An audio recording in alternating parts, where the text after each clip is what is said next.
Кнігі без літар. Беларускія аўдыёкнігі ад інтэрнэт-бібліятэкі «Камунікат». Валентин Акудович. Трэба ўявіць Сізіфа шчаслівым. Хронікі беларускага інтэлектуала. Зачын. Днямі агораў сваю апошнюю па жыцці кнігу, болей мне не было пра што пісаць, а іншыя заняткі перасталі вабіць даўно. Таму далей пачыналася лішняе жыццё, непатрэбнае ні мне, ні людзям, нікаму там яшчэ. І я не ведаў, што з гэтай непатрэбшчынай рабіць і як управіцца з неадчэпнай нудой цягам колькіх пазасталых гадоў. Я піў ранішнюю каву, паліў цыгарэты і глядзеў праз шыбу на малюпатак з садку насупраць, што бегалі, штурхаліся ды барукаліся ў снезе. Яны амаль не спыняліся ў сваім завірушным руху, бо энергетыка жыцця, запакаваная ў іхныя целы на ўвесь астатні век, была яшчэ залішне вялікай для такіх карузлікаў. Гэтай бегатнёй ды штурханінай яны спрабавалі ад яе хоць трохі вызваліцца, а я ўжо вызваліўся, хаця не да астачы. Зважаючы, куды яшчэ можна было б прыткнуць парэшткі маёй будучыні, сярод іншага я згадаў мемуары, пазней ганарыста перайменаваў іх у хронікі. Лайдачы жанр якраз пасаваў маім гадам і не патрабаваў асаблівага творчага юру, якога калі трохі і засталося ў закутках экзістэнцыі, дык зусім вобмаль. Да таго ж мне пашэнціла працаваць, сябраваць і нават часам браць чарку, ці не з бальшынёй самых адметных беларускіх філосафаў, празаікаў ды паэтаў майго часу. І гэта магло завабіць сяго таго з чытачоў, бо спачатку пісьменнік цікавы тым, што ён сам піша, а пазней тым, што пра яго пішуць іншыя. Задума выглядала дарэчнай яшчэ і таму, што мой час прыпаў на эпоху буры і націску, так аднойчы падумалася ўслед за нямецкімі рамантыкамі. Асыпалася ў друз камуністычная імперыя, а на яе руінах адраджаліся забытыя дзяржавы, і сярод іх паўставала даўно жаданая Беларусь. У меру сваіх сілаў, але апантана я дапамагаў як бурэнню, так і паўставанню. Магчыма, каго б зацікавіў і гэты досвед. Неўпрыкмет усё тадышняе ўжо амаль забылася, і праз свае ўспаміны я б выказаў яшчэ і пратэст супраць нашай абыякавасці, што да тых векапомных дзён. Гэтак з аднаго боку, а з другога публічна сказаў бы дзякуй той бурапеннай пары, якая дазволіла мне збыцца самім сабой. Аднойчы неяк самахоць выславілася: «Я нарадзіўся і памёр у 90-е». Зразумела, адносна біяграфічнага часу гэта метафора, аднак калі персанальны, тэмпаральны час згарнуць да памераў маёй эманацыі, дык святая праўда. Толькі ўсё пералічанае, як і ў мностве пакінутае паўз, не было загалоўным у маіх развагах на карысць хронікаў. Калі і заставаўся яшчэ нейкі актуальны сэнс за іх брацца, дык ён палягаў на тым, што мы з сябрамі называлі стварэннем дыскурсу беларускага мыслення. Аднак тут варта адступіцца ў прамінулае. Яшчэ з пары асветніцтва трымалася меркаванне, што чалавеку можна забараніць усё, нават дыхаць напоўніцу, аднак нельга забараніць мысліць.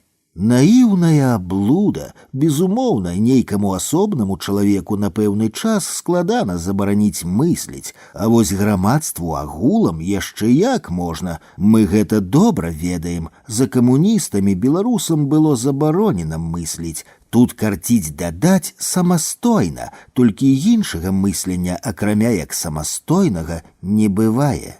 Дзеля пэўнасці тэзы пра забарону згадаю толькі адзін момант. За ўсе гады камуністычнага панавання ў Беларусі з класікі сусветнага і еўрапейскага мыслення нічога не было выдадзена па-беларуску. І гэта пры тым, што ў тую пару хапала выдавецтваў, якія друкавалі даволі замежнай літаратуры з самага рознага кшталту. Тое самае адбывалася і ў прасторы часопісаў, альманахаў ды газет. Татальнае табу на хоць якія праявы мыслення, як айчыннага, гэтак і замежнага мыслярства. Сцісла кажучы, у 20 стагоддзі нам было забаронена мысліць, лічы ад яго пачатку да канца 80-х, да перабудовы, калі ўсе забароны неўпрыкмет зніякавелі, а дазволу на нешта мысліўнае, каб нават закарцела, не было ў каго запытацца. У гэтым бязладдзі і пачалося сучаснае беларускае мысленне. Натуральна бязладна, аднак надзвычай інтэнсіўна, з нейкай шалёнай утрапёнасцю яно стала праяўляцца ў самых розных інтэнцыях, падзеях ды формах. І ўжо ў другой палове 90-х, хай і з пэўнай асцярожнасцю, можна было казаць пра пачаткі стварэння дыскурсу сучаснага беларускага мыслення, між іншым амаль з нуля. Згадваецца, што яшчэ напрыканцы 80-х, калі раптам чулася азначэнне «беларускі філосаф», дык усе прысутныя хавалі вочы і сарамліва пасміхаліся. Гэта выглядала на аксюмаран, жывы нябожчык. Ніяк не забудуцца словы стваральніка ЕГУ і яго першага рэктара Анатолія Михайлова. На сустрэчы з беларусамі Амерыкі прафесара запыталі, чаму ён не піша па-беларуску, на што той адказаў: у беларускай мове няма філасофскага слоўніка. На тую пару у нас увогуле шмат чаго яшчэ не было, а як сталася магчымым быць, так усё і з'явілася. Між іншым, доктар філасофскіх навук дзядзька Михайлаў і па сёння, здаецца, не зразумеў, што беларуская мова куды больш прыдатная дзеля метафізічнага філасафавання, чым руская. Як нехта пытаецца, што з майго ўласнага наробку можна было б вылучыць перш за ўсё, дык я без сумневу кажу, справа вымыкання беларускага мыслення з патаемнага ў непатаемнае апынулася для мяне даражэй за ўласныя кнігі, зборнікі, прэміі і ўсялякае такое іншае. Дык вось, калі я і бачыў хоць нейкі жывы сэнс у маіх успамінах, то іх оптыка мусіла быць скіраваная на гэтую справу і на тых, хто ў яе талакой укладаўся. Толькі хіба не адразу здагадаўся я, што, відаць, нічога ў мяне не атрымаецца. Рэч у тым, што я чалавек без памяці, былое са мной не застаецца.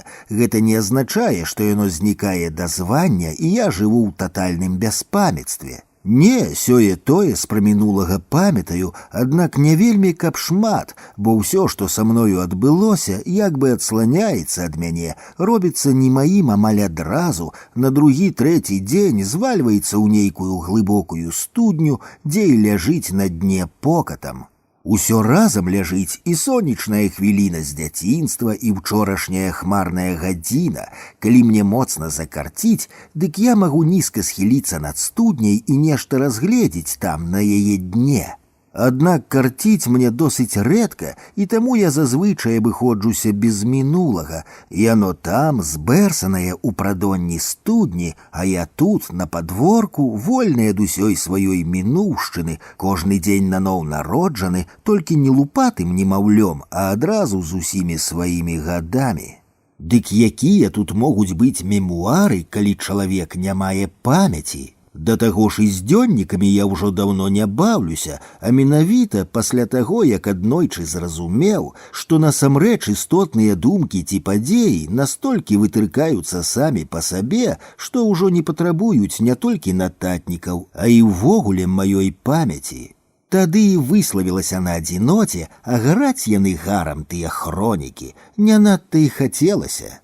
Сплыло даволі часу, і неяк аднойчы, ні з пушчы, ні з поля, той праклён мне згадаўся ў цалкам адваротнай перспектыве. Дык гэта ж файна, захапіўся я, хай у хронікі патрапіць адно тое, што апынулася мацнейшым за маю пазбаўленую хоць якой трывушчы памяць. Да таго ж, з той даўняй пары ў мяне назбіраўся поўны склеп ужо добра пажоўклых газет, часопісаў, зборнікаў, анталогій ды энцыклапедый, якія маглі шмат чаго нагадаць пра былое. Яно і не лішне будзе хоць аднойчы атрэсці з іх пыл, каб пацікавіцца, што і як там было раней. Калі я распавёў аднаму з самых адметных нашых мысліўцаў Максіму Жбанкову, што маю намер пісаць хронікі інтэлектуала, ён між іншага заўважыў: «Валянцін, толькі моцна не цягніце коўдру на сябе».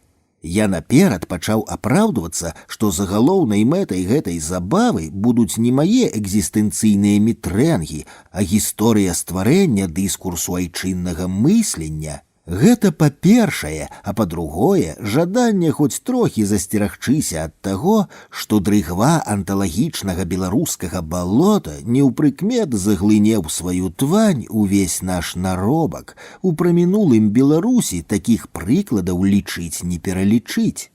Разам з тым было зразумела, што засцярога Максіма зусім не лішняя, бо я ж мерыўся пераважна вылучаць з агульнага тыя справы і падзеі, у якіх сам браў чынны ўдзел, і не статыстычна іх апісваць, а праз уласныя оптыку ды эмоцыю. Гэта значыць, мае ўспаміны ўжо паводле азначэння мусяць быць суб'ектыўнымі і таму увачавіткі ці латэнтна заканцаванымі на маім «я».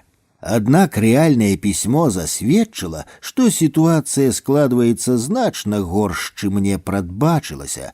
Амаль адразу сталася заўважным, што, нягледзячы на ўласную волю, мая прысутнасць пачынае татальна дамінаваць, і аповед імкліва ператвараецца з гісторыі інтэлектуальнага дыскурсу ў гісторыю Валянціна Акудовіча, які таўчэцца на купіне недзе пасярод гэтага дыскурсу. Дайце веры, я шмат думаў, што з гэтым можна зрабіць, і нічога не прыдумаў, а толькі зразумеў, напэўна, што калі паспрабую вычварацца неяк інакш, дык адразу ўсё абрынецца ў нікуды.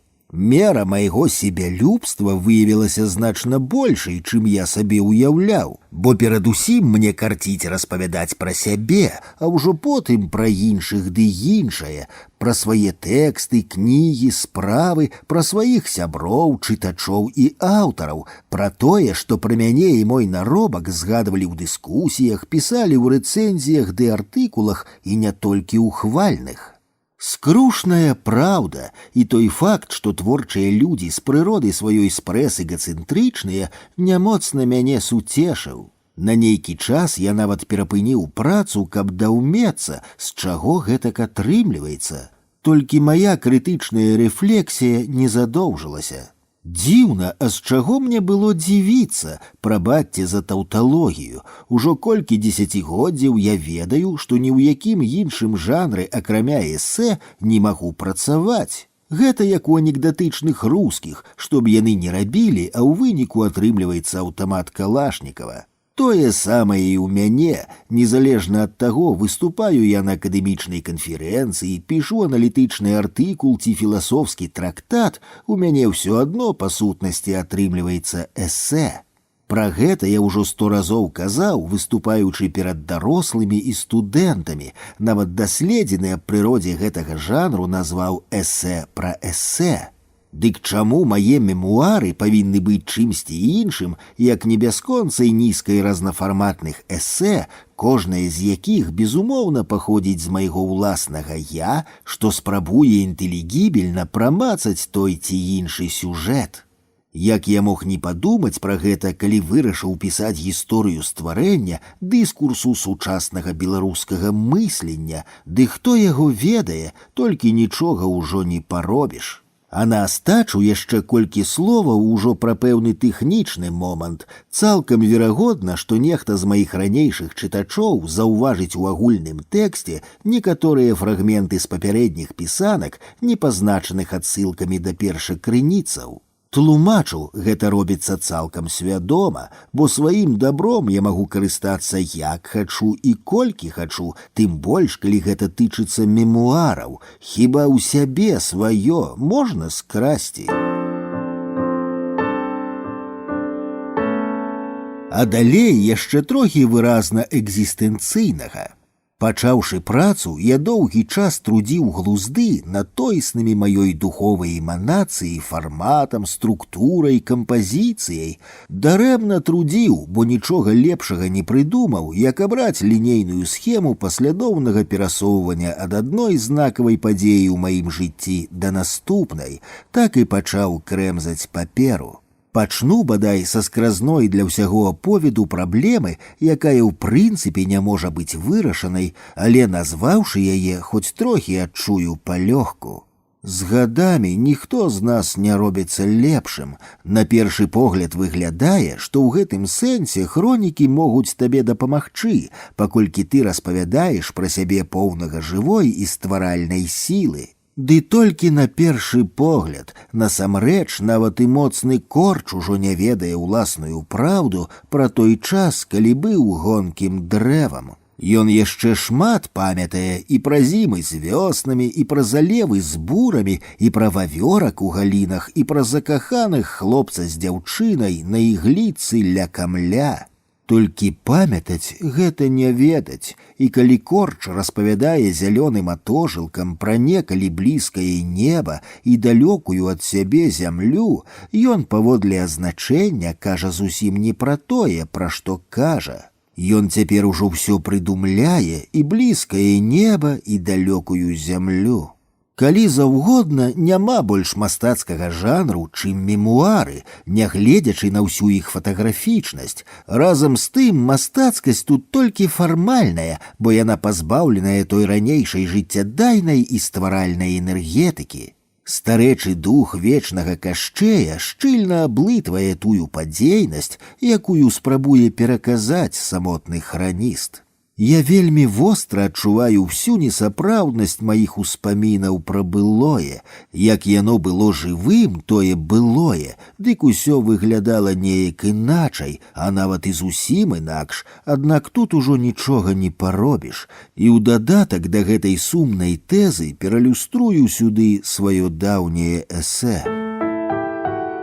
Малпачкі і Баабаб.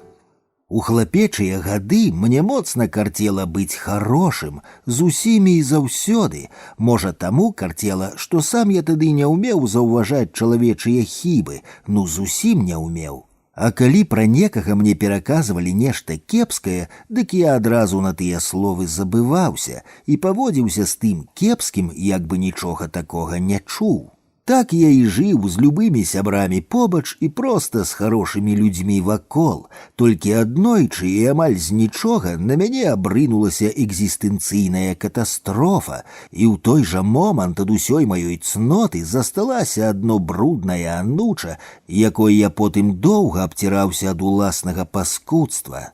Мне тады было трохі за 20, і ў адной экстрэмальнай сітуацыі, якая сама па сабе сёння не вартая нават згадкі, я пачаў шалёна раўці на сталую жанчыну. Ну так, гэта цяпер я называю яе жанчынай, а тады перада мной была ўшчэнт змардаваная жыццём бабішча, якая, здаецца, люта ненавідзела ўвесь свет, але найперш гэтага смаркача, які паспрабаваў зняпраўдзіць яе словы.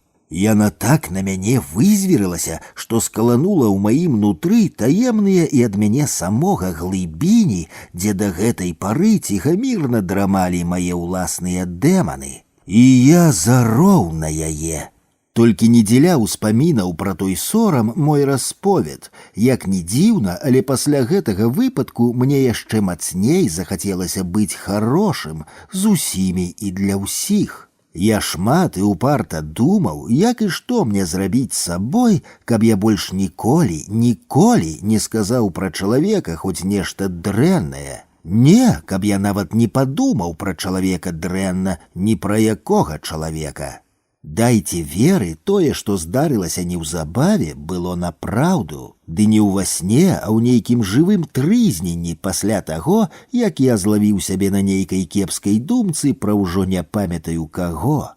Спачатку мне ўявіўся вялізны пад хмары Баабаб, і ў той жа момант яго нізавыя галіны абсела ладная плойма малпачак, скуль яны толькі ўзяліся. Усе малпачкі былі аднолькава рудымі і гарэзлівымі, як дзяўчаткі на вакацыях. Да таго ж кожная трымала ў руках жаўтлявы званочак. Не паспеў я ачомацца, як малпачкі затрэслі званочкамі і суладна агаласілі: «Сам дурак, сам дурак, сам дурак!»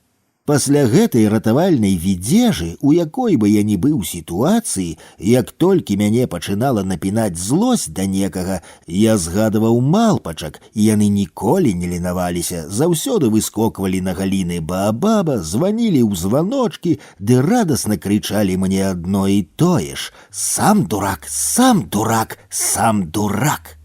Прамінула гады 3, а мо і болей, як аднойчы я не паклікаў малпачак на дапамогу, бо палічыў, што той чалавек не варты таго, каб мне заставацца перад ім харошым. Затым неяк ізноў не паклікаў, і зноў. Спачатку я яшчэ трывожыўся, назіраючы, як спакваля слабне маё жаданне быць для ўсіх харошым і ніколі не думаць дрэнна пра іншых, але праз нейкі час я забыўся на баабаб і малпачак зусім. Аднак колькі год таму ў адной п'янкой гамане я згадаў сябрам пра тыя экзістэнцыйныя мітрэнгі свайго юнацтва. Хаўрус на нейкі момант сцішыўся, а потым выпадковая сярод нас дзяўчына запыталася: «Дык навошта вам хацелася быць харошым?» Я разгубіўся і стаў ліхаманкава азіраць пару свайго юнацтва. Мая моўча відавочна задоўжылася, пачаліся першыя кепікі. «Не памятаю», — сарамліва прызнаўся я, — «ужо зусім не памятаю». Калі я быў падлеткам і толькі прызвычаіўся ўслухоўвацца ў таямніцу самога сябе ды ўглядацца ў зоры над хатай, мяне пакутліва вярэдзіла адна і тая самая думка: як можна кахаць дзяўчыну, маліцца Богу, будаваць дамы, дарогі, камунізм, калі невядома, навошта ўсё гэта: зямля, неба, чалавек. Чаму, думаў я тады, людзі не адкладуць на нейкі час свае пільныя справы, каб выселіцца разам і знайсці адказ на гэтыя першасныя пытанні, бо без адказу на іх і камунізм, і Бог, і чалавек губляюць хоць які сэнс. У тую пару мне падавалася жахлівым быць і не ведаць, навошта ты ёсць, дзеля чаго з'яўляецца, жыве і памірае чалавек. Зрэшты, гэтаксама мне падаецца і сёння. Значна пазней я дазнаўся, што яшчэ ў 19 стагоддзі вось гэтыя страх і трымценне перад вусцішнасцю быцця адзін мысліўца паклаў у аснову сваёй філасофіі. Звалі яго Сёрен Кіркегар, і яму ў першую чаргу мы абавязаныя з'яўленнем такой філасофскай падзеі, як экзістэнцыялізм.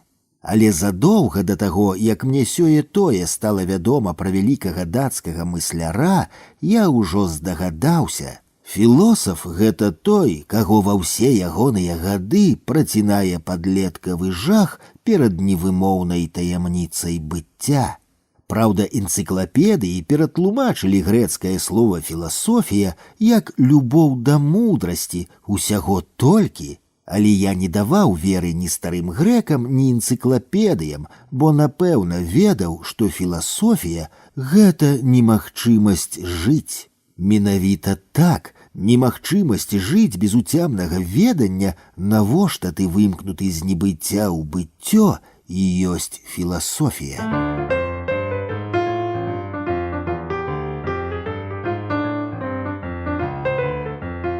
Літаратурны інстытут.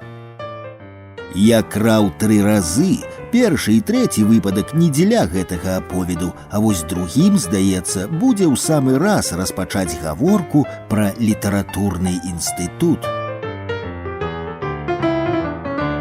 Я не памятаю дакладна, калі навучыўся чытаць, аднак засвоіўшы гэтую справу, чытаў такім спехам, што, здавалася, бегаў у местачковую бібліятэку па 2 разы на дзень. Бібліятэкарка чамусьці не давала больш за 3 кніжыцы адразу, а потым злавалася, што я адно гартаю іх дзеля малюнкаў і зноў скачу ў бібліятэку напускаць холаду. Натуральна, у мяне не хапала адвагі нагадаць ёй, што хоць я яшчэ малы, але ўжо чытаю некаторыя кніжыцы і без малюнкаў, у чым нескладана пераканацца, пагартаўшы хаця б тыя, што цяпер у яе пад рукой.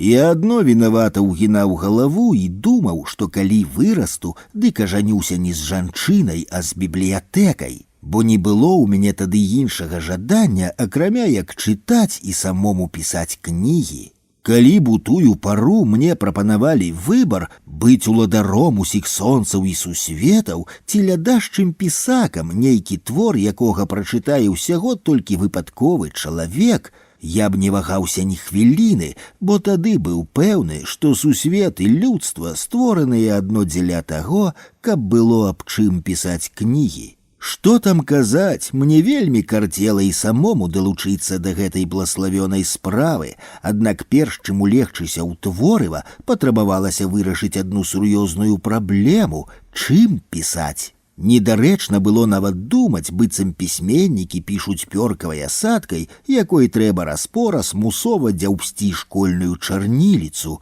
і я скраў старэйшага прыяцеля аўтаручку. Але кнігу тады не напісаў, бо бацькі майго прыяцеля і сябры маіх бацькоў неяк заўважылі ў мяне скрадзенае. Было вельмі сорамна і мне, і маім бацькам. Зрэшты, без таго пякельнага сораму я б ужо і не памятаў, што першую сваю кніжыцу выдаў праз 40 год пасля таго, як пачаў яе пісаць. Я нарадзіўся і трохі асталеў у памежным з Польшчай мястэчку Свіслач, скончыў школу імя Кастуся Каліноўскага, ён таксама вучыўся ў Свіслачы, а затым паспрабаваў паступіць у політэхнічны інстытут, не атрымалася. Было сорамна перад бацькамі, хаця самому ўсцешна, у мястэчку заставалася бальшыня маіх сяброў, і мне з імі было як нідзе ўтульна. Маці ўладкавала мяне на працу ў хлебапякарню экспедытарам, і гэта была лепшая з усіх працаў, якія я потым перарабіў. Ранкам мы з шафёрам загружалі ў хлебавозку скрыні з яшчэ гарачым і неверагодна пахкім хлебам, ды развозілі іх па вясковых крамах. Разгрузка не займала шмат часу і моцы, таму да наступнай вёскі можна было аглядаць неба, палі з лясамі, марнаваць танную цыгарэту і нястомна думаць пра сэнс тваёй прысутнасці ў быцці. Тады гэтым словам я яшчэ не карыстаўся.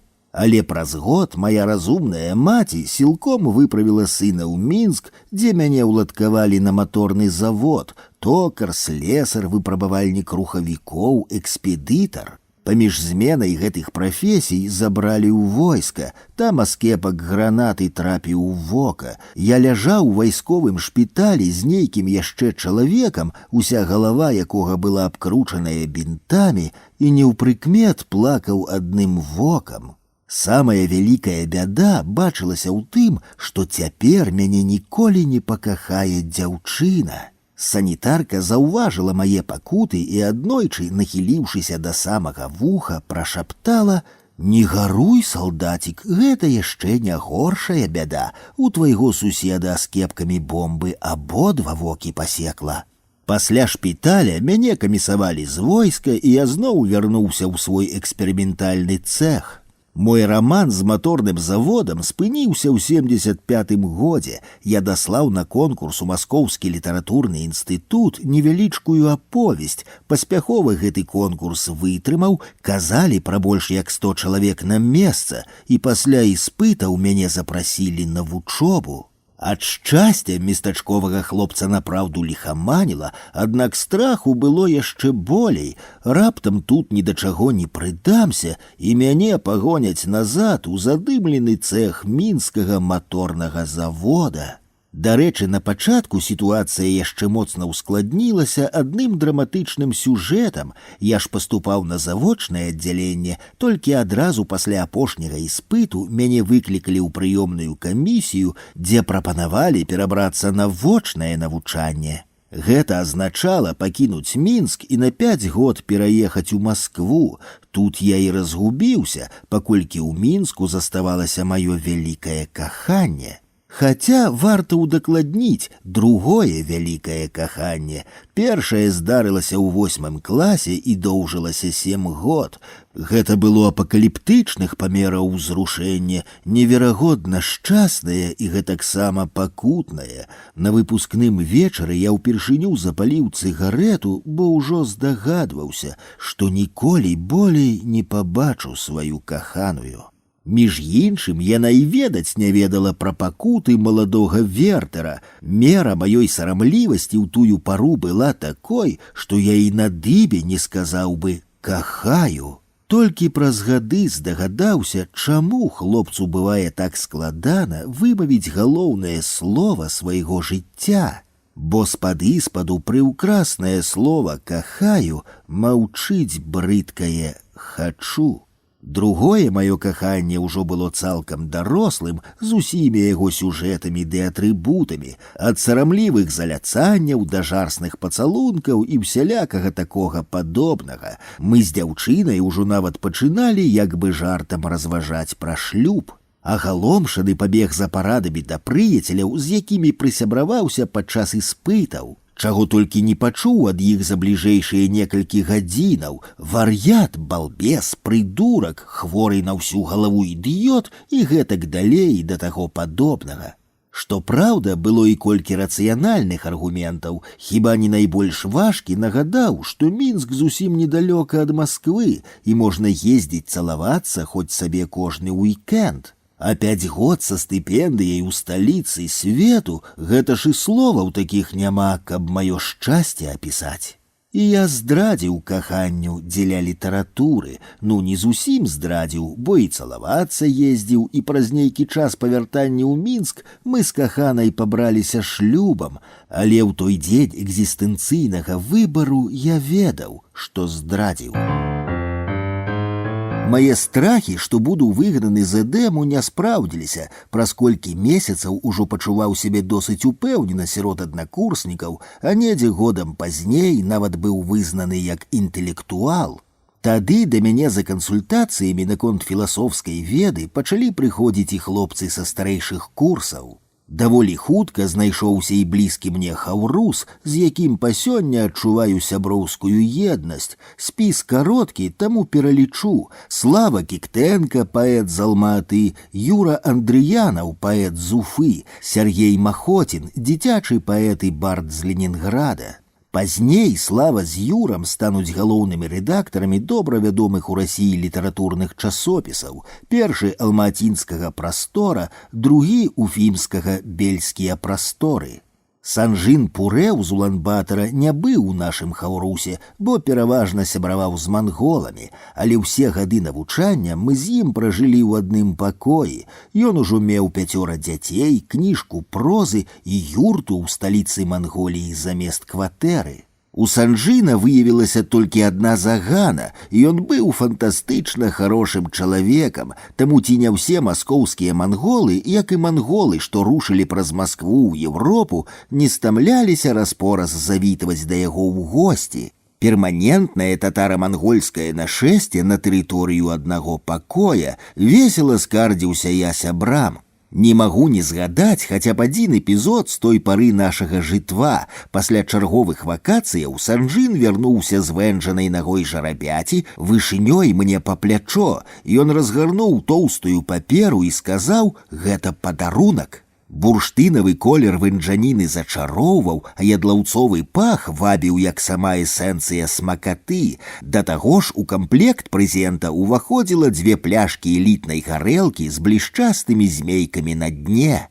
Зразумела, мы ў момант селі за стол, я адрэзаў сабе кавалак каніны, пакаштаваў, смачна, а праглынуць не змог, што і не дзіва, бо ў нас ніхто і ніколі не еў каніну, нават і падумаць пра такое было гідка. Я засціў рот рукой, і неўзабаве той недажаваны кавалак апынуўся ў кішэні. Толькі што рабіць далей, чалавек праз паўнеба цягнуў падарунак, і раптам мяне азарыла.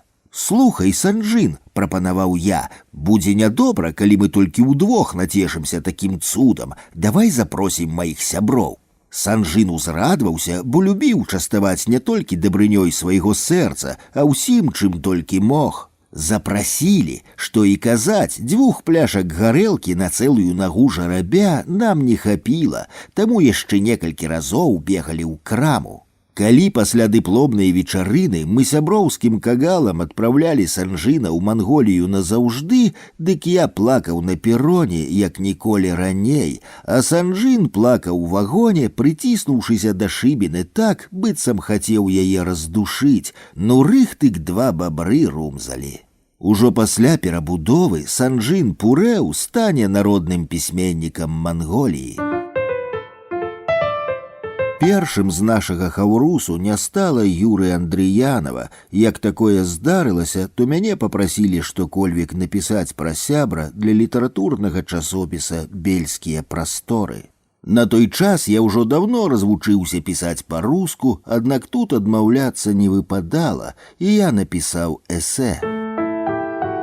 Чем ближе к небу, тем холоднее. Юра был высокий, естественно, речь здесь не о антропометрии, хотя и о ней тоже, но лишь вскользь. Юра был настолько высокий, что ему не хватало собственной высоты, поэтому его голова всегда была как бы немного запрокинута, выше, еще выше. Со стороны это виделось как веселое презрение ко всему, что ниже его, а он всего лишь высматривал небо.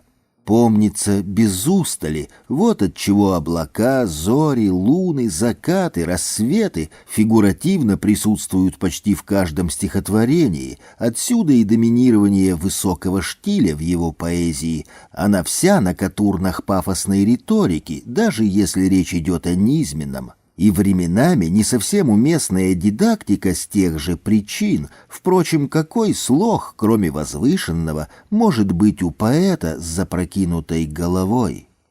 Мне скажет друг: зачем не весел ты? Я промолчу, я занят небесами, глаза мои наполнены слезами, сквозь слезы лучше видятся мечты. Юра был высокий, а я обычного роста, поэтому вместе мы смотрелись, пожалуй, даже несколько пародийно, но это не мешало нам быть чаще вместе, чем по отдельности. Утром он заходил ко мне в комнату, и мы ехали в институт. За партой все 5 лет учебы сидели плечо в плечо. Возвращались в общежитие тоже вдвоем, а там неуемные беседы до утра, нередко с вином и шальными песнями. Пел он замечательно. Тот круг общения, с которым мы тесно слились, жил исключительно литературой и дружбой, но мы были молоды, и поэтому иногда случалось всякое, то есть пусть и редко, но бывало, что в конкуренции за наше внимание литературные героини уступали плотскому очарованию реальных женщин. Однажды и у Юры завязался роман с высокой, стройной, под стать ему, классической русской красавицей. Я откровенно ею восхищался и был рад за друга, но как-то перед их очередным свиданием Юра попросил меня встретиться с ней и сказать, что он ее по-прежнему любит, но они должны расстаться. «Почему?» — обескураженно удивился я. Естественно, сегодня мне в точности не пересказать его объяснения и мои увещевания, чтобы выбросил эту дурь из головы, но простая и трагичная суть сказанного помнится абсолютно ясно.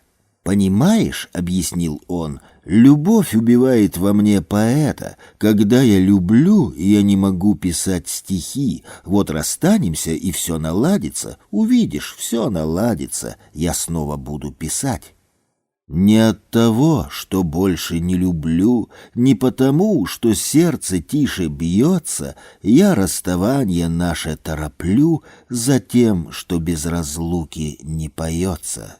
После только что рассказанного мне не стыдно сказать банальное: Юра не для жизни был создан, а для поэзии. И только в ней видел оправдание своей жизни. Во всякий день он с нетерпением ждал ночи, чтобы устроить под настольную лампу чистый лист и, окунувшись в клуб табачного дыма, до утра ворошить слова и смыслы.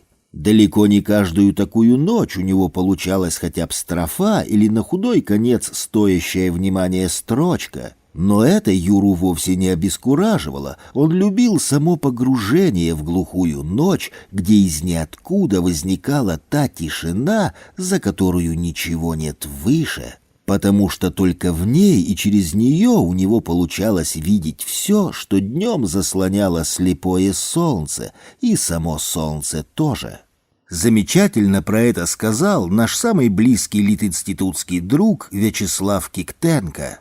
Не без некой доли мистики я словно бы вижу это, вижу, как шаг за шагом поэт движется сквозь воронки и завихрения, сквозь бури этого мира, очень шумного мира, к центру самого циклона, где тишина и покой. Именно тишина для этого русского поэта, христианина по вероисповеданию, является истинной жизнедательницей, так же, как для буддиста, к примеру, великая пустота, из которой рождается все.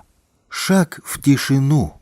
А в праздные ночи мы с Юрой любили порассуждать о том, что глазами небо не увидеть, что его можно лишь реконструировать для себя в глухой тиши безоглядной ночи, но когда мы слишком увлекались горними высотами духа, я бывало возьму и вспомню тревожные слова Дельвига из письма к Пушкину: «Чем ближе к небу, тем холоднее». Тогда я еще не знал, почему меня так захватывают эти вроде как пустопорожние разговоры о бытии, хотя как раз среди одной из таких ночей я решил, если человечество ленится узнать, что такое человек, то это сделаю я. Однако пройдут годы, прежде чем я прощусь с художественной литературой, чтобы полностью погрузиться в метафизику. Когда Юра умирал, я заканчивал свою книгу о ничто. Понятно, что здесь не было никакой даже мистической связи, но когда Юра умер, я много думал о ничто в связи с моим другом, который больше всего любил тишину глухой ночи, из которой прорастали его лучшие стихи. Ох уж это мне ночь, не для птиц, не для слов. Это ночь для встречания души, для шуршания мышей, для молчания часов. Эта ночь красотой так зовет и страшит, что все двери запрешь на засов.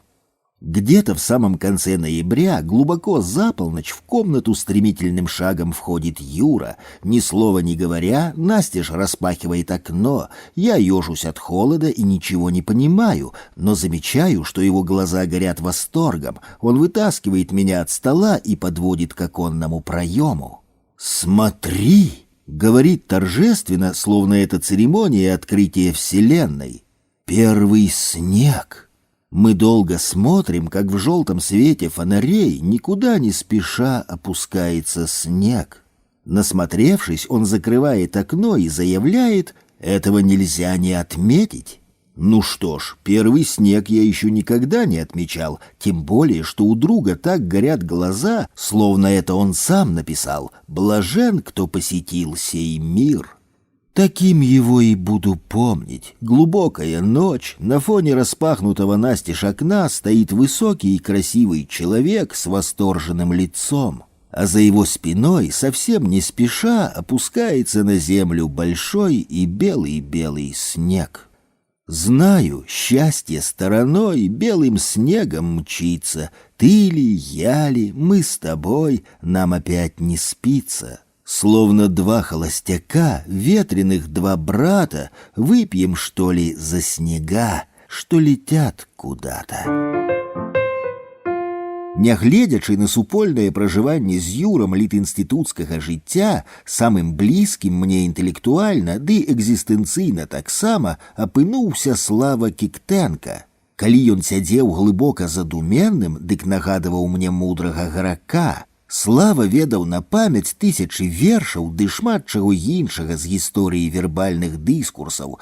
Толькі ён гэтым аніяк не ганарыўся, адно нечакана цытаваў геніяльныя радкі з кожнай прынагоднай сітуацыі. Ягонае лідарства не толькі ў нашым хаўрусе, але і на курсе было безумоўным. Разам з тым ва ўсім, чым ён толькі не вызначаўся, дамінавала гранічная простасць. Мяркую, што якраз інтэлектуалізм і простасць злучылі нас на доўгія гады, хаця ў сяброўстве, як і ў каханні, заўсёды ёсць месца яшчэ нейкай загадкавай тайніцы, якую марна спрабаваць вылічыць. Другу. Распахнут дом твой, словно рад любой потере, заходит в окна листопад, уходит в двери, заходит в двери гость, свистит в окошко глядя, там дикий виноград блестит, на винограде налились листья до красна, пора налиться, нальем же красного вина, как эти листья. Нальем и выпьем же вино, мой друг давнишний, пока распахнуто окно, и гость не лишний, и диких ягод поздний стук еще не робок, и черных две всплывают вдруг из наших стопок. И пусть уже ночная тень все ближе, ближе, недолгий век, короткий день, благослови же. Благослови осенний сад и свет последний, и листопад тысячелетний.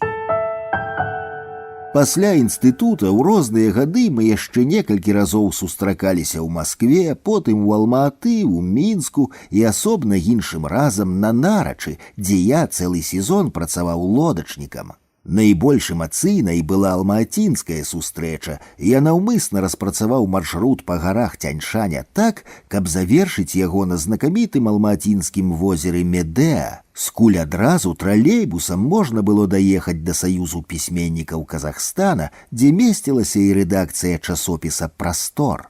Абадраны, згаладалы, брудны, зарослы шчэццю да вачэй, я калыхаўся ў тралейбусе і весела думаў, што ніколі такога і блізу не было, каб яшчэ ранкам паснедаць у гарах ля вогнішча, а па абедзе ўжо ехаць у грамадскім транспарце. Звычайна пасля складанага маршрута некалькі дзён трэба было дабірацца да цывілізацыі. Перад будынінай Саюза пісьменнікаў мяне чакаў яшчэ адзін сюрпрыз. На прыступках ля вялізных дзвярэй стаяў ладны натоўп мужчын у гарнітурах з гальштукамі. Не ведаючы, як іх абмінуць, я збянтэжана схіліў галаву і рушыў самую сярэдзіну. Гарнітуры здзіўлена расступаліся, і толькі самы апошні не рухаўся. Я падняў вочы і ўбачыў Алжаса Сулейменова, тады самага знакамітага паэта сярод усіх нацыянальных літаратур. А ў Казахстане ён меў вагу нават большую, чым старшыня Вярхоўнага Савета. Я трохі шмаргануў заплечнікам па гарнітуры Алжаса і неўзабаве апынуўся ў абдымках сябра. А праз якія паўгадзіны ў яго кватэры ўжо адмакаў балеі і распораз зіркаў на стол з кавуном, дыняй, вінаградам, пловам і разнафарматнымі пляшкамі. Гэта была фантастыка, каб так адразу і ўсё разам. Абснежаныя вяршыні за вакном, лепшы сябар побач, балея з гарачай вадой і келіх каньяку ў руцэ. Постскриптум. Калі быць больш дакладным, дык Алжас Сулейменаў зрабіўся суперзнакамітым не столькі праз паэзію, колькі даследчай кнігай «Аз і я», у якой даводзіў, што слова пра паход Ігара напісанае рускай і тюркскай мовамі. Гэта настолькі абурыла расейцаў, што аўтара ганілі на арганізаваных парткамамі сходах па ўсім Саюзе, ад палітбюро да апошняй вясковай бібліятэкі. На адным з іх у літінстытуце я таксама прысутнічаў. Потым на нейкай чарговай ростані мы на гады згубілі адзін аднаго, а як Слава перабраўся жыць у Маскву і ўладкаваўся там настала, то сам знайшоў мяне. І пачалося ліхаманкавае ліставанне. Нам заўсёды было пра што гаварыць і гаварыць не абы пра што. Але перадусім ён шкадаваў з таго, што ў сваю пару я не застаўся ў Маскве, хаця і меў рэальную магчымасць. Маўляў, цяпер, як і тады, былі б побач. Патлумачу, о цо ходзі. Пасля літаратурнай практыкі ў часопісе «Знамя» мне прапанавалі там працу да заканчэння інстытута. А як наспеў час развітвацца, дык пачалі ўпрошваць, каб я застаўся настала рэдактарам у аддзеле прозы, нават запэўнілі, што дапамогуць з прапіскай у Маскве. Я шчыра падзякаваў, але адмовіўся, хаця ў Мінску нічога мяне не чакала, ні праца, ні кватэра, ні хоць якая перспектыва. Натуральна, на мяне зноў сталі глядзець як на вар'ята. Кінуць адзін з самых прэстыжных літаратурных часопісаў імперыі з неблагім заробкам і дзеля чаго? А каб я ведаў, дзеля чаго, тады ж яшчэ і знаку не было сапраўднай Беларусі. Дарэчы, можа, яшчэ і таму адмовіўся, што гэты горад, пакінуты сябрамі, мне быў зусім без патрэбы. Урэшце для мяне ўся мая Масква, лічы без астачы, была запакаваная ў дом Герцена на Цвярскім бульвары ды ў інтэрнат на вуліцы Дабралюбава. І роля апошняга, бадай, была больш значнай дзеля мацавання маёй духовай эманацыі, чым кафедральны досвед уласна інстытута. Колькасць таленавітых хлопцаў і дзяўчат на квадратны метр у інтэрнаце была проста фантастычнай, і ўсё гэта таленавітае без спыну прамаўляла, спрачалася, палемізавала. А яшчэ тут можна было чытаць, чытаць і чытаць, што паводле праграмы, а што ў дадатак ці ўвогуле паўз яе, і за гэта яшчэ атрымліваць стыпендыю неверагодна. Зрэшты, ўся літаратурная вучоба паводле сваёй сутнасці і ёсць нячым іншым, як чытаннем. Карацей, я вярнуўся ў Мінск праз нейкае няўцямнае мне самому парыванне і толькі праз гады зразумеў, чаму сюды вярнуўся. З гэтай відушчы некалі напісалася наступнае. Я меў ужо амаль 40 год, калі здарылася Беларусь, і толькі пасля таго, як яна здарылася, зразумеў, што да гэтага па сутнасці жыў нідзе і, калі заўгодна, жыў як ніхто. Праўда, апошняе зусім не азначае, што я жыў ніяк. Паводле мовы тадышніх ідэолагаў у мяне было шчаслівае дзяцінства ў ціхамірным мястэчку Свіслач, а маладосць апынулася яшчэ больш багатай на радасць, бо я атрымаў напоўніцу ўсяго, чаго прагне чалавек у хлапечыя гады, сяброў, кахання, вандровак, ведаў. За тую пару я абножыў, лічы, усе горы 1/6 часткі зямной сушы, метанімічны троп Савецкага Саюза. Скончыў ці не самы прэстыжны інстытут камуністычнай імперыі, літаратурны ў Маскве, і зразумеў сябе як трансцэндэнтнага суб'екта. Кант, гэта значыць, пачуў магутны покліч метафізічнай вусцішнасці і прыняў яе выклік. Карацей кажучы, за часы маладосці я займеў сабе ў падставы даволі ўсяго, каб паўнавартасна пражыць астатняе жыццё. І, пэўна, пражыў бы яго не горш за іншых, а пасля сышоў бы з дымам у нябёсы праз комін маскоўскага крэматорыя. Цяпер, калі я згадваю, што так яно і насамрэч магло збыцца, мне ў момант робіцца млосна. Як лёгка чалавеку размінуцца з уласным лёсам і як мала ад самога чалавека залежыць, каб гэтак не сталася. Варта было затрымацца незалежнасці Беларусі, і я ніколі нават не даведаўся б, што насамрэч пражыў сваё жыццё як чужое. Магчыма, тут шмат хто запярэчыць, маўляў, як бы жыццё не склалася, яно толькі тваё, і з гэтага не можа быць табе чужым. Выглядае слушна, але скуль тады ўсёахопная млосць, калі я падумаю пра сябе без Беларусі. Гады ў рады мне ў розных месцах сустракаліся аднакурснікі пазасталыя ў Маскве, і чамусьці амаль усе яны клікалі вярнуцца. Найбольш кітка і нечакана сфармуляваў сэнс майго вяртання Сергей Іонін, блізкі да нашага курсавога Хаўрусу. Ён кудысьці ехаў праз Мінск і завітаў да мяне ў вартаўніцкую каморку. Цягнік быў яшчэ не хутка, таму мы без спеху выпілі агдаму і дасхочу нагаварыліся.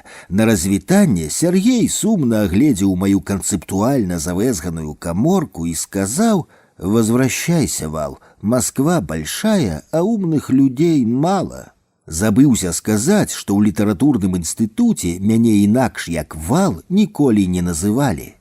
Думаю, не памылюся, калі заўважу, што акрамя сяброўскіх сантыментаў, Слава таксама хацеў пакарыстацца маёй схільнасцю да крытычных рэфлексій, і не толькі ў літаратурным, але і ў метафізічным дыскурсе. У Расіі метафізіка, акрамя рэдкіх выключэнняў, заўсёды апыналася за плотам. З гэтага славе не было асабліва з кім зазіраць у сутарэнні нябёсаў, а тут якраз выбухнулі ў яго касмаганічныя паэмы, замешаныя на метафізіцы з містыкай ды ідэалогіяй рускага паганства адначасна. Усё гэта мы і пачалі абмяркоўваць праз ліставанне. Зразумела, было і шмат чаго іншага ў нашых эпісталах, аднак не гучала ні слова пра палітыку, ані слоўка.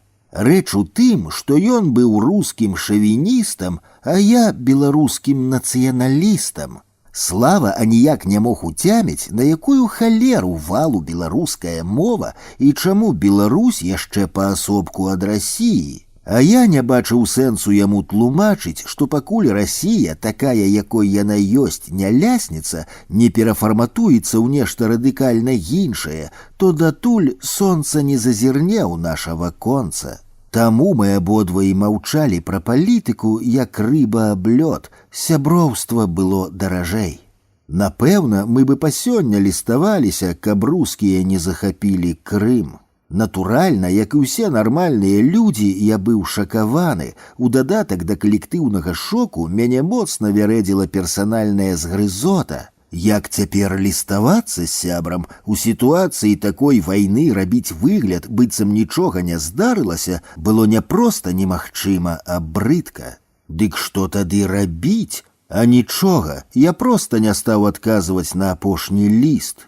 Якім было маё здзіўленне, калі праз нейкі час Слава сам напісаў, і напісаў так, як быццам ніякай вайны не было. Пэўна, нічога лепшага не прыдумаў, каб выратаваць сітуацыю. Толькі сітуацыя ўжо нічым не ратавалася, і я адказаў на развітанне: «Табе жадаю добра, а тваёй краіне не». На астачу атрымаў: «Жадаю добра табе і тваёй краіне». У 1968 годзе рускія танкі ўпляжылі ў пражскі брук чэхаславацкі сацыялізм з чалавечым тварам. Пасля гэтага паўмільёна людзей, перадусім інтэлігентаў, звольнілі з працы. Больш як 200 чэшскім і славацкім пісьменнікам было забаронена друкавацца. Іх кнігі павыкідалі з усіх публічных бібліятэк, а імёны выдалілі з падручнікаў. Сярод іх быў і Мілан Кундра, які ўжо ў эміграцыі згадае першую сустрэчу з рускімі салдатамі.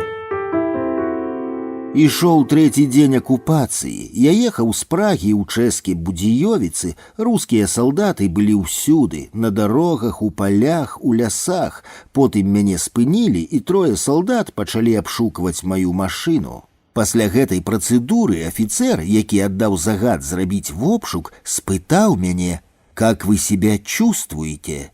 Гэта значыць, як вы пачуваецеся, які ваш настрой? У яго пытанні не было ні злосці, ні іроніі. Наадварот, афіцэр працягваў: «Усё гэта вялікае непаразуменне, але ўсё будзе добра. Вы павінны ведаць, што мы любім чэхаў. Мы вас любім». Пейзаж, зруйнаваны тысячамі танкаў, будучыня краіны, спаскуджаная на стагоддзі, дзяржаўныя дзеячы Чэхаславакіі арыштаваныя і вывезеныя ў СССР, а афіцэр акупацыйнага войска робіць вам прызнанне ў любові. Зразумейце мяне правільна, ён не выказваўся супраць акупацыі ні ў якім разе. Усе яны казалі амаль таксама, як і ён. Іх пазіцыя была заснаваная не на садысцкай асалодзе гвалтаўніка, а на іншым архетыпе параненай любові. Чаму гэта чэхі, якіх мы так любім, не жадаюць жыць разам з намі паводле адной сістэмы? Як шкада, што мы змушаныя скарыстаць танкі, каб навучыць іх любові. Я згадаў гэты фрагмент з тэксту Мілана Кундры пасля таго, як з трывогі за ўкраіну мяне пачалі пераследаваць усялякія жахлівыя відзежы. І сярод розных адзін быў дакладна такім, як у Кундры. Акупаваная рускімі ўкраіна, усюды поўна вайскоўцаў, грукочуць танкі, гудуць бамбавікі, а дарогі спрэс перапяразаныя блокпастамі. Ля аднаго з іх спыняецца легкавічок з боку Харкава, адтуль выходзіць з паднятымі дагары рукамі любімы і ў Беларусі пісьменнік Сергей Жадан. Пасля вопшуку афіцэр, уздыхнуўшы з палёгкай, просіць апусціць рукі і нават прабачаецца. Не пераймайцеся моцна, гэта часовая нязручнасць. Мы толькі вызвалім вас ад рознай навалачы, каб яна не замінала нам любіць адзін аднаго. Мы ж родныя браты навекі вечныя, ці не так? Сергей Жадан тут убачыўся, відаць, таму, што кагадзе яго збілі на горкі яблык у родным Харкаве свае украінскія рускія. Зрэшты, сам герой эпізоду тут неістотны, паколькі гэта мой успамін не пра украінцаў. Здаецца, упершыню я зразумеў, што рускія любяць вайну на нейкім не іначай як генетычным узроўні, калі познім вечарам калідоры літінстытуцкага інтэрната выбухнулі радаснымі воклічамі «Вайна! Вайна!». Рускія хлопцы бегалі па калідорах, грукалі ў дзверы і шчасліва гарланілі «Мы аб'явілі вайну Афгану! Мы аб'явілі вайну Афгану!». А пакуль адныя бегалі па калідорах, другія бегалі па начных крамах, набіраючыся гарэлкі, каб святкаваць вайну да глыбокага ранку. Толькі я ў тую ноч не частаваўся са сваімі рускімі сябрамі, між іншым не я адзін.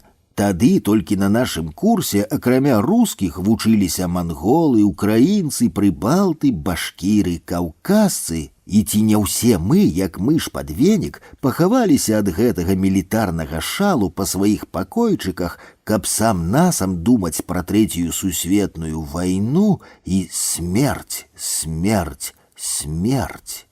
Цяпер у мяне ладная калекцыя падобных эйфарыяў, якая адсылае да сведчанняў з рускіх войнаў розных эпох і стагоддзяў, пачынаючы з войнаў Івана Жахлівага. Вобмацкам выхаплю хаця б адну з пачатку Першай сусветнай вайны, калі ўся адукаваная Расія лікавала ад прадчування вялікай крыві.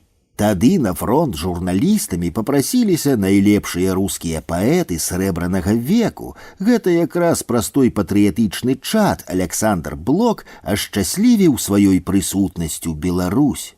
Таму цяперашні мілітарны шал расійскага істэблішмента пасля Крыму не быў навіной. Прынамсі, у гістарычнай рэтраспектыве падобных было мноства, але ён мацней за ўсе ранейшыя запатрабаваў падсумавання. Коротко кажучы, я пэўны, што рускія натуральна, з уласнай духоўнай экзістэнцыі любяць вайну, толькі пакуль ніяк, пэўна, не магу даўмецца, чаму так склалася. Можа, найперш таму, што гэта іх прыроджаны спосаб засваення прасторы быцця, бо менавіта вайна была асноўным інструментам у справе разбудовы бязмежнай рускай цывілізацыі ва ўсе часы яе існавання. Да месца яшчэ заўважу, што гісторыя Расіі, лічы, не ведае антываенных пратэстаў. Ці не таму невялічкая акцыя дысідэнтаў супраць акупацыі Чэхаславакіі засталася ў гісторыі Расіі маштабнай падзеяй.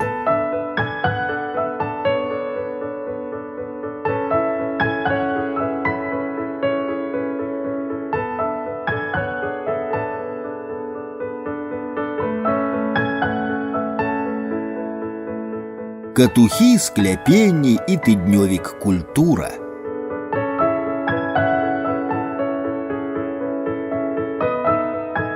Першае маё дзесяцігоддзе па вяртанні ў Мінск з фармальнага боку выглядала моцна бязладным ды ўвогуле нейкім недарэчным. Ад Маскоўскага інстытута ў мяне быў афіцыйны ліст у Саюз пісьменнікаў Беларусі з просьбай дапамагчы хлопцу з пошукам літаратурнай працы, хаця акрамя мулкасці мне з той паперчыны ніякай карысці не было, адно лішнія мітрэнгі. Смешная атрымалася сітуацыя. Я вяртаўся ў Мінск, каб дзе-кольвік хутчэй уладкавацца вартаўніком і пісаць літаратуру, але не адважваўся пра гэта сказаць тадышняму старшыні Саюза пісьменнікаў Беларусі Івану Шамякіну. Са свайго боку Іван Пятровіч не адважваўся прызнацца, што літаратурнай працы для мяне няма і не прадбачыцца, бо гэта ж не абы хто, а сама Масква прасіла за беларуса. Так, колькі месяцаў мы дурылі адзін аднаму галаву, я з пачуццём пякельнага сораму перад знакамітым пісьменнікам, пакуль малодшы брат не ўладкаваў мяне інструктарам па турызме ў дом піянераў. З таго моманту я спыніў свае візіты да самага чалавечнага з усіх нашых народных пісьменнікаў, а з пісьменніцкага сакратарыяту мне так ніхто ніколі і не патэлефанаваў, ну і дзякаваць Богу.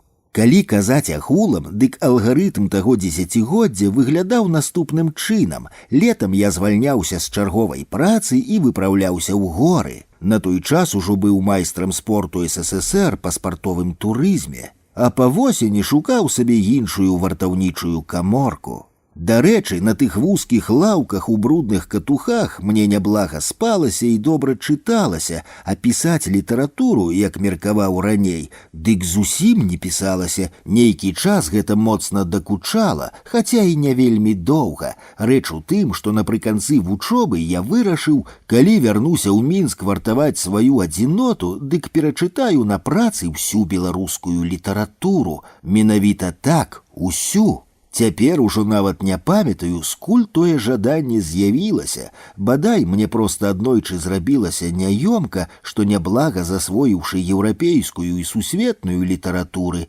я амаль не ведаю сваю. Праз усе гады майго дзяцінства ў маім мястэчку размаўлялі на беларуска-польска-руска-габрэйскай трасянцы. Прынамсі так яно выглядала навонкі, толькі насамрэч у Свіслачы тады размаўлялі выключна па-беларуску. Бо мова – гэта не словы, мова перадусім тая ментальная структура, якая па-свойму упарадкоўвае і задзіночвае словы ў адметны праект быцця. Карацей, структура мовы, на якой трымалася свіслацкая трасянка, была цалкам беларускай, хаця агрэсіўная русіфікацыя, як шашаль, ужо распачынала яе падточваць з акраінаў да самай сарцавіны.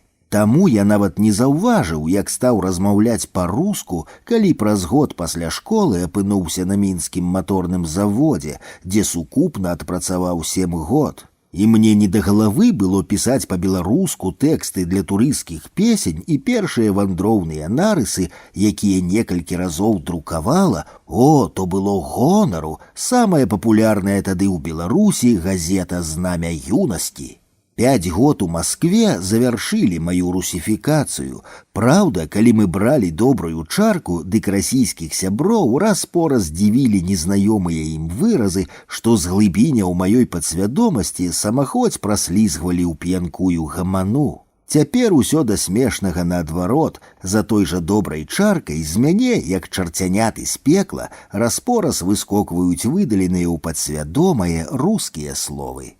Дарэчы, прыдуманае пасля заканчэння літаратурнага інстытуту чытанне беларускай літаратуры ў службовых катухах было нядоўгім, бо раптам са мной нешта здарылася, і я захлынуўся ўласна беларускім словам. Мяне ўжо мала цікавілі героі і персанажы, сюжэты і фабулы, драматургія і мараль. Засталася адно мова.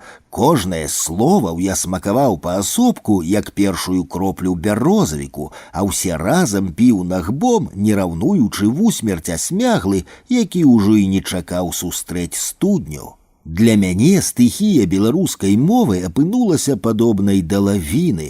Яна ляжала маўкліва і непарушна, але адно да таго моманту, пакуль яе не скрануў. Я ашалеў, сноўдаўся самнамбулай, як упершыню закаханы падлетак. Зрэшты, чаму як? Я і быў закаханы ў матчыну мову. Відаць, такім дзіўным чынам сублімаваўся і выявіўся ў мяне комплекс Эдыпа, якога, засвоіўшы Фрэйда, я ніяк не мог знайсці ў сабе адносна роднай маці. Я без стомы прамаўляў найбольш сакавітыя слоўцы ды выслоўі і ў голас, і сам сабе, і праз гэта ў мяне нават пачалі пабольваць тыя цягліцы твару, што варушаць вуснамі, бо яны былі змушаныя тэрмінова перавучвацца расцягваць і скарачаць сябе па-беларуску. Хаця, як вядома, насамрэч мова месціцца не на языку і нават не ў галаве, а ў спратах падсвядомага. У каторы раз у гэтым пераканаўся, калі наноў з беларушчыны атрос ад пылу і пагартаў свае апавяданні ды аповесці, напісаныя яшчэ рускай мовай. Навонкі тыя пісанкі мелі, здаецца, ўсё, што патрэбна мастацкаму твору, толькі цяпер мне ўжо было добра бачна, яны як фанера, штучна склееныя, шурпатыя і плоскія. Яны не дыхалі, у іх не было глыбіні, бо пісаліся яны мовай, якую засвоіла мая галава, але якой не было ў маім падсвядомым. Руская мова не мела сабе апірышча ў маёй генетычнай спадчыне ў глыбіні тых стагоддзяў, якія пералічылі на рахунак мае продкі. І таму ёю можна было толькі называць, але нельга было называцца. У чужой мове няма твайго імя. Кожны з нас, хто сам сябе вучыў беларускай мове, быў пакліканы да навукі з нейкіх апрычоных матывацыяў, і ніхто за іншага не скажа, чаму ён гэтак зрабіў і што са сваёй навукі мае. Асабіста я з яе прыдбаў свой лёс, да таго меў адно долю. І не толькі таму, што лёс кожнага літаратара перадусім знітаваны з мовай, а найперш таму, што толькі праз мову змог пачуць, куды хіліць мяне лёс. У другой палове згаданага дзесяцігоддзя я ўжо меў некалькі важкіх артыкулаў у рускамоўным часопісе «Нёман» і першыя публікацыі ў беларускамоўных перыёдыках, хаця, як і раней, працаваў ці то вартаўніком, ці ў розных скляпеннях турыстычных арганізацый. Гэта мяне яшчэ не моцна турбавала, аднак усё часцей пачаў заўважаць за сабой, што раз-пораз узнікае жаданне нечага іншага. А менавіта выпраўляцца на працу ў адпрасаванай кашулі з гальштукам і сядаць у светлым кабінеце за чысты стол з тэлефонам, дзе мяне чакаюць рукапісы таленавітых аўтараў.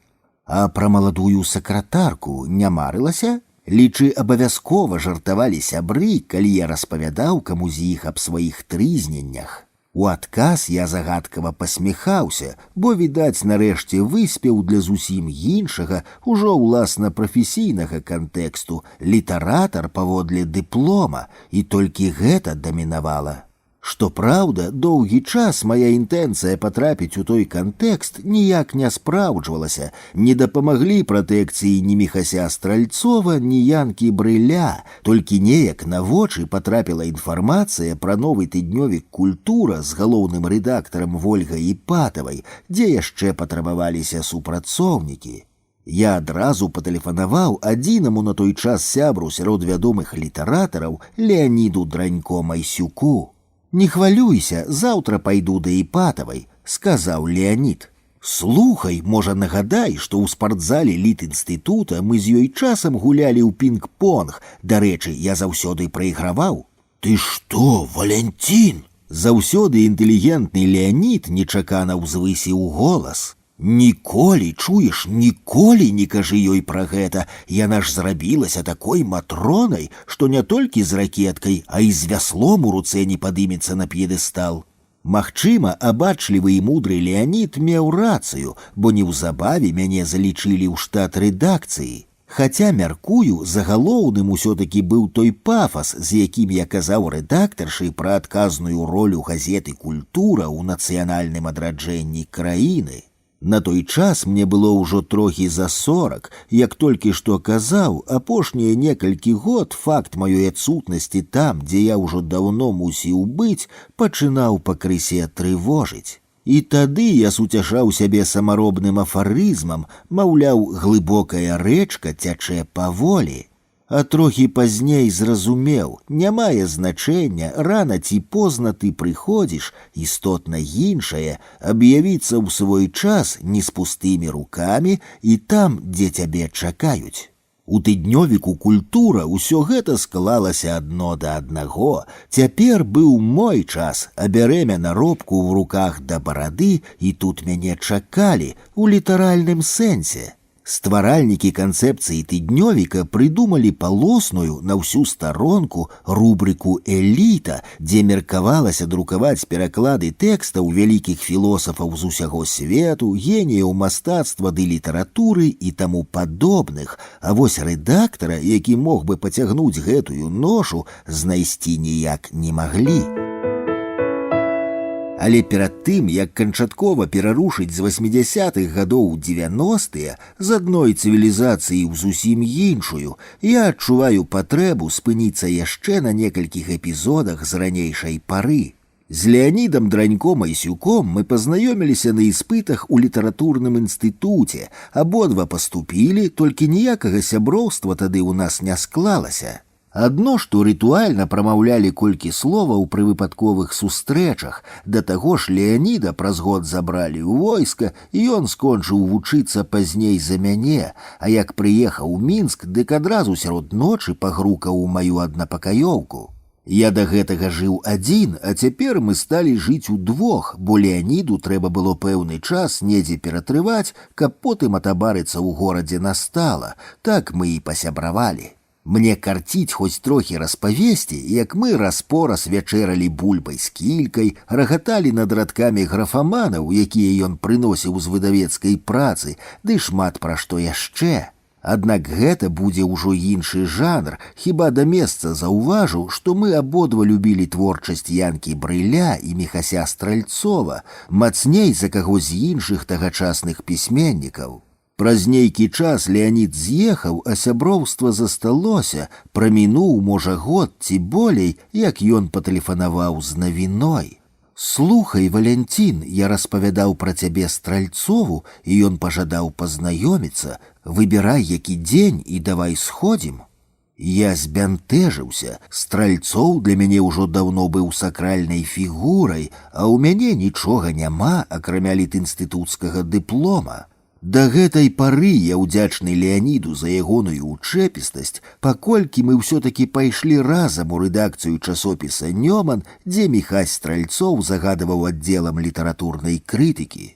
Я не магу назваць Стральцова сваім настаўнікам, тут было штосьці іншае, бадай нават нешта містычнае. Калі праз колькі гадоў пасля знаёмства ён памёр, я адчуў такі боль і тугу, быццам гэта быў мой бацька. Хай родны бацька даруе мне гэтую эмоцыю. Яшчэ доўгі час мяне неаднойчы скаланала на вуліцы, калі здалёк бачыўся нехта, падобны да Міхася Стральцова. А тая першая сустрэча скончылася прапановай. Мы дапалілі па апошняй цыгарэце ўжо на ганку рэдакцыі, і тады Міхась Лявонович запрапанаваў: «Паспрабуй напісаць пра Брыля». Каб які юбілей ці свята якое, засумняваўся я. І ў той жа момант пачуў: Брыль — гэта заўсёды свята. Неяк неўпрыкмет я стаўся для Нёмана, што называецца, сваім аўтарам. І гэта для мяне было надзвычай важна, бо толькі цяпер я нарэшце ўпэўніўся, што магу быць запатрабаваным як літаратар. Толькі самым істотным было іншае: мае тэксты ўхваляе Міхась Стральцоў.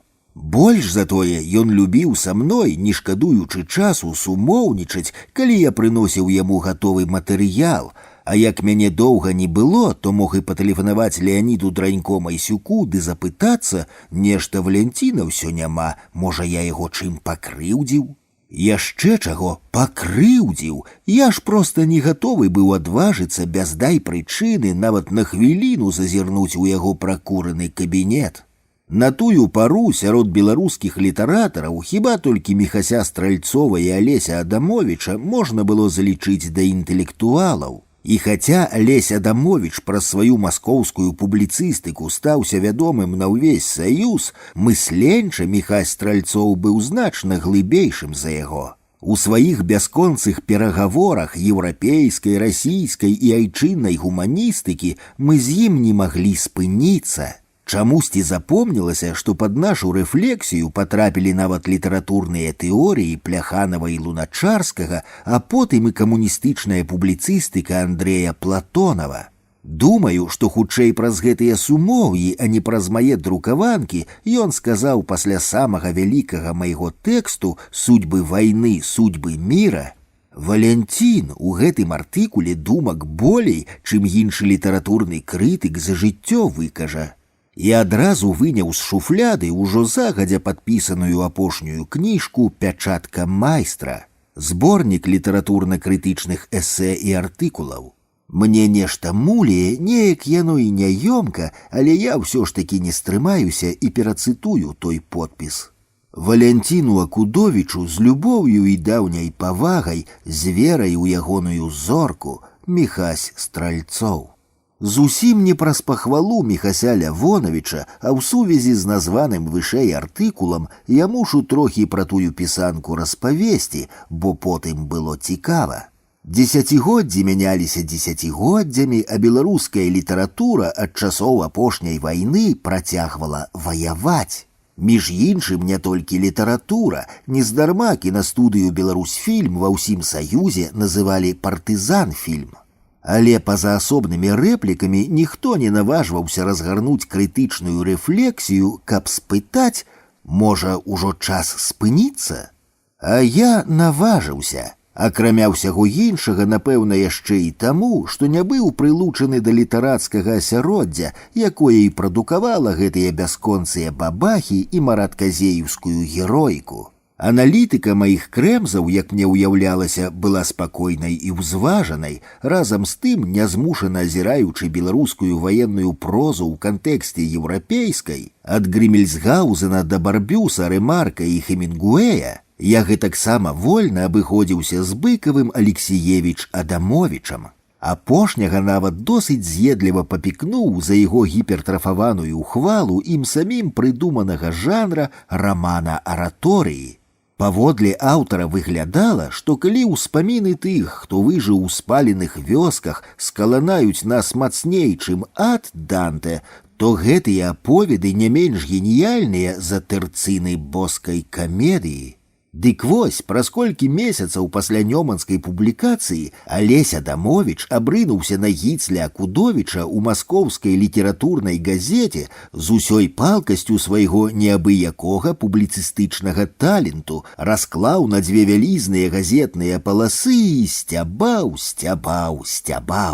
Не ведаю чаму, толькі мне з таго сцёбу нават не засвярбела, хутчэй я адчуваў гонар. Гэта ж не абы-дзе і не абы-хто так жарсна прагне цябе зняславіць.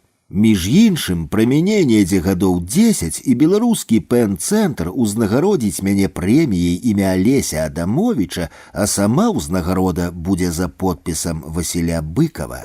І так яно часам здараецца ў літарацкім жыцці.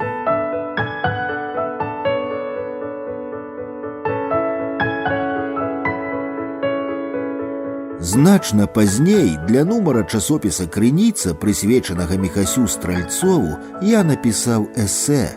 У мяне нават няма сумневу, што яго трэба вярнуць сюды, у мае ўспаміны.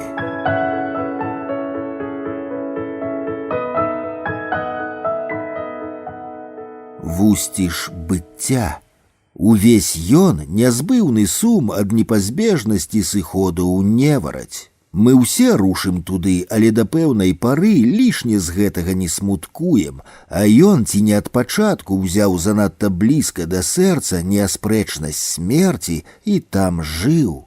І таму так жыў, як жыў, а ўсё, што акрэсліваў словам, было словам пра сыход.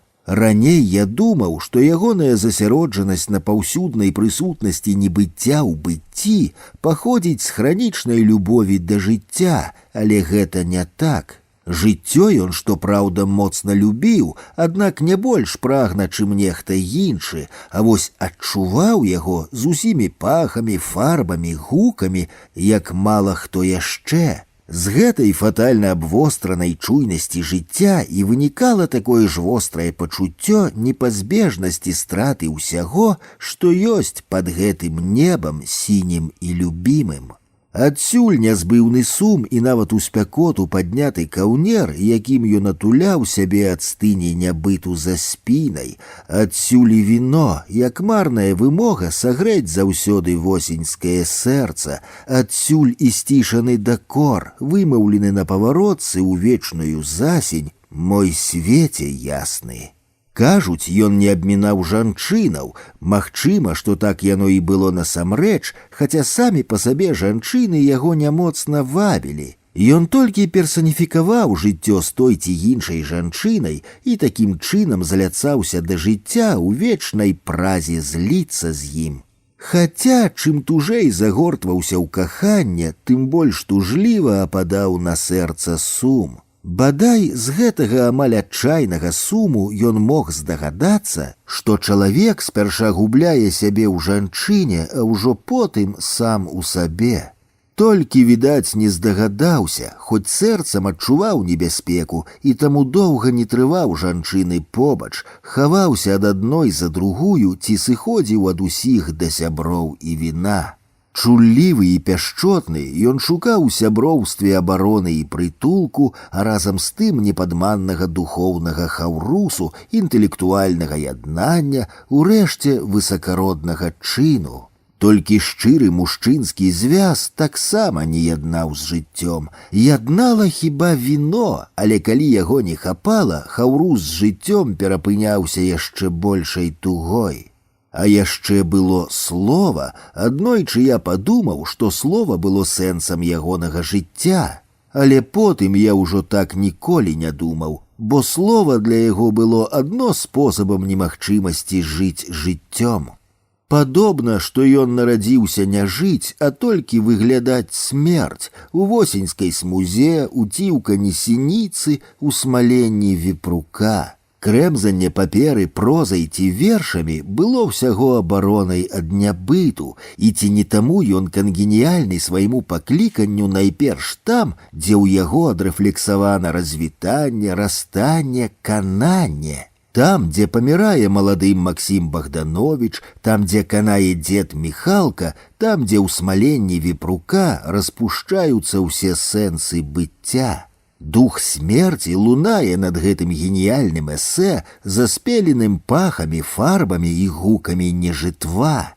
Ідуць ужо халады, бяруцца прымаразкі, падаюць інеем сырыя туманы. Чарствее зямля і цёмным ільсняна-халодным зяленівам б'е ў вочы парадзелая пры дарозе трава. Ужо выпетрала зябліва, пасівела ў гародчыках і пазванчэла бадыллё і панішчымнела паветра. У смаленні віпрука ён перажыў свой метафізічны сыход. Тут невараць урэшце запанавала ўсюды і найперш у ім самім. Ён сам быў віпруком і тым, хто забівае віпрука. Ён сам з сябе склаў ахвярнае вогнішча і сам быў тым ахвярным дымам, што завяршыў яшчэ адзін кругазварот быцця. З тым дымам ён і адышоў у нябёсы, а душа ўзяла і засталася, затрымалася на нейкі час і вярэдзіць маю душу ягоным сумам па немагчымасці інакш пазбегнуць смерці, як толькі памерці. Я быў далёка ад Мінска, калі Міхася Стральцова хавалі на чыжоўскіх могілках, таму на бліжэйшыя дзяды дамовіўся з Леанідам, каб ён быў маім Вергіліем у вусцішных пошуках пекла Міхася Лявоновіча. Але мы так блытана і стомлена шукалі тое месца, што калі знайшлі, то сілаў засталося адно для сцярожкага ўслухоўвання ў глыбіні моўчы. Зусім інакш было, калі аднойчы, без дай прычыны, Леанід прапанаваў наведаць магілу Кузьмы Чорнага на Даўгабродскай. Сярод нашых улюбёнцаў Чорны быў побач з Брылём і Стральцовым, адно што Леанід найбольш шанаваў раман «Сястра», а я няскончаны «Млечны шлях». Той прыгодзе Леанід прысвеціць цэлы раздзел у маім любімым мегаэсэ «Стомленасць Парыжам». І я не магу не пацешыць сябе, а можа і яшчэ кагосьці, эпізодам з маладосці, агучаным словамі рамантычнай паэзіі. Я музычна развітаўся з А і гэтак жа паспрабую развітацца са сваім першым сябрам па доме Герцена, далікатным паэтам, які сказаў пра А «Зайздрошчу гэтай жанчыне». Я, вядома, не спытаў, чаму ён зайздросціць, бо адразу адчуў, што ягоная зайздрасць – ажурная загадка, эолавая чарацінка, якою дакранаюцца да еўрапейскай ліліт і памагаюць разблытаваць плецева семантыкі, каб жанчыну-абстракцыю ператварыць у жанчыну-сястру.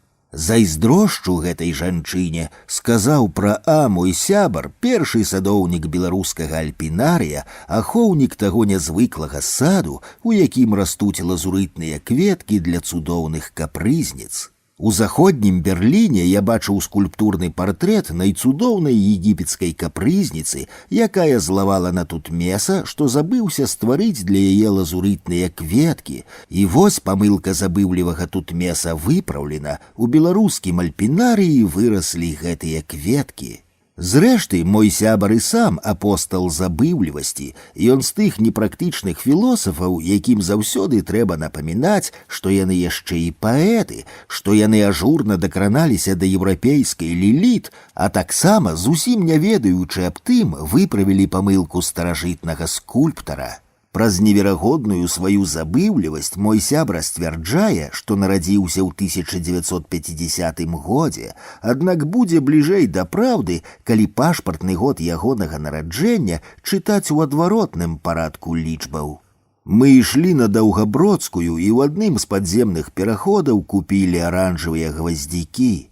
Я падумаў, не толькі дзеля зручнасці музыканты, жабракі і гандляры займаюць у падземных пераходах месца каля сцяны. Дзеля бяспекі таксама, калі бетонная столь пад аўтамабільным ці нейкім іншым баластам праломіцца, то асноўны яе цяжар абрынецца на сярэдзіну тунэля, якраз туды, дзе звычайна знаходзяцца тыя, хто слухае музыку, падае міласціну і купляе кветкі.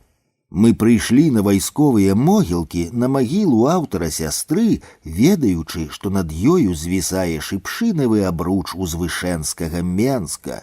Немагчыма пазбавіцца правінцыйнага холаду, не абдзёршы аб гэты абруч свае далоні, як і немагчыма перад Парыжам па-сапраўднаму развітацца з сябрам, не змёўшы з дарагой магілы чырвоны пластмасавы тюльпан. Постскриптум. Подпісы Леаніда, якія ён рабіў для мяне, зразумела і не толькі для мяне, паверх падборак публікацый сваіх вершаў у часопісах, часам былі не менш удалымі за ўласна вершы. Над паэмкай, прысвечанай Марку Шагалу, часопіс «Беларусь», ён надпісаў: «Дружа Валянцін, і шарм Шагалава малюнка, і вершаў гэтых пекната у параўнанні з пацалункам, сказаць па шчырасці, лухта». Эпохі, як і паэзія, не перакладаюцца, яны потым заўсёды толькі інтэрпрэтуюцца. Таму, калі я проста нагадваю пра падзеі той пары, дык разумею, што ў той візіі яны нічога не кажуць пра люстрацыю часу як такую.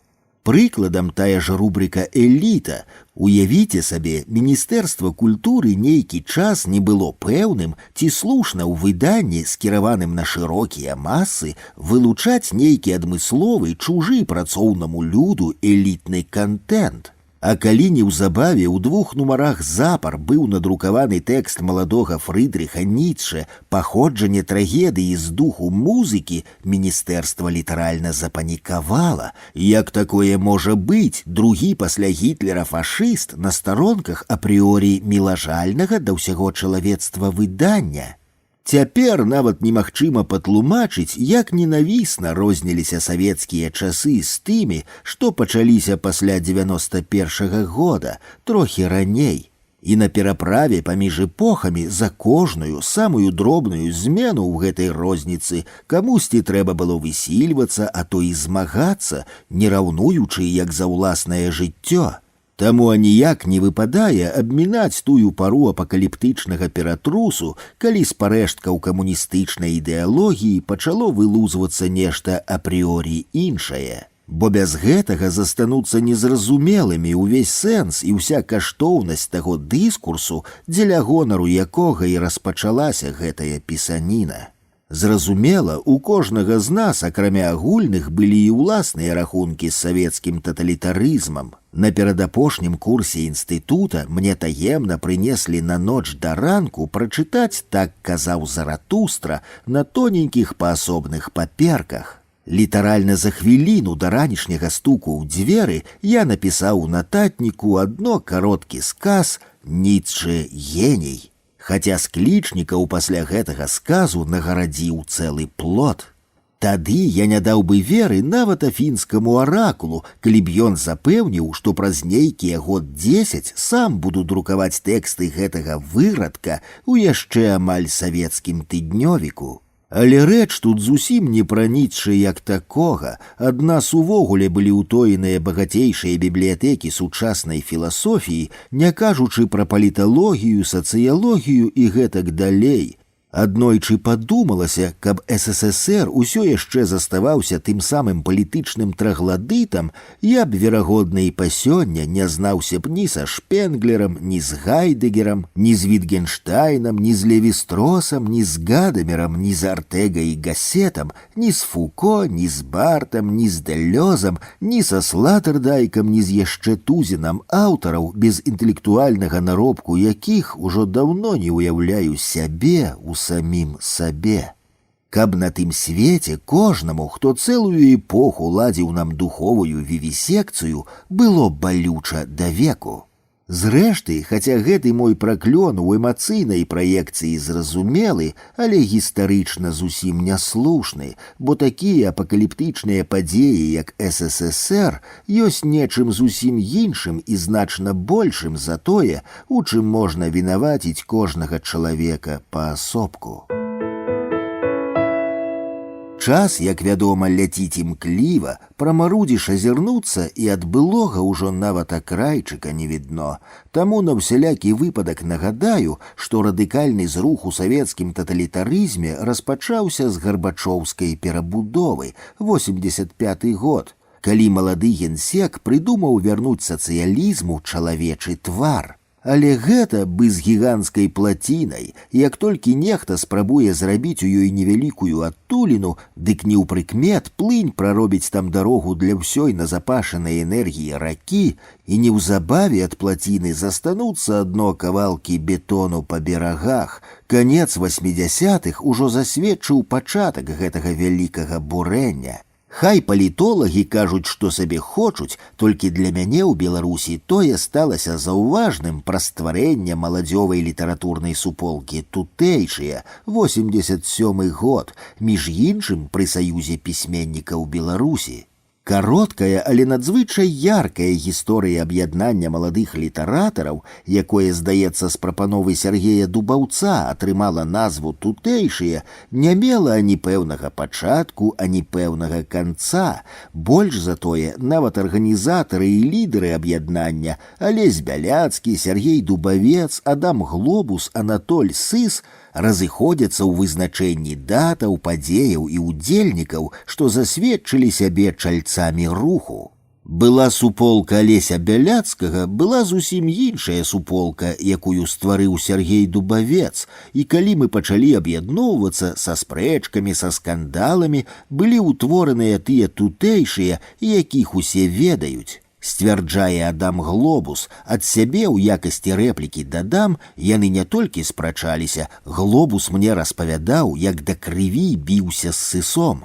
Хаця аб'яднанне структурна было аморфным, неакрэсленым у задачах і мэтах, аднак пры гэтым надзвычай актуальным у факце сваёй наяўнасці. Таму яно вельмі хутка займела шырокі розгалас і набыло вялікую папулярнасць. Бадай з усяго гэтага склалася ўстойлівай формула пакалення тутэйшых, і гэтая формула падаецца досыць дакладнай, бо роля літаратурнага аб'яднання тутэйшыя была не столькі ў тым, што яно фармальна задзіночыла пэўную колькасць маладых літаратараў, колькі ў тым, што выявіла памкненні і жаданні цэлага літаратурнага пакалення і нават шырэй, прагу бальшыні тагачаснага грамадства да радыкальных пераменаў. Зрэшты, тутэйшыя і не былі ўласна літарацкім згуртаваннем, у ім шмат заставалася ад майстроўні і талакі з іх культам нацыянальнай Беларусі, які дамінаваў над усімі канкрэтнымі формамі выяўлення гэтага культу. Таму не мастацкія артэфакты, а перадусім менавіта грамадска-палітычныя акцыі тутэйшых набылі шырокі розгалас, выклікалі цікавасць і павагу шырокай публікі як на айчыне, так і ў замежных сродках мас-медыя. Няма чаго і казаць, улада звярнула на ўсё гэта ўвагу і, не марудзячы, распрацавала захады дзеля разбурэння увогуле так і не сабраных у адно цэлае тутэйшых. Спехам быў арганізаваны прыём у члены Саюза беларускіх пісьменнікаў Адама Глобуса, Анатолія Сыса, Максіма Клімковіча, што натуральна ўнесла дадатны разлад і ў да таго не лішне трывалую супольнасць. Хаця, пэўна, найбольш істотным у непрыкметным сыходзе тутэйшых з вялікай публічнай сцэны было тое, што на гэтай сцэне з'явіліся новыя і больш яркія героі. Шматлікія грамадскія аб'яднанні ды палітычныя партыі, найперш беларускі народны фронт. Але на астачу тутэйшыя яшчэ паспелі грымнуць дзвярыма, ды так, што ўся краіна скаланулася. Натуральна, я маю на ўвазе арганізацыю святкавання дзядоў у 1988 годзе. Да гэтай падзеі мы неўзабаве вернемся, а пра нашых герояў яшчэ толькі скажу, што яны неўпрыкмет разышліся рознымі шляхамі і кожны ў свой бок, пакінуўшы па сабе міф пра тутэйшых.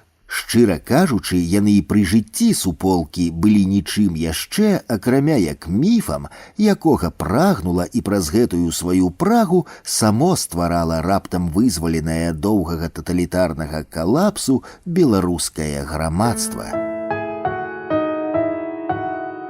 Я да таго міфа не меў ніякага дачынення, паколькі, як і раней, заставаўся сам-насам у вартаўніцкіх катухах ці турысцкіх скляпеннях. Хаця з цікавасцю чытаў усё, што ўжо трохі дэмакратызаваная прэса пісала пра гэтых хлопцаў і дзяўчат.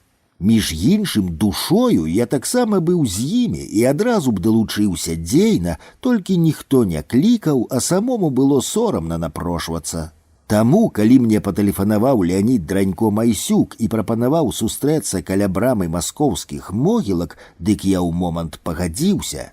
Тутэйшыя ўжо неаднойчы і летась ладзілі святкаванне дзядоў. Пэўна, таму Мінгарсавет задаволіў іх заяўку на ўшанаванне продкаў сярод помнікаў маскоўскіх могілак. Як моцна ён пра гэта неўзабаве пашкадуе, бо за прамінулы год палітычная сітуацыя ў СССР радыкальна змянілася. Забастоўкі, мітынгі, стыхійныя пратэсты ды розныя іншыя забурэнні, не спыняючыся, скаланалі неабсяжныя прасторы камуністычнай імперыі, а прыбалты ўжо нават паспелі стварыць народныя франты. Відаць, за некалькі дзён да падзеі ўлады зразумелі, што на гэты раз збярэцца нязвыклы хаўрус з некалькіх дзясяткаў нацыянальна заангажаваных маладзёнаў, а, пафасна кажучы, народ, і пачалі праз радыё, тэлевізію ды газеты запалохваць людзей. Менавіта ў той дзень упершыню паводле тэхнічных прычынаў зачынілі метро. Магчыма, некага гэта і прыпалохала, але калі я выйшаў на праспект Сутарэнняў, дык абапал яго па ходніках шчыльным цугам цягнуліся і цягнуліся людзі, і дзіва дзіўнае, спрэс чуліся беларускія словы. Браму на могілкі наўмысна зачынілі, шыхты міліцыянтаў і амапаўцаў з усіх бакоў сціскалі натоўп будучых нацыяналістаў, каб людзі падушылі самі сябе. Было па-сапраўднаму страшна і карцела як-небудзь уцячы адсюль. Ад страху ды нянавісці народ выенчваў кагадзе дадзенае Алесем Адамовічам азначэнне Беларусі «Вандея! Вандея!». Зрэдчас гучала і больш зразумелае для ўсіх беларусаў «фашысты! Фашысты!». І тут скразняком пранеслася «цішэй, цішэй, пазняк гаворыць». Тады я і папрасіў Леаніда Дранько-Майсюка залезці яму на плечы, каб пабачыць чалавека, які, толькі што вырваўшыся з міліцэйскага палону, не ўцёк да хаты, а добраходзь вярнуўся ў самую гушчыню з край небяспечных падзеяў. У нейкі момант народ усё-такі прарваў шчыльную аблогу раз'ятраных супрацівам праваахоўнікаў парадку. Пакуль мы з сябрам азіраліся на волі, у шчыльную прабег падлетак і шэптам паведаміў «Ідзем на курапаты». Калона недзе з 1000 чалавек выцягнулася па прасёлку ўзбоч кальцавой дарогі, а на самой кальцавой сінхронна і раўнавяліка рухалася калонна з машынаў, дзе былі і закратаваныя вязніцы на колах, і вадамёты, і аўтобусы, бітма набітыя міліцыянтамі, амапаўцамі, вайскоўцамі. Досыць хутка кіраўніцтва карнай аперацыяй канчаткова пераканалася, што людзі ідуць да курапатаў. Тады механізаваная калона набрала хуткасць ды знікла, каб перагарадзіць дарогу нефармалам, пакуль яшчэ гэтак называлі будучых БНФаўцаў і нацыяналістаў, на падыходзе да месца схаранення ахвяраў сталінскага тэрору.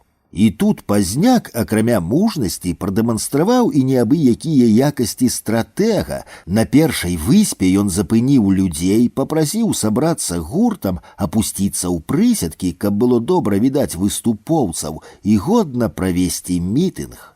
Чырвонае сонца хілілася долу, з чыстага сіняга неба зрэдчас зляталі сняжынкі, стаяла напятая цішыня. Свет знерухомеў, і ў гэтым нерухомым свеце на голай выспе прыселая сціжма людзей слухала Пазняка, які ўзвышаўся над усімі, як помнік самому сабе. Мы быццам вярнуліся ў біблейную пару, падумалася мне. І гэта не Пазняк, а прарок Маісей заклікае народ Ізраілю пабрацца з мужнасцю. Але хутка мне ўжо было не да біблейных аналогій, бо раптам здалёк пачуўся мерны тупат. Я азірнуўся, зверху на нас рухалася чорная сцяна. Праз святло нізкага сонца насупраць карнікі мелі суцэльны чорны акрас. І тады мной апанавала відзежа. У адначасе я зразумеў, што пакуль мы не раструшчым гэтую чорную сцяну ў друс і пыл, датуль не мецьмем людскага жыцця. Сцяна наблізілася ў шчыльную і пачала ссоўваць народ з выспы. Пазняк заклікаў да спакою, аднак шмат хто запанікаваў і кінуўся бегчы ў бок падлеску на ўзбоч кальцавой дарогі. Яшчэ ніхто не дабег туды, як з кустоўя выскачылі вайскоўцы, і калі яны паспелі там схавацца, ды пачалі біць і валіць уцекачоў на падмерзлую глебу, жанчынаў таксама на маіх вачах. Потым, калі супраціў уладам выявіцца сістэмна і уцякаць ад амапаўскіх дубінак станецца гэтаксама звыкла, як хавацца ад залевы, той уласны страх і тое захапленне мужнасцю іншага будуць падавацца трохі наіўнымі. Але тое будзе потым, калі шмат чаго перайначыцца і ў самім часе, і ў кожным з нас.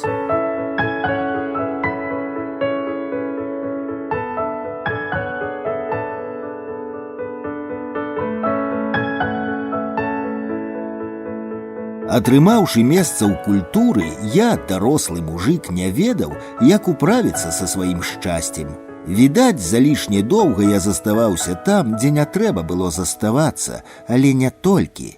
Тут маімі паплечнікамі па працы сталіся Платон, Кіркегар, Ніцше, Шпенглер, Ясперс, Эка, Гумілёў, старэйшы Мамардашвілі. Трохі пазней было вырашана, што нядобра пакідаць абок увагі беларускіх герояў, тоесную рубрыку назваў «Суплёт ідэяў».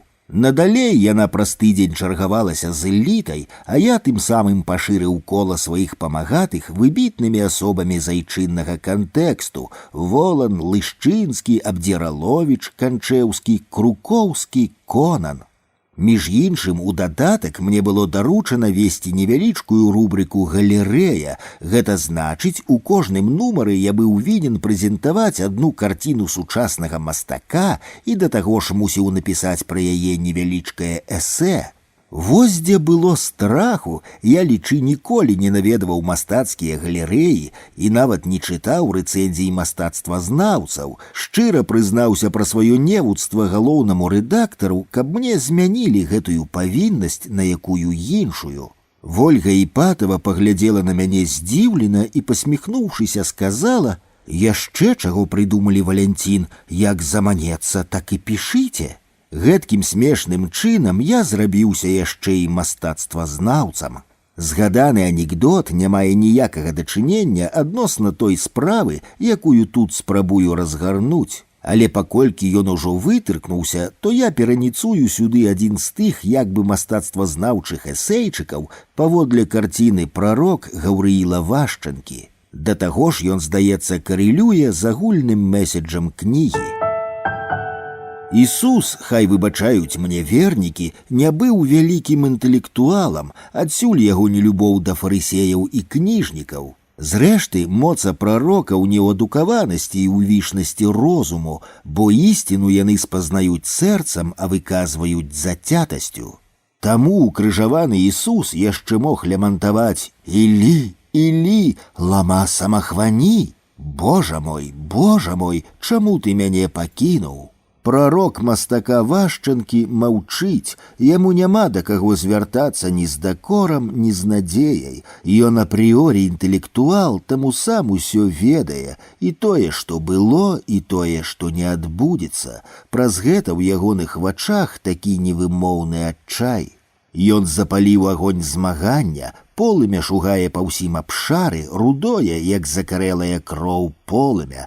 Нарэшце тое мёртвае, што ён клікаў рушыць знішчанае, і вось настаў момант, калі трэба весці людзей ад пякельнага агню некуды яшчэ.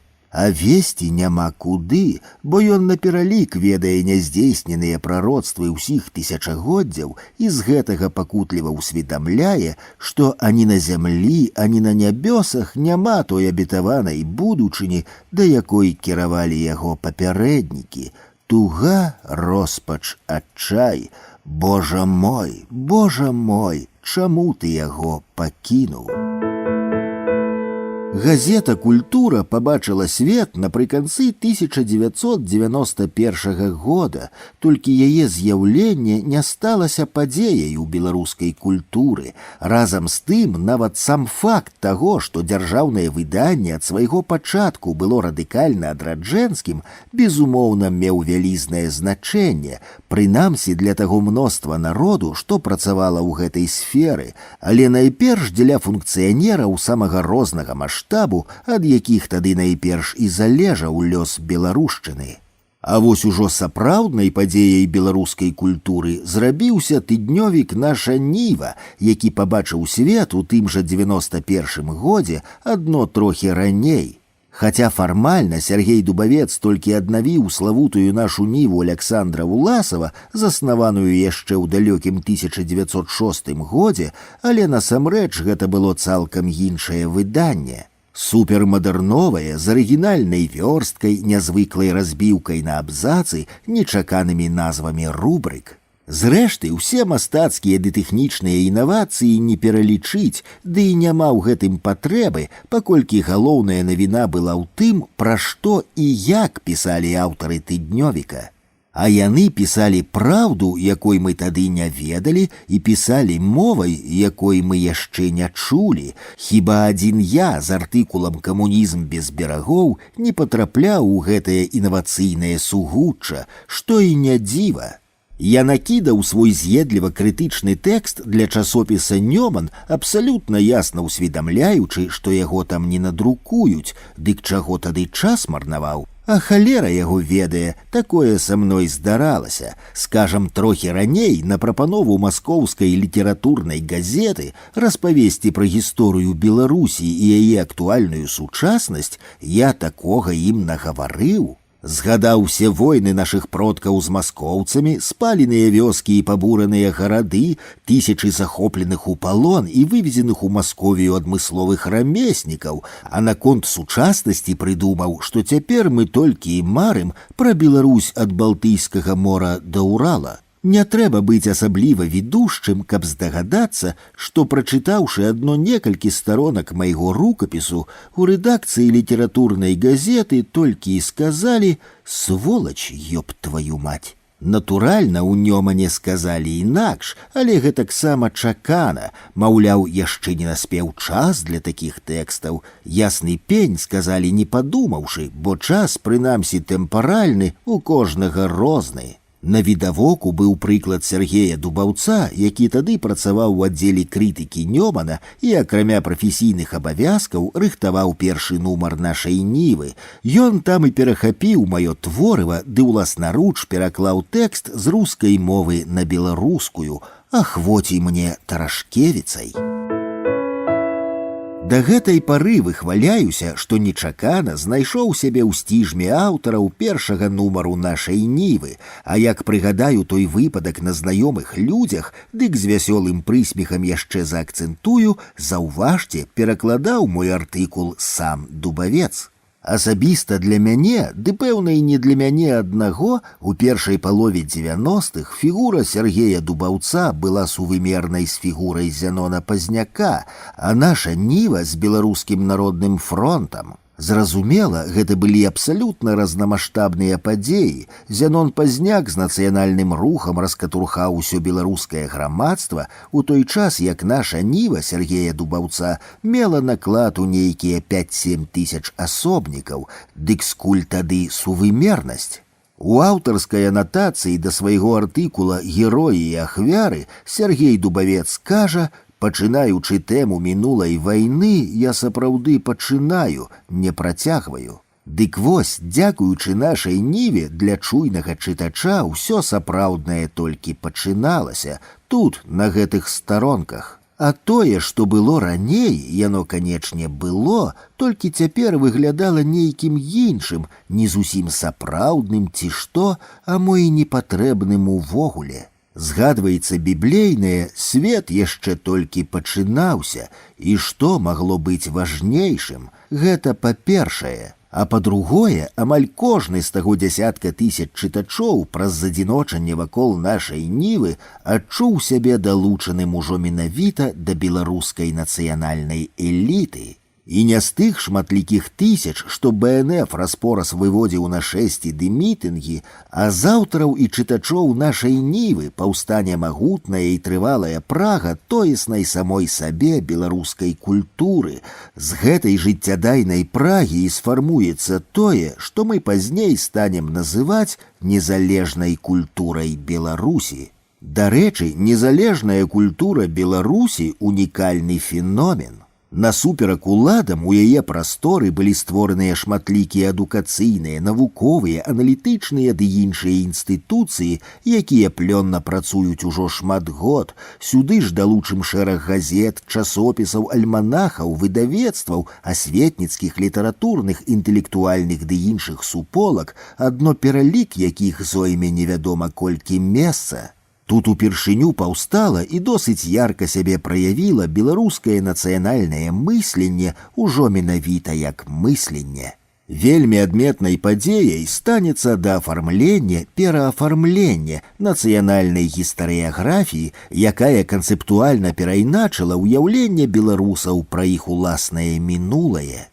Тут і толькі тут сфармавалася новая беларуская літаратура, і сутнасна і якасна адрозная ад той, што была раней. Адным з магчымай нечаканых вынікаў гэтага пераруху стаўся выбух, без перабольшвання, перакладной літаратуры. Асобна трэба сказаць пра рок-музыку, якая ў 90-е гады дзеля абуджэння нацыянальнай свядомасці беларусаў магла б адыграць не меншую ролю, чым у сваю пару оперы Вагнера для нацыянальнай свядомасці немцаў. Магла б, каб гэтага не спалохалася ўлада. Перад тым, як на пэўны час развітацца з Сергеем Дубаўцом і ягоным праектам, мушу менавіта так звярнуць увагу яшчэ на адзін тэкст з таго першага нумара, які ў перспектыве майго ўласнага кону апынуўся падставовым. А менавіта на эсэ Ігара Бабкова «Сон, які сніўся нікому». Калі я яго прачытаў, то канчаткова упэўніўся ў сваёй веры, што высокая метафізічная філасофія беларускай мовай магчымая, і магчымая менавіта як беларуская філасофія. З гледзяшча значнасці гэтай падзеі для мяне асабіста хацеў бы прылучыць сюды фрагмент таго тэксту. Залатыя часы паганскае народнае культуры 19-е стагоддзе. Гэта часы, калі душа народа нібы прарастае ў высокую культуру, нараджае такія з'явы, як Міцкевіч, Чачот, Баршчэўскі. Каб зразумець, што такое паганская культура, варта ўявіць сабе ўвесь комплекс беларускага фальклору, праспяванага адначасова як магутная касмічная сімфонія, як гімн мікра- і макракосмасу. Уявім сабе ўсе казкі, расказаныя ўсімі бабулямі праз усе часы, усе паданні і легенды, усе рытуалы і галашэнні. Калі ўявіш сабе ўсю веліч гэтае сімфоніі, беларуская гісторыя бачыцца як сон, што сніўся нікому. Зрэшты, ён сапраўды сніўся нікому. Мусім прызнаць, што беларусы захаваліся як нацыя менавіта таму, што ва ўсе часы польска-расейскага гістарычнага беспрасвецця жылі не ў гісторыі, у космасе. Сёння мы знаходзім сябе ў індустрыяльнай цывілізацыі, у секулярызаваным, суб'ектывістка-касмапалітычным асяроддзі сучаснага горада. Мы не верым у вонкавасць, але ж і ўнутры сябе не пачуваемся гаспадарамі. Недзе за даляглядам Бог, ці то памёр, ці то на рамонце. Перад вачыма культура, і адзінае, што мы можам сказаць сабе ў суцяшэнне, яны спявалі, мы слухаем.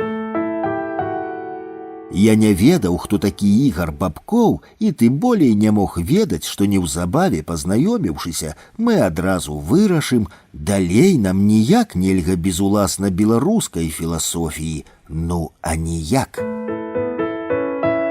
Ды што там сваёй, у нас ніякай філасофіі не было, таму эсэ пра Сёрена Кіркегара для тыднёвіка «Культура» я заманіфеставаў наступным пасажам. Леў Шастоў пачынае сваю кнігу пра Кіркегара наступнымі словамі: «Кіркегар прайшоў паўз Расію». Прачытаў і з болем, які межаваў з адчаем, падумаў, паўз Беларусь прайшлі ўсе, пачынаючы ад Парменіда і завяршаючы Дэлёзам, ці хто каму тут больш даспадобы. Усе, колькі іх было філосафаў, адвеку ішлі, ідуць і, здаецца, будуць ісці паўз, паўз, паўз. Трохі суцяшае хіба тое, што калі меркаваць паводле досведу Кіркегара, дык у справе асэнсавання існага страх і адчай могуць стацца нават больш прыдатнымі за інфантыльны аптымізм і прагматычную разважлівасць.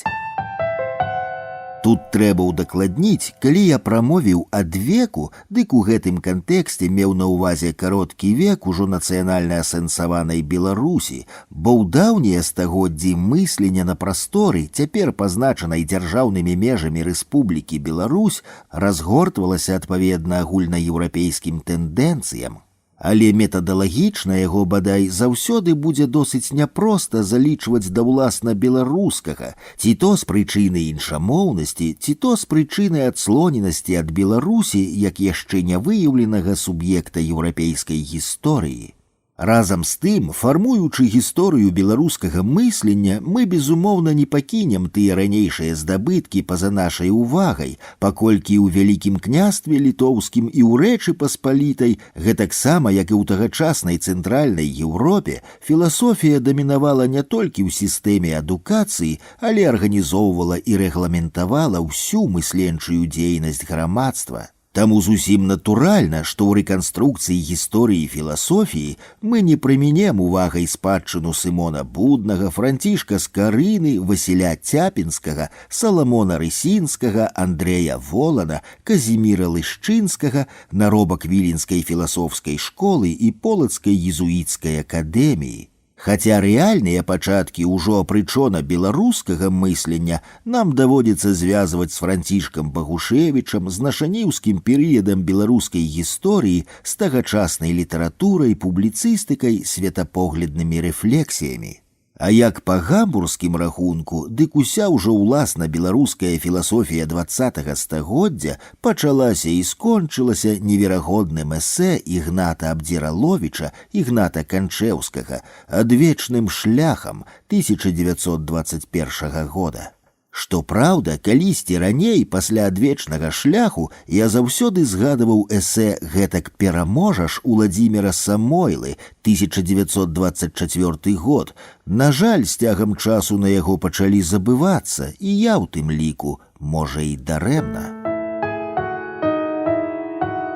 Аднойчы дзеля забавы прыдумалася містычная філасафемка пра кон. Цалкам вераемна, што гэтая прыдумка здарылася недзе пасля года працы ў культуры, калі я ўжо надрукаваў тут ладнае бярэмя тэкстаў вялікіх філосафаў і колькі сваіх эсэ. Тады на першым юбілейным застоллі Вольга Іпатава, адзначаючы поспехі калектыву, сярод іншага сказала: «Глядзіце, Валянцін прыйшоў да нас інструктарам па турызме, а цяпер ён ужо вядомы беларускі культуролаг».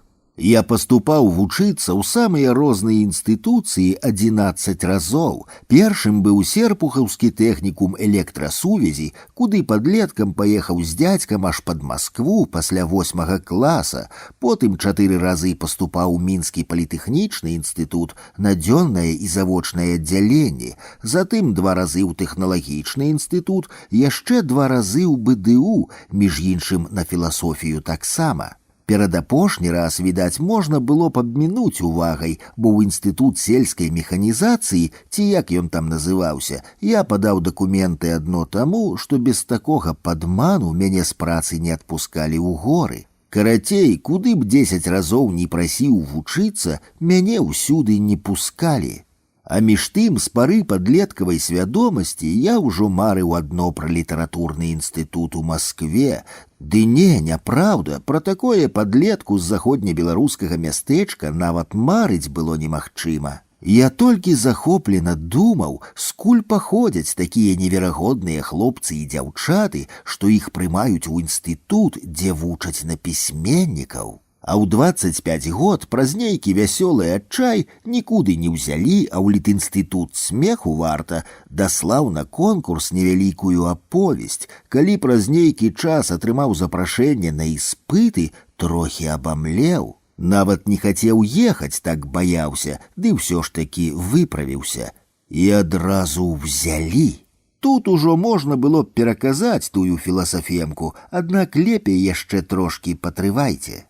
Я ўжо пісаў, што доўгі час пасля Масквы шукаў адно вартаўніцкія каморкі, а як закарцела літаратурнай працы, дык паўтарылася тое, што было з інстытутамі. У Скарынаўскі цэнтр не ўзялі, у Нёман не ўзялі, у Лім не ўзялі. Ды што тут шмат пералічваць, усюды не ўзялі, пакуль не з'явілася культура. Вось пасля гэтай вызначальнай падзеі і прыдумалася весела, што ў кожнага чалавека, акрамя універсальнага лёсу, ёсць яшчэ персанальны кон. Гэта ён аберагае цябе ад самага горшага. Калі табе, скажам, на рэйках трамвай адрэзаў адну нагу, дык моцна не скавычы, а будзь яшчэ ўдзячны свайму кону, бо без яго дапамогі ты застаўся б зусім без ног, а можа нават і без галавы. Пасля таго, як я ўсё гэта прыдумаў, дык зразумеў, што нішто іншае, а менавіта кон бярог мяне ад усіх інстытутаў ды універсітэтаў імперыі, пакуль не наспеў мой час ехаць у Маскву. Бо каб я паступіў вучыцца куды-небудзь раней, прыкладам у палітэхнічны, то з маёй фенаменальнай нікчэмнасцю, што да матэматыкі і падобных дысцыплінаў, я 5 год штодня ўмываўся слязьмі, але атрымаў бы непатрэбны мне дыплом інжынера, каб мае неадукаваныя бацькі, лепшыя ў свеце бацькі, светла заплакалі ад радасці і цяпер ужо напэўна далі веры, што недарэмна пражылі жыццё. Тое ж і з літаратурнай працай. Няўжо вы думаеце, што слынны Міхась Стральцоў, а тым болей народны пісьменнік Янка Брыль насамрэч не маглі ўладкаваць хлопца з маскоўскай адукацыяй у той жа Нёман ці Лім? Недарэчна нават спрачацца. Відавочна, гэта мой кон не ў прыкмет касаваў усе іх высілкі, бо наперад ведаў, што ўжо рыхтуецца выданне з філасофскім кантэнтам, дзе я змагу рэалізаваць усё тое метафізічнае натхненне, што назапашвалася ўва мне дзясяткі год. Напэўна, гэта ўжо было б занадта, каб я выказаў меркаванне, што кон паспрыяў і таму, каб мяне ў восень 92-го адпусцілі з газеты ў Полацк на юбілейную канферэнцыю пра набыткі Полацкай езуіцкай акадэміі. Яно як быццам сапраўды занадта, толькі хто яго ведае, калі зазірнуць уздоўж перспектывы далёка наперад. Бо менавіта там мы перастрэліся з Ігарам Бабковым, здаецца, на ўсё жыццё. Вось што ён сам напісаў пра тую падзею. Мне дакладна не патрэбны вучні, я не настаўнік у класічным сэнсе. Мне патрэбны тыя, хто ідзе поруч, сувандроўнікі, каб не адчуваць сябе самотным у краявідзе. У гэтым сэнсе мне пашэнціла, ужо больш за 20 год у мяне ёсць ідэальны суразмоўца і сувандроўнік Акудовіч. У нас вельмі розныя тэмпераменты і розныя жанры. Ён скончыў літінстытут і ішоў ад літаратуры ў мысленне ў філасофію, а я наадварот ад філасофіі ў літаратуру, і мы сустрэліся на паўдарозе. Да таго ж амаль сінхронна вярнуліся ў беларускую культуру, адкрылі яе для сябе, пазнаёміліся мы ў Полацку на канферэнцыі на самым пачатку 90-х. Раней толькі чулі адзін пра аднаго, а тут ішлі па дарозе на секцыю і вырашылі, што трэба стварыць беларускую філасофію. А пра што была канферэнцыя, ужо і не памятаю.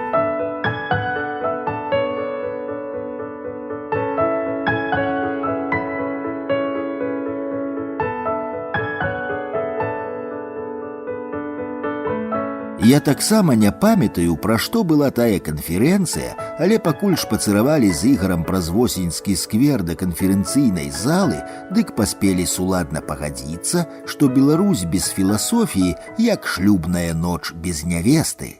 Такое прасцецка-дурнотнае параўнанне ганарысты Ігар апрыорі прыдумаць не мог, а паколькі яно памятаецца да гэтай пары, дык што тут спрачацца пра аўтарства? Больш таго, яшчэ да пачатку паседжання мы ўжо вызначыліся, з чаго нам трэба пачынаць. Метафарычна кажучы, каб выгадаваць сад з залатымі яблыкамі метафізікі, трэба было спачатку высекчы сярод днеру шэлляда, пераказваючы простымі словамі, стварыць філасофскі часопіс, натуральна беларускі і беларускай мовай. Па абедзе мы дамовіліся, што, вярнуўшыся ў Мінск, адразу сустрэнемся ў кавярні «Хвілінка», каб сам-насам абгаварыць наш праект як у падставовых канцэптах, так і ў апрычоных дэталях. Не забыліся нагадаць адзін аднаму, што да кавы кожны мусіў прынесці свой варыянт назвы часопіса, сваю канцэпцыю і да таго падобнае.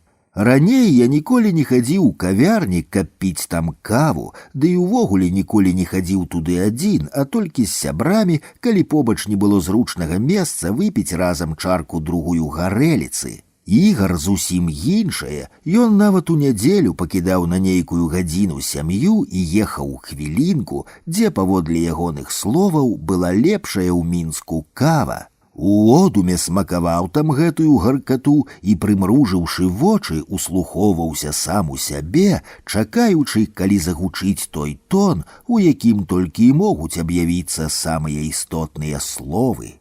На сустрэчы Ігар прапанаваў назваць часопіс «Фрагменты», а я «Тэксты». Як ні дзіўна, ён аддаў перавагу майму цалкам пастмадэрнаму варыянту, хаця мне больш падабалася яго назва.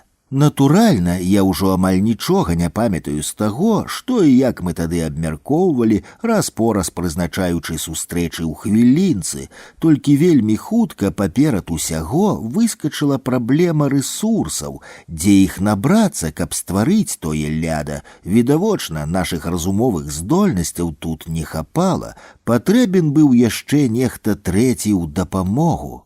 Дзіўна гучыць праблема трэцяга за кавай. Толькі паспеў прамовіць я, як Ігар запытаўся: «Алесь Разанаў? Алесь Разанаў!» У момант пагадзіўся я. Буйнейшая мысліўная фігура ў тагачаснай беларускай прасторы, ну што тут яшчэ думаць? Алесь Разанаў таксама пагадзіўся адразу, і гэта была ласка кону. Вялікі паэт бясспрэчным аўтарытэтам ідэальнага класіка надаваў нашай досыць авантурнай ідэі магчымасць сапраўднасці. Хаця, што да менеджерскіх здольнасцяў, то Алесь Разанаў, пэўна, і сам не ведаў, ёсць яны ў яго ці няма. У нябёсах такім рэчам не вучаць, а ён адтуль не вылазіў.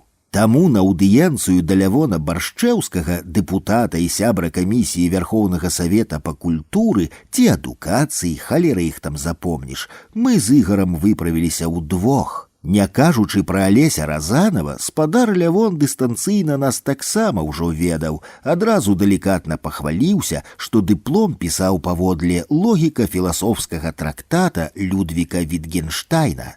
Гаворка была прыязнай, з салідарным разуменнем актуальнай патрэбы філасофскага часопіса для Беларусі. На заканчэнне сустрэчы спадар Лявон сказаў: «Хлопцы, да мяне штодня хто толькі не ходзіць, але вам я даю веры». Далей былі яшчэ словы пра магчымую дапамогу, толькі ўсё гэта не спатрэбілася, бо неўзабаве здарыўся цуд. Аднак перад гэтым трошкі словаў пра Лявона Баршчэўскага, і зусім не таму, што потым мы прысябраваліся, і я яго па сёння моцна паважаю ды люблю. На пачатку апошняга беларускага адраджэння Лявон Баршчэўскі быў інтэлектуальным сімвалам нацыянал-дэмакратычнага руху, першы намеснік Пазняка, разумнік паводле азначэння, паліглот, які на розных узроўнях ведаў невядома колькі моваў, стваральнік цэлага шэрагу слоўнікаў і перакладаў кніг мастацкай прозы. Дарэчы, меў выдатны голас, і яго нават запрашалі ў оперны тэатр. Далей чамусьці згадаўся найперш такі выпадак, калі з пільнай патрэбы запытаў Лявона, як найболей карэктна перакласці з дацкай на беларускую прозвішча Кіркегард. Тады пісаў эсэ пра любімага філосафа. То не адразу, але праз некалькі хвілін глыбокага одуму лабастай галавы атрымаў адказ: Кіркегар. Так цяпер мы і называем дацкага Сакрата, а не выбіраючы з некалькіх рускіх варыянтаў: Кіркегор, Кіркегард і гэтак далей. Мала з кім так хораша было ехаць цягніком у замежжа, як з Лявонам. Трохі падвесяліўшы сябе, мы распачыналі дзіўную гульню. Я называў еўрапейскую краіну, а ён спяваў на яе мове песню. І колькі б тых краінаў я не згадваў, аўтэнтычных песень у Лявона заўсёды хапала з каптуром. Як кажуць, хоць забі не памятаю, з чаго і калі непасрэдна распачаўся вышэйпамянёны цуд. Натуральна, Вольга Іпатава і яе намесніца Людміла Крушынская ведалі, што мы з Бабковым ды Разанавым прыдумляем філасофскі часопіс. Рыхтуючы эліту і суплёт ідэй, я не толькі распавядаў ім пра нашыя справы, але і наперад дзячыў за тое, што мне культураўскі досвед моцна спатрэбіцца ўжо ў непасрэднай працы з часопісам. Але пакуль справа з нашым праектам марудзілася і марудзілася, неяк паклікалі мяне мае начальніцы ды літаральна агаломшылі прапановай, маўляў, а чаму б, Валянцін, не стварыць нам філасофскі часопіс, як дадатак да штотыднёвіка «Культура». Прапанова была неверагодная, тым болей, што все нашыя ўласныя ідэі па-ранейшаму выглядалі досыць сумніўна ў плане практычнай рэалізацыі. «Фантастыка!» — усклікнуў я, толькі што хлопцы скажуць. А што хлопцы маглі сказаць? Яны не горш за мяне разумелі, гэта пакуль адзіны рэальны варыянт. «Дык з чаго пачынаць?» — запытаўся я на наступны дзень у рэдакцыі. «Сядайце за стол», — сказалі шаноўныя кіраўніцы, «і пішыце ліст старшыні Савета міністраў Кебічу». Ну ніфіга сабе, дзе я, а дзе той Кебіч, і што з маім досведам вартаўніцкіх катухоў ды турысцкіх сутарэнняў можна напісаць такому значнаму чалавеку? «Напішыце», — сказала Вольга Михайловна, «што незалежная Беларусь без філасофіі». Тут яна на нейкую хвіліну задумалася, а з мяне, што тое чарцяня з табакеркі выскачыла, як шлюбная ноч без нявесты. Вольга Михайловна зірнула такімі вачыма, што ў мяне мову заняло, хаця маладзейшая Людміла Алексеевна не ў прыкмет пасміхнулася. Карацей, пасля грунтоўнага інструктажу мне сказалі: «А ўвогуле, Валянцін, за што змагаецеся ў сваіх артыкулах ды эсэ, тое і напішыце, толькі каб не зашмат». Я пісаў ліст Кебічу 2 дні, потым яго рэдагавалі Іпатава з Крушынскай, потым чыталі стылі рэдактары, карэктары, потым павезлі міністру культуры, потым прывезлі назад. Ужо будзем адсылаць Кебічу? Я ўсцешыўся. Навошта адсылаць? Здзівілася Вольга Михайловна. Надрукуем у газеце, толькі спачатку вам трэба будзе сабраць пад гэтым лістом колькі дзясяткаў подпісаў. Бо гэта ж не мы будзем прасіць Вячаслава Францавіча, а ўвесь гонар нацыі будзе прасіць за філасофскі часопіс. Дык як тут мне ўправіцца? Я ж толькі са склепа вылез і нікога з гонару нацыі асабіста не ведаю, адно хіба Разанова. Талакой дапаможам, запэўніла Вольга Михайлаўна. Нараз управімся, падбадзёрыла Людміла Алексеевна. І управіліся ўжо недзе праз дзён 10, 22 лютага 93 года зварот быў надрукаваны ў газеце. Адкрыты ліст да старшыні Савета міністраў Рэспублікі Беларусь Кебіча Вячаслава Францавіча. Шаноўны Вячаслаў Францавіч, філасофія, культуралогія, эстэтыка – неад'емныя складнікі кожнай нацыянальнай культуры, да таго ж яны яе вышэйшыя праявы і адначасна формы наступнага развою. Таму мы звяртаемся да вас з гэтым лістом у надзеі, што справа фармавання нацыянальнай філасофіі, якая стаіць перад нашай маладой дзяржавай, атрымае разуменне і падтрымку.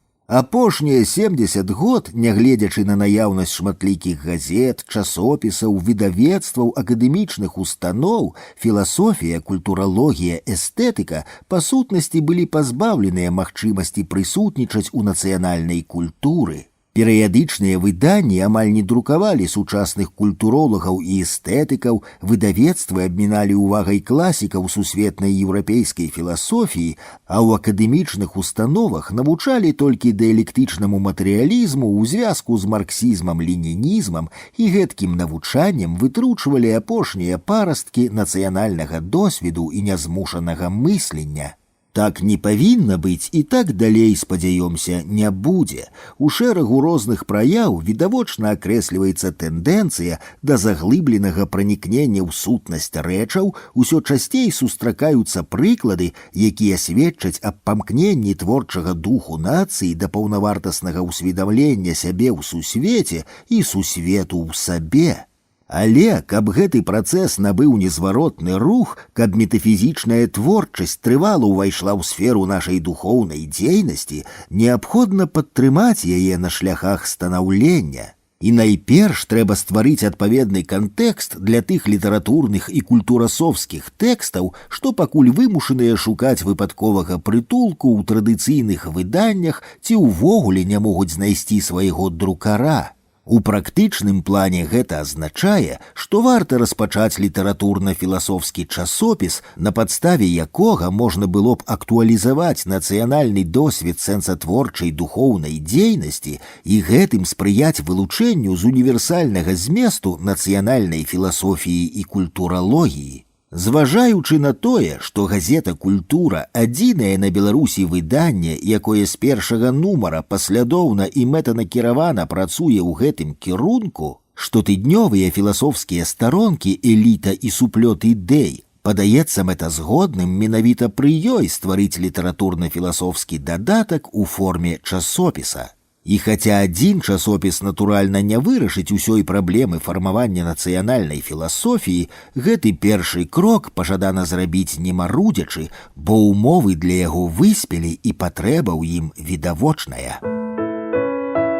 А пад лістом былі подпісы двух народных паэтаў Беларусі, Гілевіча і Барадуліна, трох народных мастакоў Беларусі, Шаранговіча, Кашкурэвіча, Шчамялёва, адной народнай артысткі Беларусі Стэфаніі Станюты, аднаго народнага артыста СССР Мікалая Яроменкі, двух членаў-карэспандэнтаў Падлужнага і Бандарчыка, 4 дактароў філасофскіх і філалагічных навук, Конана Крукоўскага, Булыкі, Фядосіка, 2 намеснікаў старшыняў камісіі Вярхоўнага Савета Вярцінскага і Трусава, аднаго галоўнага рэдактара часопіса Някляева, аднаго паэта Разанова, аднаго перакладчыка Сёмухі, аднаго мастацтвазнаўцы Крэпака.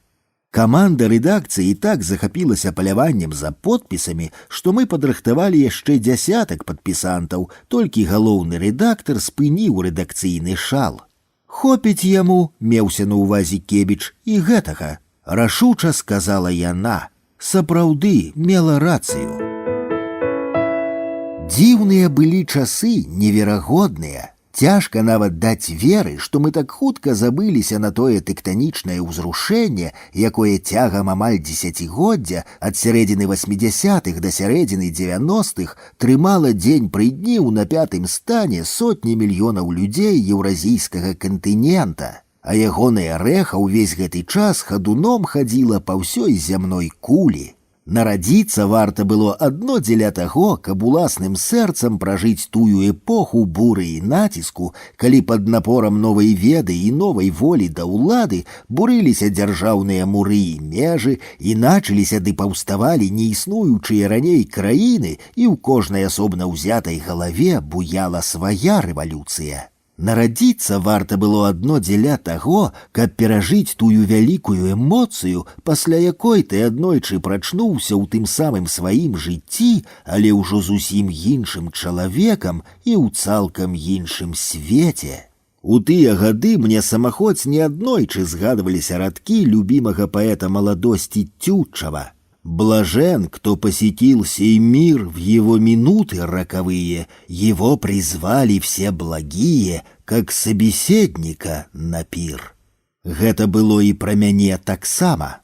Беларусь прагаласіла незалежнасць 25 жніўня 1991 года, але што рабіць з гэтай незалежнасцю беларусы не ўяўлялі ці ўяўлялі хутчэй рамантычна, а не палітычна. Прыкладам таму БНФ, самая моцная і дзейная на той момант палітычная сіла, якая прапаноўвала будаваць нацыянальную, хутчэй нацыяналістычную дзяржаву. Нейкі час гэтая ідэя мела досыць шырокую падтрымку, прынамсі сярод найбольш актыўнай часткі грамадства. Разам з тым ніякай пэўнасці пакуль не было ні сярод бальшыні насельніцтва, ні сярод бальшыні чынавенства. Апошнім было найгорай, бо ім трэба было штодня прымаць канкрэтныя рашэнні, а як тут здагадайся, на чыю карысць прымаць? Можа, Расія з камуністамі вернецца, можа, нацыяналісты захопяць уладу, можа, яшчэ якая халера здарыцца.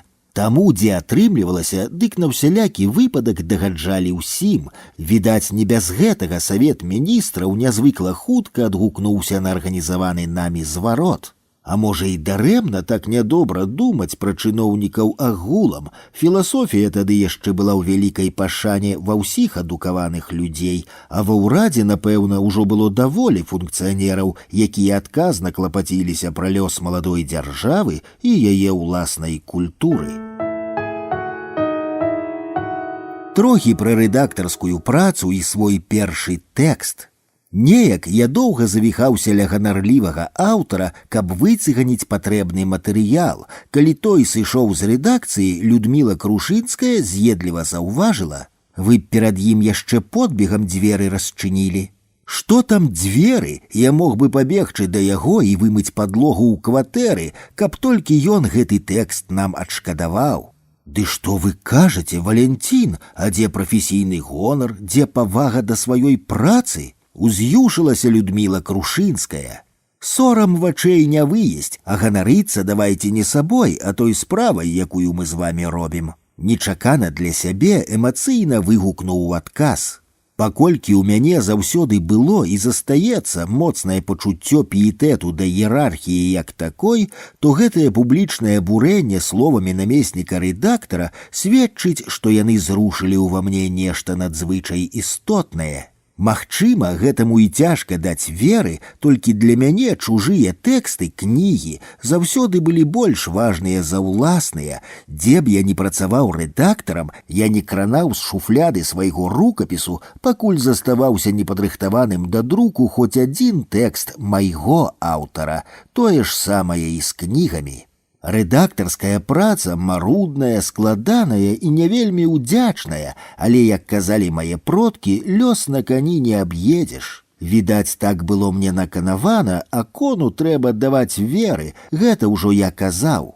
Тады, магчыма, аднойчы табе пашанцуе прачытаць пра сябе наступнае.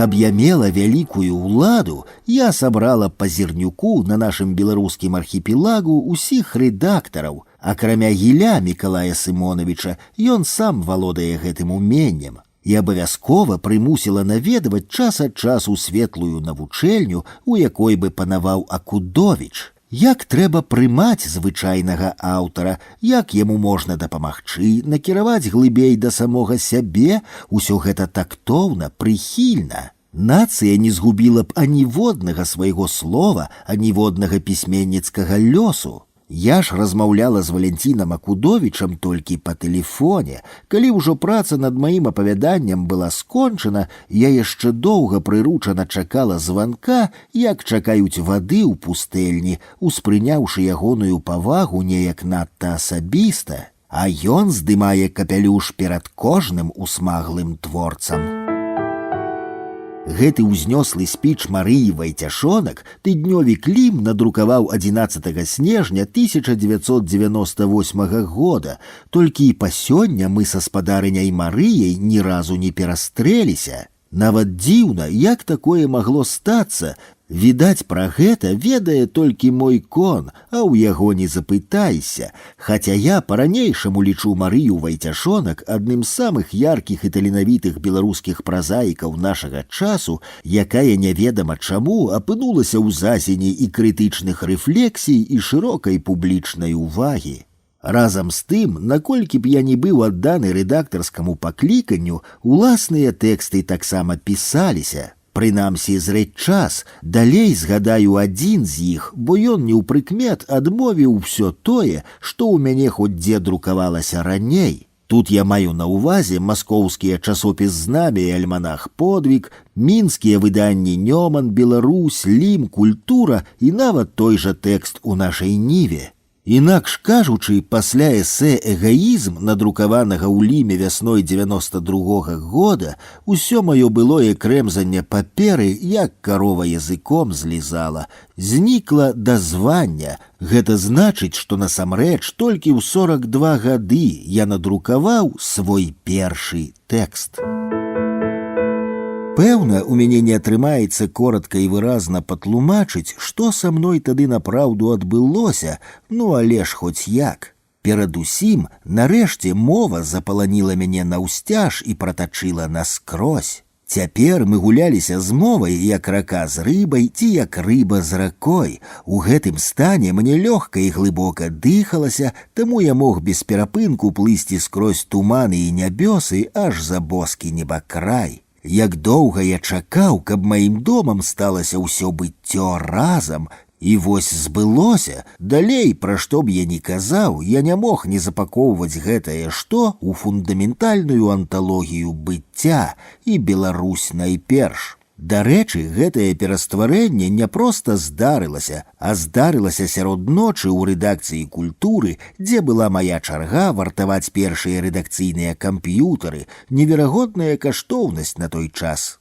А поўначы зусім з нічога нейкі дзіўны жар ахапіў нутро, лоб заставаўся халодным, і да ранку я напісаў большую частку эсэ, першая назва якога была «Мой бог этнас». Пачыналася яно з наступных словаў. Мне кажуць, сёння я чую гэта з усіх бакоў, што я найвялікшая каштоўнасць, большая за дзяржаву, нацыю, рэлігію і, магчыма, нават самога пана Бога. Не ведаю, можа, які іншы чалавек і з'яўляецца такой значнай цацай, толькі не я. Я не бачу асаблівай цаны ў нейкай колькасці арганікі, выдзеленай з агульнага кантэксту жывога рэчыва даўно набытымі нагавіцамі і зацыраваным швэдрам. Я — гэта 70 кіло костак, тлушчу, цягліц і вадкасці чырвонага колеру, змешчаных у колькі там метраў бляклай скуры. Дадайце сюды трошкі нерваў, 2-3 хаценні, некалькі запазычаных думак. Вось і ўсё, гэтым амаль вычэрпваецца тое, што мы называем чалавекам. А мне і згэтуль і адтуль ты цэнтр сусвету, апірышча быцця і зусім верагодна ягоны сэнс. Я торгаю вуха, ушчыкваю клуб і, як той андэрсанаўскі хлопчык, толькі не весела, а сумам пярэчу: чалавек голы. Я ганарлівы, як засцянковы шляхцюк, толькі гэта ўжо занадта, што я сябе не ведаю, з якой такой ласкі найвялікшая каштоўнасць, за што такая пашана. Магчыма, іншых гэта і не цікавіць, а мяне дык надта. Як раб Божы стаўся самакаштоўнай цацай, калі чалавек сам-насам спрычыніўся да сэнсу быцця і якім чынам знітаваў з сабой гэты сэнс. Не бачу патрэбы далей працягваць, тым болей, што названы тэкст важны для мяне як пачатак ужо іншага мыслення і пісьма, а не сам паводле самога сябе. Заакцэнтую яшчэ адно-два моманты з таго эсэ. Першы. Я голы чалавек на скразняках часу, і калі нешта шукаць у звязку з маёй асобай, то гэта не я сам, а мой этнас ува мне. Я — гэта колькі там тысяч год і колькі там соцень каленаў майго роду, і ўся моя каштоўнасць — гэта каштоўнасць скарбонкі, у якую сыпаны скарб, набыты нястомнай працай продкаў цягам невядома якога часу. І калі прыходжу да высновы, што я ўсяго толькі месцішча, дзе мой этнас працягвае існаванне з усімі сваімі тысячагоддзямі і каленамі, то амаль міжволі вымаўляю: «Мой Бог, мой этнас». І другі момант, які тлумачыць, чаму я не даю веры юдэа-хрысціянскаму Богу. Справа тут да смешнага простая. Я не веру ў яго існаванне, я не магу даць веры існаванню Бога, якога здолеў перамагчы эгаізм чалавека. Калі не Бог, а чалавек найвялікшая каштоўнасць, калі 70 кіло гуманістычна заклапочанай арганікі крочыць наперадзе, а духоўная ідэя валачэцца за яе спінай, як цень на зыходзе дня, то мяне немагчыма пераканаць, што гэты даўжэзны цень ёсць прычына мяне, а не наадварот. Ён мяне толькі палохае, калі я часам азіраюся.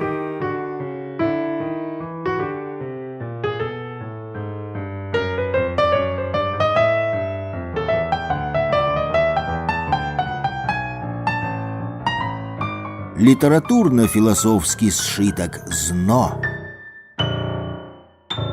Як ні дзіўна, у Савеце міністраў не марудзілі, і неўзабаве намеснік Кебіча спадар Дзямчук аддаў загад Міністэрству культуры скласці каштары з філасофскага часопіса.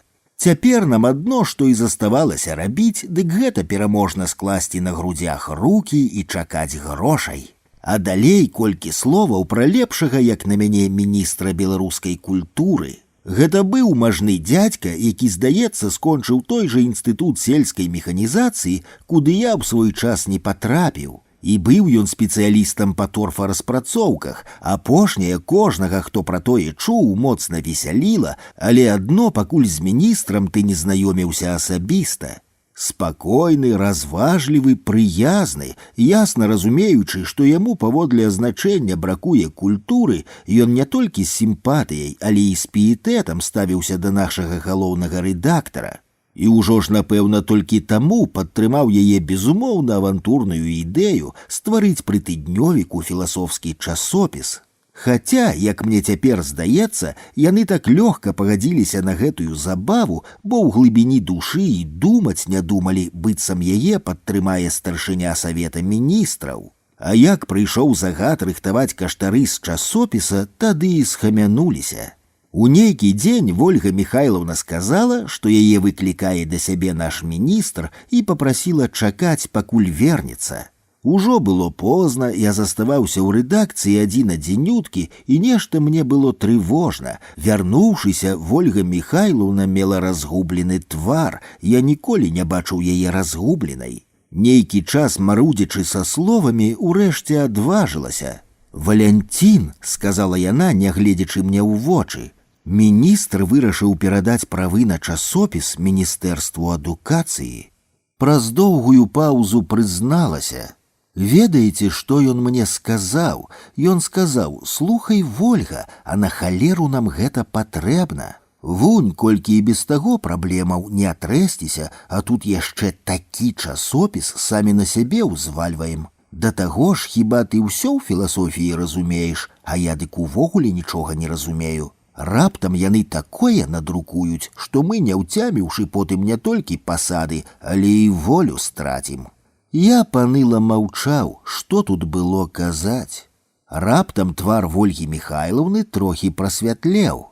Ведаеце, што мы прапануем наўзамен, замест эліты і суплёта ідэй рабіць раз на месяц філасофскі дадатак у газету, хоць сабе на 6, хоць на 12 старонак. Колькі адужаеце, столькі міністр і паабяцаў прафінансаваць, толькі штат павялічыць не можа, таму разлічвайце на свае сілы.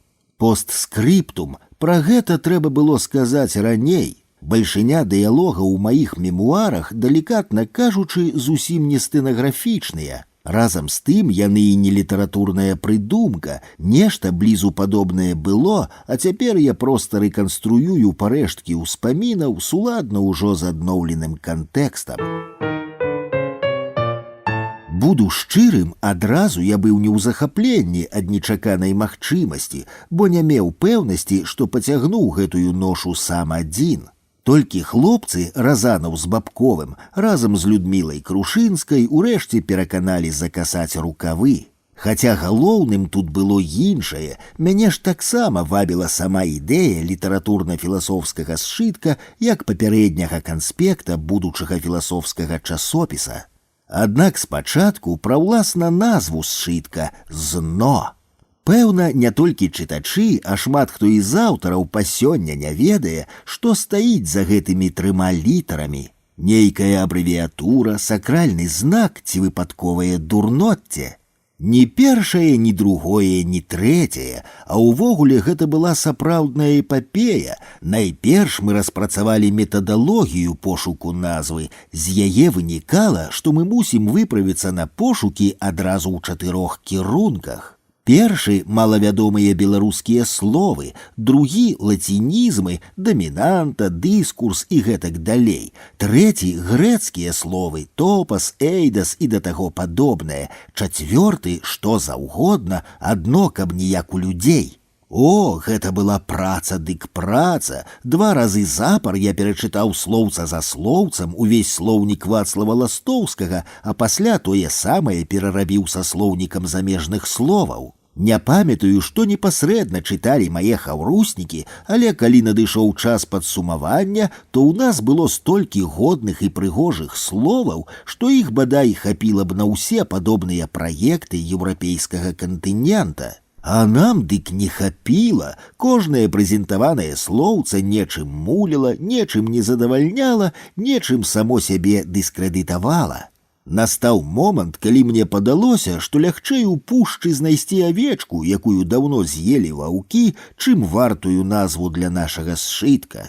Міналі дні, першы выпуск быў лічы падрыхтаваны, а назвы як не было, так і няма. Роспач ды адчай. І вось тут ранкам заходзіць у рэдакцыю Алесь Разанаў, вочы гараць, твар праменіцца натхненнем, быццам яго сёння анёлы ўмывалі, і адразу з дзвярэй урачыста паведамляе: «Знайшоў». «Не можа быць», кажу, каб не сурочыць. Разанаў, як Цыцэрон перад рымскім сенатам, ускідвае руку і урачыста паведамляе: «Зно». Я ў вачавіткі ніякавею. Што зно? Чаму зно? Навошта зно? Разанаў не адразу разумее, што я нічога не разумею, а зразумеўшы, пачынае тлумачыць. Я не ўпэўнены, што дзесьці знойдзецца чалавек, здольны пераказаць тое, што кажа Алесь Разанаў. А калі такі чалавек ёсць, то гэта ўжо, напэўна, не я. Таму далей буду карыстацца ўласнай версіяй разанаўскага тлумачэння. Спрошчана яна выглядае так. Разанаў ператрос усе беларускія хронікі ды ўвесь сучасны лексікон і высветліў ці вылічыў, што ў фанетычнай аснове, калі не большасці, то вельмі многіх сутнастваральных і дынамічных словаў знаходзяцца гэтыя 3 гукі з, н, о. Натуральна, ў розных спалучэннях і не заўсёды ў поўным складзе: звон, дно, воз, зноў і гэтак далей і да таго падобнае. Шчыра кажучы, лагічная аргументацыя разанаўскага тлумачэння не так ужо і моцна мяне пераканала, але я не мог не даць веры ягонаму вуху. Поверьте мне, у Разанова гениальное вуха. Разанов чуе слова ў яго вільготнай трапяткой прааснове. Можа быць, у вушных ракавінах Разанова, як у марскіх мора, увесь час шуміць пераліваючыся магма тых першагукаў, з якіх потым і ўзнікаюць словы. Зрэшты, як у яго гэта адбываецца, неістотна, але што ёсць вуха, тое ёсць. Так зно сталася зно. Яно досыць міралюбна суіснавала з газетай, як дамініён з метраполіяй. Рабіла тое, што лічыла патрэбным, аднак пры гэтым улічвала, што ягоная свабода досыць умоўная, і абараняць гэтую свабоду ад чынавенства даводзіцца не таму, хто рыхтуе сшытак, а таму, хто адказвае за ўвесь тыднёвік. Першы выпуск «ЗНО» пабачыў свет у траўні 93-го года. Графічны вобраз сшытка стварыла наш таленавіты дызайнер Наталья Овад, а зварот да чытача прымусіў мяне напісаць Алесь Разанаў. Не маючы іншага выйсця, я і накрэмзаў усялякага рознага аж на цэлую старонку, як на сённяшні розум, дык добрую палову выкінуў бы з палёгкай. Але ж апошні фрагмент хацеў бы працытаваць. Шаноўны чытач, літаратурна-філасофскі сшытак «ЗНО» пры газеце «Культура» мае на мэце актуалізаваць айчынны досвед інтэлектуальнай творчасці, спрыяць вылучэнню з універсальнага зместу уласнай філасофіі ў формах тоесных беларускаму досведу, стварыць адпаведны кантэкст для тых літаратурных і філасофскіх тэкстаў, што пакуль вымушаныя шукаць выпадковага прытулку ў традыцыйных выданнях ці ўвогуле не могуць знайсці свайго друкара, падтрымаць інтэлектуальную эсеістыку на шляхах станаўлення жанру, папулярызаваць лепшыя здабыткі еўрапейскай і сусветнай гуманістыкі. Мы будзем вітаць паэзію сэнсаў і сэнсатворную паэзію. Не станем пераконваць чытача, што неўзабаве ўсё пажаданае спраўдзіцца, лепей нагадаем беларускую прымаўку «рабі, што можаш, і хай будзе, як будзе». Мы былі ўзрушаныя, уся рэдакцыя, і тыя, хто не меў ніякага дачынення да «ЗНО», не менш за астатніх. Газета ў адначасе вырасла ў 2 разы, з 8 да 16 палос. Аднаго гэтага было дастаткова для салодкага хвалявання, цяпер было што ў руках патрымаць, толькі галоўная радасць паходзіла з іншага. Усе разумелі, што ніколі раней нічога такога ў нашай публічнай прасторы не было. Беларускае перыядычнае выданне прэзентавала сябе як філасофскае. Сентыментальна гартаю той першы выпуск, распачынаюць яго пасля маёй прадмовы нататкі з нічыйнай зямлі Алеся Разанова. Лішне казаць, што яны наскрозь мысліўныя. Наступная паласа за Ігорам Бабковым, яго канцэптуальны трактат «Беларуская традыцыя на зломе сэнсаў» будзе мець працяг яшчэ ў 2 нумарах. Далей я пераказваю гутарку з нашым славутым перакладчыкам Васілём Сёмухам пра адметнасці перакладу філасофскай літаратуры. У спадара Васіля ўжо была падрыхтаваная да друку кніга Фрыдрыха Ніцшэ «Так казаў Заратустра». Ладную частку з яе мы пазычылі для «ЗНО». Затым экзістэнцыйныя версеты празаіка Владзіміра Арлова. А паэт Леонід Дранько-Майсюк, наадварот, прапанаваў вялікі ўрывак з эго-эсэ «Стомленасць Парыжам», якое пазней цалкам надрукуе часопіс «Крыніца».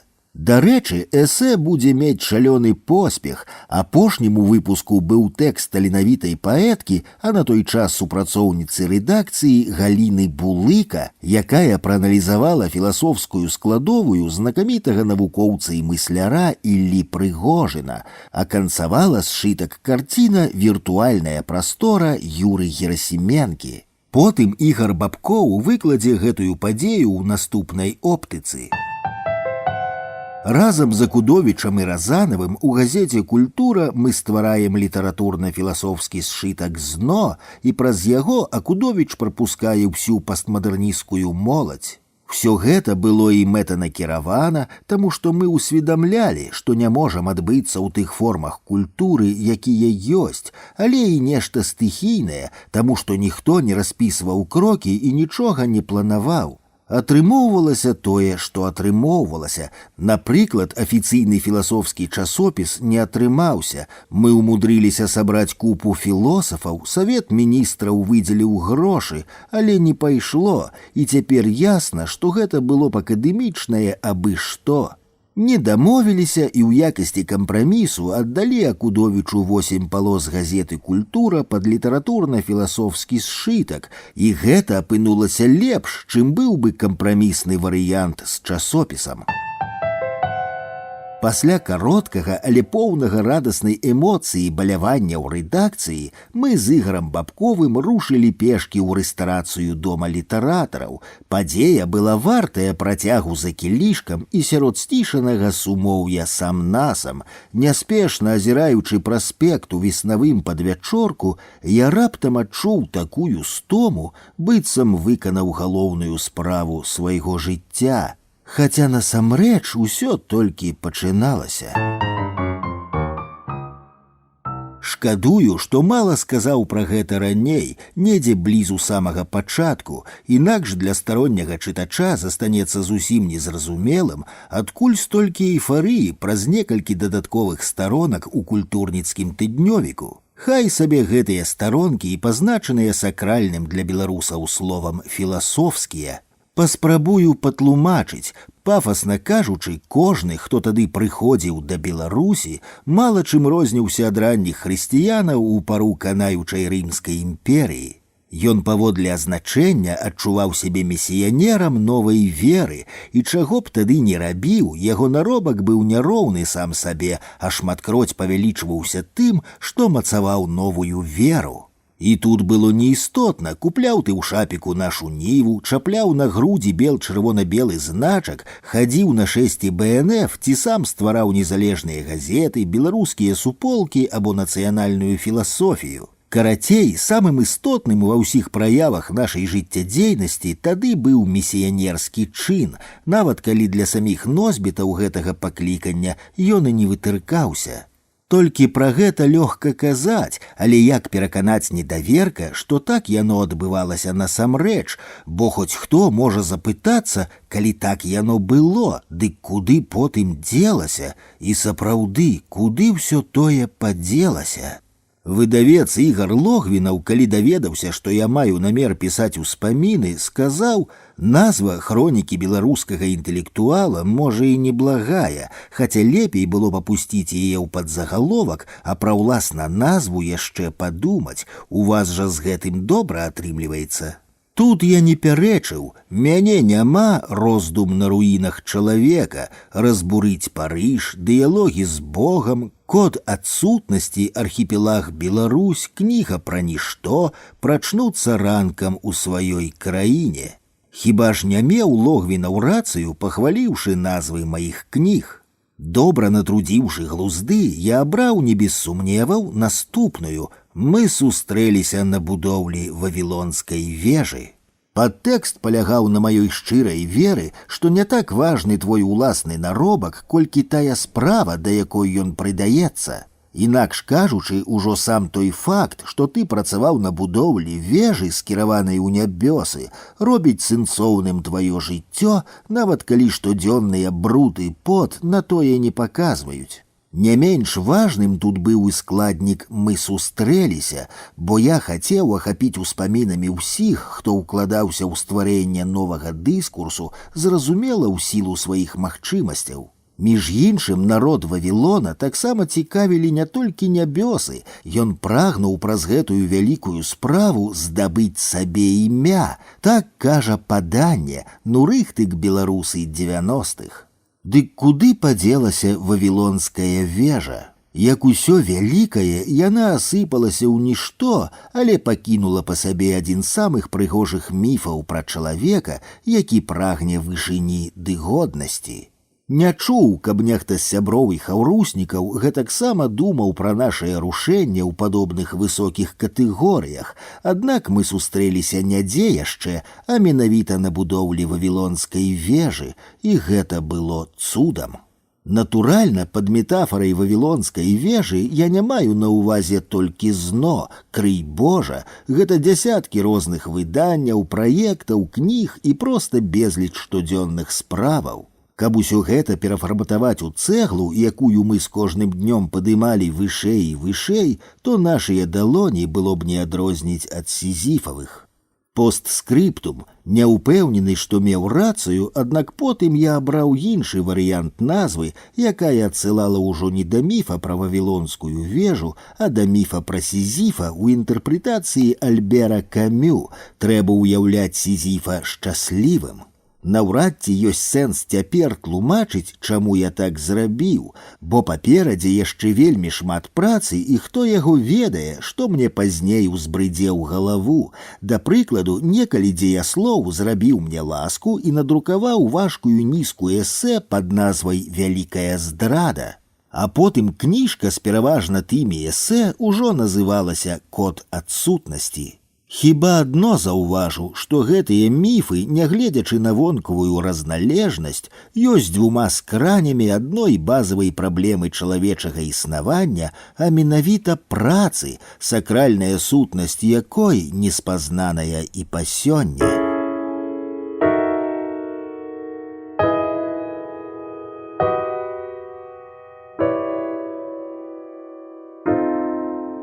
Завершыўшы гэты адцінак і ўжо паклаўшы галаву на падушку, нечакана згадаў, гэта ж вавілонскую вежу мастак Марык Станілевіч намаляваў на вокладцы кнігі «Дыялогі з Богам», якую пераклалі на польскую мову Галіна і Ян Максімюкі. Каштоўнасць гэтай працы надаваў і той факт, што Ян Максімюк раней пераклаў Уліса Джойса на беларускую мову. О, як мы ганарыліся тады, што маем Уліса па-беларуску! Што праўда, ніякага пафасу на вокладцы і блізу не было. Уздоўж усяго серпанціну брэйгелеўскай вежы паволі падымаліся брэйгелеўскія чалавечкі і большыя за іх слімакі. Зразумела, тут мова пра Пітера Брэйгеля старэйшага.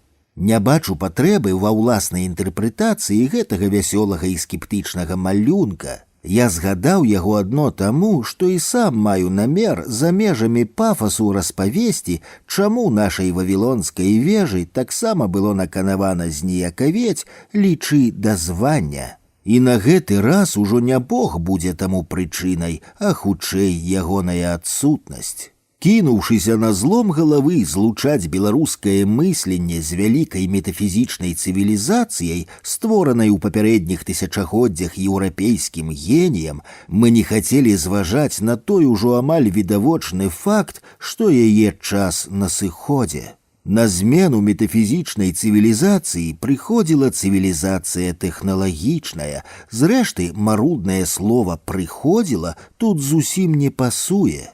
Тэхналагічная цывілізацыя абрынулася на нас як тысяча лавінаў адразу, і яна сталася нашай татальнасцю, лічыў момант, прынамсі паводле гістарычнай меры. І мы разгубіліся і згубіліся адзін для аднаго, пагубляліся. Але пра ўсё гэта вялікая гаворка будзе потым, далёка потым, а пакуль у нас наперадзе гады і гады радаснага натхнення.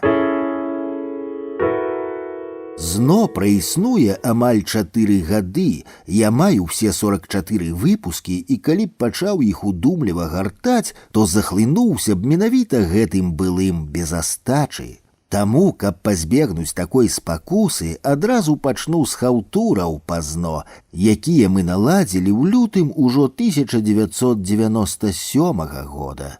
Тады я папрасіў аўтараў сшытка адгукнуцца на гэтую падзею і недзе за 2 тыдні сабраў і падрыхтаваў для друку 40 тэкстаў. На жаль, 44 не атрымалася, вось толькі 2 з іх. Алесь Разанаў, 44 свечкі. На развітальным свяце зно запальваюцца 44 свечкі, трохі розных, трохі падобных. Пакуль іх не было, мы нечага не бачылі і не разумелі, але яны з'явіліся, і мы пачалі бачыць і разумець, роўна бачыць вачамі розуму. Ну, не так далёка, не так глыбока, не так высока і не так відушча, як хацелася б, але ўсё-такі у гэтым і было стратэгічнае прызначэнне ЗНО паспрыяць самаспазнавальнай рэчаіснасці ў карэкцыі зроку, зрабіцца органам ЗНО. Як агонь залежыць ад свечак, але з імі не супадае, гэтак і ЗНО залежыць, але не супадае са ЗНО.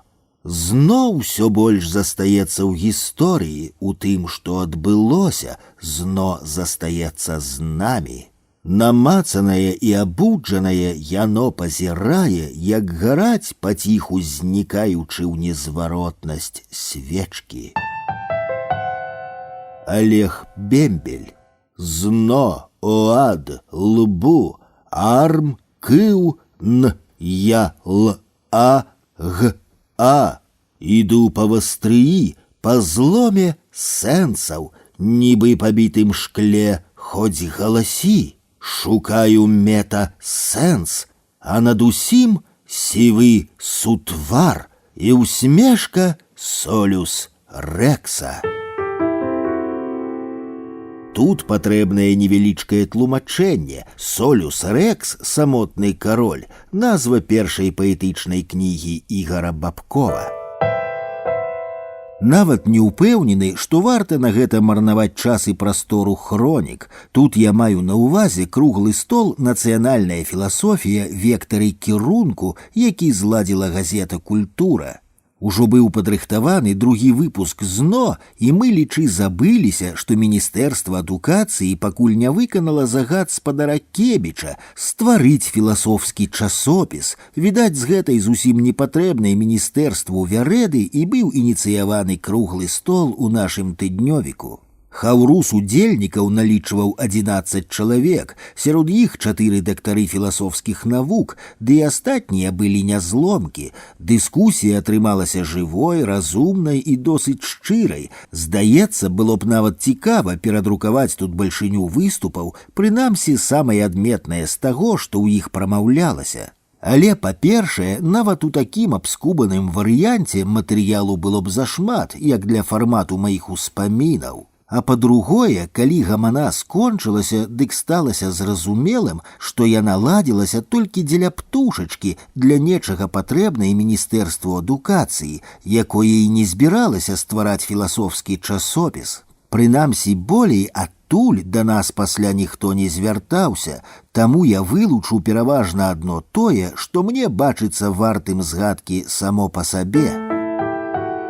Октябрына Рашчынская, галоўны інспектар управлення ВНУ і педагагічнай адукацыі Міністэрства адукацыі Рэспублікі Беларусь. Перад Міністэрствам адукацыі цяпер сапраўды пастаўленае пытанне аб стварэнні літаратурна-філасофскага часопіса. Міністр спадар Гайсёнак падтрымлівае гэты праект, але якім быць часопісу, гэта пакуль вырашаецца. І таму мы з задавальненнем сустрэнемся з вашай ініцыятыўнай групай, каб больш дэтальна прааналізаваць прапанаваны тут варыянт праекта.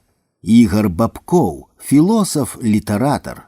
Я б хацеў сказаць колькі слоў пра своеасаблівую функцыю нашай ініцыятыўнай групы. Справа ў тым, што неабходнасць у інтэлектуальнай прасторы, дзе б арганічна спалучаліся літаратура, філасофія, культуралогія і да таго падобнае, адчувалася даўно, і апошнія гадоў 5 у прыватных гутарках пра гэта шмат гаварылася. Не было толькі людзей, якія б узяліся за штодзённую будзённую працу, не чакаючы ад яе матэрыяльных выгод.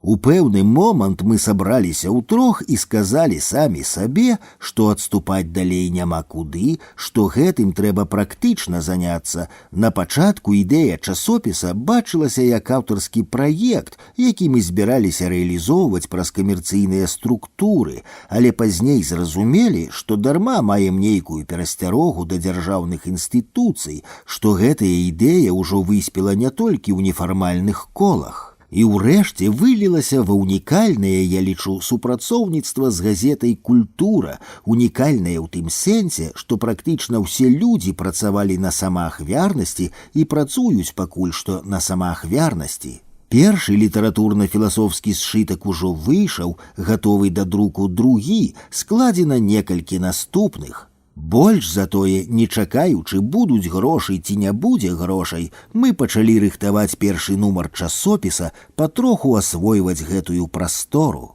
Уладзімір Конан, доктар філасофскіх навук. У нас добрая, радасная падзея, асмелюся сказаць, што, магчыма, з літаратурна-філасофскага сшытка «ЗНО» мы пачынаем новы этап у беларускай філасофскай традыцыі. Гэтая традыцыя заўсёды была звязаная з культуралогіяй, літаратурай і народнай творчасцю. Так склалася, што недзе да 16 стагоддзя ўключна, прынамсі да Сымона Буднага, наша філасофская традыцыя развівалася ў рамках асветніцтва, сутнасна звязанай з літаратурай. Быць можа, толькі ў 17-18 стагоддзях і ў першай палове 19 стагоддзя да закрыцця Віленскага універсітэта была прафесійная філасофія на Беларусі, так званая неасхаластыка. У другой палове 19 стагоддзя і першай палове 20-га беларуская філасофія знаходзіць сябе ў межах літаратурнай творчасці. Падчас панавання марксійскай дыялектыкі беларускую філасофію выратавалі заходнебеларускія пісьменнікі і мысляры Ігнат Канчэўскі і Уладзімір Самойла. Мне тут хацелася б сказаць колькі слоў пра метад падачы матэрыялаў. Справа ў тым, што мова чыстай філасофіі для такога выдання наўрад ці будзе прыдатнай, як і вузкаспецыяльныя матэрыялы, і ў гэтым сэнсе літаратурна-філасофскі сшытак «ЗНО» падае прыклад, як арганізоўваць тэксты, каб яны былі цікавымі і прафесійнаму філосафу, і проста адукаванаму чалавеку. Мікалай Крукоўскі, доктар філасофскіх навук. Вялікія надзеі мною звязваюцца і з літаратурна-філасофскім сшыткам, і з часопісам. «ЗНО» я разглядаю як значнае дасягненне. Я, прызнацца, не надта верыў, што ў нас атрымаецца такое. Дазволю сабе спыніцца на пытанні, у якім кірунку развівацца будучаму часопісу. Колькі б мы не радаваліся таму, што называем плюралізмам, усё-такі ідэя ёсць нешта такое, што аб'ядноўвае людзей. І не толькі фармальна, не толькі ўвогуле, але і практычна, як кажуць дзен-будысты, цяпер і тут. Таму што, калі мы не аб'яднаемся, у нас нічога не атрымаецца. Вельмі цяжка, калі ты ў параненым стане апынаешся на полі, пакінутым сваімі. У часопіса пэўны кірунак павінен быць. Сёння можна рухацца і на поўнач, і на поўдзень, і на захад, і на ўсход, а некаторыя ідуць назад у мінулае. Таму свой кірунак павінен быць, але не трэба спяшаць вызначыцца з нейкім адзіным шляхам, таму што можна паўтарыць трагічны вопыт філасофіі мінулых часоў. Олег Бембель, філосаф, паэт, святар. Тут ішла гаворка пра галоўнага рэдактара будучага часопіса. Я лічу, што ён павінен быць адзіны ў трох асобах: Акбар, Акудовіч, Бабкоў, Разанаў. Далей пра творчую апазіцыю. Палітычныя страсці адыходзяць, хто яшчэ імі поўніцца, той жыве фармальна. Беларусь ёсць з'ява дзяржаўная, з'ява сусветная, з'ява ў самоце. Зараз будуць і ўжо ёсць разломы ў самой творчай эліце, заснаваныя на спрэчвах, і калі гэтыя спрэчвы, натуральныя ў працэсе духоўнага станаўлення, будуць вырашацца традыцыйнымі метадамі адміністрацыйнага гвалту апанента, усё разбурыцца. Ніцшэ казаў, зоркі павінныя быць самотнымі, яны не могуць быць блізка адна ад адной, а тут збіраюцца нібыта блізка. І добра было б, каб яны не выклікалі акаянную рэўнасць. Алесь Разанаў, паэт. Філасофія, ў прынцыпе, не збор тэкстаў, не вынік, які тым больш узнікае як гатовы адказ, а само сутнаснае мысленне. Тут ужо гаварылася, што кожная філасофія мае нацыянальную адметнасць, а што ўвогуле гэта універсальная з'ява. І яна адбываецца ўсюды, дзе ёсць для яе прастора, і калі адразу ўпасці ў напрацаваныя недзе тэксты, плыні, структуры, як у нешта гатовае, як у вынік, і казаць, што гэта філасофія, то мы памылімся. Таму што галоўнае тут працэс мыслення, працэс шляху, а мы ж яшчэ не ўзялі ў суразмоўнікі беларускую мову, не разгаварылі яе. Наш арыенцір, наш ратунак заставацца на сваім шляху і не проста заставацца, а тварыць гэты шлях. Усё астатняе прыйдзе.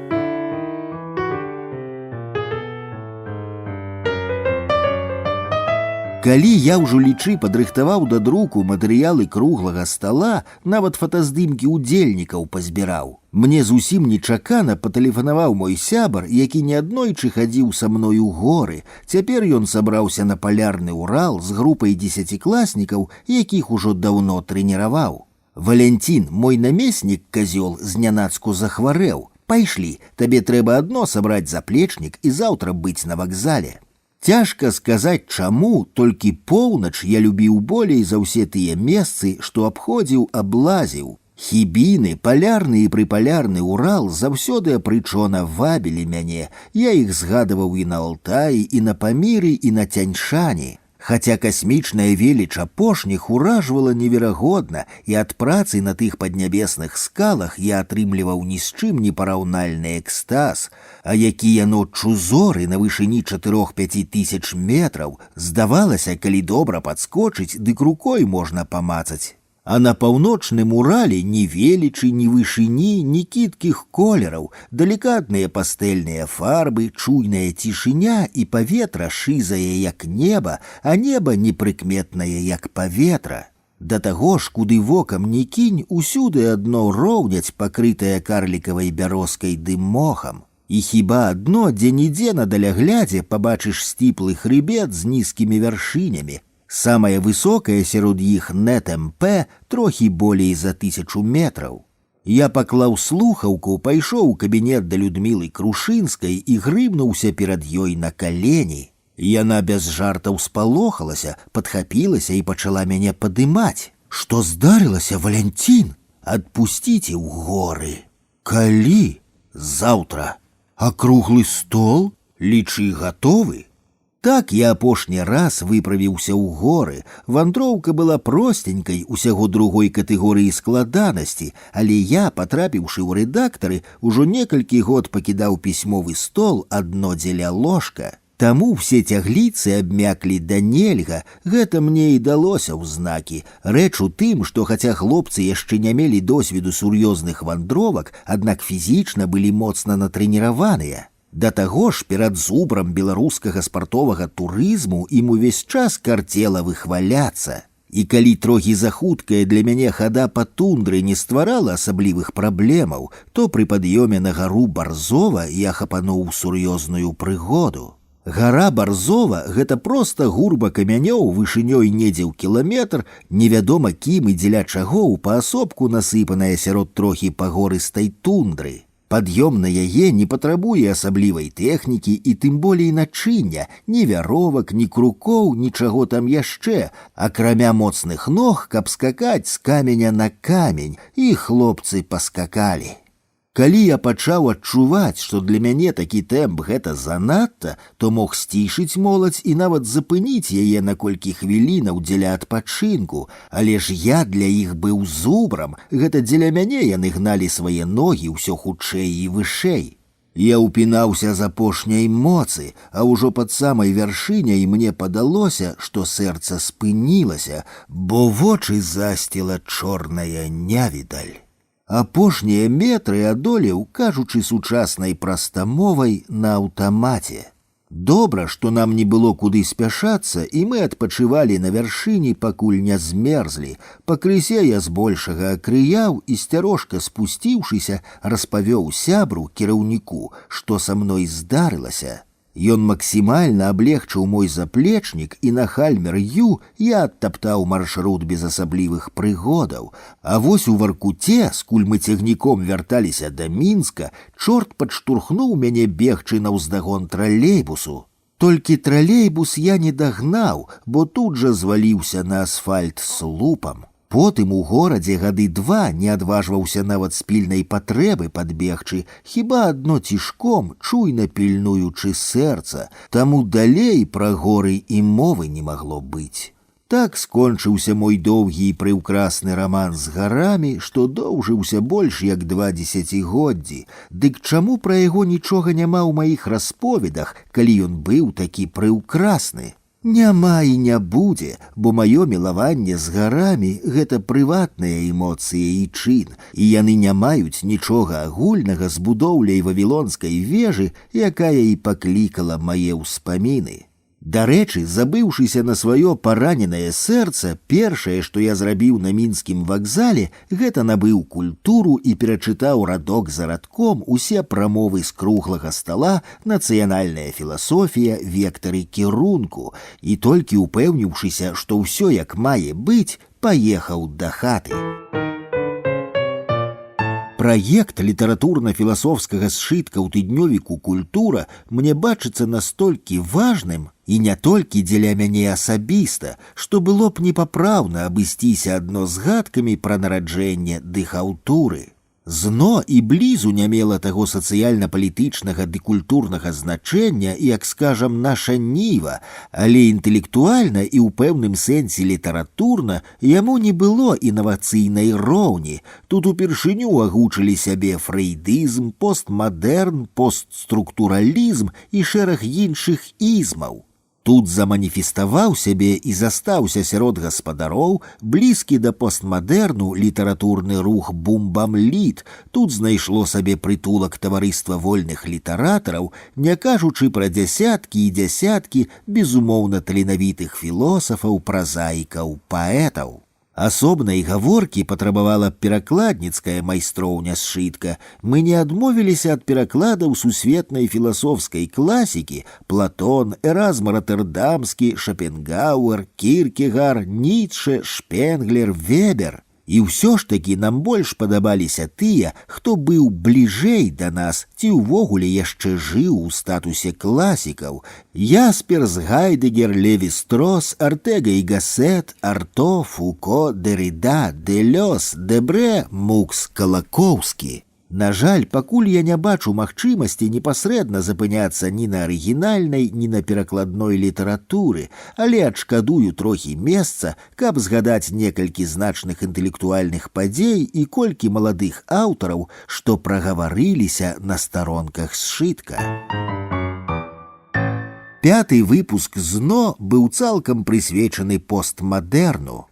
Пра яго тады ў нас мала хто ведаў, а калі хто недзе такое і чуў, дык маўчаў як пра жахлівы сон. Таму цалкам натуральна, што я распачаў нумар з расповеду пра гэты вялікі стыль, які пераможна гойсаў тады па ўсёй зямной кулі. Казалася ў маім тэксце прыкладна наступнае. Першы постмадэрновы акт адбыўся тады, калі Бог вырашыў распушыць адну мову на мноства і дэканструяваць вавілонскую вежу. Таму Жак Дэрыда звяртае нашу ўвагу на апакаліпсіс як на мадэль постмадэрнай свядомасці, пра нядаўна ўзніклыя апакаліптычныя матывы свядомасці. Калі правесці агледзіны тэкстаў і падзей на ўсім гістарычным прасцягу, дык можна ўбачыць на тле часу безліч слядоў постмадэрну, але ўсе тыя сляды добра прытоптаныя пазітывісцкім рухам чалавецтва да светлай будучыні. Гэты рух трымаўся самых розных падставаў – матэрыялізму, ідэалізму, гуманізму, рацыяналізму, эвалюцыянізму. Але да самага апошняга часу заўсёды ў цэнтры бытнага было нешта, што аб'яўлялася і прымалася за першую перад другім істіну, і гэты своеасаблівы падменнік абсалюта, логас, Бог, быццё, эвалюцыя, камунізм арганізоўваў вакол сябе ўвесь вір жыцця.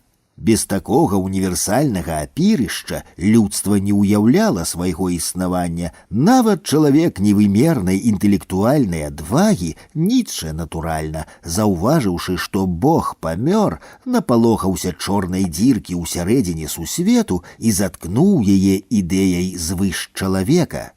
Аднак бясконцая ратацыя ідэалагічных парадыгмаў некалі мусіла надакучыць. Іх сутвы і найменні як быццам выдавалі на рознае, але ўсе яны аднолькава не адказвалі на галоўнае пытанне: навошта ўсё і чалавек ва ўсім?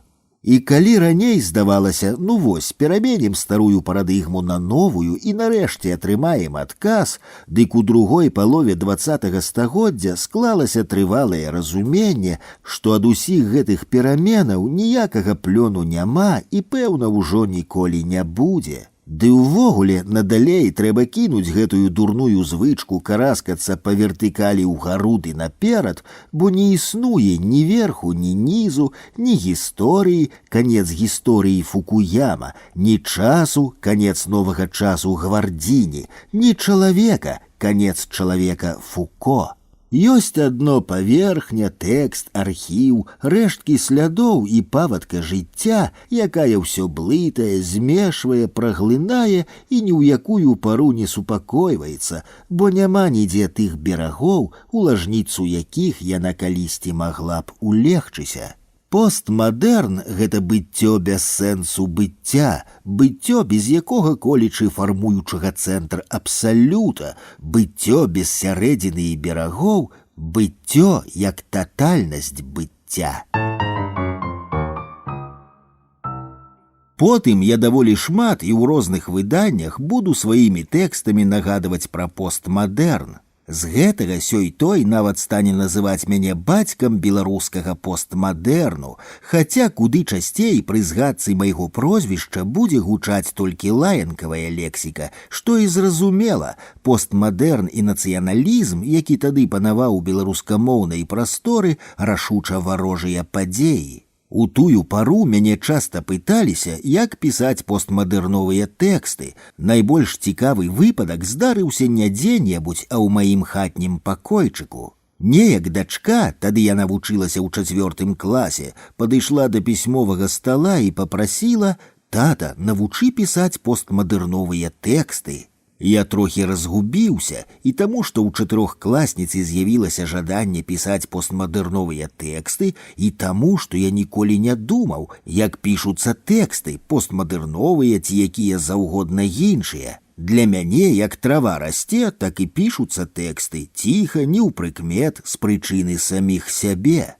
Каб хоць трохі скаардынаваць свае думкі, пачаў здалёк. Ведаеш, Вераніка, перш чым пісаць постмадэрновыя тэксты, трэба навучыцца пісаць звычайныя вершыкі, казкі, апавяданні.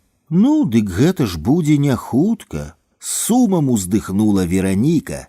Я зразумеў яе сум і вырашыў хоць як патлумачыць розніцу паміж звычайным і постмадэрновым тэкстам.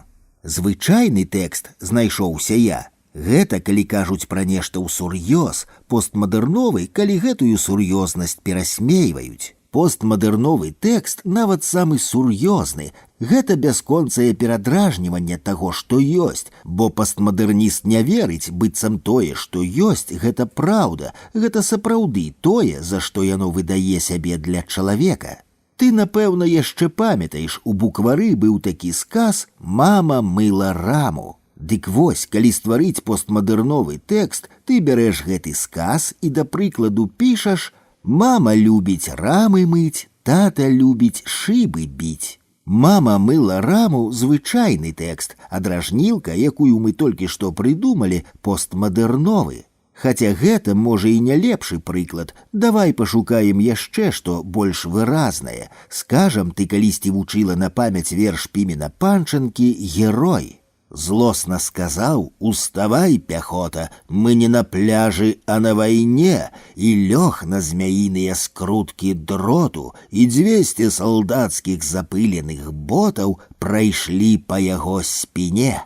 З гледзішча сацрэалізму бліскучая страфа, ды і ввогуле бліскучая. І хаця ва ўсім вершы няма ні каліўца праўды, і гэты герой цалкам прыдуманы паэтам, але якая рытарычная фігура, цуд. Другая страфа значна слабейшая, затое ў трэцяй зноў усё выдатна. Толькі мы адхіліліся, значыць так, ты бярэш пачатак трэцяй страфы. А ён свае косці з іржавых калючак сваімі рукамі без стогну аддзёр.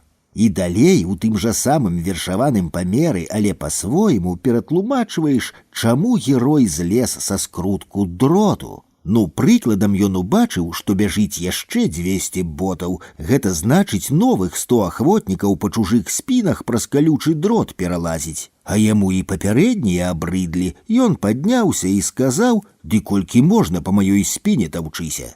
Вераніка усміхнулася і пайшла ў свой пакой, можа звычайную казку пісаць, а можа постмадэрновы тэкст. А я пачуўся ніякавата ад апошняга прыкладу. Хай сабе гэты герой панчанкі наскрозь паэтычная прыдумка, але сама ахвярнасць чалавека і трагедыя вайны, якую гэты верш гіпертрафавана вырознівае, праўдзівыя. І ці варта такога яшчэ зусім маладога чалавека вучыць постмадэрнай іроніі на прыкладах з запечанай крывёю? Бадай і не варта, затое з гэтага выпадку я атрымаў магчымасць сфармуляваць сваё разуменне сутнаснай розніцы паміж традыцыйным і постмадэрновым пісьмом. Гэтая розніца сутнасная не ў дэцэнтрацыі тэксту і не ў дэканструкцыі яго, не ў адсутнасці героя ці аўтара, тым болей не ў фармальных прыёмах, у тым ліку і згаданай вышэй іроніі, а ў іншай ролі самога слова.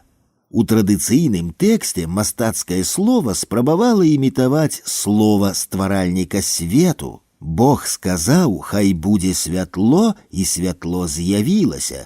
З гэтага і традыцыйнае мастацкае слова імкнулася выявіць у сабе такую ж стваральную моц. Яно жадала не толькі адлюстроўваць рэальнасць, але ствараць яе і быць ёю. І яшчэ, паколькі Бог, прынамсі Христос, уяўляў сябе маральны імператыў, то і кожнае слова ўжо паводле свайго значэння рабілася маральным, яно было цалкам зарыентаванае на той маральны канон, што ад пачатку заставаўся латэнтна імплікаваны ў ім. Інакш кажучы, у традыцыйным тэксце слова заўсёды этычнае слова. У постмадэрновым тэксце слова значыць што заўгодна, аднак найменей тое, што азначае. Таму тут слова не этычнае, а выключна эстэтычнае. Каб быць ужо зусім дакладным, дык выславімся наступным чынам. У постмадэрне слова не маральнае, але і не амаральнае, яно і маральнае. Постмадэрнае слова не ведае, што такое боль, сумленне, адказнасць. У традыцыйным тэксце герой, які свядома забіў дзіця, рэальны забойца, якому ні іншыя героі тэксту, ні аўтар, ні чытач ніколі не даруюць. Героі постмадэрнага тэксту могуць нялічана рэзаць дзяцей на кавалкі дзень пры дні, і гэта будзе выклікаць у постмадэрновага чытача што заўгодна, толькі не агіду да герояў і аўтара, бо постмадэрновы тэкст ведаць не ведае, што такое сапраўдная рэальнасць, тым болей этычная рэальнасць. Ён цалкам адбываецца ў сітуацыі гіперрэальнасці віртуальнай гульні. Постскрыптум, здаецца, Сергей Дубавец недзе напісаў, што хацеў бы быць апошнім салдатам, што загіне за незалежнасць бацькаўшчыны. А я, постмадэрніст, хацеў бы быць ботамі таго салдата, якія сцягне з задраных ног марадзёр і пойдзе ў іх да бліжэйшай вёскі на танцы.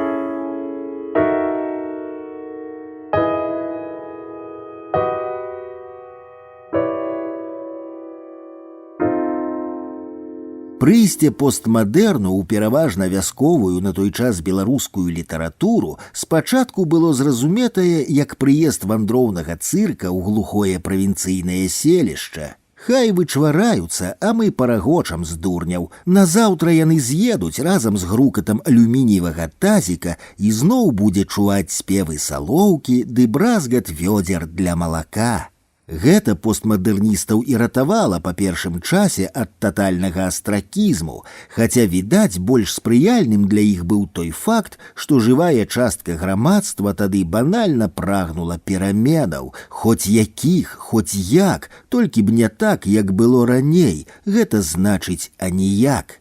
Дык хай сабе скачуць і выенчваюць на сцэне нікому незразумелыя словы, абы не панылая аднастайнасць заўсёды ўсё таго ж самага. І гэта найбольш ратавала постмадэрністаў ад тухлых яек і гнілых памідораў. Зрэшты, у тыя гады нешта падобнае наўрад ці каго ўжо б напалохала. Хаця, бадай, самае цікавае ў гэтай падзеі было тое, што не паспеўшы засвоіць падставовыя канстанты постмадэрну, нашыя інтэлектуалы на ягоным подзе стварылі палемічны дыскурс, у якім пачалі прапаноўваць уласныя эстэтычна-філасофскія версіі літаратурнага пісьма ўжо пасля постмадэрну ці наўзбоч яго. Найперш згадваю шызарэалізм Юрася Барысевіча і транслагізм Сержука Мінскевіча ды Алеся Туровіча, а яшчэ афрыканізм Змітра Вішнёва. Далей некалькі фрагментаў з артыкула Юрася Барысевіча «Шизатура і літафрэнія», ЗНО нумар 24.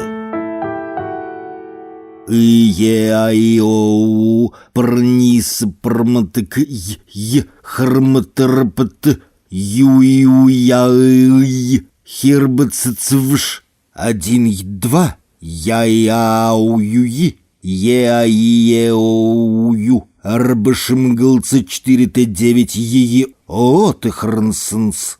Такими загадкавымі словамі заканчваецца адно з апавяданняў падборкі літаратараў-дэбютантаў у нашай Ніве, нумар 1, 95 год. Наўрад ці сам аўтар Руслан Равяка разумее іхны сэнс, але гэта і не істотна. Сёння і больш празрыстыя тэксты пішуцца без асаблівай надзеі, што іх будзе хтосьці чытаць. Спад цікаўнасці да інтэлектуальнай літаратуры, які мы назіраем сёння, не забівае яе. Па-ранейшаму пішуцца неблагія вершы, апавяданні і п'есы, выдаюцца ўсе старыя і некалькі новых часопісаў, але парадаксальным чынам робіць яе яшчэ больш элітарнай, вучыць нас пісаць ужо не для ўсіх, а толькі для нямногіх. Літаратар сёння свабодны, як ніколі раней, бо ведае, што за напісанае не атрымае ні ордэна, ні кватэры, ні турэмнага тэрміну ці якога яшчэ прыстойнага ганарару. І гэта дае падставы, напрыклад, лідару ТВЛ Алесю Аркушу заклікаць да ператварэння прыгожага пісьменства ў свайго кшталту балет літараў і сімфанічную музыку гукаў. Да канчатковага вызвалення яго ад ленінскага прынцыпу народнасці, ідэалагічнай машыны вытварэння народных пісьменнікаў. Глядзіце ксеракс беларускі нумар 3.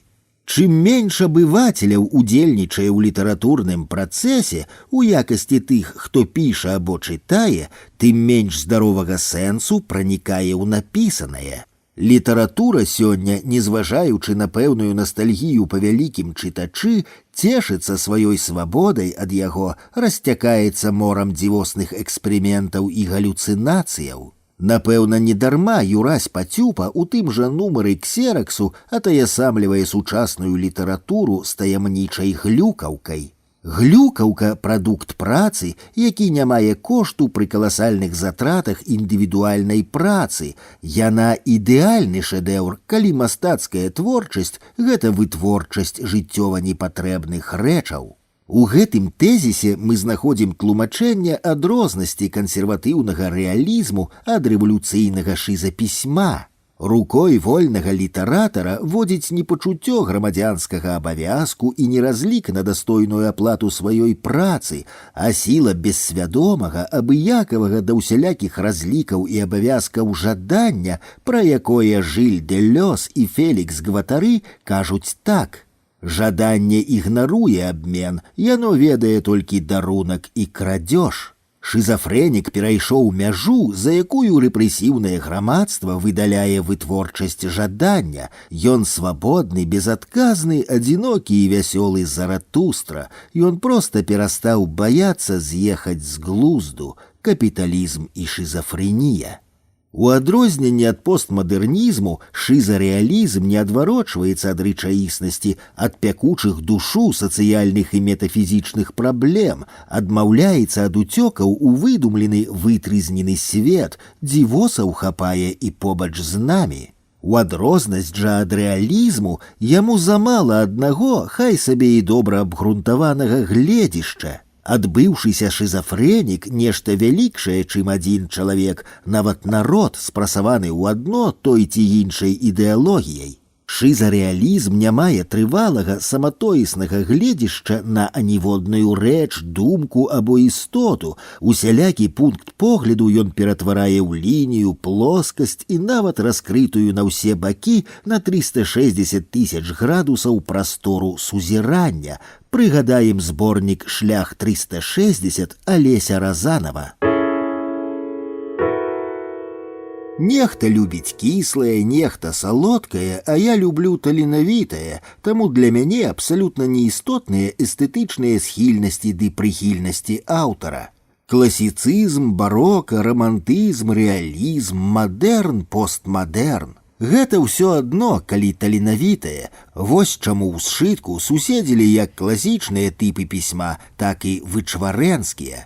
Хаця нейкі час выглядала, што рэі вядуць постмадэрністы, але гэтаму, пэўна, хутчэй спрыяў эфект іх радыкальнай навізны, якая натуральна найперш кідаецца ў вочы. Я вылучыў некалькі аўтараў з невялічкімі тэкстікамі, каб хаця б мімаходзь праілюстраваць той тып пісьма, з якім нашыя хлопцы спрабавалі разбурыць маналіт таталітарнай літаратуры. Гэтак з аднаго боку, а з другога пашукаць сябе там, дзе раней беларусы нікога і нічога не шукалі. Ілля Сін памёр. Белая ломкая газетная папера са свежым пахам паліграфскай фарбы прыемна храбусцела на зубах, паступова заглатваючыся ваўнутр. Там былі зграмоджаныя недабітыя шклянкі, тара з-пад ацэтона, цёплая коўдра, шыбеніца для слізмакоў, некалькі ветракоў і нават адзін здохлы папугай у кутку. Ягоная тужлівая песня поўнілася сапраўднай шчырай любоўю да айчыны. На сцяне вісеў невялічкі адбойны малаток, а пад ім валяліся кавалкі карціны «Узыход сонца над цемрай». На іх спачываў С, а П разлёгся ў адным з шуфлікаў тумбачкі. Раз-пораз прачынаючыся, сябры працягвалі сваю доўгую гутарку адносна вартасцяў у мастацтве, коштаў на камбікорм і гэтак далей. На стале стаяла змерзлая і зледзянелая гарбата, аднекуль з гары падалі белыя пушынкі, больш падобныя на прысак, а пасля Ілля Сін памёр. Зміцер вішнёў, клёкатамус. За мутным шклом у пакоі А з раслін Б асыпаліся разнакаляровыя лісці і краскі. Там сядзела чорная кошка з вачыма, падобнымі да пробак ад пшанічнай. Там вісеў малюнак 5×5 з выявай дурня, які п'е кісель. Там стаяла эбанітавая тумба з гадзіннікам у выглядзе голага ідыёта, які цікаў у зваротным напрамку. Там ляжалі кнігі 99 з назвай «Казкі ад дзядзькі афрыканца». Там ляжаў паласаты пехцер з дзіркамі, падобнымі да гайкавёртаў, і вось сярод гэтай пышнаты, нібы струк чырвонага перцу, чалавек па імені Я. Я, дакладней ён, сядзеў у адных абрыкосавых плаўках на бегемота Зэдліку. Сядзеў я і размахваў рукой залоўкам, сядзеў я і лаяўся. Раптам званок, прыйшоў чалавек, ён, увесь у жоўтых гумовых латках, і сказаў ён адно слова «клёкатамус». Раптам званок, прыйшоў чалавек той, у трусах, баталах, пальчатках, цыліндры і акулярах, і сказаў той два словы «клёкат-тамус». Пазней прыляцелі плоскія зялёныя птушкі, яны 3 разы пракрычалі «клёк-катам-мус, клёк-катам-мус, клёк катам мус. Показали барвовые язычки, поплявали на крылцы, поскакали и полетели. Альгерд Бахаревич, Паўночная Асетыя. А пятай ільдзіне, калі мае свойскія жывёлы вярнуліся да хаты, я заўважыў на іхных лапах Паўночную Асетыю. Паўночная Асетыя спаўзла з лапаў на лінолеум і насцярожана прынюхалася. Потым яна знікла, але ненадоўга. Я абіраю бульбу, яна танчыць на кончыку нажа, я палю цыгарэту, яна хаваецца ў дыме. Паўночная Асетыя надта зменлівая дама, і калі ты захочаш яе ўявіць, уяві імгненне, якое захутала ногі ў пухнатую коўдру і п'е гарбату. Змяркалася, мае свойскія жывёлы павячэралі і леглі спаць. Заснулі яны хутка, катанне на лыжах па марозе спрыяе здароваму сну.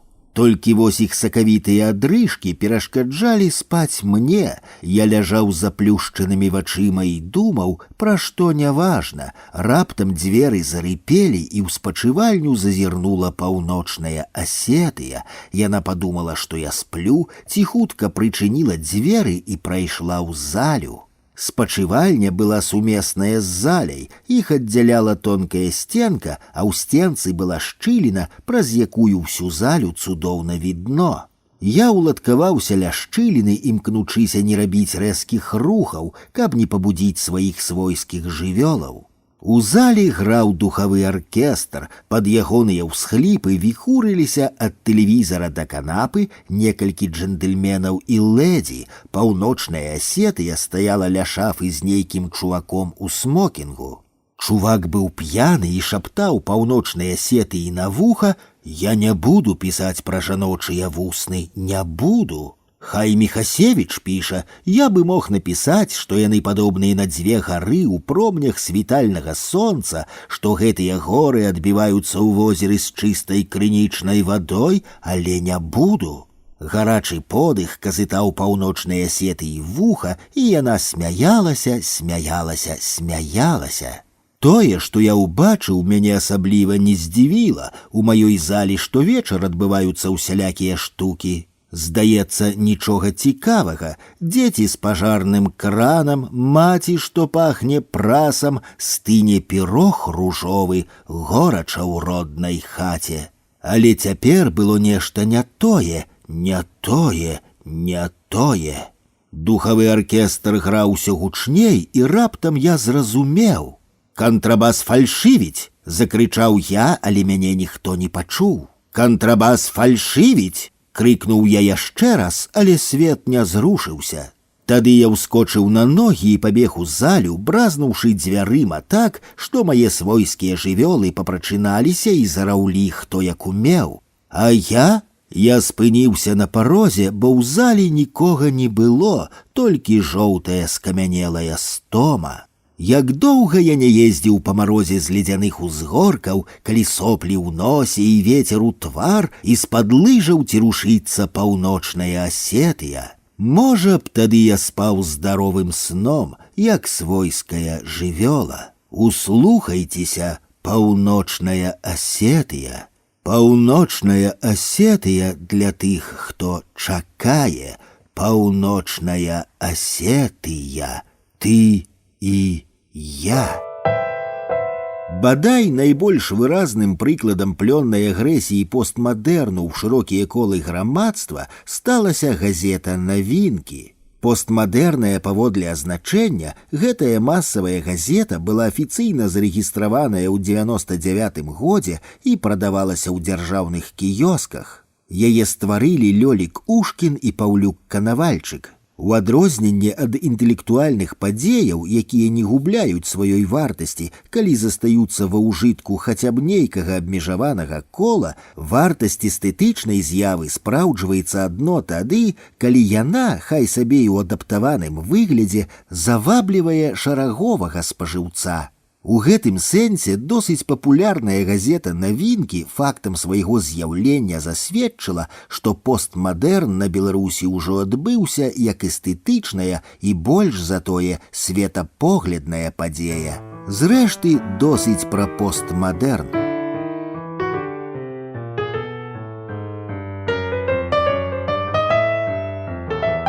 Так яно і мусіла стацца, Алесь Разанаў з Ігарам Бабковым спакваля ўсё далей адсланяліся ад зно.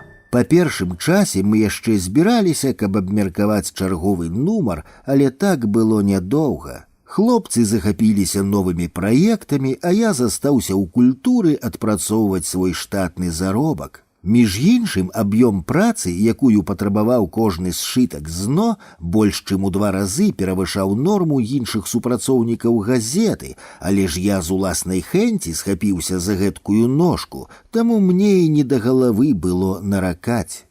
Што праўда, досыць хутка самахоць пачалі аб'яўляцца валанцёры. Пакуль найперш згадаю Юрася Барысевіча, гэта бясспрэчна быў дарунак ад майго кону. Юрась скончыў інстытут замежных моваў і рабіў выдатныя пераклады, перадусім з французскай. Мы і пазнаёміліся, калі ён прапанаваў пераклады з Антанена Арто. Толькі не гэта было галоўным, Юрась і сам меў залатую галаву, а да яе заўсёды лагодную усмешку на твары, якая прадукавала выключна эўрыстычныя тэксты. У гэтым сэнсе сярод беларускіх мысліўцаў яму не было роўных. Філасофскі сшытак як бы наўмысна быў створаны пад яго, і Юрась не спыняўся дзячыць за гэта бліскучымі тэкстамі. Дарэчы, канцэпцыя сшытка спарадкавалася досыць хутка, бо на месцы кутных камянёў былі закладзеныя ўжо напрацаваныя старонкі, эліта і суплёт ідэяў. Неўзабаве з'явіліся ці адшукаліся, як Ян Пятроўскі з перакладамі Платона, новыя перакладчыкі і арыгінальныя аўтары. Таму справа ў мяне рушыла на добры лад раней, чым я мог спадзявацца, і хаця значная частка тэкстаў была нечытальнай, залішне складанай для многіх чытачоў, ніхто з іх і кіраўніцтва газеты таксама не папікаў мяне за гэта. Бадай усе адчувалі, што пакуль так яно і мусіла быць, справа новая, нечаканая, патроху прызвычаімся. Толькі ў гэтай сітуацыі, пэўна, ці не найбольш нязвыклым было тое, што я сам абсалютна не думаў пра чытача як чытача. Я думаў выключна пра інтэлектуальны ландшафт краіны, дакладней пра тое, што ён павінен з'явіцца ў Беларусі інтэлектуальны. І адно праз 3 з лішкам гады даведаўся, як расчытываў і пакрысе засвойваў прастору ўжо прынцыпова іншага пісьма шараговы чытач. У тым апошнім 44-м нумары ЗНО ёсць споведь Дины Кірылавай, якая на камп'ютары набірала ўсе нумары сшытка. Трохі працытую з яе аповеду. Першы нумар ЗНО даўся мне вялікай крывёю. Я ўзненавідзела гэтыя тэксты, складзеныя з быццам бы знаёмых літар, кропак, косак, пытальнікаў, але не больш за тое. Словы, словазлучэнні, сказы былі настолькі незразумелыя, іхні сэнс быў схаваны настолькі глыбока, што мой сярэдні мозг спачатку разгубіўся, потым збянтэжыўся, а потым сказаў мне: «Гэта твой асабісты вораг». І сапраўды засталася адна альтэрнатыва з 2 магчымых. Альбо аўтары гэтых трызненняў з'яўляюцца патэнцыйнымі кліентамі шпіталя, што месціцца ў навінках, альбо ты, даражэнькая, завершаная дурніца. Апошняе, безумоўна, хацелася аспрэчыць. Менавіта так гэта пачыналася, і здавалася, няпрыязь, мякка сказана, не знікне ніколі. Але цуды ўсё ж такі здараюцца. Мой сярэдні банальны розум крок за крокам уваходзіў у гэтую незнаёмую прастору, навобмацак спатыкаючыся, падаючы, але хай жыве пані упартасць, другі нумар ЗНО ўжо не так раздражняў і псаваў настрой. Трэці нават зацікавіў трошку, ужо не памятаю, хто гэта быў, Ніцшэ або Ясперс, неістотна. Пачало здавацца, што не такая ўжо гэта бязглуздзіца, а потым сталі з'яўляцца не толькі пераклады з вялікіх і памерлых, але і абсалютна новыя творы, прычым напісаныя адмыслова для ЗНО.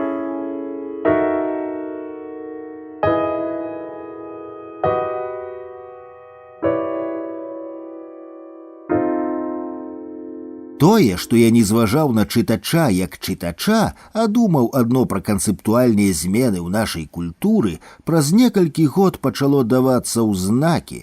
Выданне, разлічанае на масавую публіку, прынамсі ў задуме, мусіла дбаць пра адпаведны наклад. І хаця літаратурна-філасофскі сшытак фармальна не замінаў гэтаму, бо быў толькі дадаткам і выходзіў раз на месяц, але і наўрад ці спрыяў. Неяк мы ладзілі сустрэчу з французскай амбасадай і з гонарам развесілі па сценах старонкі ЗНО з грунтоўнымі перакладамі Фуко, Дэлёза, Леатара, Леві-Строса, Дэбрэя. Амбасадар і ягоная світа тады моцна дзівіліся. У нас такое немагчыма, каб складаныя філасофскія тэксты друкаваліся ў грамадскім выданні, створаным для масавага чалавека.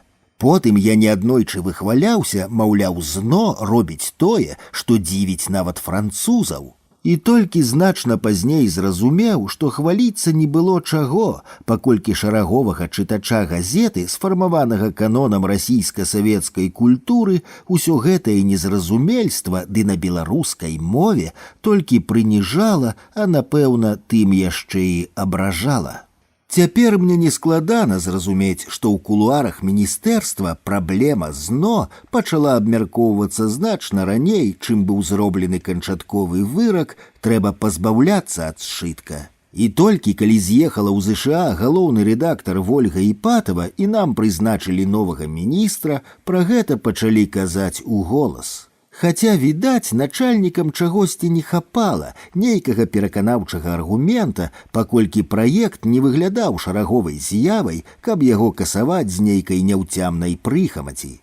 І тут, якраз у гэты час Ігар Бабкоў з Валеркам Булгакавым стварылі першы беларускі філасофскі часопіс «Фрагменты». Пра гэтую ў інтэлектуальным сэнсе вялікую падзею яшчэ будзе асобная гаворка, а вось стасоўна праблемы ЗНО часопіс апынуўся тым важкім і апошнім аргументам для начальнікаў, каб скасаваць ужо даўно толькі мой праект. «Валянцін», — сказалі мне начальнікі, «цяпер, калі ёсць філасофскі часопіс, усё тое, што вы робіце ў тыднёвіку, будзе больш натуральна і правільна рабіць у фрагментах. А вам мы прапануем месца першага намесніка галоўнага рэдактара і штомесяц 2 паласы ў газеце дзеля тэкстаў, якія маглі б вабіць і шараговага чытача». Так ЗНО сталася гісторыяй. Дарэчы, я забыўся адзначыць, кожны нумар літаратурна-філасофскага сшытка канцаваў афіцыйны рэліз. Рада ЗНО, Валянцін Акудовіч адказны за выпуск, Алесь Разанаў, Ігар Бабкоў, Юрась Барысевіч, Валерка Булгакаў, Сяргей Мінскевіч. Постскрыптум. Я рэдка ўплішчваў у ЗНО свае тэксты, сярод нешматлікіх быў і той, што высветліў перспектыву майго здумлення на ўсё будучае. Якраз тады мяне захапіла і панесла праз гады тайніца «Нішто няма адсутнасці». Як гэта можа быць, не быць? І ўсе мае кнігі ў той ці іншай меры будуць пошукам адказу на гэты метафізічны запыт. А пачынаўся шлях у нікуды з тэксту «Мяне няма», надрукаванага ў ЗНО. Ён ніяк не ўкладаўся ў кантэкст маёй гісторыі пра літаратурна-філасофскі сшытак, хаця быў народжаны гэтай гісторыяй, таму я вылучыў яго ў паасобку. Зрэшты, ён і мусіць быць у паасобку ад усяго, што я напісаў. Мяне няма. Тое, што ёсць, таго ўжо не будзе. Я ёсць, значыць, мяне ўжо не будзе. Ніколі, нідзе. Мяне ніколі болей не будзе. Быццё — гэта месца, дзе збіраюцца канаць назаўсёды ўсе магчымасці быцця. Татальны могільнік усяго, што мела волю быць. Вусці ж быцця ў тым, што быць больш трагічна, чым не быць, бо быць — гэта ўжо быць, а не быць — гэта толькі яшчэ не быць. У быць адзіны сэнс, болей не быць, нідзе, ніколі.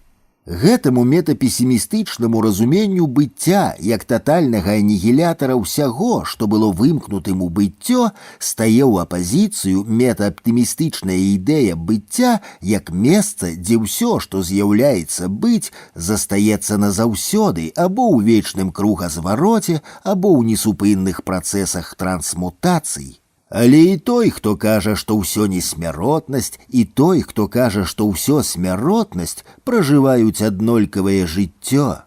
І, напэўна, пасля смерці яны не разыходзяцца ў розныя бакі, адзін у вечнае нешта, другі ў вечнае нішто, а трапляюць у нейкую адну наканаванасць, у наканаванасць адсутнасці таго, што было. Праклён быцця, і яно адбірае быццё. Неяк бацька паскардзіўся маці, пражыў жыццё, а навошта жыў? Ужо смерць не за гарамі, а навошта жыў? Куды ад смерці падзенешся, з варонамі не паляціш, адказала маці. Абыякавасць быцця стасоўна мяне і мая любоў да яго, вось на чым я ўкрыжаваны да скону. Хаця больш дакладна будзе казаць не пра маю непатрэбнасць быццю, а пра неабавязковасць менавіта мяне ў быцці. Бо сказаць, што быццю непатрэбны чалавек як феномен быцця, да якога зразумела дастасаваны і я, было б залішне безадказна.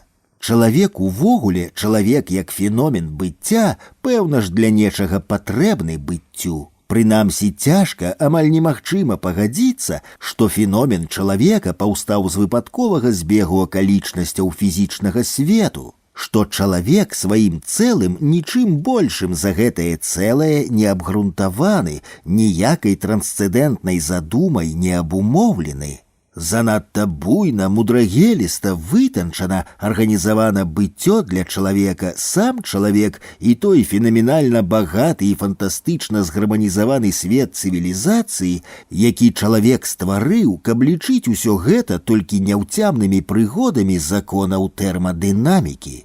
Феномен чалавека і я чалавек – гэта рашуча розныя падзеі. Калі карыстацца фальклорным параўнаннем, то феномен чалавека – гэта дрэва, дрэва жыцця, а я чалавек – лісток на тым дрэве. І хаця лісток немагчымы без дрэва, у лістка і дрэва дзве розныя сутнасці, два розныя зместы быцця і, верагодна, два розныя зместы ў быцці. Я сам лісток, і неўзабаве восень, дрэву яшчэ быць, і кожную вясну на ім будзе шапацець новая лістота. А я ўсё часцей паглядаю на дол, адтуль пад ранак ужо цягне холадам, і я пачынаю здагадвацца, што ў лістка і дрэва зусім розныя далягляды. Дрэву наканаваны лёс, лістку толькі доля. Можа, яно і добра, што ад вясны да восені лісток мысліць і пачувае сябе дрэвам. Можа, яно і добра, што я чалавек тоесніць сябе з феноменам чалавека, бо з гэтага ён мае хоць нейкі аптымізм быцця. Мною жыццё не вершыцца, кажа ён, і яму лягчэй адыходзіць у невараць. Але не толькі знікаць у небыцці, быць у быцці яму лягчэй і весялей, калі ён атаясамляе сябе з усёй гісторыяй людства, з усёй культурай і цывілізацыяй, з усім мысленнем і з усім эмацыйным досведам. Якія вялікі і магутны, якія разумны і здольны. Думае задзіночаны з усім людскім я чалавек і пачувае сябе трохі бясконцым і трохі вечным. Праз дарогу ад хаты, дзе я нарадзіўся і асталеў, за высокім каменным мурам пачыналіся старыя зарослыя могілкі. Як толькі мне было дазволена перабягаць праз дарогу, увесь вольны час я бавіўся брукамі на могілках. Яны былі для нас дзіцячай пляцоўкай, садком, піянер-лагерам, стадыёнам. Там мы гулялі ў хованкі індзейцаў, футбол, карты. Пазней там сустракаліся і гулялі з дзяўчатамі, на ўжо ледзь прыкметных магільных капцах добра спелі суніцы. Яны былі буйнымі і салодкімі, больш буйнымі і салодкімі за звычайныя, ці гэта нам толькі здавалася, бо патрэбная была пэўная адвага, каб ласавацца ягадамі з капцоў над дамавінамі, хай сабе і спарахнелымі. Могілкам было некалькі стагоддзяў, і пад нашымі нагамі спрэс пластаваўся чалавечы прах. Але калі не лічыць рэшткаў збуцвелых каменных крыжоў ды плітаў і рудых ад іржы жалезных агароджаў, запакаваных у густое кустоўе, то гэтае месца нічым не рознілася ад старога парку ці вячыстага лесу, паколькі ўжо ніхто не памятаў пра тых пад дзірваном. Хто тут быў, а хто не быў? Нехта быў, гэта адзінае, што мы ведалі. Бадай нават не нехта, а ўсяго толькі нешта. Нешта было тут, адбывалася, і ў гэтым адбыванні нечага неяк прысутнічалі тыя, над сатлелым прахам якіх цяпер раскінулі свае шаты ліпы, ясені ды грабы. Напэўна, мне не трэба было гойсаць па напластаванні праху, скакаць праз здзірванелыя магільныя капцы, есці жменяй сакавітыя суніцы, мілавацца з дзяўчынай на заімшэлых магільных плітах. Напэўна, мне не трэба было перабягаць дарогу на могілкі, і тады я разам з другімі суцяшаў бы сябе, што не знікну да звання ў невараці, а нейкім чынам перабяруся ў адвечнае быццё. Але я залішне доўга бавіўся на старых могілках, каб не памятаць, ува што згортваецца жыццё чалавека, чым ідзе яно вершыцца. І таму, калі закарцела спытацца пра самае кранальнае, што ёсць быццё, хто ёсць ты, і ці знойдзецца ў цябе нешта, праз што ты апасля не згубішся ў небыцці, я ўжо ведаў пачатак адказу. Быццё падобнае да старых могілак за каменным мурам, дзе жывыя мілуюцца на надмагільных плітах, з якіх шурпаты час паздзіраў усе літары. Заставалася апазнаць працяг гэтага ведання, але чым далей я паглыбляўся ў розшукі, тым больш ясна разумеў, што ўсё болей губляю тое, што шукаю. А потым і зусім згубіў, і ў які бок не аглядаўся, куды не зазіраў, няма мяне. Чалавека можна прыдумаць, ды нельга знайсці без ліхтара ці з ліхтаром. Здаецца, гэта адзінае, што я зразумеў, скрэмзаўшы столькі паперы. Нельга знайсці тое, чаго няма. Марна шукаць я чалавека ў нейкіх яшчэ вымерах, акрамя тых, што можна памацаць пальцамі. Я чалавек заўсёды па-за кантэкстам сакральнага, ён цалкам месціцца ў прасторы рэальнага і ўвесь да рэшты вычэрпваецца экзістэнцыйным адбываннем тут быцця. Бум-бам-літ. Пасля стварэння літаратурна-філасофскага сшытка «ЗНО» у рэдакцыю культуры пацягнуўся розны нефарматны народ. Бо хаця час ужо быў адносна вольны і з'явіліся незалежныя выданні, але іх інтэнцыі пераважна кіраваліся ці на разбурэнне савецкіх стэрэатыпаў, ці на фармаванне стэрэатыпаў нацыянальнага адраджэння. А тут запрашалі да нязмушанага мыслення і нічым не скутай творчасці. Да таго ж гэта была не нейкая самаробная брашурка, якіх тады ўжо хапала, а паважнае дзяржаўнае выданне з шырокім чытацкім кантэкстам. Так пакрысе на старонках сшытка асвойталіся Юрась Барысевіч, Зміцер Вішнёў, Ілля Сін, Альгерд Бахарэвіч, Валерка Булгакаў, Сяржук Мінскевіч, Алесь Туровіч, Усевалад Гарачка і шмат хто яшчэ. Дарэчы, ладная частка з іх потым у розныя гады будзе працаваць у рэдакцыі культуры, а Ілля Сін нават стане галоўным рэдактарам. Натуральна, акрамя ўласных тэкстаў, маладых геніяў вабіла і жывая публічная прастора. На розных пляцоўках яны чыталі сваю прозу, дэкламавалі вершы, спявалі песні. Усё гэта разам якраз і зрабілася падставай новага і ці не самага яркага літаратурнага руху беларускай сучаснасці. Вось як апісвае гэты пралог Сяржук Мінскевіч у сваёй кнізе «Я з бум-бам-літа», між іншым выдатнай кнізе. У рэдакцыі газеты «Культура» сабраўся штаб правядзення паэтычнага канцэрта ў Менскім парку культуры і адпачынку імя Горкага. Тут і паўсталі пытанні, як назваць імпрэзу, якая будзе канцэпцыя, і самае галоўнае, хто мы. Адказы знайсці было складана, тым больш літаратары не ведалі, перад якой публікай яны будуць выступаць. Але пытанні самі сабой зняліся, калі Зміцер Вішнёў прапанаваў у якасці заклічнага гонга выкарыстоўваць на сцэне рондаль, бум-бам, проста біць у яго малатком. «Эўрыка!» — усклікнуў аўтар гэтых радкоў. «Бум-бам-літ! Калі твор не зробіць бум, то няхай ён зробіць бам!» Акцыя была названая «Фарматворы бумбамліту», і хоць назва планавалася толькі на адну гэтую акцыю, дзіўнае слова «бумбамліт» замацавалася за ўсім рухам. Адсюль усё і пачалося, хаця перад самым выступленнем пры дэталёвым аглядзе кватэры Сержа Мінскевіча у ёй не было знойдзена патрэбнага рондаля, затое гаспадар заўважыў на балконе даўно забыты суседзямі пакамечаны алюмініевы тазік з чарназёмам. Тазік быў памыты, а на яго баках былі напісаны, падобна променям купальскага сонца, цыбатыя літары «бум-бам». Так паўстаў бумбамліт. Гэта ўвогуле цікава, чаму ў нейкую пару літаратурныя суполкі ды рухі растуць як грыбы пасля дажджу, а потым мінаюць дзесяцігоддзі і ніякага варушэння. У прыклад я мог бы звярнуцца да гісторыі еўрапейскай ці рускай літаратураў, але ў мяне і так зашмат літаратуразнаўства. Навідавоку хіба адна досыць устойлівая прыкмета. Найчасцей такое здараецца на зломе эпохаў і не абавязкова сацыяльна-палітычных, але і эстэтычных. У 90-х гадах у нас, акрамя шырока вядомых тутэйшых, таварыства вольных літаратараў і бумбамліта, яшчэ трохі заявіла пра сябе суполка вулей, лідар Антон Тарас, і, здаецца, ветер ды плынь, лідары Ігар Бабкоў і Міхась Баярын. Апошнюю згадваю адно, каб трохі падвесяліць сябе ў гэты шэры і мокры лістападаўскі дзень.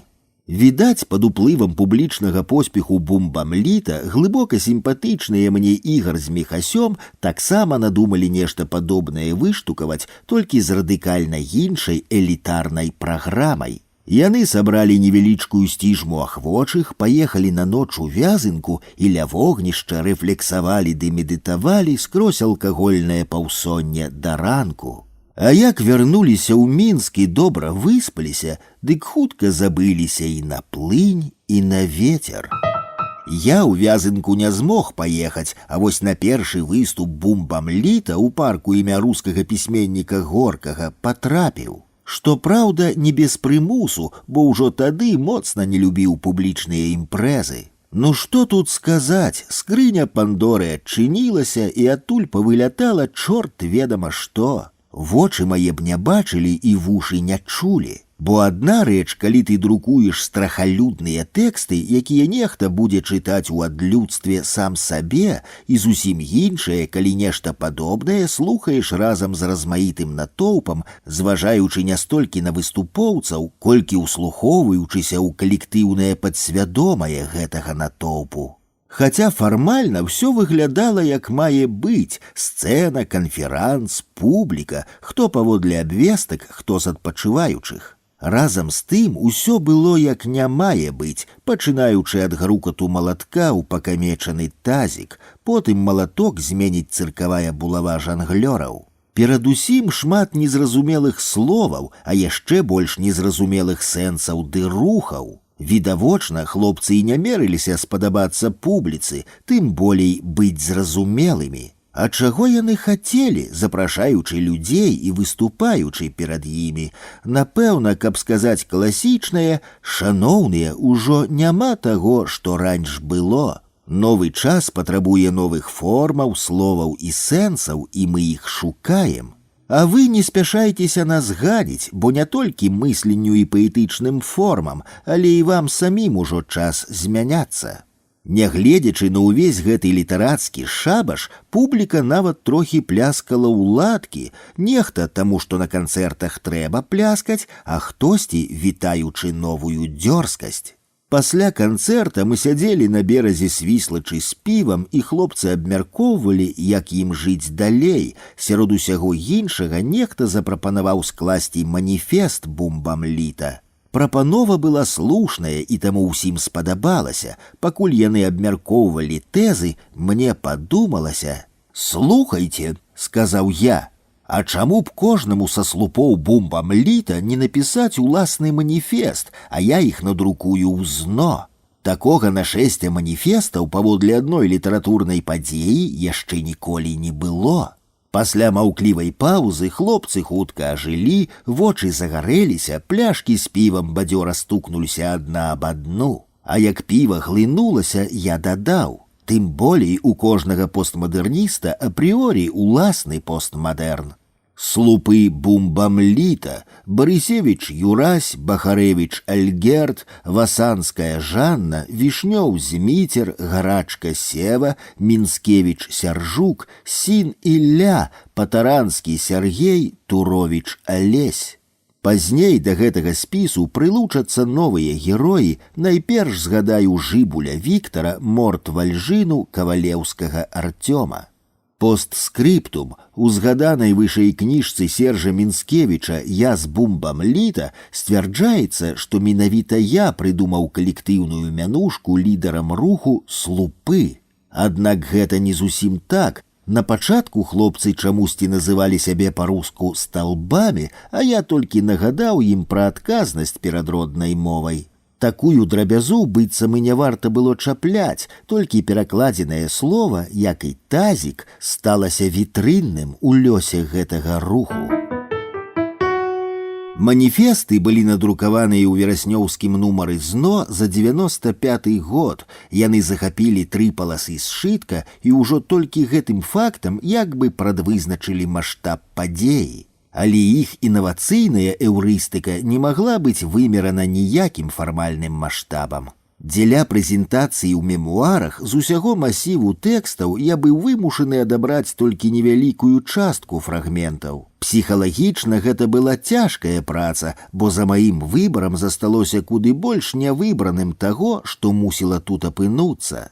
Цяжкай яна была яшчэ і таму, што чым далей я ўчытваўся ў тыя даўнія тэксты, тым больш выразна ўсведамляў, наколькі з той пары змізарнела наша літаратурная інтэлектуалістыка. Але на астачу гэтага эпізоду трохі вясёлага.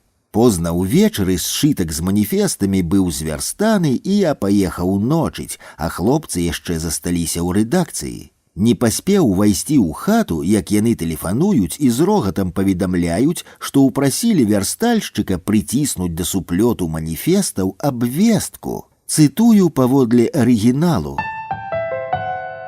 Бум-навіна. Калі гэты выпуск ЗНО быў ужо вярстаны, мембры, слупы, зрухары, бубнары і гэтак далей бумбамліта усеагульным грукатаннем вырашылі надаць Акудовічу Валянціну слупу ад нараджэння тытул бессмяротнага хроснага бацькі бумбамліта, а таксама ганаровае права першачарговага бумкання ў тазік новай літаратуры, штаб ББЛ.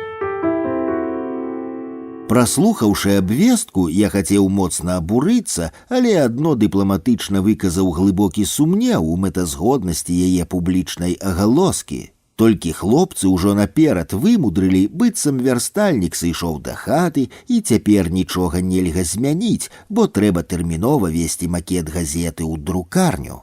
Натуральна, у той вечар я нават падумаць не мог, што гэты сітуацыйны жарт некалі станецца трывалым фактам маёй біяграфіі, і яго, хросны бацька бумбамліту, раз-пораз стануць згадваць розныя літаратурныя крытыкі ды аглядальнікі, аналізуючы нечаканы феномен непрыгожага беларускага пісьменства. Я да гэтага настолькі прызвычаіўся, што пазней і сам неаднойчы ў артыкулах да розных даведнікаў нагадываў пра хроснага бацьку, праўда, не без стоенага прысмеху.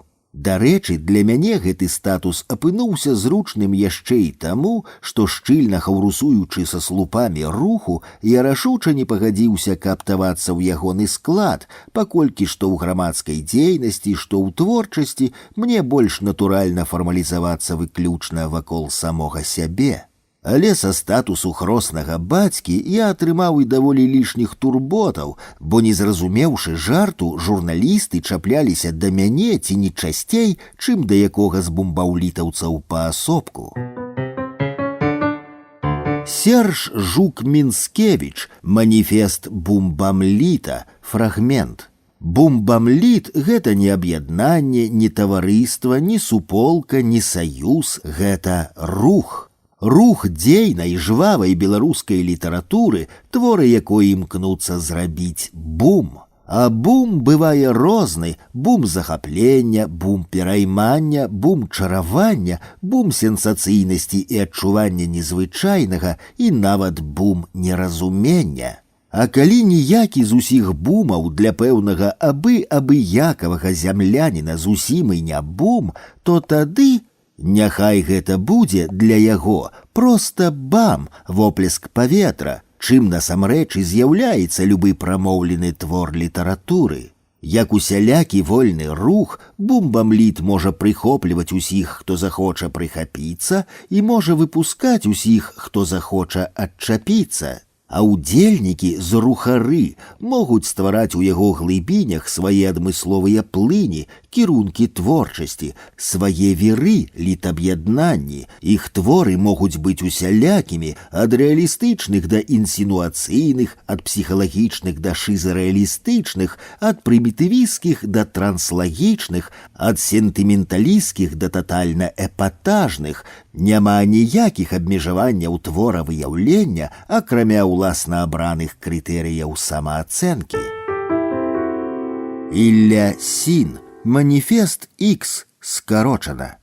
X з'яўляецца задзіночаннем людзей, якім надакучыла. Нудота – вось што забівае нас, але адначасова і падштурхоўвае да дзеяння. І мы нешта чынім, пішам творы і ствараем усялякія літаратурныя аб'яднанні ды партыі.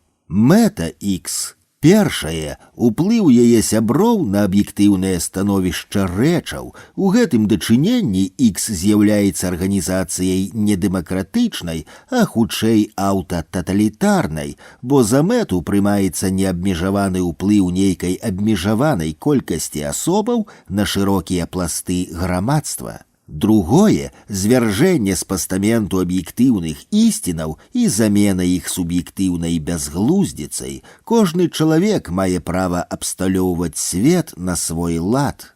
Трэцяе – здзек са святыняў, маральныя ўстоі, культура, іерархіі каштоўнасцяў і гэтак далей. Мы не сцвярджаем, што яны недасканалыя, але ўсё, што створана, мусіць быць дэканструяванае на ўзроўні асобы. Шляхі дасягнення, эпатаж і буйнамаштабныя правакацыі. Эпатаж – сродак самаабароны асобы ў грамадстве эпохі постмадэрнізму. X не можа мець пэўнай структуры і не прадугледжвае ніякіх кіраўнічых пасадаў. Індывідуальнасць кожнага з яе сяброў мусіць напоўніцу прымацца ўсімі. З гэтай жа прычыны арганізацыя не можа мець аніякай агульнапрынятыя сімволікі і мастацкіх прынцыпаў. Юрась Барысевіч. Літаратура з першых рук. Фрагмент. Бумбамліт – гэта рух за вызваленне літаратуры ад друкарскага станка ды іншых прыладаў індустрыі друкарскага пісьменства, якая ўжо давно ператварыла паэзію ў нейкую галіну капіталістычнай эканомікі або народнай гаспадаркі сацыялізму. Індустрыялізацыя літаратуры спрычынілася не толькі да апартэіду ўнутры самой мовы, падзелу лексікі на ўнармаваную і вульгарна-жаргонную, друкаваную і моўленую, прычым такі падзел мае месца і ў граматыцы, і ў фанетыцы, але і да класавай сегрэгацыі сярод літаратараў, іхняга падзелу на мэтраў і графаманаў. У эпоху механічнага тыражавання літаратуры значнасць пісьменніка вымяраецца лічбай накладаў ягоных твораў, як жыццёвы поспех бізнесмена, колькасцю нулёў на ягоным банкаўскім рахунку. Калі паэзія сканала, дык напэўна таму, што была атручана друкарскімі фарбамі. Першае, што мы бачым, калі зазіраем у які-кольвік зборнік паэзіі, на белых прасцінах паперы ляжаць чорныя абвугленыя словы. Гэта нават не фатаграфія паэзіі, а толькі яе негатыў, бо пры жыцці гэтыя словы, пакуль з іх не выціснулі душу, дыханне і жывую інтанацыю, былі невымерна святлейшымі за навакольную прастору. У лепшым выпадку друкаванае слова – гэта стэрылізаваны і абрэзаны па лінейцы цень слова прамоўленага. Паводле Антонена Арто у кнігах укрыжоўваецца не толькі паэзія, але і само жыццё, і мы павінны хоць нешта зрабіць, каб вызваліць яго са смяротных абдымкаў паперы. На сваіх шумлівых імпрэзах бумбамлітаўцы чытаюць у голас зусім незнаёмым выпадковым слухачам свае нявыдадзеныя, а часам і ненапісаныя творы. Не проста чытаюць, але і паказваюць, бо многія людзі беларускай мовы не ведаюць, і таму ім цікавей бачыць паэзію, чым яе разумець. Гэта ў літаральным сэнсе жывая літаратура, бо зроблена не з паперы, а з голасу і цела аўтара. Яна дыхае, гаворыць і крычыць, махае рукамі і крыламі. Паэзія, якая хоча быць сучаснай, павінна не проста прамаўляцца, а пражывацца. Гэта значыць па магчымасці цалкам супадаць з абрысамі і рухамі цела паэта. Тэкст, які нараджаецца ў вымаўленні і жэстыкуляцыі, нараджаецца тут і цяпер адначасна з ударамі сэрца і імкнецца да найбольш чыстага і яснага цялеснага ўвасаблення. І звяртаецца ён не да розуму аўдыторыі, а да яе ўласнага цела, прымушаючы назіральнікаў не разумець паэзію, а суперажываць яе, хай сабе і на фізіялагічным узроўні, бо толькі ўласныя адчуванні, а не чужыя думкі, здольныя пераадолець чалавечую абыякавасць. Ужо ў наступным нумары ЗНО, падахвочаны маніфестамі, я адгукнуўся на з'яўленне бумбамліта вясёлым тэкстам, тут падаецца скарочаны. Афрыка радзіма тазікаў, або я хачу ў бумбамліт. Ніколі не хацеў быць сябрам, членам саюза пісьменнікаў тутэйшых пэн-цэнтра ТВЛ. Не, калі быць зусім дакладным, то адзін раз хацеў, бо пачаў моцна кашляць і з гэтага думаць пра смерць. І не так мяне тая смерць палохала, як вечная нястача грошай. Дзе ж гэта мая жонка, думаў, якой да палучкі грошай ніколі не хапае, набярэцца іх, каб прыдбаць труну, замовіць аўтобус ды справіць хоць якія хаўтуры. Дарэчы, з хаўтурамі найгорай, бо чым-чым, а сябрамі і прыяцелямі лёс мяне ніколі не крыўдзіў. Як уявіў сабе, колькі іх адусюль панацягнецца, і кожнаму трэба паводле праваслаўнай завядзёнкі 3 чаркі наліць, але гэта, можа, вашым сябрам было б даволі 3 чаркі, а маім, ды яшчэ з такой нагоды, смеху вартыя тыя 3 чаркі.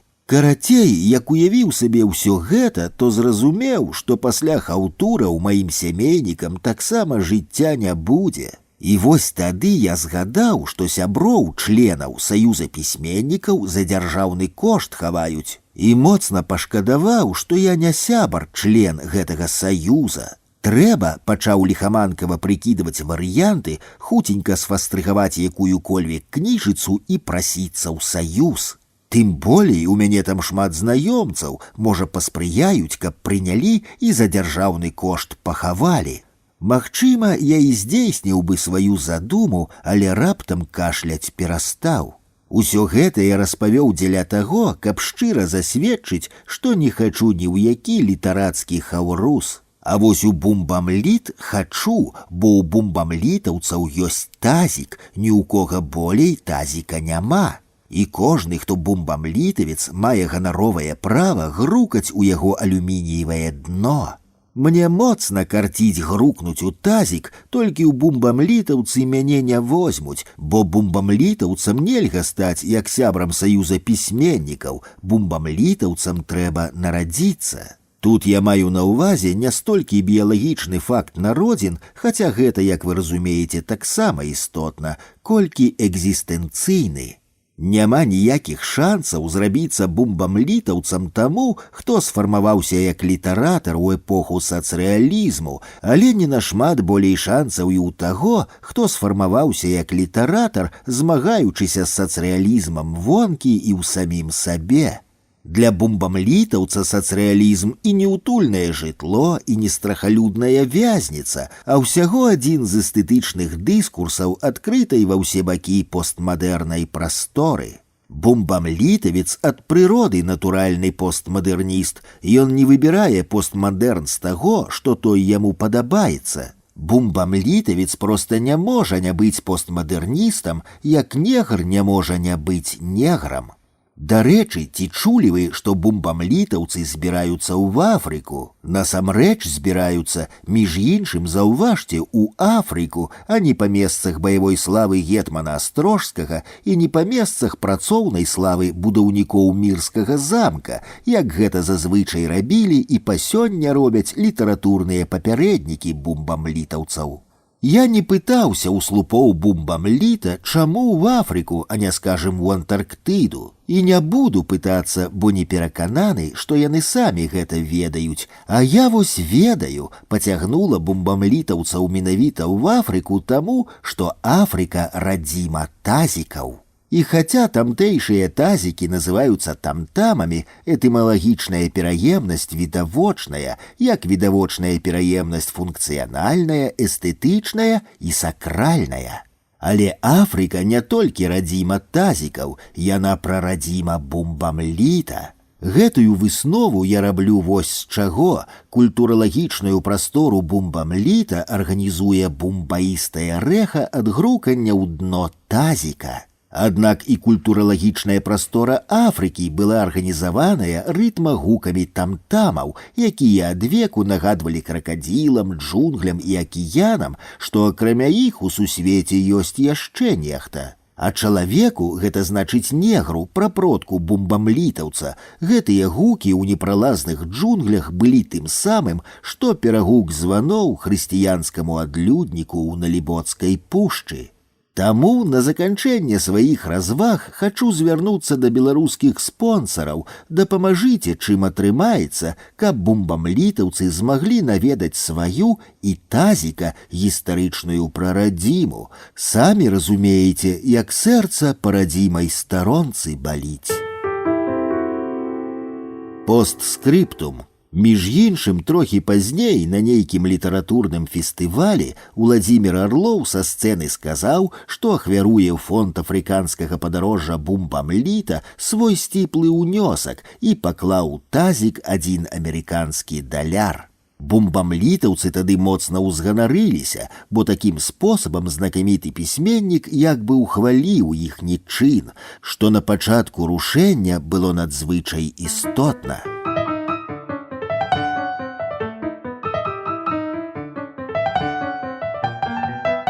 Яны і потым заставаліся неабыякавымі да таго, як успрымалі іх жывыя класікі.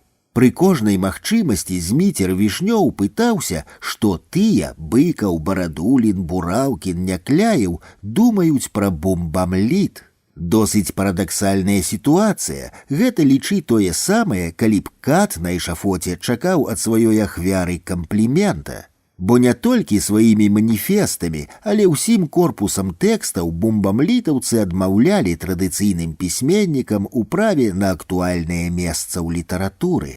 Хаця ўсё гэта драбяза, у феномене бумбамліта мяне найбольш уражвала тая хуткасць, з якой рух набываў сабе вядомасць. Няшмат перабольшваючы, можна сказаць, што гэты працэс адбываўся ў фармаце выбуху. Асабліва тое стала заўважным, калі культура надрукавала іх маніфесты і тым самым разняволіла ўсе дзяржаўныя СМІ. Значыць, і нам можна пра гэта пісаць і гэта друкаваць. У той палітычнай сітуацыі згаданы факт быў загалоўным, хаця і не самым важным. Асноўная падстава надзвычай хуткага пашырэння вядомасці бумбамліта паходзіла з таго, што тэатралізаваныя выступы, перформансы ды іншыя літаратурныя акцыі сяброў гэтага руху апынуліся зручнымі для інфармацыйнай інтэрпрэтацыі. вабнымі ў сваёй кідкасці тэлежурналістам, прыцягальнымі ў сваёй скандальнасці для рэцэнзентаў і крытыкаў. Зрэшты, ўсё гэтае спрыянне было б мала чаго вартым, каб не талент, маладая дзёрзкасць і шалёная актыўнасць саміх бумбамлітаўцаў.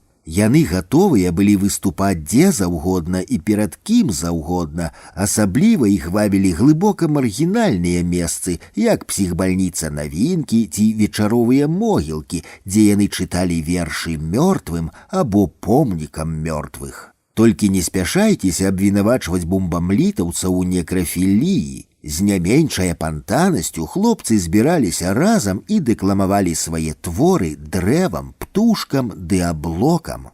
Безумоўна, галоўным завадатарам усяго гэтага вэрхалу быў Зміцер Вішнёў. Уласна, без яго і ніякага бумбамліта ўвогуле не было б, сцвярджаю як шматгадовы сведка, якога яны бясконца абцяжарвалі сваімі задумамі, вынікамі ды праблемамі. Між іншым, сам Зміцер паходзіў з рускамоўнай сям'і і мову вывучаў, як кажуць мілітарысты, на маршы. Але яго адданасць літаратуры і беларускаму слову была неверагоднай. Ён ні пра што іншае не мог гаварыць і нічога не рабіў іншага, што было не літаратурай, хіба ў дадатак маляваў фігуратыўныя карціны. Можа, яшчэ і таму, што амбіцыі Змітра былі ўсясветнага маштабу. Але на тую пару хто з бумбамлітаўцаў не меў вялікіх амбіцый? Давайте звернем увагу на стылістыку хаця б гэтага абзаца з кнігі зноў жа Сержа Мінскевіча. Ужо на другую канферэнцыю ладзіла ТВЛ 1995 год мы былі запрошаныя як зрухары бумбамліта. У кавярнях праходзілі дыскусіі і закусіі, спяванні і выпіванні. Шырокі свет даведаўся пра незвычайны літаратурна-мастацкі рух, што нарадзіўся ў Беларусі. Пра нас загаварылі ў Расіі, Украіне, інфармацыя дасягнула Польшчы, Балканаў. Я не ўмею пераказваць літаратурныя анекдоты, аднак паспрабую.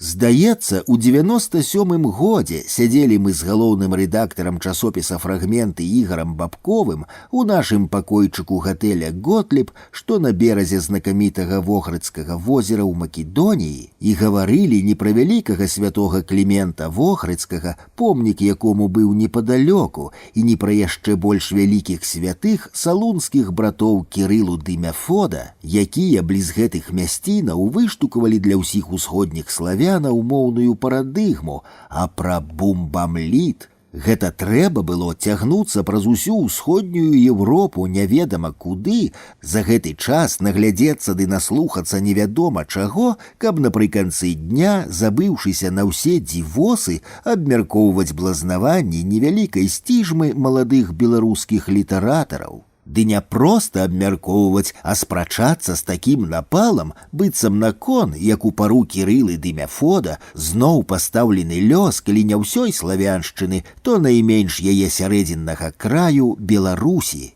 У той вечар Ігар Бабкоў выступаў у ролі пракурора і ў нечым, у чым ужо зразумела не памятаю, моцна вінаваціў бумбамліт, а я быў адвакатам. У тую пару гэта была моя звыклая роля, якая пакрысе пачынала мне надакучваць, аднак тут ужо нічога не паробіш, бо ўсе мы палоннікі тых або іншых міфаў, незалежна ад таго, ствараем іх самі ці яны ствараюць нас. Палеміка была доўгая і зацятая, аргументы абвінаваўцы ўсё больш жорсткія і безальтэрнатыўныя, абарона патроху ніякавела і ліхаманкава шукала хоць чаго яшчэ на карысць сваіх кліентаў, толькі без асаблівага плёну. І тут расчыніліся дзверы, і ў пакой увайшлі вядомы польскі культуролаг, галоўны рэдактар часопіса «Краснагруда» Кшыштаф Чыжэўскі і паэт, галоўны рэдактар часопіса «Час культуры» Пётр Кэнпінскі. Яны толькі што прыехалі на канферэнцыю, зразумела, мы з Ігарам Бабковым былі тут з гэтай самай нагоды, павячэралі і зазірнулі да нас у госці. Як толькі яны ўвайшлі ды павіталіся, адразу і здарыўся анекдот. Яшчэ не зачыніўшы за сабой дзверы, Пётр Кэнпінскі выгукнуў: «О, бумбамліт, гэта клас!» Ці нешта падобнае да таго. Якія файныя хлопцы, ці нешта падобнае да таго, пацвердзіў Кшыштаф Чыжэўскі. Я выхаваны чалавек і таму нейкі час не глядзеў у бок Ігара Бабкова. Канешне, у яго меліся моцныя аргументы супраць бумбамлітаўцаў, але чаго яны былі вартыя цяпер, калі першае, што ён пачуў у Македоніі ад толькі што сустрэтых польскіх калег, гэта захапленне бумбамлітам. Значна пазней, ужо ў Мінску, я даведаўся, што Пётр Кенпінскі надрукаваў у сваім часопісе «Час культуры» артыкул пра бумбамліт. Калі часопіс патрапіў мне ў рукі, то высветлілася, што там не толькі пра маіх хлопцаў. Пётр Кенпінскі паспрабаваў даць агульны абрыс культурнай сітуацыі сучаснай Беларусі, але, безумоўна, галоўным яго героем выступаў бумбамліт. Больш за тое, лагатыпам бумбамліт аўтар увогуле пазначыў усё тое новае, нестандартнае, рэвалюцыйнае, што з'явілася апошнім часам у нашай літаратуры. Дарэчы, я адразу пераклаў ладную частку таго артыкула з польскай мовы і надрукаваў у культуры. У тыя гады журналісты ды літаратурныя крытыкі часта дзівіліся з мяне. Чаму гэта сталы мужык, даўно барадаты, хаўрусуецца з яшчэ ні разу не голенымі падшыванцамі? Кожны раз я адказваў па-рознаму, але найбольш у смак казалася наступнае. Мне больш цікава быць з тымі, хто яшчэ нічога не напісаў, чым з тымі, хто ўжо напісаў усё. І гэта была праўда, хаця галоўную праўду я зразумеў адно цяпер, калі пачаў фастрыгаваць хронікі і напісаў: пасля эсэ «Эгоізм», надрукаванага ў Ліме вясной 92-го года, усё маё былое крэмзанне паперы, як карова языком злізала. Знікла дазвання. Гэта значыць, што насамрэч толькі ў 42 гады я надрукаваў свой першы тэкст. Гэтая нечаканая еўрыстыка шмат што патлумачыла мне самому ў маіх персанальных стасунках з літаратарамі і філосафамі ранейшых пакаленняў, калі я тым ці іншым чынам пачаў да іх прылучацца. Часам амаль роўны з імі гадамі я заўсёды пачуваўся сярод іх пачаткоўцам. Да месца згадалася, як ужо ў часопісе «Крыніца» Някляеў з Разанавым зачынілі мяне ў адным з пакояў рэдакцыі з пагрозай: калі не стану звяртацца да іх на «ты», то яны не адчыняць мне дзверы да бліжэйшага ранку, толькі нічога ў іх не атрымалася. А вось з бумбамлітаўцамі я быў літаратурным раўналеткам, мы з імі, лічыў, у адначасе пачалі пісаць сваю літаратуру, хіба з той розніцай, што для мяне гэта ўжо была другая спроба, а яны толькі пачыналі яшчэ з чыстага ліста. Была ў гэтых хлопцаў яшчэ адна рэдкая ваба, якую мала хто мог разгледзець за творча выпяндрожнымі і пабытова-скандальнымі біяграфіямі. Так, яны неаднойчы патраплялі ў міліцэйскія пастарункі, так, пасля лішняй чаркі маглі да крыві пабіцца між сопку, так, у гуллівым настроі без разбору чапляліся да дзяўчат, так. Але пры гэтым яны нават ведаць не ведалі, як можна здраджваць, хлусіць, ліслівіць перад кімсьці, абгаварыць канкурэнтаў па літаратурным цэху, тым болей шкодзіць ім. Я б нават сказаў, што этычная цнота, якая атуляла іх духовыя эманацыі, была аж залішне шчыльнай. Таму, нягледзячы на шырокую вядомасць, яны, лічы, усе гады заставаліся без замежных грантаў, ды і ўвогуле, калі нейкая дапамога звонку і здаралася, дык хіба гады ў рады. Бо самыя чыстыя дармовыя грошы, відаць, заўсёды патрабуюць, каб рукі былі не зусім чыстыя, а ў іх яны былі менавіта такімі. Ну і апошняе ў гэтым пафасным пераліку — сумоўнічаць гадзінамі за куфлем піва ці чаркай чаго там яшчэ з Юрасём Барысевічам, Іллём Сінам, Альгердам Бахарэвічам і шмат кім яшчэ было сапраўднай інтэлектуальнай асалодай. Бумбамліт быў першым інтэлектуальным хаўрусам беларускіх літаратараў, і хаця там хапала самага рознага люду, але рэй вялі менавіта інтэлектуалы. У 1998 годзе бумбамлітаўцы выдалі зборнік тэкстаў, які назвалі «Тазік беларускі». Мне назва спадабалася, постмадэрная гульня з класічнай дудкай беларускай Францішка Багушевіча ідэальна пасавала канцэпту бумбамліта. Зборнік прэзентавалі 8 слупоў і хросны бацька, кожны з аўтараў да сваіх тэкстаў мусіў дадаць уласны малюнак. Я спрабаваў адпрасіцца, бо зусім не ўмею маляваць, толькі мне не саступілі. Нічога лепшага не прыдумаўшы, шчыльна запоўніў аркуш паперы адным і тым жа сваім аўтографам. Між іншым выглядала, здаецца, няблага, бо нечакана.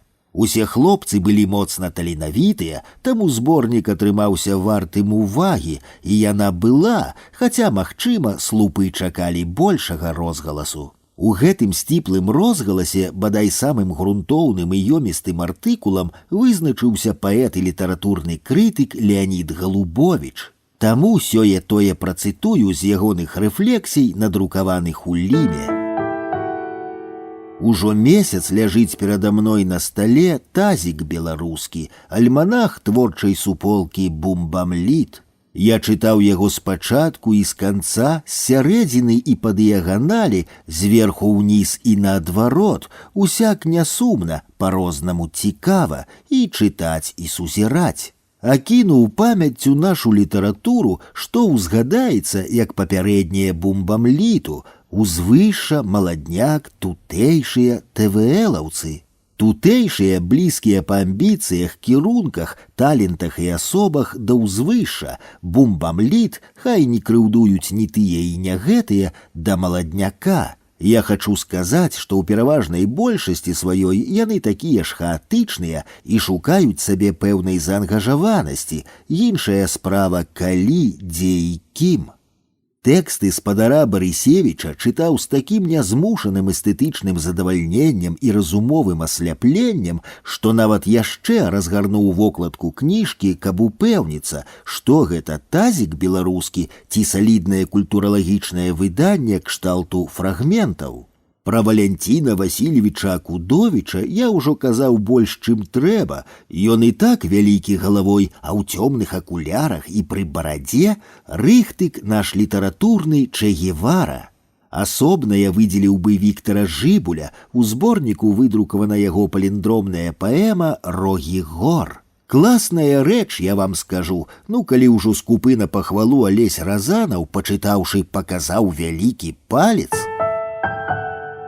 Ад сябе замест кропкі ў гэтым аповедзе пра тазік беларускі адзін з вершаў Усевалада Гарачкі. Не хадзі на завод, там рагоча страшэнны рабочы. Не хадзі на завод. А калі дабравата сцямнее, чырванее, ён бы поўня тады чырванее. Не хадзі на завод. Не хадзі на завод, кожнай ноччу рагоча рабочы. Не хадзі на завод. Але толькі ледзь-ледзь развіднее, ён чарнее. Нібы дзірка рабочы чарнее. Не хадзі на завод. Мне істотна сказаць яшчэ вось што. Многія літаратары з іншых ад бумбамлітаўскага асяродка улічылі, што я быў стваральнікам бумбамліта і нядобра касавурыліся ў мой бок. Але калі б гэта было насамрэч так, і мая роля тут апынулася вызначальнай, дык я б ад пыхі ўжо даўно пэнкнуў, як перадзьмуты балончык. Бо гэта ж вам не жарты, быць завадатарам такой гурмы талентаў, да таго ж паяднаных эстэтычнай рэвалюцыяй. Насамрэч, у падобных меркаваннях усё аблуда. Версія аб маёй загалоўнай ролі ў паўставанні бумбамліта з'явілася амаль адразу пасля таго, як у ЗНО да маніфестаў гэтага руху была прыціснутая гуллівая абвестка пра вечнага хроснага бацьку бумбамліта. Спачатку я пярэчыў супраць прыдумкі наконт сапраўднага стваральніка, а потым скарыўся, бо ніхто не зважаў на мае пратэсты. З цягам часу я, здаецца, зразумеў, чаму так сталася. Гэтай версіяй нядобразычліўцы, а іх у бумбамліта было як у нікога яшчэ. падмацоўвалі творчую нягегласць з іх гледзішча бумбамлітаўцаў фактам іх эўрыстычнай несамастойнасці. Маўляў, бумбамліт нават аб'явіцца сам сабою не мог, дык пра што тут увогуле казаць. Што праўда, Серж Мінскевіч у сваёй кнізе згадвае: у 1994 годзе на папярэдняй канферэнцыі, якую ладзіла ТВЛ, Валянціна Кудовіч у акулярах у кулуарах сказаў: у культурным беларускім дыскурсе павінна нешта адбыцца, штосьці выбухнуць, штосьці постмадэрнае. Ніхто тады не звярнуў увагу на гэтыя словы, але цяпер зразумела, што ён напрарочыў утварэнне бумбамліта. Толькі напрарочыць і ўтварыць – гэта, як той казаў, дзве канцэптуальныя розніцы. У каторы раз заакцэнтую, калі я меў нейкае дачыненне да паўставання бумбамліту, дык досыць ускоснае. Болей за тое, па вялікім рахунку, бумбамліт і не бумбамлітаўцы стварылі. Я ўжо недзе пісаў, што на тую пару беларуская літаратура да апошняга скраіню набрыняла чаканням сябе новай, іншай, постмадэрнай. Карацей кажучы, яна сама была цяжарнай бумбамлітам, і калі нехта ўсё яшчэ ўпарта не хоча разумець, што бумбамліт – гэта жыванароджаны феномен, што гэта сама беларуская літаратура яго спарадзіла, а не нейкая індывідуальная сваволя, дык дазвольце выказаць скепсіс адносна аналітычных здольнасцяў такога недаверка.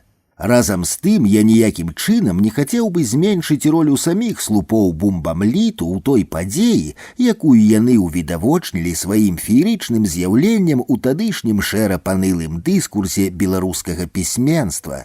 Дзеля вырашэння ўласных канцэптуальных задач літаратура абы каго не абірае. Завершыць гэты фрагмент хацеў бы вяртаннем да ягонага пачатку, каб шчыра запытацца ў самога сябе, а насамрэч ці была, ёсць, у мяне хоць якая роля ў гэтай гісторыі з бумбамлітам, акрамя міфапаэтычнага хроснага бацькі. Бадай што была, ёсць. Гэта роля адваката бумбамліта, і хаця публічна мне не лішне часта даводзілася выступаць у ягоную абарону, але ў такім азначэнні найболей праўды. На гэтым я пакідаю бумбамліт, пакідаю ў пару яго росквіту. Наперадзе яшчэ ого-го колькі ўсяго, і славутага, і прыкрага. Можа, яшчэ некалі будзе ў мяне раздзел бумбамліту працяг, а можа і не. Бо залішне шмат чаго просіцца быць згаданым, нават не ведаю, за што хапацца. Час быў такі, навальнічны, як з рога ўсё сыпалася адразу, і ўсё падавалася не проста значным, фантастычным.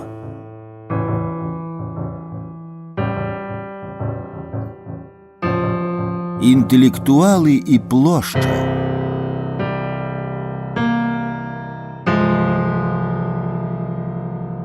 Інтэлектуалы таксама людзі, і нішто чалавечае іх не абмінае. У завею яны абстаўляюць каўнер, у спякоту хаваюць нос пад брылём, зімой чакаюць калядаў, а ўвесну, калі жанчыны распрануцца. Хаця, адрозна ад іншых, інтэлектуалы пры гэтым яшчэ думаюць трохі пра вечнае, Янка Брыль. Ну, не абавязкова пра ўласна вечнае, аднак у кожным разе пра тое, што не ўбачыш вокам, што можна спазнаць адно нястомным думаннем. Калі па-добраму, дык яшчэ на самым пачатку сваіх крэмзаў мне трэба было дэканструяваць панятак інтэлектуал, каб кожнаму было бачна, што я разумею пад гэтым лацінізмам, толькі неяк не склалася раней, таму паспрабую зараз. Адкрываючы сайт белінтэлектуалс.com, арганізатары прапанавалі мне дыскусію на тэму «Чым ёсць інтэлектуал?». Фрагментамі з яе я і распачну раздзел, прысвечаны загалоўным героям нашага часу. Александр Адамянц. Слова «інтэлектуал» адсылае нас да еўрапейскага культурнага кантэксту. З гэтага і пытанне, ці ёсць падставы казаць пра беларускіх інтэлектуалаў. Ці не з'яўляецца выкарыстанне гэтага тэрміну штучным механічным пераносам заходніх рэалій на беларускую глебу? Магчыма, для нашага беларуска-расейскага культурнага арэала больш арганічным выступае слова «інтэлігенцыя»? Валянцін Акудовіч.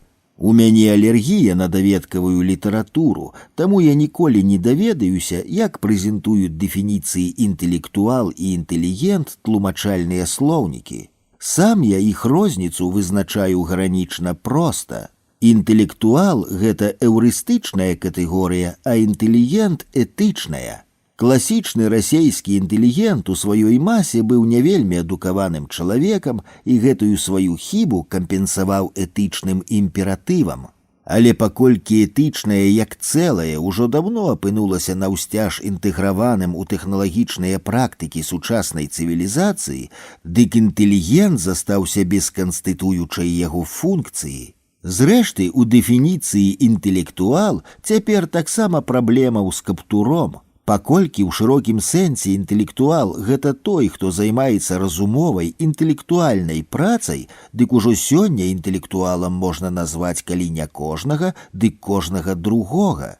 А з улікам таго, што колькасць фізічнай працы, як толькі фізічнай, неўзабаве апынецца блізу нуля, дык перспектываў у гэтай дэфініцыі таксама не бачна.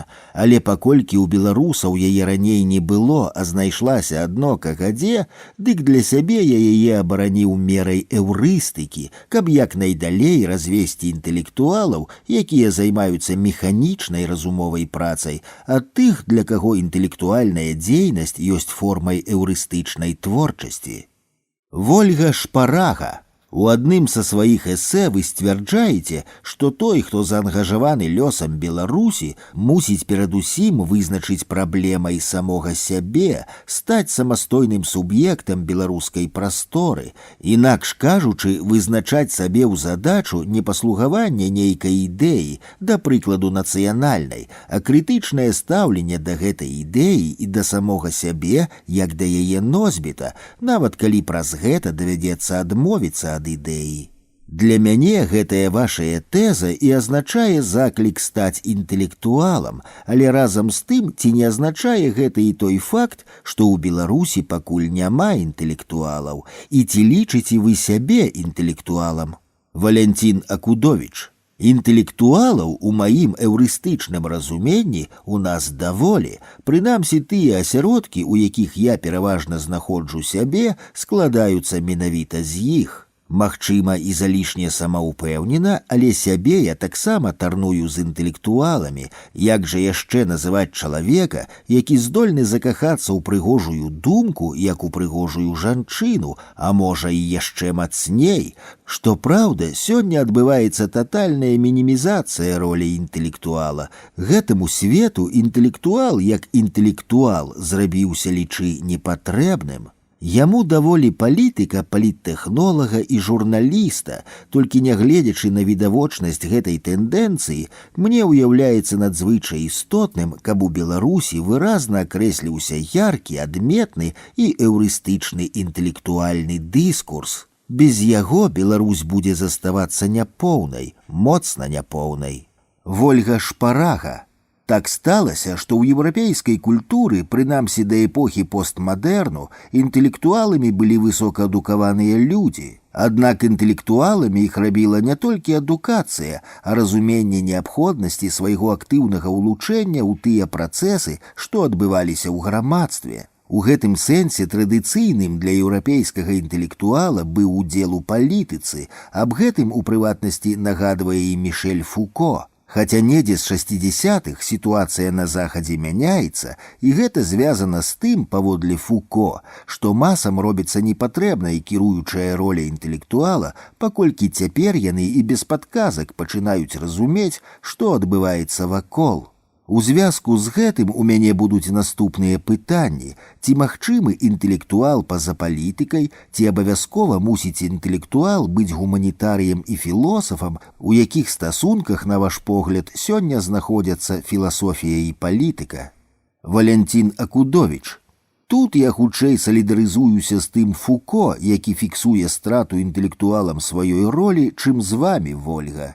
Насамрэч у сучаснай рэальнасці інтэлектуал і ягоная праца не патрэбныя ні ўладзе, ні масаваму чалавеку. Хутчэй наадварот, яны ім толькі замінаюць. Калі каму сёння хоць часткова і патрэбны інтэлектуальны плён, дык гэта паліттэхнолагам. Яшчэ раз нагадаем поўную трыяду: палітык, паліттэхнолаг, журналіст, якія зрэдчас ім карыстаюцца для сваіх зусім неінтэлектуальных мэтаў, і таму на вашае запытанне, ці магчымы інтэлектуал па-за палітыкай, я без сумневу адказваю, толькі там яму і месца. А калі інтэлектуал ідзе ў палітыку, дык ён перастае быць інтэлектуалам. Дакладней, ён сам мусіць выкінуць на сметнік увесь свой інтэлектуалізм, бо яму, як палітыку, гэта будзе адно замінаць. З вядомых мне беларускіх інтэлектуалаў толькі Уладзімір Мацкевіч спрабаваў удзельнічаць у рэальнай палітычнай барацьбе,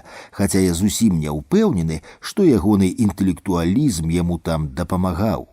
Вольга Шпарага. І ўсё ж такі, калі інтэлектуал не ўдзельнічае ў палітычнай барацьбе наўпрост, дык ці трэба яму пазбягаць і крытыкі гэтай барацьбы, дакладней тых кантэкстаў, у якіх гэтая барацьба адбываецца.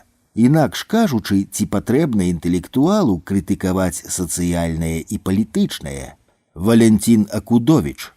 Вольга, я бачу, што вам вельмі карціць, каб я сказаў: так, інтэлектуалу неабходна аналізаваць, крытычна асэнсоўваць, а яшчэ лепей ствараць новую палітычную рэальнасць. Але ж праблема не стаіць гэткім чынам, трэба ці не трэба. Праблема якраз у тым, што сучаснаму беларускаму інтэлектуалу ад гэтага занятку не выкруціцца, хіба адно збегшы ў вартаўнікі ці вар'яты, бо калі ён жадае быць публічна запатрабаваным хаця б у пэўных колах грамадства і пры гэтым яшчэ зарабляць грошы са свайго інтэлекту, дык яму адно і застаецца займацца альбо аналітычнай журналістыкай, здаецца, атрымаўся аксюмаран, паліттэхналогіяй ці непасрэдна палітыкай. І першае, і другое, і трэцяе, як ужо казалася, кастрыруе ў ім уласна інтэлектуала.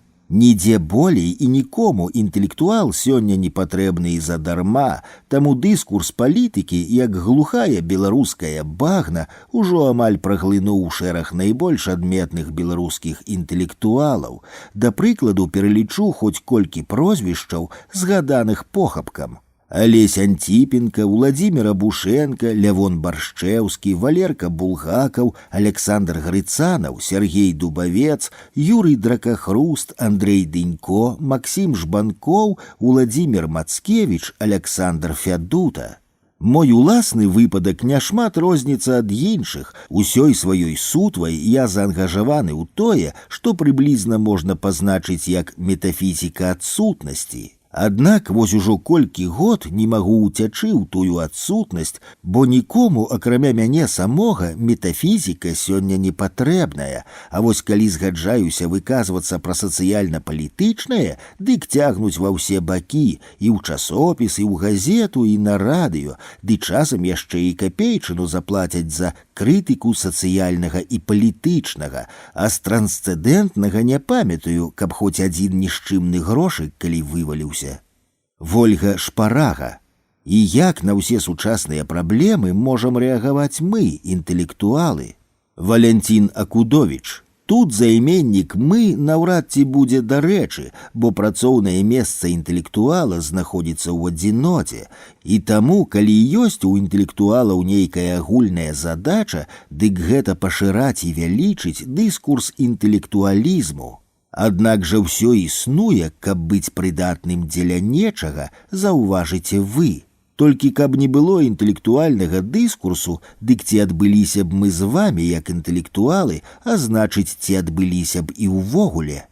Можа, інтэлектуалізм паўстаў і сфармаваўся як дыскурс зусім не дзеля нечага, а толькі для некага. Можа, ён і існуе адно дзеля таго, каб было куды прыйсці і было дзе застацца тым, каму кон уплёў зялёнае вецце жыцця папяровую стужку інтэлектуалізму.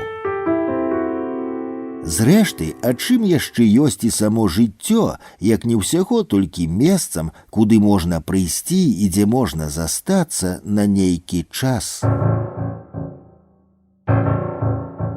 Гэтай дыскусіі ўжо шмат год. Што і казаць, за прамінулую пару рамантызму ўва мне значна паменіла. І каштоўнасць інтэлектуалізму як такога ўжо не бачыцца настолькі бясспрэчнай, як раней. Разам з тым наша інтэлектуальная рэвалюцыя па-ранейшаму ўяўляецца мне феерычнай падзеяй. І сама па сабе, як магчымасць нарэшце спатоліць прагу мыслення, ад якога мы былі адлучаныя невядома колькі часу. Але найбольш актуальным у ёй было тое, што без крытычнай рэфлексіі і самарэфлексіі мы заставаліся неспазнанымі дзеля саміх сябе і з гэтага як бы недапраяўленымі для астатняга свету. Між іншым, з гэтай сітуацыі непрааналізаванасці і неадрэфлексаванасці Беларусі ў пачатковыя гады незалежнасці атрымалі шэраг вельмі сур'ёзных сацыяльна-палітычных праблемаў ды канфліктаў. Якраз пра ўблытанасць інтэлектуалаў у каламуць рэальнасці я і хацеў бы распавесці далей. Святлана Алексіевіч у адным са сваіх інтэрв'ю сказала прыкладна наступнае: на барыкадах немагчыма разгадаць загадку жыцця, барыкада — гэта не месца для мастака. Неўзабаве на радыё «Свабода» Юрый Дракахруст запытаўся, ці згодныя з такім меркаваннем. Часткова спадарыня Святлана мае рацыю, пагадзіўся я. Барыкада не месца для мастака, але мастак — гэта не нейкі штучны голем, а чалавек у рэальным жыцці. І ў гэтага чалавека ёсць свая грамадзянская пазіцыя, калі яна зразумела ў яго ёсць, нейкія ідэалы і каштоўнасці, якія ён гатовы аберагаць, а часам нават і бараніць на барыкадах. Інакш кажучы, на барыкады ідзе не мастак, а грамадзянін. Пачынаючы ад згаданых раней знакамітых дзядоў, на шматтысячных шэсцях ды мітынгах можна было сустрэць бальшыню нацыянальнай эліты, літаратары, філосафы, мастакі, музыкі, каго тут толькі не было. Відаць, яны першыя адчулі ў сабе патрэбу грамадзянскага чыну, дашчэнту вынішчанага ў людзях за 70 гадоў панавання камуністычнай улады. Гэтак з аднаго боку, а з другога вылез з бульбы нацыянальны чалавек, які раней, можа, і не ведаў, што хоча быць не толькі пашпартным беларусам, Сяржук Сокалаў-Воюш, а канкрэтным, такім жа канкрэтным, як француз ці швед. І калі над натоўпам залуналі бел-чырвона-белыя сцягі, а з мегафонаў загучала ўпэўненая беларуская мова, ён у момант зразумеў, чаго яму раней не хапала дзеля поўнага шчасця. Лічы, за 20 год вулічнага супраціву спачатку камуністычным уладам, а затым народнаму дыктатару здарылася столькі драматычных і анекдатычных гісторый, што нават калі б усе беларускія інтэлектуалы салідарна пагадзіліся распавесці іх дзеля шматтомнай эпапеі, дык і тады гэта была б адно нішчымная частка. Таму я нават і думаць не думаю пра нейкую маштабную панараму, ды і не з маімі здольнасцямі пра нешта такое думаць. Я толькі сыпану на старонкі гэтага друкапісу жменьку другую персанальных успамінаў ды некалькі калектыўных рэфлексій, бо без апошніх якія гэта мемуары інтэлектуала. Вясёлая гэта справа змагацца з дыктатурай, як бавіцца на чортавым коле, калі баішся вышыні, і страшна да жудасці, і дух пераймае ад захаплення. Палітычны каляндар вулічнага супраціву шмат гадоў трымаўся на 3 кітах: Дзень волі 25 сакавіка, Чарнобыльскі шлях 26 красавіка і дзяды пачатак лістапада. Яшчэ, прынамсі раней, было даволі іншых вулічных забурэнняў самых розных сітуацыйных падзеяў, аднак не стану іх пералічваць, бо спіс не патрэбна задоўжыцца стасоўна мэтаў майго аповеду. Ужо за некалькі дзён да чарговага шэсця пачыналася лёгкае хваляванне, якім будзе надвор'е, колькі народу збярэцца, стануць улады разганяць мітынгоўцаў ці гэтым разам абыдзецца. Але найбольш трывожыў хапун, і калі ён будзе, дык наколькі жорсткім. Тут, між іншым, згадалася, як аднойчы мы сыходзілі на плошчу з рэдакцыяй часопіса «Крыніца», і дзяўчаты з тэхнічнага аддзелу літаральна трымалі нас за рукі, каб не хадзілі, бо сёння дакладна будуць і лупцаваць, і хапаць. Вы ж таленавітыя, разумныя і нават мудрыя, казалі яны. Дык што вам з гэтым натоўпам разам рабіць? Тады я з посмехам запытаўся: а хіба менш таленавітымі ды разумнымі былі Сартр ці Фуко, калі парыжскай вясною 68-го года стаялі на барыкадах? Назаўтра калега, паплечнік і паэт Леонід Галубовіч сфармулюе ўжо сваю версію адказу на запыт дзяўчат. Мітынговасць зацягвае як алкаголь. Кожны з нас пакутуе за айчыну ў меру сваей любові да яе. Іду ў шматтысячнай калоне пад бел-чырвона-белымі сцягамі і, пераадольваючы боль у страўніку, крычу разам з усімі: «Жыве Беларусь!» Ясна прытым усведамляючы, што не жывем ні я, ні яна, а хварэем, што час не лечыць нас, а набліжае агонію. Але мы ствараем міф, бо ведаем, што толькі ў міфе адраджаецца з попелу птушка Фенікс. Што нам дае гэта апроч надзеі, адчування ўласнага дачынення да стварэння міфу, ілюзіі нашага зямнога існавання? Таму, трываючы боль у страўніку, я крычу на ўвесь сусвет: «Жыве Беларусь!» укладаючы ў гэтыя словы адзін-адзіны сэнс: «Господи, я грэшны раб твой, злітуйся, даруй мне грахі мае». Зацемкі з левай кішэні. Дарэчы, яшчэ адзін наш калега, літаратурны крытык Анатоль Сідарэвіч, назаўтра не з'явіўся на працу ў рэдакцыю, бо, схоплены і збіты на горкі яблыка мапаўцамі, нэндзіўся за кратамі. Звычайна, прынамсі на пачатку змагарнага чыну, мы збіраліся адмысловым хаўрусам: Алесь Антіпенка, Вячаслаў Ракіцкі, Ігар Бабкоў і я. Сустрэўшыся, адразу дамаўляліся, дзе спаткаемся пасля таго, як амапаўцы з міліцыянтамі разгоняць мітынгоўцаў. Тады мабільнікаў яшчэ не было, а ўцякаў звычайна кожны сам за сябе. Так мелася болей шансаў праслізнуць скрозь разрывы ў карных аблогах. Шчасліва ўправіўшыся з уцёкамі, мы зноў хаўрусаваліся разам, каб адзначыць гэтую падзею. О, якой магутнай радасці была тая эмоцыя пасля перажытых хваляванняў ды страхаў! Зразумела, калі ўлада не разганяла і не хапала, дык мы ўсё роўна потым рушылі ў нейкі офіс або кавярню, каб завершыць падзею некалькімі куфлямі піва ці чаркай другой, трэцяй, чацвёртай, чаго-кольвек мацнейшага. Цягам мірнай маніфестацыі да нас звычайна далучаліся сустрэтыя падчас шэсця сябры ды прыяцелі, і часам на піва збіралася даволі шмат народу. Між іншым заўважу, што гэтыя грамадска-палітычныя акцыі давалі эфектыўную магчымасць выпадковых сустрэч з тымі, каго ўжо даўно не бачыў. І такіх выпадковасцяў кожны раз здаралася не адзін дзясятак. Больш за тое, многія і прыходзілі на палітычныя акцыі не столькі, каб змагацца за вольную волю, колькі каб паказаць сябе, што яны таксама ў трэндзе. Таму шэсце пераважна адбывалася ў фармаце броўнаўскага руху, бо шмат каму карцела выхваліцца перад найбольшай колькасцю знаёмцаў. Што да пастфактумных сябрынаў пасля шэсцяў, дык гэта, як кажуць, асобная гісторыя. Там столькі здаралася розных цікавостак, на гэты момант паперадзе ўсіх астатніх чамусьці згадалася адна вялікая піўніца ў траецкім прадмесці. Не ў першы раз шэсце канцавалася мітынгам на сходах опернага тэатра, толькі мы ўжо даўно не слухалі палымяныя выступы палітыкаў, а што там было слухаць, і таму, як толькі адтапталі само шэсце, дык адразу пачалі меркаваць, у якой з піўніцаў даць адпачынак стомленым нагам. А як вызначыліся ды завіталі, то я меў неверагодна пазітыўнае ўражанне. Піўніца была бітма набітая аднымі маніфестантамі, якія таксама да часу збеглі ад мітынговай нуды, і з гэтага няспынна, як вадаспад, шумела мова, фейерверкам раз-пораз выбухала «Жыве Беларусь», і с уладна воклічам грукалі куфлі, расплюхваючы па драўляных сталешнях белую пену.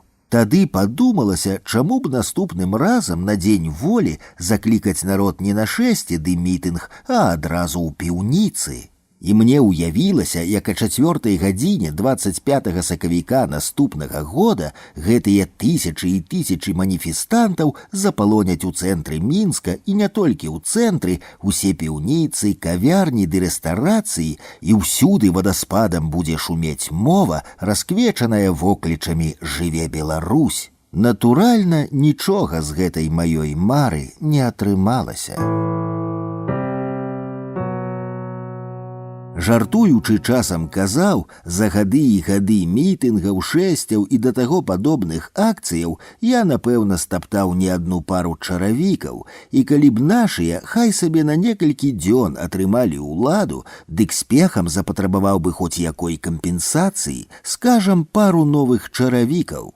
Толькі яны і дзіркі ад абаранка не атрымаюць, не тое што ўладу. І зразумеў я гэта даўно, вельмі даўно, ды шмат разоў пра тое пісаў. Дык дзеля чаго тады цягаўся на плошчу, і нават цяпер, здараецца, абую тыя стаптаныя чаравікі. Ноччу самае прыгожае, зорнае неба над галавой і святло ў акенцы тваёй хаты пасля доўгай дарогі. Днём зграбны конь на кветастым поплаве і бел-чырвона-белыя сцягі над плошчай, а яшчэ людзі пад гэтымі сцягамі. Да таго ж мне моцна падабаецца дыхаць халодным ветрам свабоды. Гэта зусім іншае, чым пачувацца вольным за пісьмовым сталом у абкураным катуху. Тут толькі інтэлектуальная мужнасць, а на плошчы жывая эмоцыя, ускрыленая ўласнай адвагай. Хаця, калі я кажу пра адвагу, то маю на ўвазе адвагу выйсці на плошчу, галіч, а не ўпартае стаянне супраць ашалелых ад ненавісці амапаўцаў, каб скрываўленым іх дубінкамі зваліцца пад шчыты, а потым быць закінутым як труп у закратаваную гаргару. Выступаючы на прэзентацыі слоўніка свабоды 2002 год перад шматлікімі ўдзельнікамі змагарнага супраціву, я прамовіў збыт крамольную рэч, асабліва як на той яшчэ не пераможаны час. А менавіта кожная вайна за свабоду канцуецца альбо паразай тых, хто за яе ваюе, згадаем Спартака, Кастуся Каліноўскага, Че Гевару, альбо паразай самой свабоды, калі яе ваяры перамагаюць. Бо заваяваную свабоду верагодна ўтрымаць адно тэрорам ці дыктатурай, як гэта было ў выпадку Францыі, Расіі ці Кубы. Свабоду нельга заваяваць, яе можна толькі дачакацца ці не дачакацца. Але яе можна дачакацца адно ў тым разе, калі мы яе будзем чакаць і чакаць менавіта як свабоду. Толькі не трэба блытаць чаканне з пасіўным перабываннем у абыякавасці. Калі мы моцна некага чакаем, дык рыхтуемся да сустрэчы. Чаканне свабоды – гэта падрыхтоўка да сустрэчы са свабодай. Адсюль і паўстае задача кожнага, хто заангажаваны прыйсцем свабоды на Беларусь, мацаваць і вялічыць прастору яе чакання. А сродкі ў гэтай справе могуць быць самыя розныя, ад культурніцкай працы да палітычных акцыяў, толькі пры гэтым трэба выразна ўсведамляць, што сэнс і культурніцкай працы, і працы палітычнай не ў заваяванні свабоды, а ў стварэнні сітуацыі яе масавага чакання. І калі мы ў сваім мностве станем чакаць свабоду, яна, Беларусь, не пра мяне. Цікава, што ледзьве я паспеў скончыць сваю прамову, як з крэсла ўсхапіўся малады мужчына і раззлавана выгукнуў: «Спадар Акудовіч, як вы можаце такое казаць? Вы ж філосаф!» За ўсе тыя гады і гады хаджэння ў супраціў міліцыянты з амапаўцамі ні разу не скруцілі мне рукі. Ужо пасля ўдзелу ў першых шэсцях з хапуном яно неяк само сабой зразумелася, што калі ты не маеш намеру з уласнай волі патрапіць за краты, то забудься на сорам.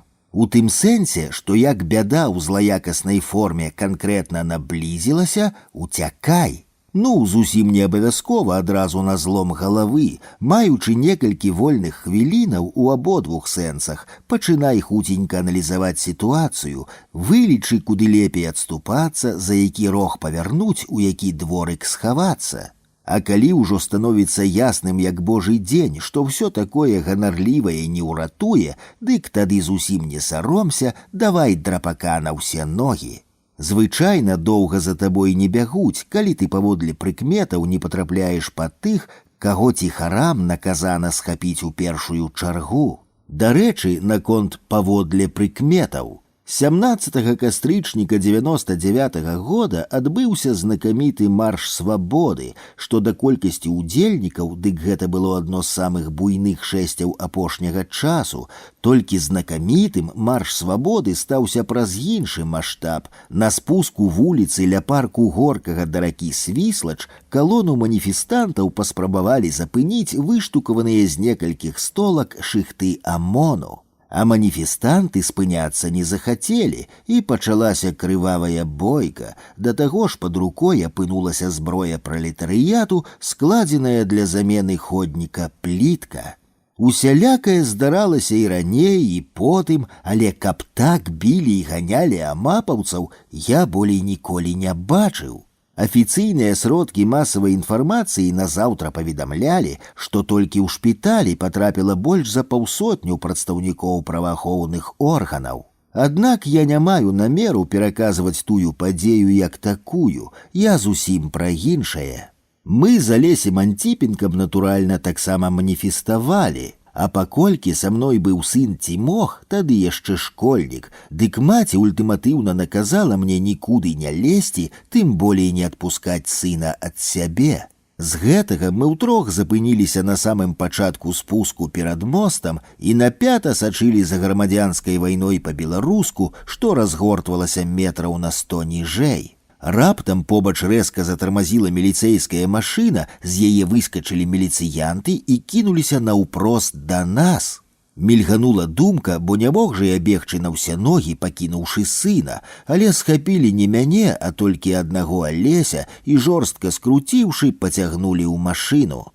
Заўтра яго ўжо судзілі і неўзабаве адпусцілі з невялікім пакараннем. Аказваецца, Алеся зняволілі замест невядомага нам мужчыны ў падобнай скуранцы, які на горкі яблык збіў міліцэйскага капітана.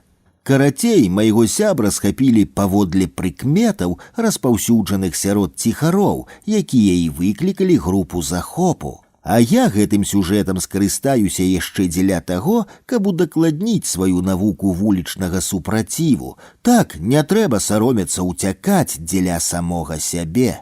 Разам з тым ніхто ніколі не можа ведаць напэўна, што пасля выправы на плошчу начаваць будзе ў роднай хаце пад пярынай, а не на голых турэмных нарах. Усе сітуацыі наперад ніколі не пралічыш, таму я заўсёды адпаведна апранаўся і набіраў поўныя кішэні цыгарэтаў, а цяпер яшчэ туды ж піхаю розныя пігулкі, бо, як вядома, гады бяруць сваё. Напісаўшы апошнія парады, весела пасміхнуўся. За гэтыя 2 дзесяцігоддзі супраціву народнаму дыктатару ён, супраціў, так засмеціў свядомасць, што ўжо нават не думаеш, быццам некалі ўсё будзе інакш.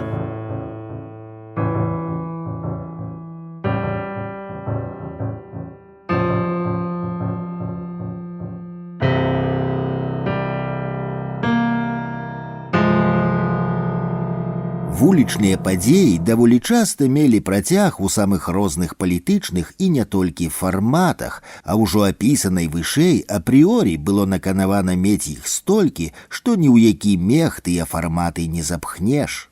Натуральна, адразу пасля маршу свабоды пачаліся масавыя арышты. Міколу Статкевіча, аднаго з галоўных завадатараў, арыштавалі сярод першых. А вось кіраўніцтва БНФ аператыўна вырашыла сысці ў падполле.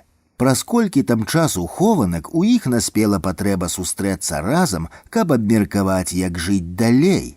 Тады яны прыдумалі сабрацца ў Вячаслава Ракіцкага як бы на дзень яго народзінаў, што ўжо прамінуў, і гучна адсвяткаваць. А ў зацішку ад гаманы правесці паседжанне рады. Вячаслаў папрасіў мяне прыйсці раней, тады мы жылі побач, каб дапамагчы. Там ужо быў Вінцук Вячорка, які, аказваецца, і хаваўся ў Ракіцкага. Народу пакрысе болела, ужо хутка трэба было сядаць за стол, як патэлефанавала жанчына і сказала, што купа нашых гасцей захрасла ў ліфце яшчэ на першым паверсе. Зрабілася трывожна, праз колькі хвілінаў Вячаслаў адвёў мяне ў вітальню і папрасіў: «Валянцін, мне трэба заставацца тут, а ты спусціся па лесвіцы і паглядзі, што там да чаго». Яшчэ спускаючыся, пачуў ваярскую песню, якую напятымі галасамі спявалі сябры рады, схопленыя ў палон ліфтам. Я пастукаў у кабіну, яны пачулі стук, і песня ў момант загрымела, здаецца, на ўвесь дом. Нарэшце я дапетрыў, нашыя ваяры ўпэўненыя, што за дзвярыма іх чакаюць супрацоўнікі КГБ, якія і спланавалі гэтую аперацыю з ліфтам. Тады я стаў грукатаць кулакамі ў дзверы і гучна пазнавацца, крычаць: «Гэта Валянціна Кудовіч! Гэта Валянціна Кудовіч!» Дэманстрацыя мужнасці тут жа захлынулася, а пакуль праз дзверы мы абмяркоўвалі сітуацыю, дык з'явіўся і рамонтнік з начыннем. Толькі мы не сталі чакаць адрамантаванага ліфта, а як праход прыадкрыўся, дык па лесвіцы цугам паспяшаліся наверх. Прысаромленыя канспіратары, што ўздумалі кагалам ісці на таемную сходку, яшчэ нейкі час пачуваліся няёмка, аднак напоі былі добрыя, сябры настадышніх палітычных славутасцяў спагадлівыя адзін да аднаго. Карацей, рада БНФ абмеркавала ўсё, што хацела абмеркаваць, а мы ў гэты час прамаўлялі тосты. Я свой наўмысна падрыхтаваў і вывучыў дзеля гэтай сустрэчы, не палянуюся пераказаць яго яшчэ раз, бо надта ж запомніўся той канспіратыўны дзень народзінаў. Чалавеку толькі здаецца, што ён прагне Бога, грошай, свабоды. Насамрэч ён усюды і заўсёды прагне аднаго — утульнасці. Іншая справа, што нехта пачувае сябе няўтульна без Бога, нехта без грошай, а хтосьці без свабоды. Але што найперш скажа вернік, калі адшукае сцежку да Бога? Падзячыць Богу за утульны прытулак у вечнасці. А што перадусім зробіць жабрак, калі трохі назбірае грошай, прыдбае сабе цёплы катух? А чым зоймецца вызвалены ад прыгнёту, як толькі набудзе свабоду? Ён сядзе з сябрамі за стол і, падняўшы чарку, скажа: «За утульнасць быцця». Чалавек не птушка, ён не любіць бясконцасць прасторы і беспрытульнасць волі, таму чалавек увесь час будуе сцены і акрэслівае межы. Мяжа — гэта зусім не тое, што раз'ядноўвае людзей. Мяжа — гэта тое, што атуляе чалавека ад скразнякоў бязмежжа. Чалавек можа знайсці сабе прыстанак дзе заўгодна, але кожны, хто здалёк вяртаўся на радзіму, ведае, што адразу за памежным слупам робіцца і зацішней, і цяплей, нават калі ён вяртаецца ў непагадзь. І што б там ні казалі іншыя, але нашая прага незалежнай краіны паходзіць не з любові да свабоды, самастойнасці ці чаго там яшчэ, а з патрэбы беспрытульнага сэрца, што прагне, як уласным домам, атуліцца Беларусю ад скразнякоў бязмежжа. Не зусім выспаты, назаўтра я ўжо ехаў у роднае мястэчка Свіслач, што знаходзіцца за 7 кіламетраў ад мяжы з Польшчай. Рэч у тым, што некалькі год таму гродзенскія краязнаўцы на свіслацкіх могілках знайшлі магілу Віктара Каліноўскага, старэйшага брата Кастуся, які спелі ў ім прагу волі. Пасля гэтага напрыканцы кастрычніка сюды штогод стаў збірацца народ, каб ушанаваць памяць пачынальнікаў беларускай справы. Звычайна найболей людзей было з Гродна і Мінска, ды якія тут бывалі людзі, не падабаюцца мне пералікі, таму адно заўважу, што я там блізка пазнаёміўся з любімым здавён Віктарам Шалкевічам. Мы ехалі на машыне брата Юры, але гэтым разам з намі яшчэ былі Владзімір Арлоў, Валянціна Аксак і Лявон Баршчэўскі, які хаваўся ад уладаў на кватэры Арловых. Па дарозе завіталі да філосафа і паэта Алега Бембеля, што трымаў паслушэнства ў Жыровіцкім манастыры. Напрыканцы сустрэчы выпадкова згадалі візіт Лукашэнкі ў манастыр, і я моцна насварыўся на Алега. Яшчэ раней, калі Юры Хадыка з Вячаславам Сіўчыкам больш за 20 сутак трымалі ў турме галадоўку, Аляксандр Лукашенка, шукаючы, як залагодзіць абуранае грамадства, прыехаў у Жыровіцкі манастыр, і святары раскаталі перад ім дарожку. Пра гэта нават як бы ухвальна распавёў Олег. «Цар Ірад быў перад вамі, а вы яму крывавую дарожку пасцялілі і галовы перад ім схілілі», раз'ятрана адгукнуўся я. Відавочна, мая эмоцыя была залішняй. Праваслаўная царква заўсёды заставалася ўсяго толькі адным з інстытутаў дзяржавы і паводзіла сябе адпаведна, дык чаго тут ятрыцца? Сябры далікатна прамаўчалі і не сталі мяне ўпікаць, толькі нейкі час насцярожана пазіралі ў мой бок, паколькі раней не бачылі мяне ў стане шалёнай утрапёнасці, а такое, што, праўда, гады ў рады са мной здаралася. Напэўна, залішне шмат нянавісці, абурэння ды страхаў назбіралася за тыя дні, што пачыналіся з 17 кастрычніка. Да бацькоў мы прыехалі пад вячоркам, нас ужо чакалі багаты стол і ўсхваляваныя тата з мамай ды сястрой. Такіх гасцей у іх яшчэ ніколі не было. Як кажуць, мы добра пасядзелі, смачна павячэралі і да схочу выспаліся. Назаўтра, развітваючыся, бацькі атрымалі мноства шчырых кампліментаў ад шаноўных гасцей. Нават запомніліся словы Лявона: «Цяпер я ведаю, скуль у вас такія сыны». Пад гэты час з Гродна і Мінска ў Свіслач ужо прыехалі 2 паўнюткія аўтобусы, а яшчэ шмат легкавікоў з розных месцаў. Згуртаваўшыся ў ладную калону, мы з разгорнутымі бел-чырвона-белымі сцягамі рушылі да цэркаўкі на гары, побач з якой была магіла Віктара Каліноўскага.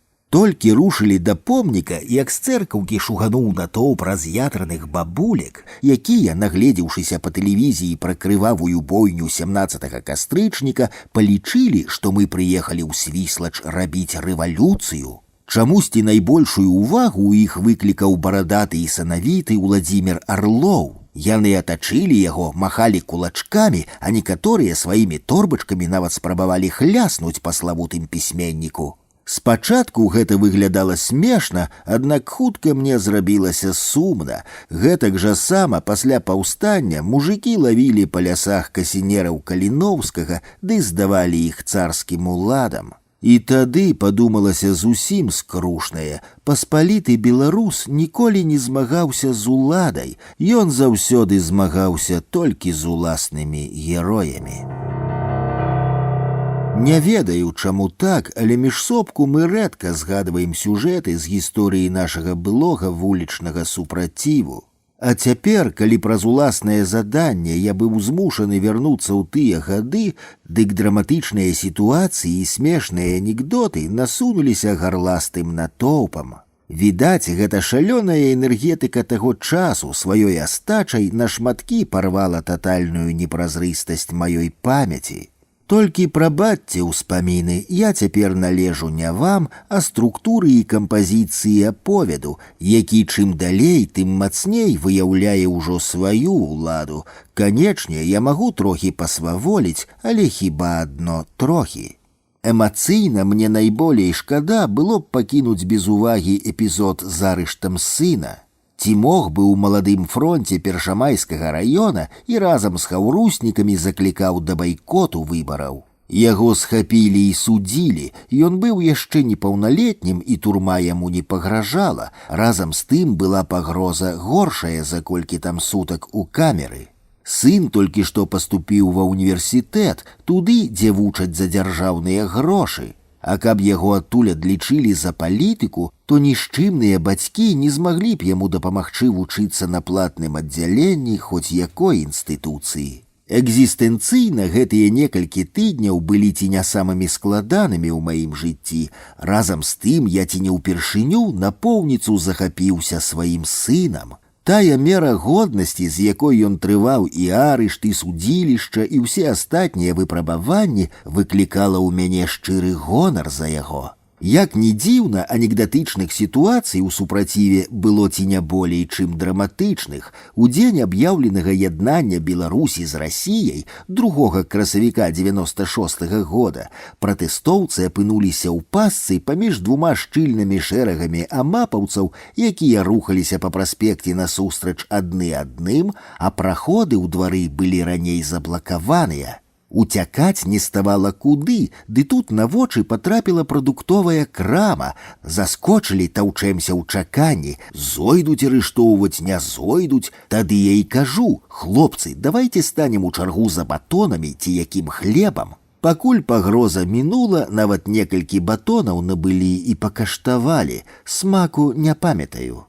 Адзін раз я ўсё ж такі фізічна пацярпеў у змаганні з крывавым рэжымам. На сканчэнні нейкага мітынгу пазняк нам запрапанаваў ісці да будынка беларускага тэлебачання і патрабаваць там эфіру. Раней такое ўжо аднойчы было атрымалася. Пакуль дайшлі, там ужо падрыхтаваліся да сустрэчы. Амап, міліцыя, да халеры ўсяго всякага. Мы натоўпам пачалі ціснуць на іх, а яны лупцавалі нас дубінкамі. Я і не заўважыў, як апынуўся на самым перадзе. Натуральна атрымаў дубінкай, але не па галаве ці плячах, а па лытцы. Потым цэлы тыдзень выхваляўся, быццам атрымаў не шнар, а ганаровую стужку з чырвоным надпісам «За мужнасць».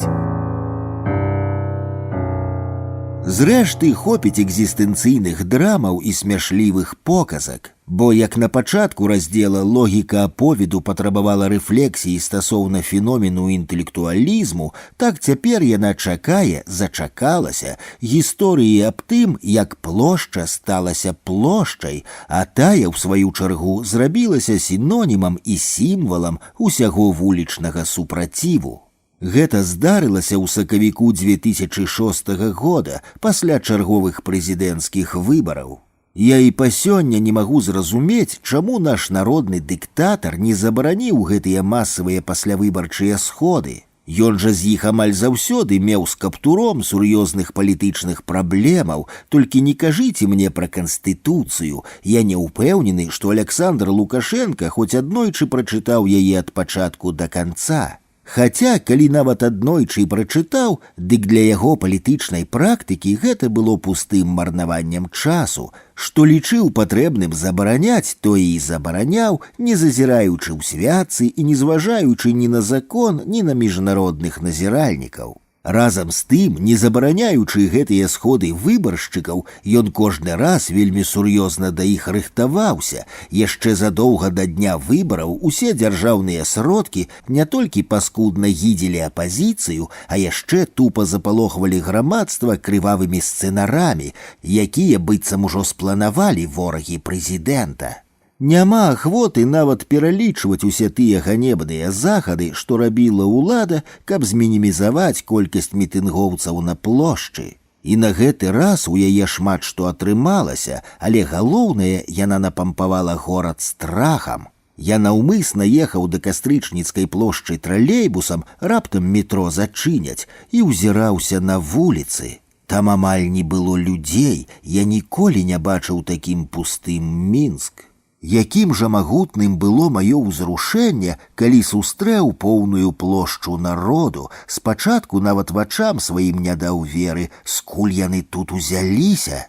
У гэты вечар 19 сакавіка на Кастрычніцкай было сапраўднае свята свабоды. Сюды, пераадолеўшы страх забароны публічнага збору, прыйшлі тысячы і тысячы людзей, каб пасля выбараў падтрымаць сваіх кандыдатаў.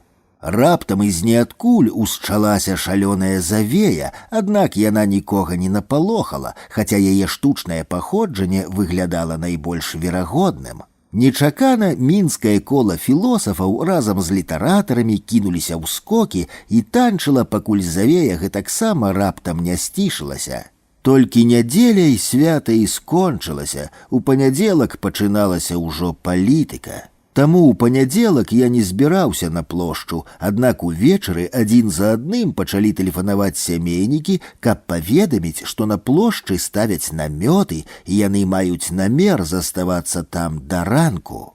Ходькі-няходькі давялося цягнуцца туды, бо як такое можа быць, каб мужик грэўся пад пярынай, калі яго дзеці і жонка ўсю ноч мерзнуць на снезе. Праўда, потым так склалася, што недзе пасля гадзіны ночы я з дачкой і жонкай вярнуўся да хаты, а сын вярнуўся толькі назаўтра днём. Праз дзень на занятках па філасофіі ў беларускім калегіюме студэнтаў было значна меней, чым звычайна, што не здзівіла. Бываюць дні, калі філасофія безнадзейна саступае жывому жыццю. Адно павітаўся, як мяне адразу запыталіся пра мінскі майдан. Я перад лекцыямі зазірнуў туды, але мне найменей хацелася гаварыць на гэтую тэму. І вось чаму.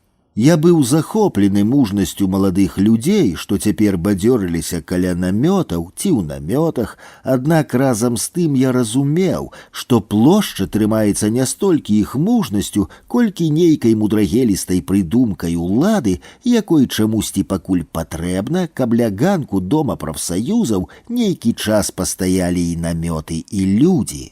А як толькі ўладзе гэты гармідар станецца лішнім, на пляцы праз гадзіну будзе гуляць адно вецер, ганяючы папяровае шмаццё.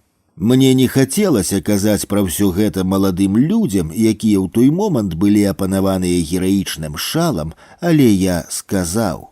Бо як патрэбная духоўная адвага, каб да ранку лічыць зоры над плошчай, гэтаксама патрэбная інтэлектуальная адвага, каб, не хаваючыся праўды, ясна ўсведамляць, хто і што табе дазваляе праяўляць тут сваю мужнасць.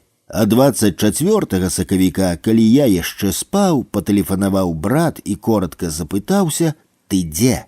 Брат працаваў побач з плошчай, і я адразу ўсё зразумеў. Там ужо пуста.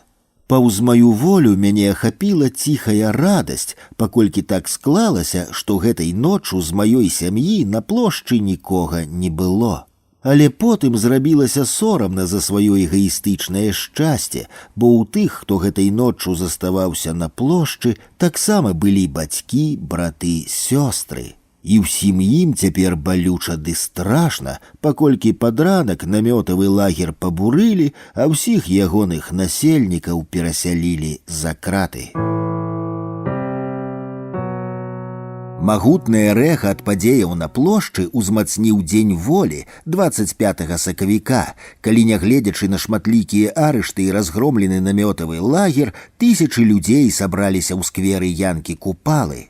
На мітынгу Аляксандр Казулін заклікаў згуртавацца ў калону і пайсці да турмы на Акрэсціна, каб патрабаваць вызвалення арыштаваных на плошчы. Не ўсе адгукнуліся, аднак падтрымаў таксама шмат хто, і там зноў была вайна. Упершыню спецслужбы скарысталі шумавыя гранаты, і па горадзе імгненна разнесліся чуткі, што ёсць забітыя, насамрэч іх не было. Вось праз усе гэтыя падзеі разам звычайная плошча сталася плошчай. Такі яе статус афіцыйна нідзе не зафіксаваны, толькі гэта ўжо не мае значэння. У прыклад скарыстаюся дыскусіяй плошча і аўтар у рэдакцыі часопіса «Партызан», 2006 год, нумар 4. Мадыравала Вольга Шпарага. Між іншым, гэтая дыскусія толькі распачынала ў часопісе цэлы блок грунтоўных артыкулаў і эсэ, прысвечаных плошчы. І яшчэ пра тэхнічны момант. Паколькі гаворка задоўжылася на 6 вялікіх часопісных старонак, то я адлюструю яе толькі ў фармаце кароткага канспекта. Вольга Шпарага. Нумар часопіса прысвечаны тэме «Аўтар і плошча». Ключавая ідэя размовы, як увогуле плошча ўплывае на аўтара і сам аўтар уплывае на плошчу, ці прынцыповы ўплыў плошчы на аўтара, ці адбываюцца з ім нейкія істотныя трансфармацыі, і наадварот, як ён можа трансфармаваць плошчу. Алесь Антипенко. Я хацеў бы даведацца, чаму абраная такая тэма. Больш натуральна выглядаюць, скажам, плошча і герой, плошча і натоўп, плошча і асоба, плошча і палітык, а вось аўтар — Максім Жбанкоў. Мяне таксама здзіўляе такая фармулёўка. Мне, напрыклад, больш цікава было б запытацца, ці быў аўтар у плошчы, ці ёсць у яе аўтар і ці ёсць зараз плошча. Алесь Антипенко. Ці былі аўтары на плошчы? Максім Жбанкоў. Аўтары былі, але ці аўтары плошчы? Алесь Антипенко. Напэўна, Вольга, вы маеце на ўвазе аўтара як чуйную асобу, як такога канструктара сацыяльных сэнсаў, які пабываў, скажам, у пэўнай унікальнай сітуацыі, а нашая плошча была унікальнай сітуацыяй і вынес адтуль не толькі досвед, але і фармулёўкі тых сэнсаў, якія паўсталі ў гэтай сітуацыі. Максім Жбанкоў. Гэта было месца, дзе, як мне падаецца, якраз адбывалася тая самая славутая смерць аўтара, Ралан Барт. Той жа Хадановіч, напрыклад, прыходзіў на плошчу, і яна яго паглынала, ён яе не адбудоўваў, а рабіўся яе часткай. Былі там тыя ж хлопцы з НРМ, з імі было тое самае, былі Арлоў, Бартосік, шмат хто быў. Але ж мы туды прыходзілі не як аўтары, да якіх нехта звяртаецца па нейкую канцэптуальную дапамогу. Насамрэч у мяне было пачуццё, што я туды прыходзіў як хлопчык у першы клас, вучыцца вось гэтай, так бы мовіць, пазаканцэптуальнай энергетыцы. Вольга Шпарага. Мне здаецца, ёсць яшчэ адно вымярэнне публічнасці, што паўплывала на мяне. Цягам часу адбылася пэўная трансфармацыя перажыванняў маёй уласнай творчасці, успрыняцця іншых аўтараў. Раптам усё гэта набыло новае значэнне менавіта публічна, калі мы, убачыўшы аднаго на плошчы, зразумелі, што ў нас, да прыкладу, чытачоў нашмат болей, чым мы меркавалі, ці суаўтараў. Алесь Антипенко. Напэўна, трэба адмыслова казаць пра сацыяльную сутворчасць, пра сацыяльнае суаўтарства. Не проста аўтар той, які піша раман ці вершы, а менавіта сацыяльны аўтар. І якраз, можа быць, самае важнае для нас новая генерацыя аўтараў, якая ўзнікла пасля гэтых падзей, пасля гэтых учынкаў. Валянцін Акудовіч. Акрамя вас, Вольга, я не ведаю нікога з літаратараў ці філосафаў, у творчасці якіх плошча нешта перамяніла канцэптуальна, нават калі яны сітуацыйна адгукнуліся на гэтую падзею тымі ці іншымі тэкстамі. Што праўда, плошча надзвычай актуалізавала адзін спецыфічна інтэрнэтаўскі жанр. У Life Journal з'явілася цэлая плойма дзённікаў тых, хто быў на плошчы, а пасля патрапіў у вязніцу. Гэтая літаратура, калі можна назваць яе літаратурай, тады відавочна пераўзыходзіла паводле запатрабаванасці ўсё ўласна мастацкае, і нават тыя выдатныя тэксты, што ствараліся з нагоды ўсіх гэтых падзей, скажам, вершы Сергея Прылуцкага ці Андрэя Хадановіча, у плане катарсісу, напэўна, саступалі турэмным дзённікам. Наіўная і непасрэдная фіксацыя рэальнасці плошчы эмацыйна і сэнсава уздзейнічала куды мацней за хоць які прафесійны артэфакт. Аднак досыць хутка наўпроставая рэляцыя жывой плыні падзеяў вычарпала сябе. Што і натуральна, у адрозненне ад уласна мастацкага твора, публіцыстычны рэзануе адно сітуацыйнымі эмоцыямі і, значыць, губляе сваю актуальнасць разам з пераменай сітуацыі. Безумоўна, толькі гэтыя маладыя хлопцы-дзяўчаты з намётамі былі аўтарам, а мы ўсе яго чытачамі, гледачамі. Яны адначасна тварылі і містэрыю, і спектакль, і перформанс, і гэта было страшэнна прыгожа, бо няма нічога больш прыгожага за мужнасць. Магчыма, толькі там, на плошчы, я зразумеў, што мужнасць – катэгорыя перадусім эстэтычная. Алесь Антипенко. Для мяне відавочна, што плошча была месцам учынку. Людзі здзяйснялі ўчынак ужо самім фактам таго, што туды прыйшлі. Гэта месца дзеяння, і гэтых людзей было шмат. Паўстала атмасфера, калі людзі сапраўды адчулі патрэбу ва ўчынку. Той, хто ехаў і вёз лекі, адчуў патрэбу ва ўчынку. Ён не ішоў туды, як на плошчу, і, можа быць, не збіраўся там сядзець у намёце, ён проста хацеў далучыцца. Максім Жбанкоў. А ці не падаецца вам, што ў плошчы быў іншы аўтар, і гэта не тыя хлопцы і дзяўчаты, што там атабарыліся, і не лідары апазіцыі, якія ўвесь час палохаліся маладзёвай ініцыятывы і не ведалі, што з ёй рабіць? Вам не падаецца, што галоўным аўтарам плошчы была ўлада? Менавіта яна зрабіла магчымым як пачатак гэтай акцыі, так і яе драматычны фінал. Ці не яна сама насамрэч зрэжысавала ўсё тое, што адбылося? Валянцін Акудовіч.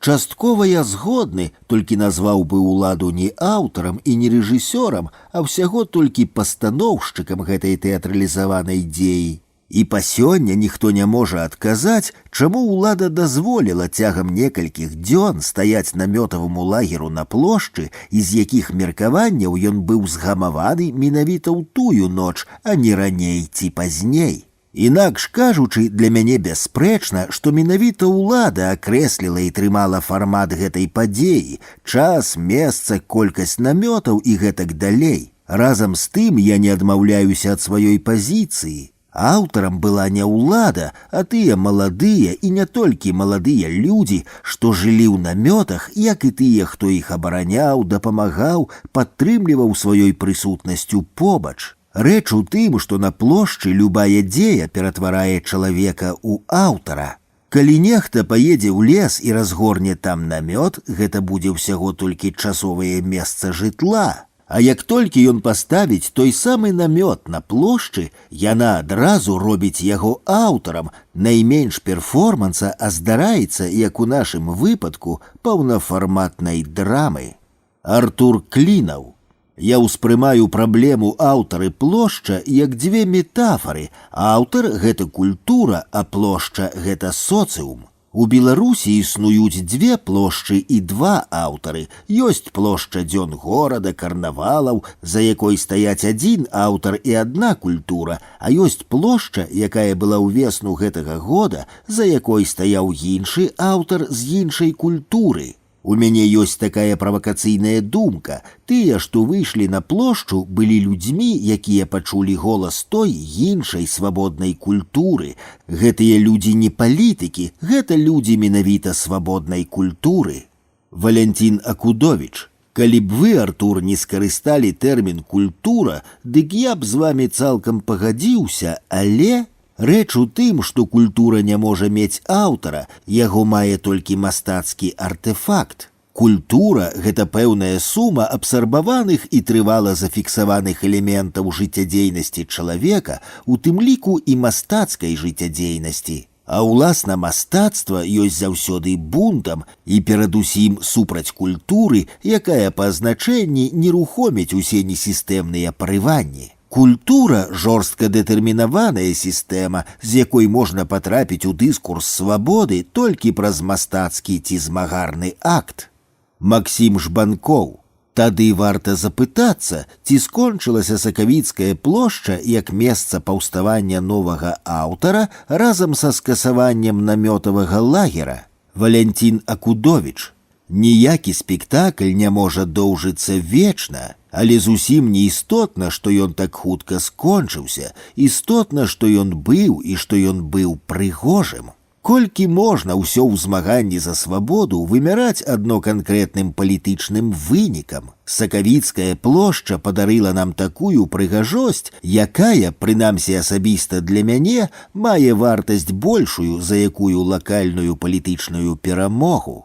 Памыляецца той, хто лічыць, быццам усе праблемы сучаснай Беларусі завязаныя на аўтарытарнай уладзе. Як на мае глузды, дык асноўная праблема палягае зусім у іншым, а менавіта ў тым, што Беларусь яшчэ для шмат каго не настолькі прыгожая і адметная, каб яе можна было палюбіць і праз гэтую любоў змагацца за яе. Мяркую, сакавіцкія падзеі многіх умацавалі ў іхняй любові да сваёй краіны. Постскрыптум. Ужо па-за межамі нашай дыскусіі дадам, што сярод гэтых многіх быў эмігрант, будучы лаўрэат прэміі гідройца Макс Шчур. Ён шмат год жыве ў Чэхіі і, паводле ягоных словаў, за некалькі гадзінаў да разгрому намётавага лагера напісаў верш, які канцавала наступная страфа. Вы, пэўна б, з мяне смяяліся, каб бачыць мяне маглі. Ды гэта праз вас я, памятайце, магу глядзець без нянавісці на мапу сваёй зямлі.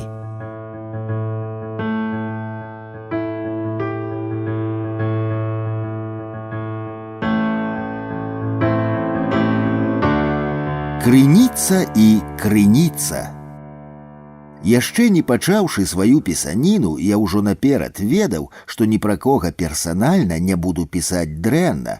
Няма ў маёй натуры паклікання ганіць людзей, ды і месца лепей ашчаджаць на добрыя словы. Не зусім да кантэксту, аднак чамусьці якраз тут прычапілася і не адпускае адна эўрыстыка Жыля Дэлёза. Ён інтэрпрэтаваў вар'яцкую ідэю Фрыдрыха Ніцшэ пра вечнае вяртанне наступным чынам. Маўляў, вечнае вяртанне выбарачнае. Не ўсялякая праява волі да жыцця замацоўвае сябе ў быцці настолькі трывала, каб зноў адбыцца пры новым вяртанні гэтага быцця, бо негатыўныя сілы схільныя да самаадмаўлення. З чаго атрымліваецца, што негатыўнае не вяртаецца і такім чынам, неяк з'явіўшыся, потым назаўжды знікае з быцця.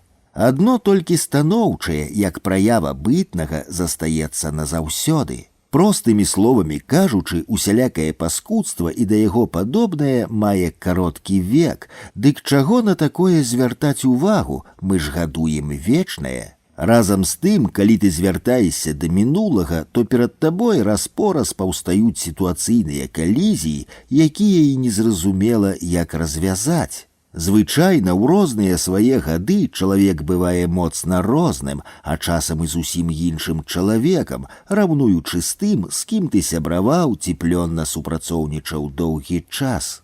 Дык у чым тут праблема, а ў тым, што апісваючы пару прыязнага суладдзя з пэўным чалавекам, ты ўжо ведаеш, якім ён станецца для цябе потым. І як ты да яго будзеш ставіцца, можа і не вельмі, каб надта, ці яшчэ горай. Карацей, для мяне гэта зусім не шараговая праблема адрадзіць і ўтрымаць тадышнюю пазітыўную эмоцыю. Бо акрамя твайго героя ты ж таксама ўжо радыкальна перайначыўся, не кажучы пра тое, што за прамінулыя гады ад твайго некалі ўсеахопнага чалавека любства не так і шмат чаго засталося. І ўсё ж я буду упарціцца, каб вярнуць і падзеям, і маім героям тую радасную эмоцыю, з якой ішоў ім насустрач у сваім прамінулым. Напрыканцы 80-х пад уплывам гарбачоўскай перабудовы ЦК КПСС вырашыў стварыць у кожнай нацыянальнай рэспубліцы літаратурны часопіс, які б адначасна выходзіў у дзвюх версіях на рускай і нацыянальнай мове. Уладзімір Някляеў неяк распавёў мне, што сам меў непасрэднае дачыненне да распрацоўкі канцэпцыі гэтага маскоўскага праекта. Можа і так, а можа і не зусім. Паэты любяць перабольшваць, бо паэты. Толькі факт застаецца фактам. У Беларусі крыніцай, радніком, было даручана кіраваць Уладзіміру Някляеву. І паручэнцы не памыліліся. Першы нумар пабачыў свет у студзені 1988 года. Літаральна адразу ён займеў неабыякую папулярнасць, а ў пару свайго імклівага росквіту грамадска-палітычны і літаратурна-мастацкі часопіс з Мінска меў наклад болей як у 400 000 асобнікаў. Нешта неверагоднае, яго чыталі ад Брэста да Камчаткі. Натуральна, тут гаворка пра рускамоўную версію. Я таксама быў у захапленні, чакаў кожнага наступнага нумара і пытаўся ва ўсіх газетных шапіках, пакуль не знаходзіў менавіта крыніцу, а не раднік. Цяпер, калі нейкі нумар часопіса выпадкова патрапіць каму ў рукі, то чалавек ніяк не зразумее, з чаго быў той шалёны поспех. Ну так, трохі перабудовачнай палітыкі, трохі выкрэсленай камуністамі гісторыі, трохі раней забароненай рок-музыкі, трохі аголенай эротыкі, трохі мадэрнай літаратуры. Ну і што? Бачыце, усё гэтае трохі тады было ўпершыню. А ўсё, што некалі здараецца ўпершыню, мае зусім іншы кошт і значнасць, раўнуючы з тым, што будзе пасля. Да таго ж усё гэта друкавалася ў дзяржаўным часопісе, які паводле азначэння не мог размінацца з этычнымі і эстэтычнымі калькамі, зацверджанымі ў партыйных кабінетах. Ну і рызыкант гэты Някляеў. Ужо ж, напэўна, раз-пораз казалі тады чытачы пра галоўнага рэдактара, і я быў сярод іх. У літаратурны інстытут я паступаў вучыцца на празаіка і абараняўся з кнігай друкапісам прозы. Але ўсё тое згубіла для мяне хоць якое значэнне, калі я захлынуўся мовай і незалежнасцю. Таму мая ўжо ўласна беларуская проза пісалася не столькі дзеля сябе самой, колькі з мэтай мацавання кантэксту волі, што яе і ствараў. Бо ўсё, што ў тую пару не рабілася, рабілася дзеля гэтага. Дарэчы, ніхто тады нікога не штурхаў да вызвольнай працы, вярэда свабода і незалежнасці вырастала знутры цябе самога як жарсць, і ўсё, што не падпадала пад пакліканне гэтай жарсці, быццам не існавала. Крыніца, безумоўна, была з таго вызвольнага кантэксту, і таму свае першыя показкі я даслаў у любімы часопіс. Між іншым, пад псеўданімам, рэч у тым, што на тую пару я быў ужо трохі вядомым крытыкам, і мне не хацелася, каб гэта паўплывала на стаўленне да маіх ужо ўласна мастацкіх тэкстаў. Некалькі з тых показак, крыніца 1989 год, я прылучу да ўспамінаў, бо тады атрымаў з іх публікацыі шмат салодкага хвалявання і жменю чытацкай ухвалы. Там, где небо сыходится с землей, там, где небо сыходится с землей, жылі маленькія мужчыны і яшчэ меншыя ад іх жанчыны. Вядома, пад нізкім небам і дрэвы, і людзі не могуць вырасці высокімі. Праўда, у дробязях гэтыя людзі нічым не адрозніваліся ад нас, хіба што на пісьме не мелі вялікіх літар. А яшчэ помнікаў у іх не было, бо помнікі, як вы разумееце, ставяць адно вялікім. Як я ўжо казаў, жылі яны чорт ведама дзе, але бабы з нашай вёскі адвеку ездзілі да іх па голкі, а мужыкі, каб падзівіцца. Раней ездзілі коньмі, а потым, як паклалі калейку, на цягніку. Што, а голкі ў іх атрымліваліся файныя. Далібог, ва ўсім свеце ніхто не рабіў лепшых. Больш спрытная баба такой голкай магла з адных плётак спадніцу выштукаваць. Толькі ўсё гэта ў прамінулым.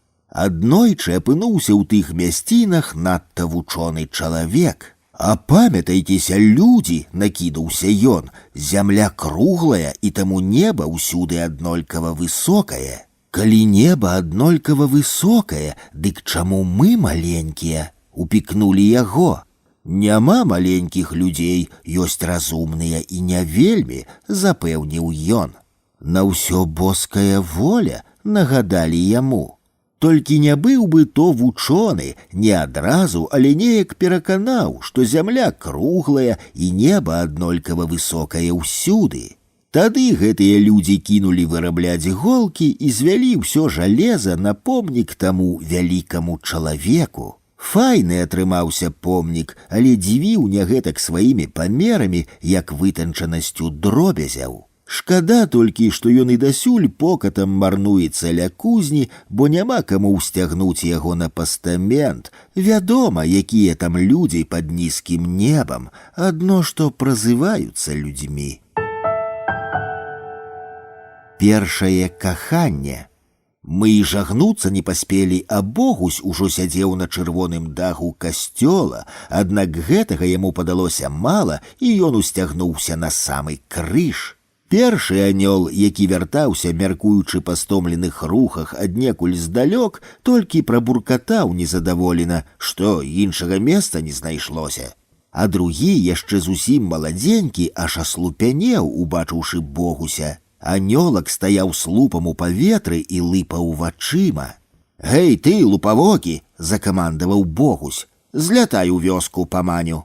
Маня хутка прыбегла і, нічога не пытаючыся, засакатала, як сячкарня.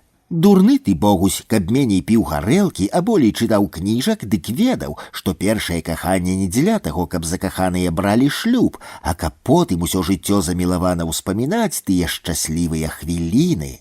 «Хай сабе!» — толькі адказаў Богусь. «Ну, калі ты гэткі дурань, дык і сядзі сабе тут, як варона». Раззлавалася Маня і паспяшалася да хаты, адкуль хутка з'ехала вучыцца ў горад. Але шлюбам яна так ніколі і не пабралася, бо ў яе былі надта валасатыя ногі, а на той час якраз прыспела мода на голыя лыткі. Калі тая мода скончылася, Маня была ўжо старой дзеўкай, і ёй больш нічога не заставалася, як усё жыццё замілавана ўспамінаць сваё першае каханне. А Богусь дасюль не злез з даху, тырчыць там ці як укрыжаваны, ці як варона, і мы ўсе, і анёлы, і людзі, даўно ўжо з гэтым звыкліся, бо калі тое было, мода на голыя лыткі.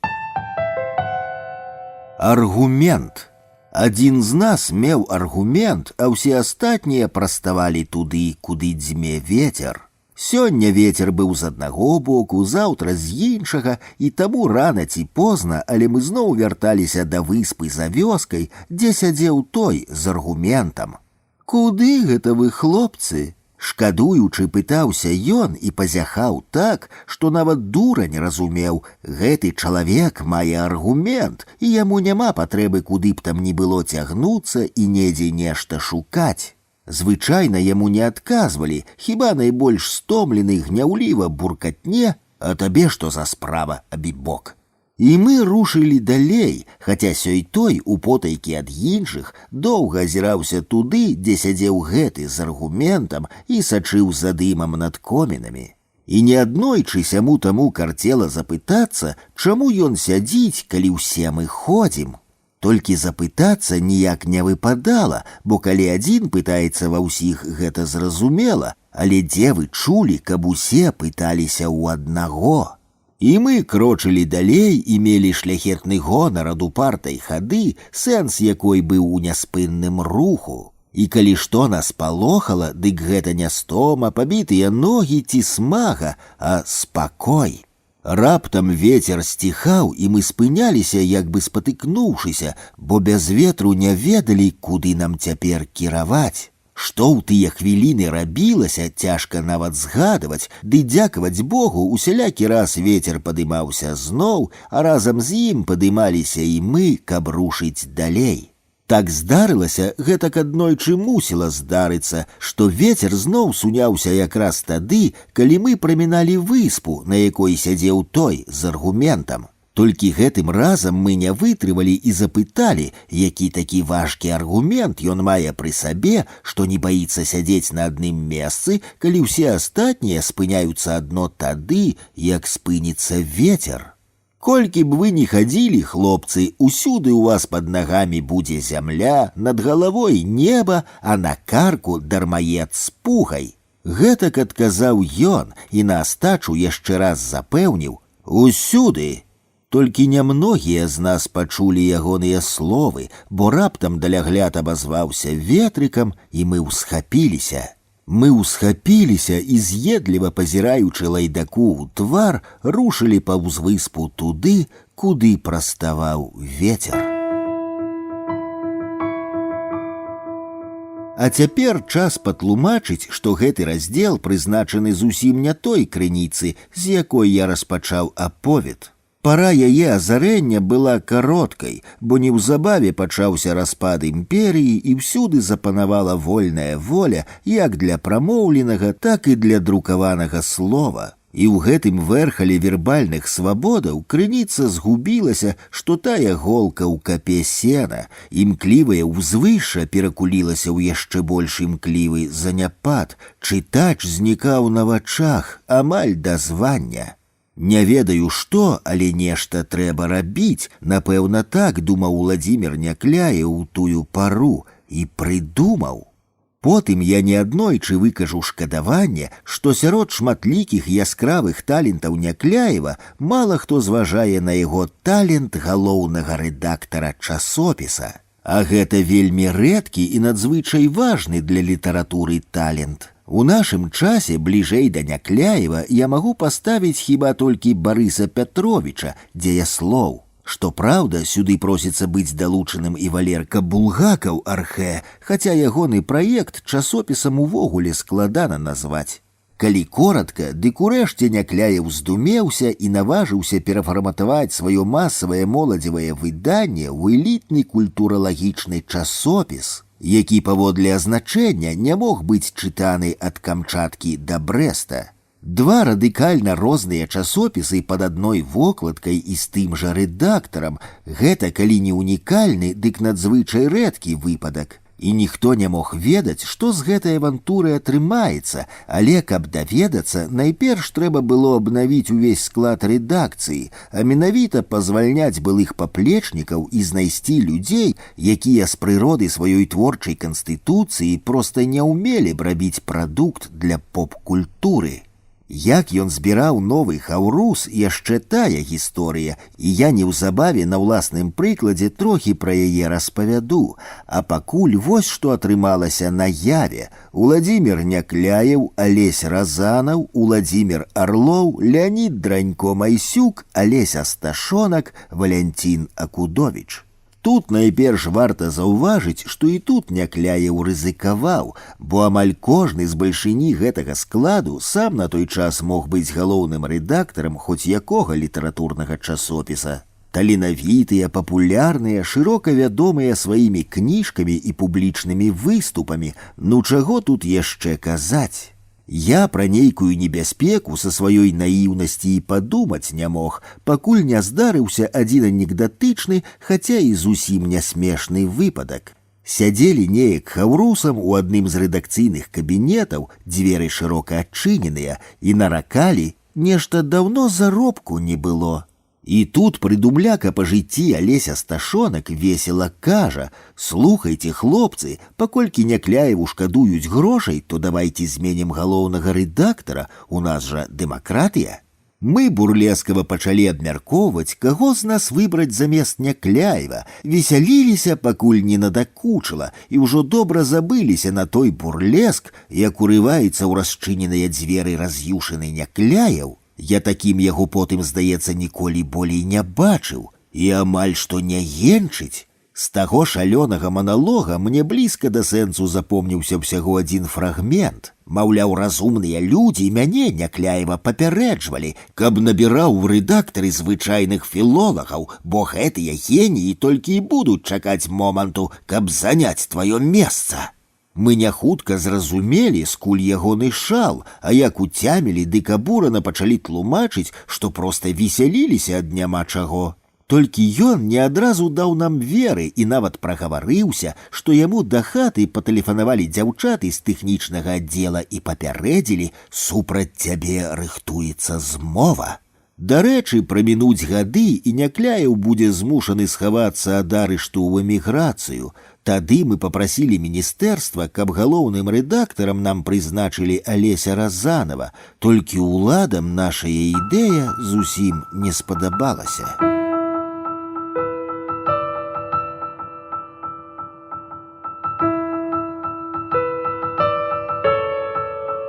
Праз нейкі час, калі новая крыніца заявіць пра сябе як ці не пра самы адметны беларускі часопіс, і не толькі таго часу, Някляеву прапануюць яшчэ ўзначаліць тыднёвік літаратуры і мастацтва, каб яго таксама рэфармаваць. Тады ён сабраў нас і сказаў: «Я пагаджуся, але толькі як вы таксама пойдзеце са мной у Лім дапамагаць». З гэтага я пачаў чапляцца, каб ён патлумачыў, у які аддзел мяне накіруе, на якую пасаду.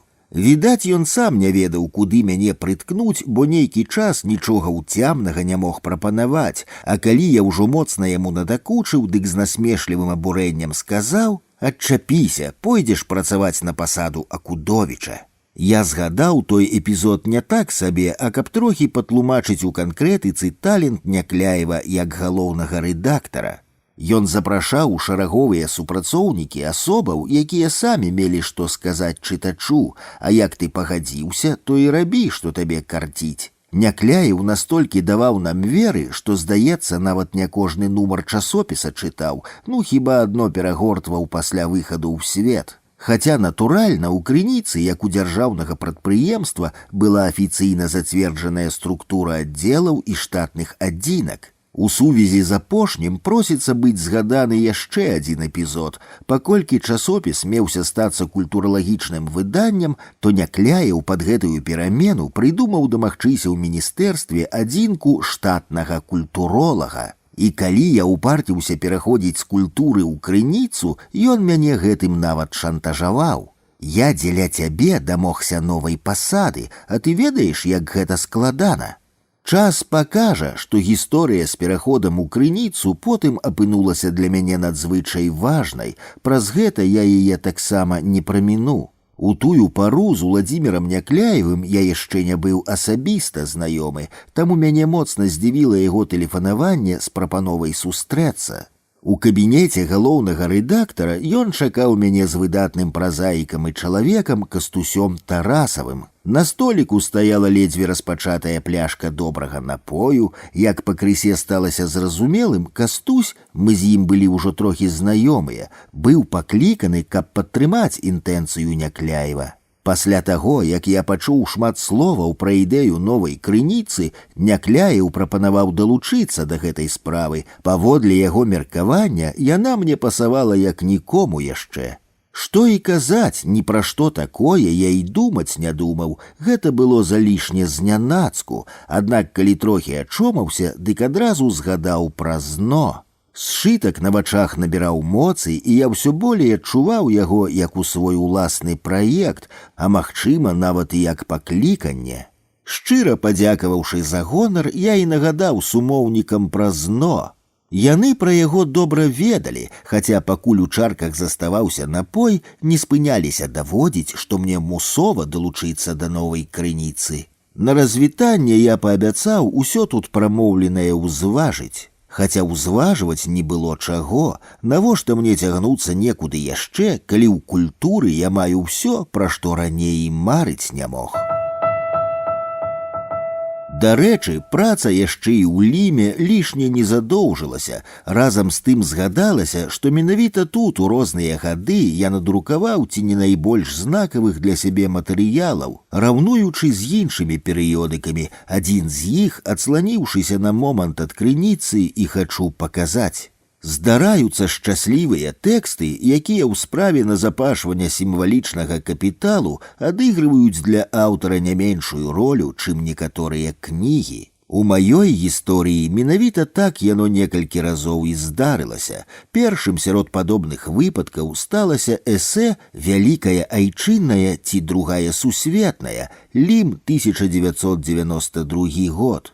Разумею, што яно будзе вытыркацца з тут кантэксту, але паколькі мне шмат што з таго эсэ ўсё яшчэ бачыцца актуальным, то я адшкадую дзеля асобных фрагментаў з яго трохі месца. У размовах пра партызанку падчас апошняй вайны звычайна застаюцца ў баку ці згадваюцца адно ўскосна прынцыповыя пытанні гэтай падзеі і найперш наступнае – масавы партызанскі рух, штучна створаны прэцэдэнт ці натуральна абумоўлены гісторыяй Беларусі факт.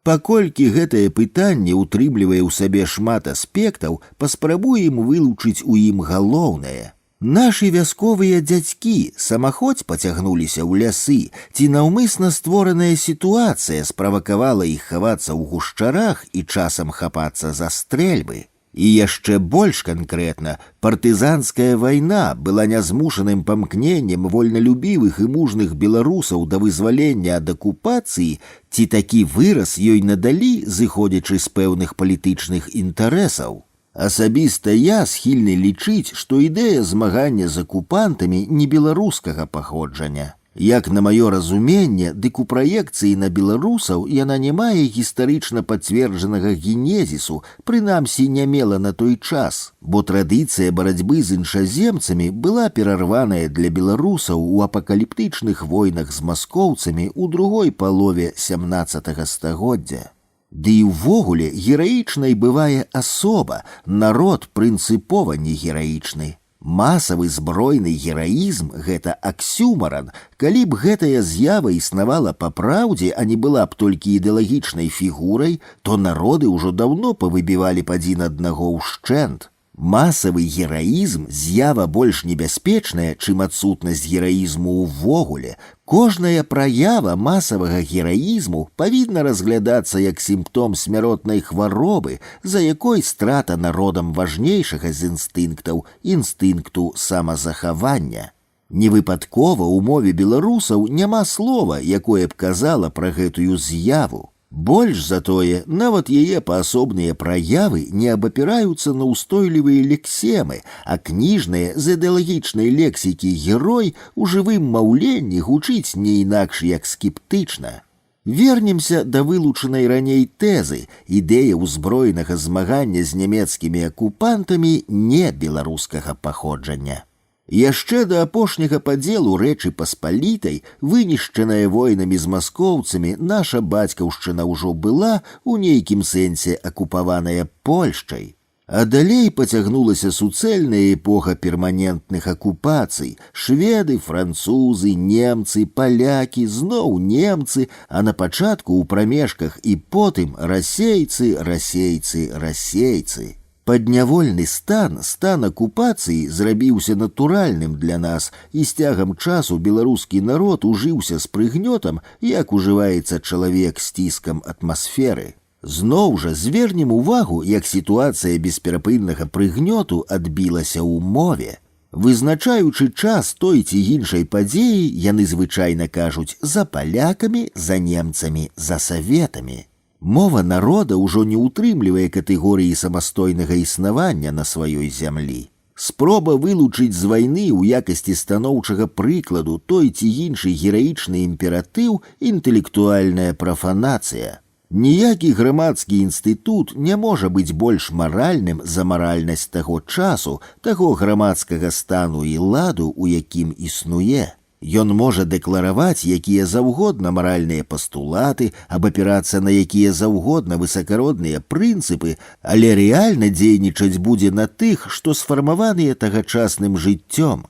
Этычны кодекс хрысціянства застаецца нязменным з часоў апостала Паўла, а сама царква ў розную пару і рабавала, і забівала, і здраджвала сабе і Богу. Карацей, падпарадкоўвалася маральнаму закону рэальнага існавання бытавання. Вайна – гэта паганства, вайна – гэта вяртанне чалавека ў задушлівае лона пячорнага Бога, жорсткага і помслівага. Як быццам не было 2000 год цярплівага гадавання этычнага імператыву, як быццам мы зноў вярнуліся ў дагісторыю. Партызаны, беларускія сыны, за няволю, за кайданы, рэшце гітлераўцаў паганых, каб не ўскрэслі век яны. Рыйце загадзя магілы, вырывайце з жывых жылы, кроў за кроў, а смерць за смерць. Янка Купала.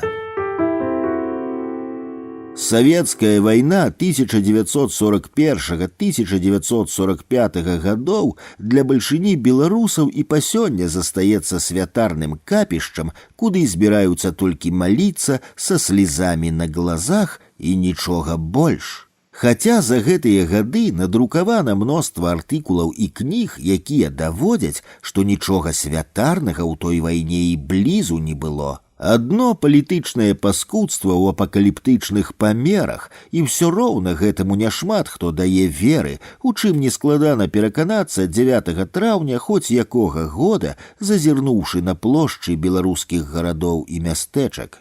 А чвэрць стагоддзя таму маё эсэ выглядала нават не блюзнерствам, а публічным злачынствам. Не стану згадываць усе тыя праклёны, што неўзабаве абрынуліся на мяне, хіба вось толькі гэты. Зусім выпадкова пачуў па радыё, як знакамітыя ветэраны вайны абмяркоўвалі маё эсэ. У нейкі момант адзін з іх літаральна закрычаў: «Мінула 40 год пасля перамогі, а Акудовіч усё яшчэ страляе ў нашыя спіны». Што праўда, і падтрымлівалі мяне моцна, хаця пераважна цішком. Мяркую, што я чалавек досыць адказны, прынамсі абяцанае звычайна выконваю, а тут не хапала адвагі сказаць Някляеву кароткае слова «не», і я схаваўся ў моўчу. Як ні дзіўна, радыкальная перамена ў той сітуацыі адбылася праз кароткую рэпліку Алеся Разанова, які ўжо раней даў згоду бурыць старую крыніцу. Неяк мы развітваліся ў цёмным пераходзе да метро і ўсё не маглі развітацца, бо я тлумачыў ды шматкроць ператлумачваў, чаму не магу пакінуць культуру, а калі стаміўся ад сваіх словаў, Алесь Разанаў сказаў: «Валянцін, без вас я таксама не застануся ў крыніцы», і пайшоў. Я быў настолькі агаломшаны тымі словамі, што, здаецца, і па сёння не магу ачомацца. Чаму ён так сказаў, з чаго? Толькі як бы там ні было, пасля ягонай жорсткай рэплікі я пагадзіўся ў адной рэдакцыі працаваць на поўную стаўку, а ў другой на палову. Тым болей, што яны месціліся непадалёку адна да другой, і за працоўны дзень можна было лёгка перабегчы некалькі разоў паміж імі. А потым мы падступіліся да распрацоўкі канцэпцыі, збіраліся ўсім хаўрусам раз-пораз колькі месяцаў запар і ўсё распрацоўвалі, пакуль у Някляева каньяк не скончыўся, хаця мы яго ашчаджалі, за вечар звычайна не болей як 2 пляшкі адкаркоўвалі. Рэч у тым, што ў бязладдзі канца 80-х, пачатку 90-х, калі грошы нічога не каштавалі, розныя фінансавыя аперацыі рабіліся праз бартар. За якія такія паслугі старая крыніца атрымала склеп з найлепшым грузінскім каньяком, мы, зразумела, не цікавіліся, але нават у 94-м годзе заставалася яшчэ не апошняя скрыня. Дарэчы, каньяк нам зусім не замінаў, а хутчэй адно падахвочваў да крытычных рэфлексій, і ўрэшце канцэпцыя атрымалася абсалютна арыгінальнай, прынамсі ў кантэксце айчыннага пісьменства. Нехта, можа і я, нават запрапанаваў надрукаваць на пачатку першага нумара тыя нашыя рэфлексіі ў суплёце персанальных эсэ. Так і зрабілі. У сваім эсэ «Пярэйсце» я пісаў: «Хацелася б яшчэ раз засцерагчы часопіс ад небяспекі трансфармацыі ў чарговы літарацкі кангрэс, дзе на падставе парытэту стануць яднацца ўсе дзейнікі літарацкай грамады. Не яднацца, а вылучацца. Вылучацца з агульнага адметным, з савецкага нацыянальным, з нацыянальнага еўрапейскім, з еўрапейскага праз самаідэнтыфікацыю беларускім. Апошняе найскладаней, бо як не цяжка нам сёння ўвайсці ў культурны дыскурс Европы, вярнуцца з яго да саміх сябе будзе значна цяжэй». Калі казаць зусім коратка, то сутнасць канцэпцыі новай крыніцы была ў тым, каб на нашых старонках натуральным чынам злучыць беларускую літаратуру з сусветнай, найперш з еўрапейскай, у агульны дыскурс і наадварот. Такога ў нас раней не стваралася, было ў гэтай канцэпцыі і тое, што яшчэ не рабілася нідзе. Тут найперш маю на ўвазе лексічна цэласную і абсалютна інавацыйную рубрыкацыю. Мы сядзелі ўдвох з Алесем Разанавым і трудзілі глузды над гэтай самай рубрыкацыяй. Класічны часопісны падзел на прозу, паэзію, літаратурную крытыку і што-кольвек яшчэ ў дадатак намі адпрэчваўся як само сабой зразумелае. Уласныя прыдумкі амаль без абгаворвання таксама касаваліся адна за адной, усё болей чулася бездапаможнай моўчай і ўсё меней жывых словаў, і тут нехта, здаецца, Алесь Разанаў, бо геній, сказаў: «Я». «Ты», падхапіў я. «Мы», працягнуў ён, і далей на выперадкі ён, яны, яно, наш. Відавочна, тут трэба хоць трохі патлумачыць. Рубрыка «Я» прэзентавала буйную, пераважна мысліўную фігуру з айчыннага кантэксту, скажам, Кірылу Тураўскага. Пад «мы» былі мы, гэта значыць тэксты тых, хто рабіў часопіс. Замежныя літаратары і філосафы апыналіся ў рубрыцы «Яны», наш, беларускія літаратары замежжа, аднак самай актуальнай сталася рубрыка «Ты». Сюды патрапляў адметны сучасны літаратар са сваімі тэкстамі, акрамя таго, з ім рабілася разгорнутая гутарка і ў дадатак шэраг эсэ розных аўтараў, напісаных паводле ягонай творчасці і падзейнага жыцця. Яшчэ большай праблемай апынуўся выбар мовы, на чым нам запыніцца, на цяперашняй школьнай мове ці на беларускай граматыцы для школаў, у якой Браніслаў Тарашкевіч упершыню сфармуляваў правапісныя нормы беларускай літаратурнай мовы «Тарашкевіца». У савецкай Беларусі Тарашкевіца пратрымалася не лішне доўга. У 1926 годзе быў зацверджаны радыкальна новы правапіс «Наркамаўка». Вось з ім актывісты новага адраджэння і пачалі апантана змагацца, прапануючы вярнуць Тарашкевіцу. На пачатку гэтая ідэя мне таксама падабалася, і таму ўзно было вырашана, што кожны аўтар сам выбірае сабе мову, бедныя карэктары.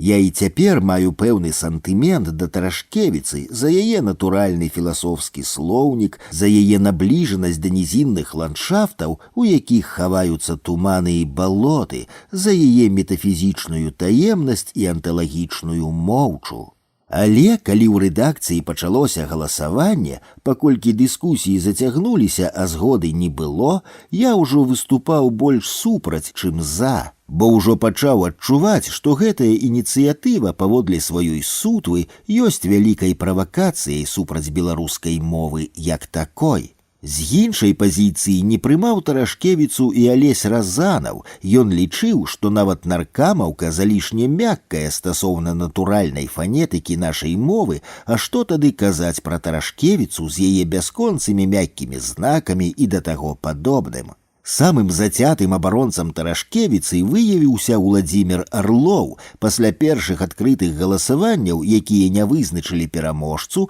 ён прапанаваў падпольнае галасаванне. Мы нарэзалі паперы, і кожны свой таемны голас кінуў у капялюш. Уладзімір спадзяваўся, што праз такі спосаб нехта з баязліўцаў дадасць свой голас на карысць Тарашкевіцы, толькі атрымалася наадварот. «Продкі вам не даруюць», – сувора сказаў Уладзімір і забраў нашыя паперчыны ў свой архіў.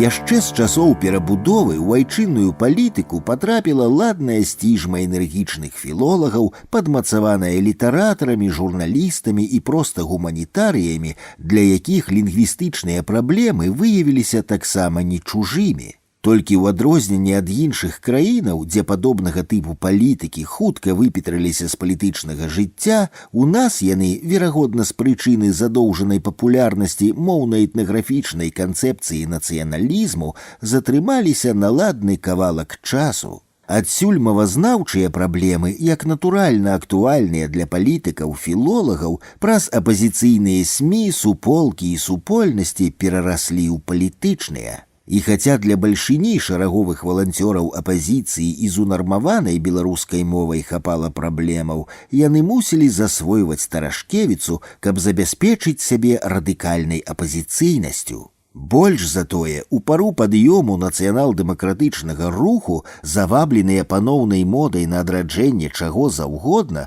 да Тарашкевіцы пачалі хіліцца і шэраг дзяржаўных выданняў «Бярозка», «Мастацтва», «Культура». Здавалася, яшчэ трохі, і Тарашкевіца пераможа наркамаўку ды запануе спрэс. Не запанавала, бо была спароджаная не патрэбамі ўласна соцыуму, а пэўнай палітычнай сітуацыяй. І як толькі сітуацыя перамянілася, палітыкі-філолагі са сваімі філалагічнымі праблемамі апынуліся на самым ускрайку грамадскага жыцця. Праўда, нельга сказаць, што там жа апынулася і Тарашкевіца. За немалы час актуальнага дамінавання апазіцыйнасці праз яе на беларушчыну навярнулася некалькі генерацыяў маладых людзей, якія ў горадзе іншай роднай мовы, акрамя як арганізаванай правапісам Тарашкевіча, ужо не ведалі, найперш не чулі. Для іх гэткая беларуская мова была адзіна правільная, тым болей, што ідэолагі адраджэння не ленаваліся раз-пораз падкрэсліваць ейную ісціную сапраўднасць, нагадваючы пра рэпрэсіўную сутву наркамаўкі, яе зрусіфікаванасць, засаветаванасць і да таго падобнае. Мне не цяжка зразумець пазіцыю заангажаваных Тарашкевіцай філолагаў як філолагаў і нават часткова пагадзіцца з ёй у кантэксце ўласна філалогіі, але я не магу зразумець палітыкаў філолагаў, якія надзвычай вострую і складаную, сапраўды палітычную праблему беларускай мовы як вялікага цэлага раздрабілі, ускладнілі ды заблыталі сваімі філалагічнымі капрызамі і прыхамацямі. У сітуацыі, калі мовай апанавала амаль безнадзейная крыза і калі адзіным рацыянальным крокам была апеляцыя да грамадства на той беларускай мове, якую яно хоць трохі ведала са школьных падручнікаў, кнігаў Брыля, Караткевіча, Быкава, праграмаў радыё і тэлебачання, дадаткова ускладняць праблему яе канцэптуальнай контррэформай, хоць трохі ўцямнай адно філалагічна адукаванаму чалавеку, да гэтага трэба было яшчэ дадумацца. Мая дачка, вучаніца беларускага гуманітарнага ліцэя імя Якуба Коласа, дзе ад пачатку нелегальна запанавала Тарашкевіца, летам 2003 года са студэнтамі педуніверсітэта ездзіла ў фальклорную экспедыцыю, а калі вярнулася, дык сарамлівым посмехам зазначыла: «Ведаеш, тата, у вёсках нашу беларускую мову ніхто не разумее». «Натуральна», буркатнуў я. Нашыя філолагі сваёй мовай загубілі палітыку, а сваёй палітыкай мову. Тэза залішне эмацыйная і таму не надта справядлівая. Сляпое памкненне да прасоўвання Тарашкевіцы ў народ бясспрэчна пагоршыла і ускладніла агульную сітуацыю з беларускай мовай, хаця прычына самой сітуацыі, зразумела, паходзіла не з канфлікту правапісаў. Калі ў мяне атрымлівалася завітаць у мястэчка Свіслач, дзе я нарадзіўся і пасталеў, дык нябожчык бацька зазвычай сустракаў словамі «беларус прыехаў». Ён не казаў сын, пісьменнік, мянчук, урэшце валацуга. Усё астатняе не было для яго вартай увагі адметнасцю, раўнуючы з тым, што я беларус. З гэтага вітання я трохі злаваўся, і часам мне карцела запытацца: «А вы што, бацька, з неба зваліліся, ці ж не такі вы самы беларус, як і я?»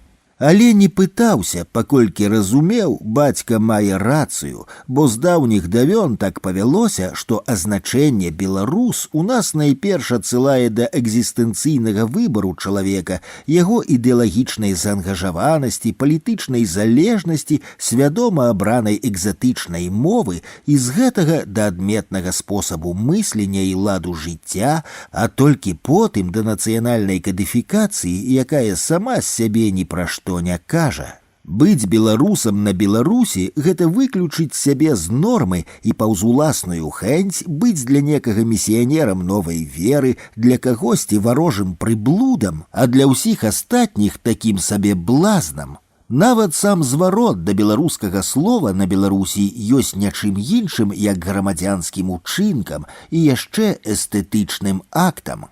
Ва ўсім свеце чалавек, размаўляючы народнай мове, проста размаўляе. У нас зусім інакш. Кожны раз, калі на людзях мы прамаўляем па-беларуску, дык не проста сумовімся, а як бы ладзім грамадзянскую акцыю ці мастацкі перформанс, паколькі ўвага ўсіх, хто выпадкова апынуўся побач, адразу засяроджваецца на нечаканым дзіве. Уласна, быць беларусам – гэта штодня выконваць ролю беларуса ў бясконцым спектаклі без пачатку і канца. Гэта жыць і памерці на сцэне з родным словам на вуснах, але і па смерці твая місіянерская доля не мусіць быць перапыненай, і на помніку тваё імя і прозвішча абавязкова напішуць на матчынай мове. Пасля 8 класа бацькі выправілі мяне з мястэчка ў няблізкі свет паступаць у тэхнічную вучэльню аж пад Маскву. Праз 2 тыдні я вярнуўся да хаты без студэнцкага білета, але з неблагой расейскай гаворкай. На тую пару я ўжо ад пуза быў наеты расейскай літаратурай, і ў расейскамоўным асяродку мая лінгвістычная інверсія адбылася без аніякіх высілкаў з майго боку. На бацькаўшчыне я хутчэй па інерцыі, хаця і не без пэўнага форсу, нейкі час працягваў размаўляць па-руску. Ах, з якім захапленнем і зайздрасцю глядзелі на мяне сябрукі, якой глыбокай і шчаслівай радасцю свяціліся вочы бацькоў, калі яны слухалі маё оканье. І толькі праз шмат год, ужо ў пару перабудовы, неяк згадаўшы тую сітуацыю, я зразумеў. Прычынай захаплення і зайздрасці былі зусім не мае лінгвістычныя здольнасці, а здавён сфармаванае ўсведамленне, што ў чалавека, які лёгка развітваецца са сваёй мовай, ёсць варыянты лепшай за беларускую долі. Дарэчы, мая маці сталася самай прывілеяванай краўчыхай мястэчка не толькі са сваіх прафесійных здольнасцяў, але і з моўных. Паколькі ўсё мясцовае начальства было з прысланых сюды пасля вайны расейцаў ці добра абруселых беларусаў, дык яна хуценька засвоіла рускую мову і тым самым прыгарнула да сябе найбольш заможную кліентуру. Карацей кажучы, для беларусаў тутэйшая мова з даўніх давён была тым ганебным таўром, якое кожны мусіў сябе вытравіць ці хаця б старанна прыхаваць, калі ён імкнуўся падвысіць свой сацыяльны статус. Першы нумар новага часопіса, што не дзіва, выклікаў цікавасць, хаця ажыятажу не было. А самай частай эмоцыяй выявілася непаразуменне. Для яго хапала самых розных падставаў, аднак паперадзе іх, безумоўна, была наступная. Як можна агулам у одну лінейку друкаваць Алеся Асташонка, Міхаіла Бахціна, Франсуа Рабле, Галіну Булыка, Самуэля Бекета? Дзе той Бекет і дзе тая Булыка? Ва ўласна літарацкім асяроддзі гэтае непаразуменне падвышалася раздражнёнасцю, маўляў, ніхто не адмаўляе, што Булыка таленавітая паэтка, аднак колькі ў нас больш заслужаных празаікаў і паэтаў, каб прэзентаваць прыгожае беларускае пісьменства ў першым нумары. У гэтым яны мелі рацыю, толькі заўважу весела, што з постаццю больш заслужанага негатыўных эмоцыяў, напэўна, было б яшчэ болей. Такая ўжо прырода мастацкага таленту, яго без зайздрасці, здаецца, і не бывае. Дарэчы, у тым часткова і сітуацыйным выбары постаці ніхто тады не расчытаў патаемнага знаку. Менавіта Галіна Булыка стане галоўным рэдактарам крыніцы пасля Владзіміра Някляева. А вось адзін верш з той паэтычнай нізкі. Ювелір.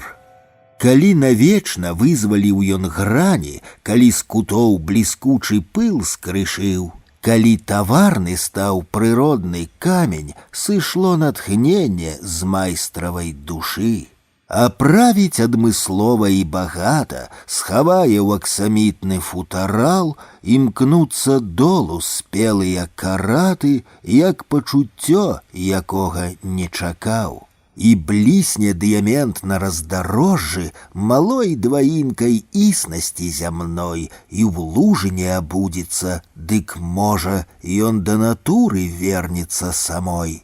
І ў летуценнай ювелірнай форме, у жудаснай дакладнасці кута паспее пакрывіцца слепа чорны, усюду існы цень ад капыта. Пасля выхаду першага нумара неяк зазірнуў у кабінет Някляева. Каля яго стала сядзеў Павал Якубовіч, здаецца, тады ўжо галоўны рэдактар савецкай Беларусі. Яны з нечага моцна весяліліся. «Хо, Валянцін!» — радасна ўсклікнуў Павал Ізотавіч. «А мы тут цябе вывучаем і нічога не разумеем. Паслухай». І ён працытаваў некалькі радкоў з майго кароткага эсэ пра паэзію Галіны Булыка.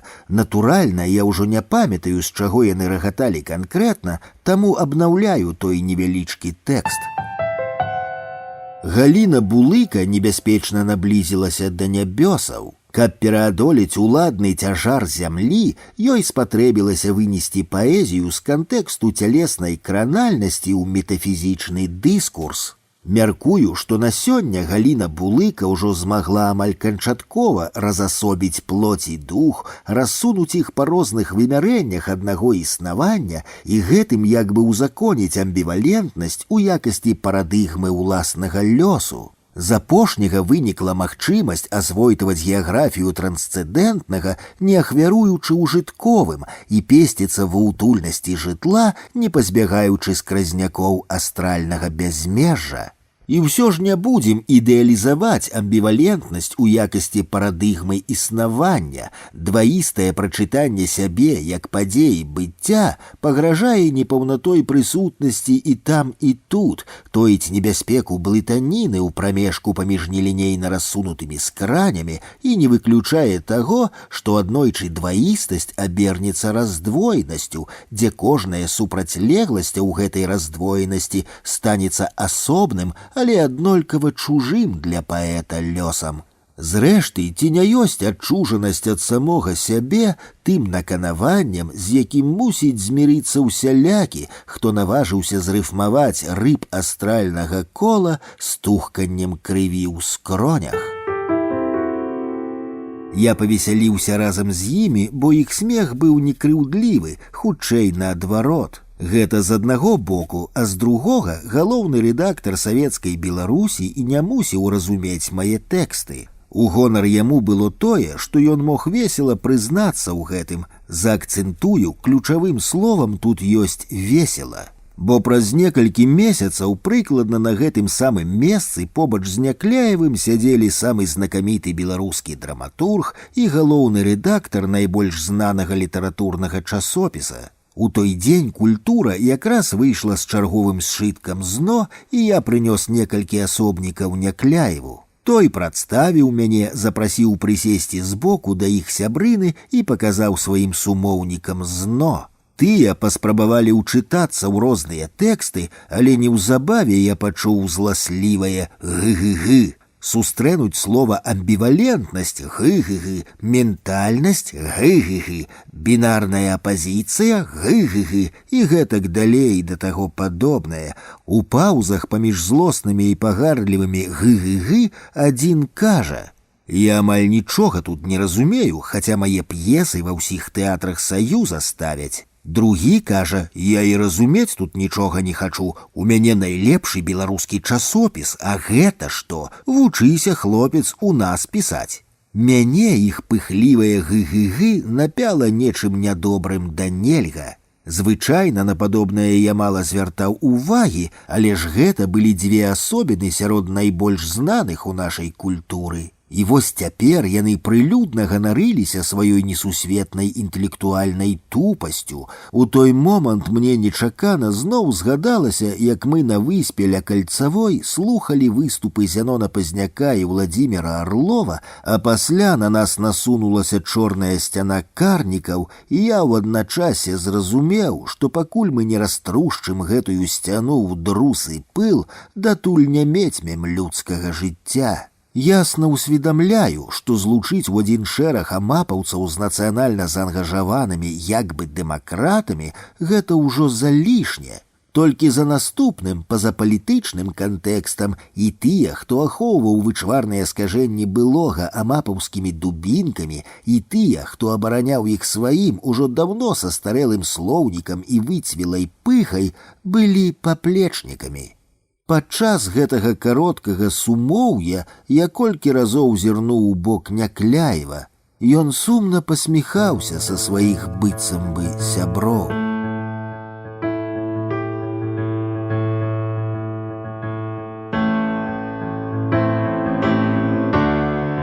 Як на мяне, дык у першым нумары крыніцы было шмат новага і сэнсоўнага, хаця я не меў сумневу, што паэма «Гліна» Алеся Разанова вылучалася з усяго астатняга эпахальна, так любяць казаць літаратары пра штосьці выключнае. Я ўжо ведаў, што гэта першая з 3 паэм «Гліна, камень, жалеза», якія паэт мяркуе стварыць у жанры фундаментальнай анталогіі быцця. Прынамсі, такім агулам я пазначыў гэты глобальны праект. Няма чаго і казаць, што ён мне моцна падабаўся. Паэзія Разанова ўвогуле была наскрозь філасафічная і таму заўсёды блізкая маім метафізічным вярэдам. Толькі раней яна ўся была ўблытаная ў лакальнасці і аблытаная лакальнасцямі. А я чакаў ад яго большага, нечага блізкага да геніяльнай паэмы Парменіда аб прыродзе. Цікава, што дакладна з такой назвай ёсць паэмы ў Анаксімандра, Ксенафана, Эмпедокла, Анаксагора, Антысфена і гэтак далей. З глінай звязаны яшчэ адзін глыбока схаваны эпізод у творчай біяграфіі паэта. На тую пару Алесь Разанаў ужо даўно быў не толькі бясспрэчным класікам для не лішне шырокага кола яго заўзятараў, але і абсалютна дасканалым майстрам паэтычнага пісьма для ўсіх. Скласці ўзорны верш яму было гэтак жа проста, як мне выпаліць цыгарету, толькі вершапісанне само паводле сябе гэта яшчэ не паэзія, ну зусім яшчэ не паэзія. Кожны малады творца найперш шукае самога сябе ў творчасці, а як знойдзе, дык распрацоўвае знойдзенае, што тую залатаносную жылу. Зразумела, рана ці позна яна спусташаецца да рэшты, а той усё махае і махае кайлом, пусты грукат уважаючы за плён. Раней я пісаў, што ў Разанава геніяльнае вуха, і таму яно не магло не расчуць, як у яго паэзіі ўсё болей становіцца пустога паветра паміж прамоўленымі словамі. І тады ён спыніўся і пачаў наноў шукаць сябе ў заблытаных нетрах гукаў, рытмаў, цьмяных пакуль сэнсаў і чаго там яшчэ. Магчыма, яго прыход у крыніцу і быў абумоўлены пошукамі новага самога сябе. Паэма «Гліна» засведчыла, знайшоў, і далей зноў усё будзе добра, натуральна, да пары. Пра значнасць гэтай знаходкі для самога аўтара бадай кажа і такая драбніца, як надпіс на кніжцы «Гліна, камень, жалеза», выдадзенай на нямецкай і беларускай мовах аж у 2013 годзе. Таму, хто гліну чытаў яшчэ ў чарнавіку, Валянціну Акудовічу Алесь Разанаў. Так з аднаго боку, а з другога, калі ў 97-м годзе я падбіраў тэксты дзеля калектыўнай рэфлексіі на аддзяленні філасофія і літаратура беларускага калегіума, то сярод першых была вылучаная паэма «Гліна». І з той пары ўжо 20 год кожны новы набор навучэнцаў рэфлексуе і спрачаецца вакол ейных вартасцяў і сэнсаў. Прыходзілі мы на працу о 2 гадзіне, сыходзілі о 6, калі сыходзілі, хаця ніхто нас не кантраляваў. Проста ў рэдакцыі было больш цікава заставацца, чым дзе яшчэ. Калі ты сядзіш у адным пакоі з Алесем Асташонкам, пасля ўцёкаў ва ўкраіну яго змяніў Леонід Голубовіч. А праз стенку ў сваім невялічкім катуху крэмзае аўтарскія рукапісы Алесь Разанаў, а праз калідор размаўляе з бясконцымі тытульнымі наведнікамі Уладзімір Някляеў, а праз гадзіну-другую сюды зазіраюць паўставачнікі Уладзімір Арлоў ці Леонід Дранько-Майсюк, а да падвячорка тут збярэцца ладная гурма славутасцяў рознага чыну. Сярод палітычных лідараў найбольш запомніліся прыходы Геннадзя Карпенкі. І ўсё гэта са спрэчкамі, ідэямі, праектамі, тэкстамі, то навошта табе яшчэ некуды хадзіць? Да таго ж на працы мы, можна сказаць, і не працавалі. Хіба адно Алесь Разанаў трохі псаваў сабе вочы чужымі рукапісамі. Астатнія пераважна размаўлялі паміж сабой, з аўтарамі, сябрамі, прыяцелямі ды рознымі іншымі прыхаднямі. Толькі ўсё гэта не азначае, што мы не працавалі, яшчэ як і апантана. Дзякуючы Алесю Разанаву з таго часу я маю хроніку аднаго майго пражытага дня. Прачнуўся без 28 на 40 хвілінаў пазней ад запланаванага, упікнуў сябе, зрэшты без асаблівага імпэту. Дзень пачынаецца з кавы, а калі кавы няма, дык з моцнай гарбаты. Кавы не было. Гарбату, між іншым дрэнную, піў, як заўжды, ужо за пісьмовым сталом, каб дарма не губляць часу. Пакуль гарбата будзіць уяўленне, звычайна гартаю дзеля раскатурхвання глуздоў якую-небудзь разумную кнігу. На гэты раз пад руку трапіў Людвік Вітгенштэйн, чытаў на выпадковай старонцы філасофскія доследы хвілінаў 15, а потым падсунуў пад руку скрэмзаныя аркушы паперы ўжо са сваімі філасофскімі даследзінамі. Трэба падрыхтаваць публічную лекцыю, якую мушу прачытаць у беларускім калегіуме. Лекцыя будзе называцца «Метафізіка, сітуацыя росквіту і сітуацыя заняпаду». Праца ідзе марудна і няўсмак, даўно кінуў бы, але паабяцаўся.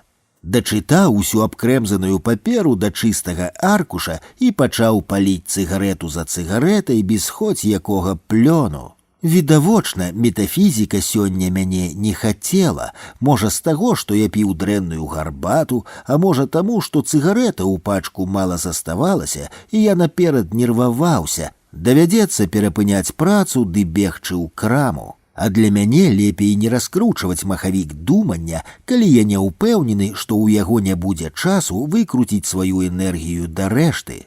Карацей, выбраўся з хаты за цыгаретамі, аднак таго, што наскроб па кішэнях, хапіла ўсяго на Беламор.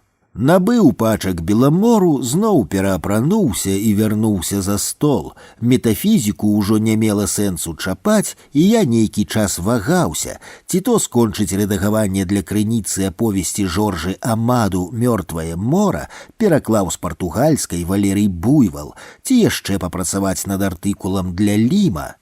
Аддаў перавагу апошняму і не памыліўся, бо, здаецца, атрымалася сфармуляваць сутнасную праблему гэтага тэксту. Уласна, у звязку з гісторыяй нацыяналізму ёсць толькі адно пытанне, наколькі нацыяналізм тэхналагічны.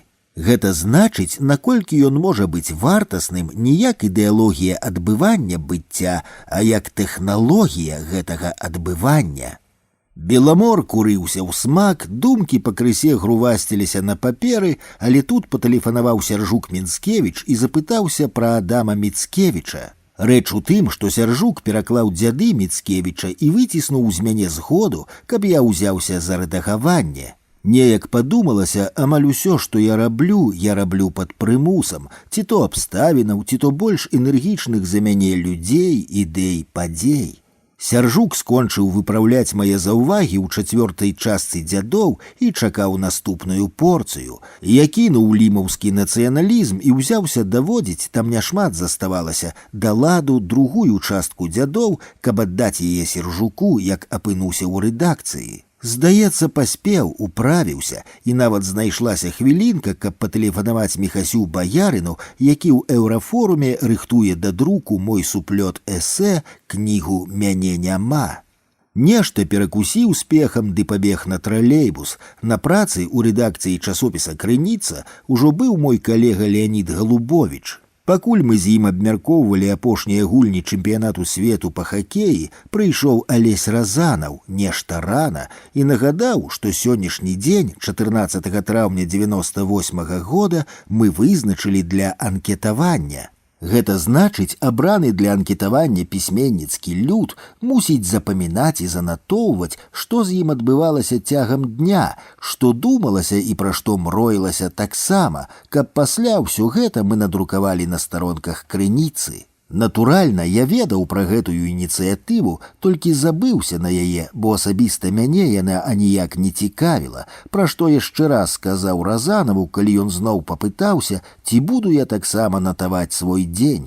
Сказаць сказаў, ды раптам падумаў, а можа паспрабаваць? А то ўсё рэфлексую над нечым адцягненым ад рэальнасці і за ўсімі гэтымі абстракцыямі ўжо забыўся, як выглядае маё штодзённае жыццё, а тут ёсць магчымасць агледзецца вакол і зафіксаваць хоць адзін дзень з уласнага бытавання. Гэтая справа падалася дарэчнай яшчэ і таму, што былое не трымаецца ў маёй памяці, пра што ўжо казалася на самым пачатку хронікаў. Дык вось, прыдумка Алеся Разанава давала мне магчымасць хоць адзін дзень з усяго свайго мінулага пакінуць пры сабе, не даць яму адсланіцца ў чужыннасць, зафіксавацца рэальнасцю майго няма.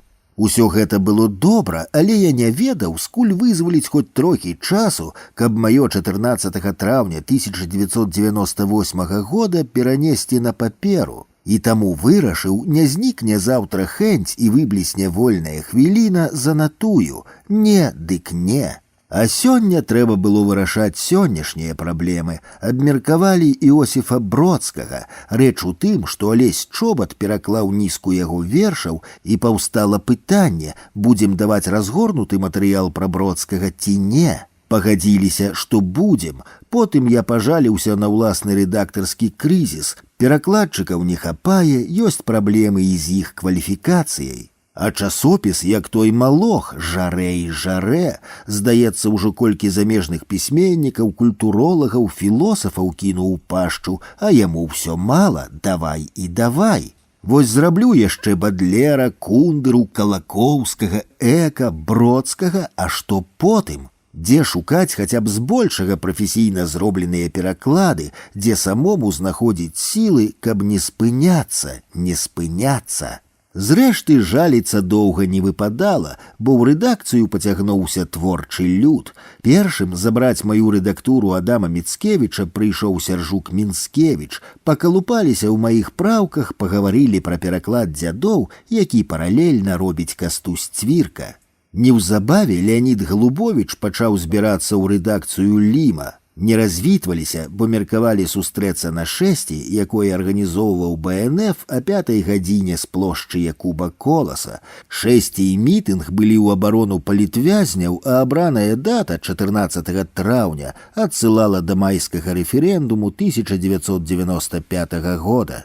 Потым прыйшоў перакладчык Валерка Булгакаў, прынёс кнігу «Панорама польскай мыслі філосафічнай», каб я прачытаў артыкул пра Лешака Калакоўскага, бадай адзінага любага мне польскага філосафа, для крыніцы, і вырашыў, у якім аб'ёме яго перакладаць, цалкам ці са скарачэннямі. Не паспелі з Валеркам разгаварыцца, як у пакоі літаральна ўскочыў кіраўнік беларускага калегіума Алесь Антипенко, яму нешта трэба было ад ці да Алеся Разанова. Выказаў абурэнне з нагоды ўсёй беларускай вяскова-адраджэнскай паэзіі. Лакальнай падставай для татальнага абурэння была апошняя з выдадзеных кніг Ларысы Геніюш, якую ён толькі што чытаў па дарозе ў рэдакцыю. Там жа па дарозе ён з гэтай нагоды пачаў складаць антыадраджэнскі вершык, і некалькі строфаў з яго нам тут жа і прадэкламаваў, але я іх адразу запамятаваў.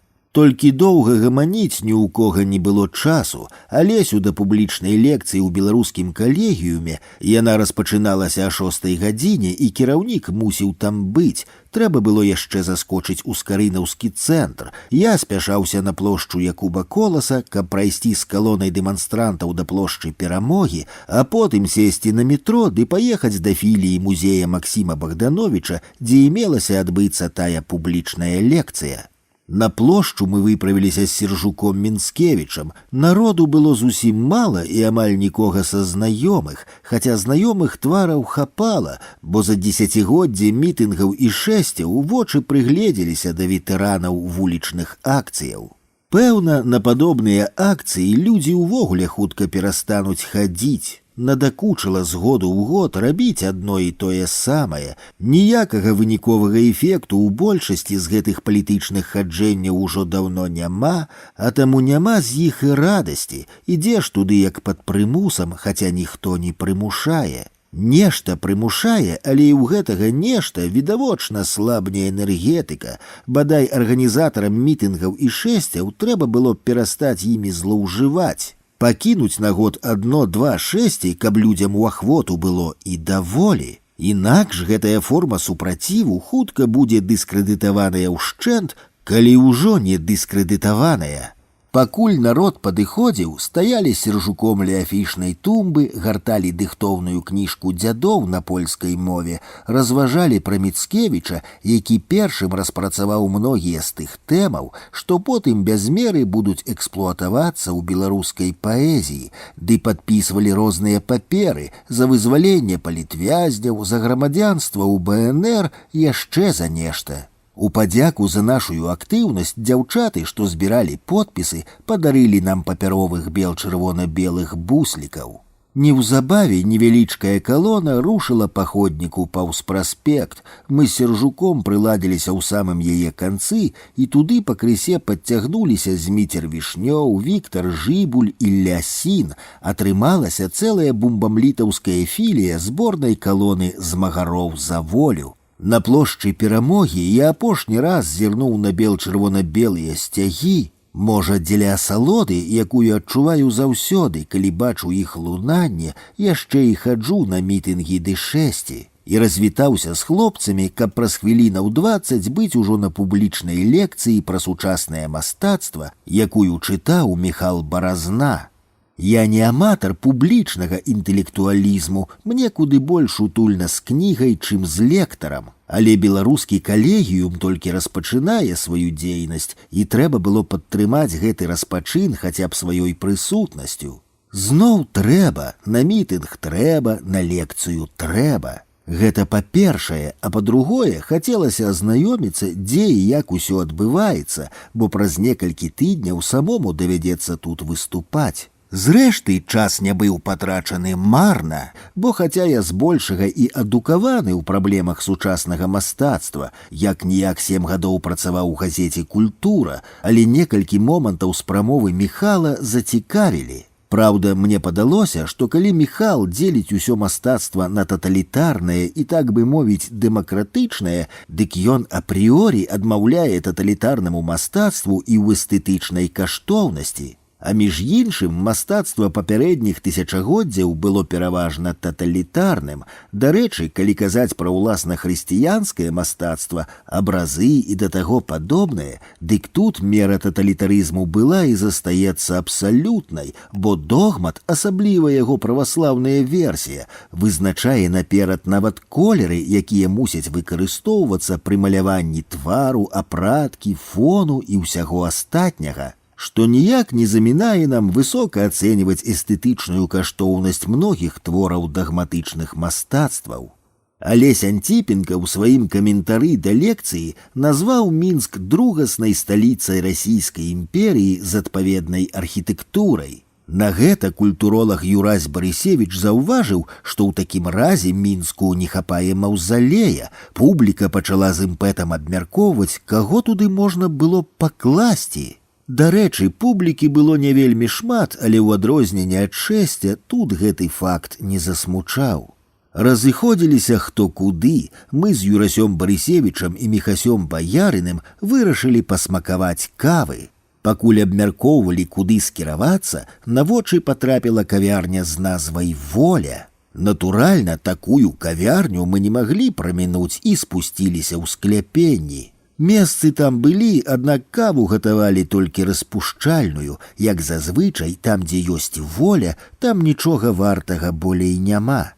Мы з Міхасём ужо былі памкнуліся шукаць іншы прытулак, толькі Юрась, пагартаўшы меню, запрапанаваў замовіць па чарцы гарэлкі. Прапанова была неблагая, аднак мы з Міхасём не змаглі на яе пагадзіцца, бо не мелі грошай. Толькі тут высветлілася, што Юрась у сваёй прапанове і не разлічваў на нашыя грошы, паколькі атрымаў сёння ў газеце «Навіны» «Былая свабода» ганарар. Зразумела, мы засталіся ў «На волі». Селі за чорны столік у чорныя крэслы. Попельніца, дарэчы, таксама была чорная. Падумалася, што воля, пэўна, сапраўды чорнага колеру, невыпадкова ж гэта любімы колер анархістаў. Вярнуўшыся да хаты, ужо ў ложку успомніў, што як заўтра з'явіцца хэнць, дык трэба будзе перапісаць чарнавік гэтага дня на белы аркуш паперы. Пачаў вылузваць з кантэксту, што можна будзе занатаваць, хаця яшчэ не паспеўшы перасунуцца зранку ў дзень, заснуў. Спаць я люблю больш, чым жыць. Можа таму, што ў сне я ёсць як няма? І наадварот, мяне ў сне няма як ёсць? Толькі што мяне будзіць ранкам прачынацца? Па сутнасці, часопіс гэта ягоныя аўтары. Вось чаму ў рэдакцыі няма больш важнай справы, як згуртаваць вакол выдання самых лепшых з тых, што ёсць у наяўным дыскурсе.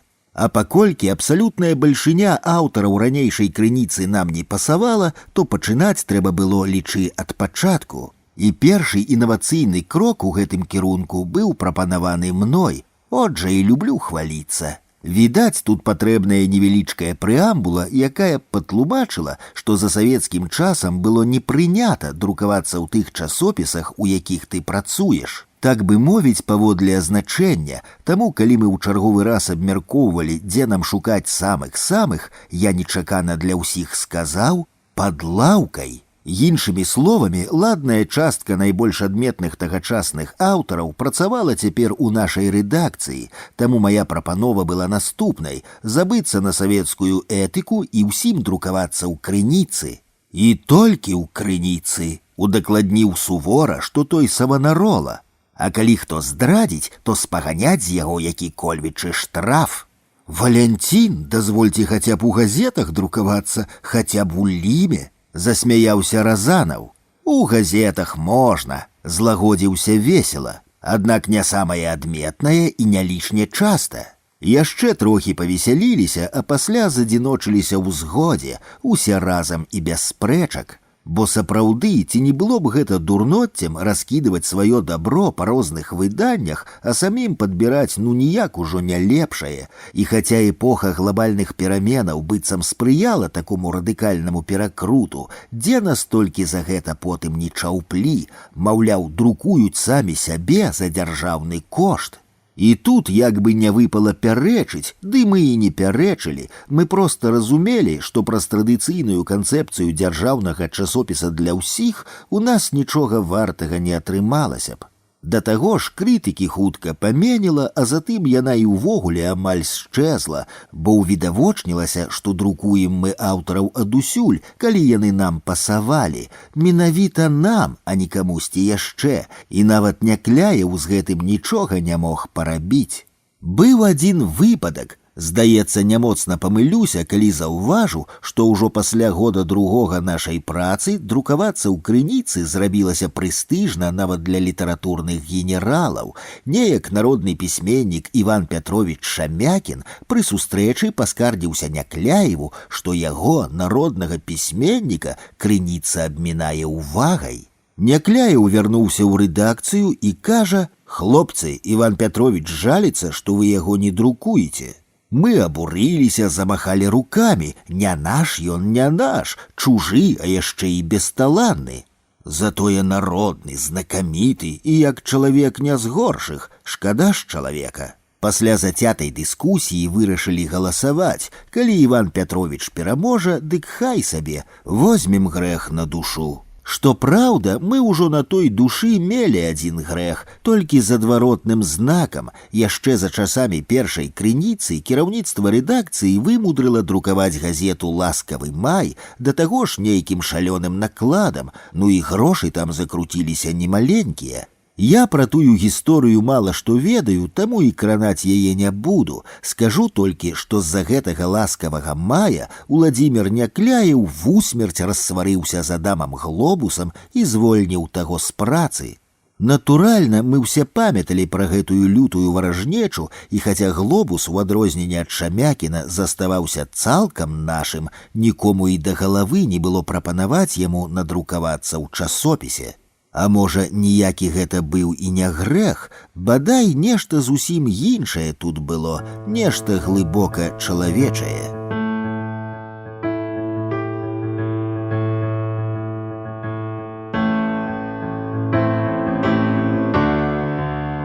Хорошых аўтараў шмат не бывае, і кожны новы набытак для рэдактара свята. Асабліва, калі аўтар яшчэ мала вядомы каму, а ты ўжо адчуваеш, у гэтым хлопцу-дзяўчыне нешта ёсць. Дзякаваць кону у маёй рэдактарскай долі такіх выпадкаў хапала, але калі зважаць толькі на крыніцу, дык перадусім будзе слушна вылучыць Андрэя Хадановіча, аднак не спяшайцеся думаць, што тут я кажу пра паэта Хадановіча.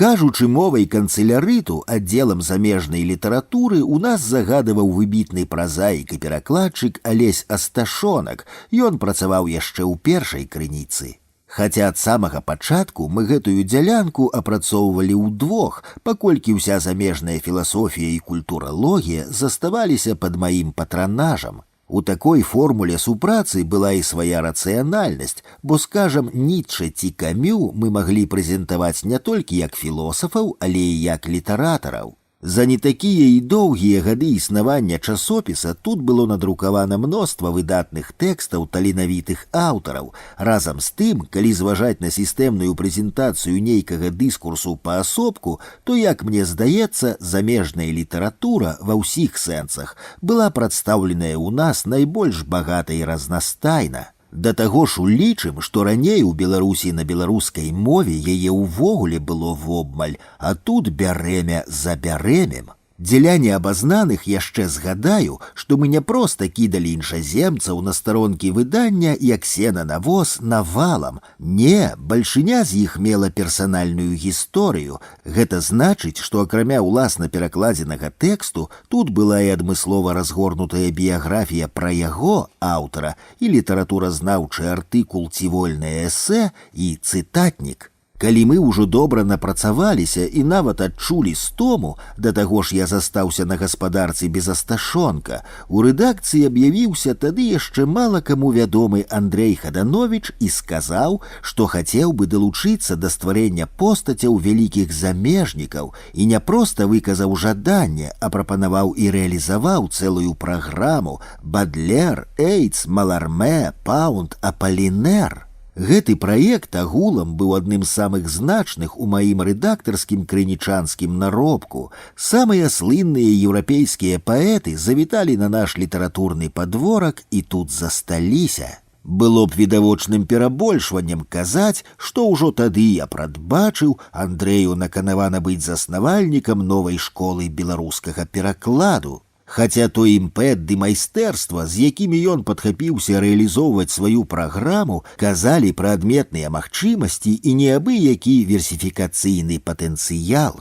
А пра Андрэя Хадановіча, менавіта як паэта, я яшчэ неаднойчы буду згадваць. Зарукай таму хай паслугуе вершык, які ён склаў, калі ўсё толькі пачыналася. Ноч у мытні пры старым замку. Сам-насам са шведрам, што кінуты ў кут, сам-насам са страчаным часам, сам-насам з уласнай прысутнасцю тут, са столькім, што ўжо не сам-насам. З надворку, бо замак замкнуты стары, на пекную гледзячы зорку, з надворку адносна ўсяго, што ўнутры, так блізка, што ўжо не з надворку. Нарэшце стамлюся ад словаў чужы у некалі скончанай спрэчцы. Нарэшце спынюся на самай мяжы, так позна, што ўжо не нарэшце.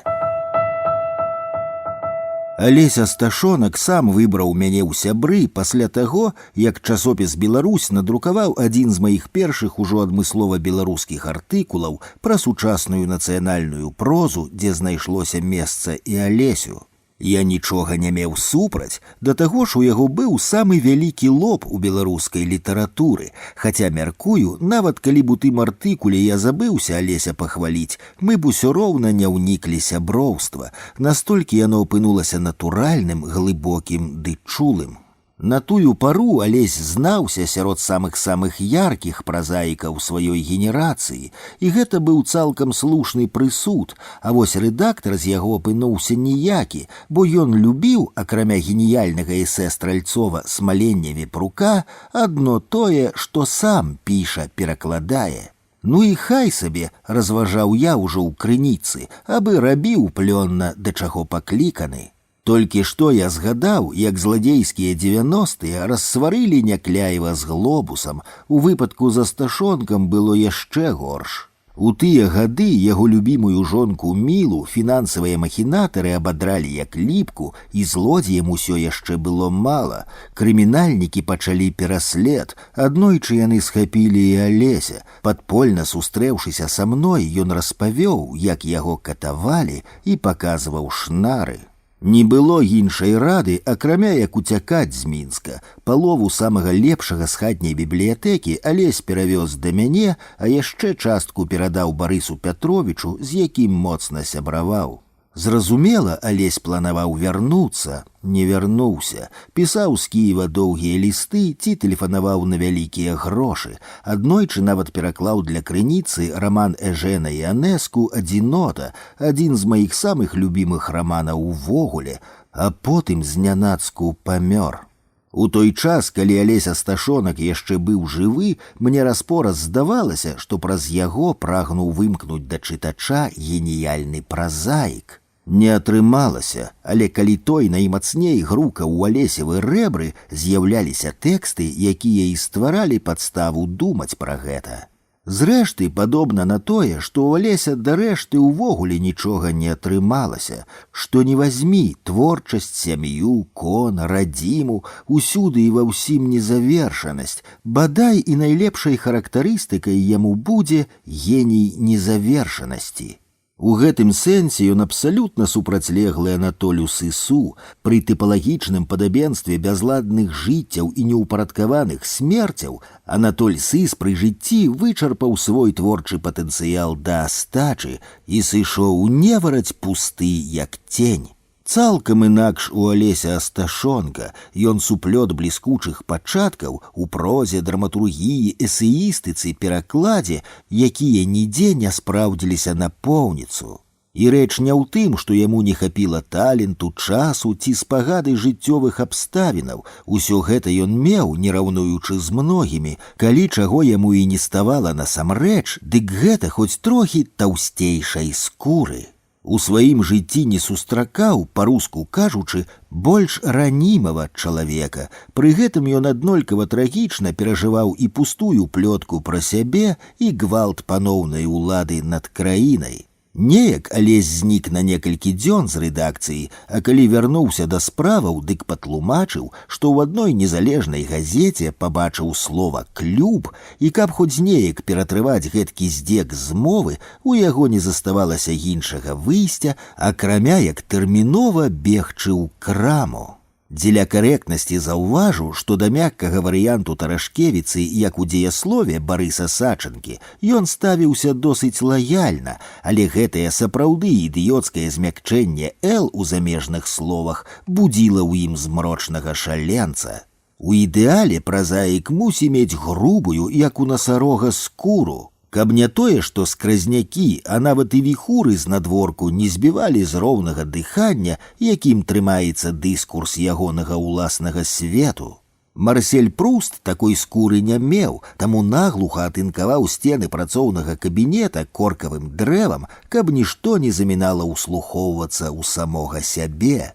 Алесь Асташонак нічога падобнага не зрабіў, хаця было, што імкнуўся, і з гэтага ягоныя лёгкія былі бітма набітыя смуродам эпохі. І адно, калі задуха трохі адпускала, ён пачынаў ліхаманкава збіраць у словы сваю пашкамутаную і ўскрай разбэрсаную моўчу. Гэта значыць, адчайна кідаўся да пісаніны, хрыплай, з надрывам і стогнам, што праўда ў самыя светлыя дні не пазбаўленай адметнага гумару, і не адыходзіў ад пісьмовага стала да наступнага прыступу задухі, ад якой спрабаваў вызваліцца алкаголем. Бывала, што і дапамагала, аднак ненадоўга.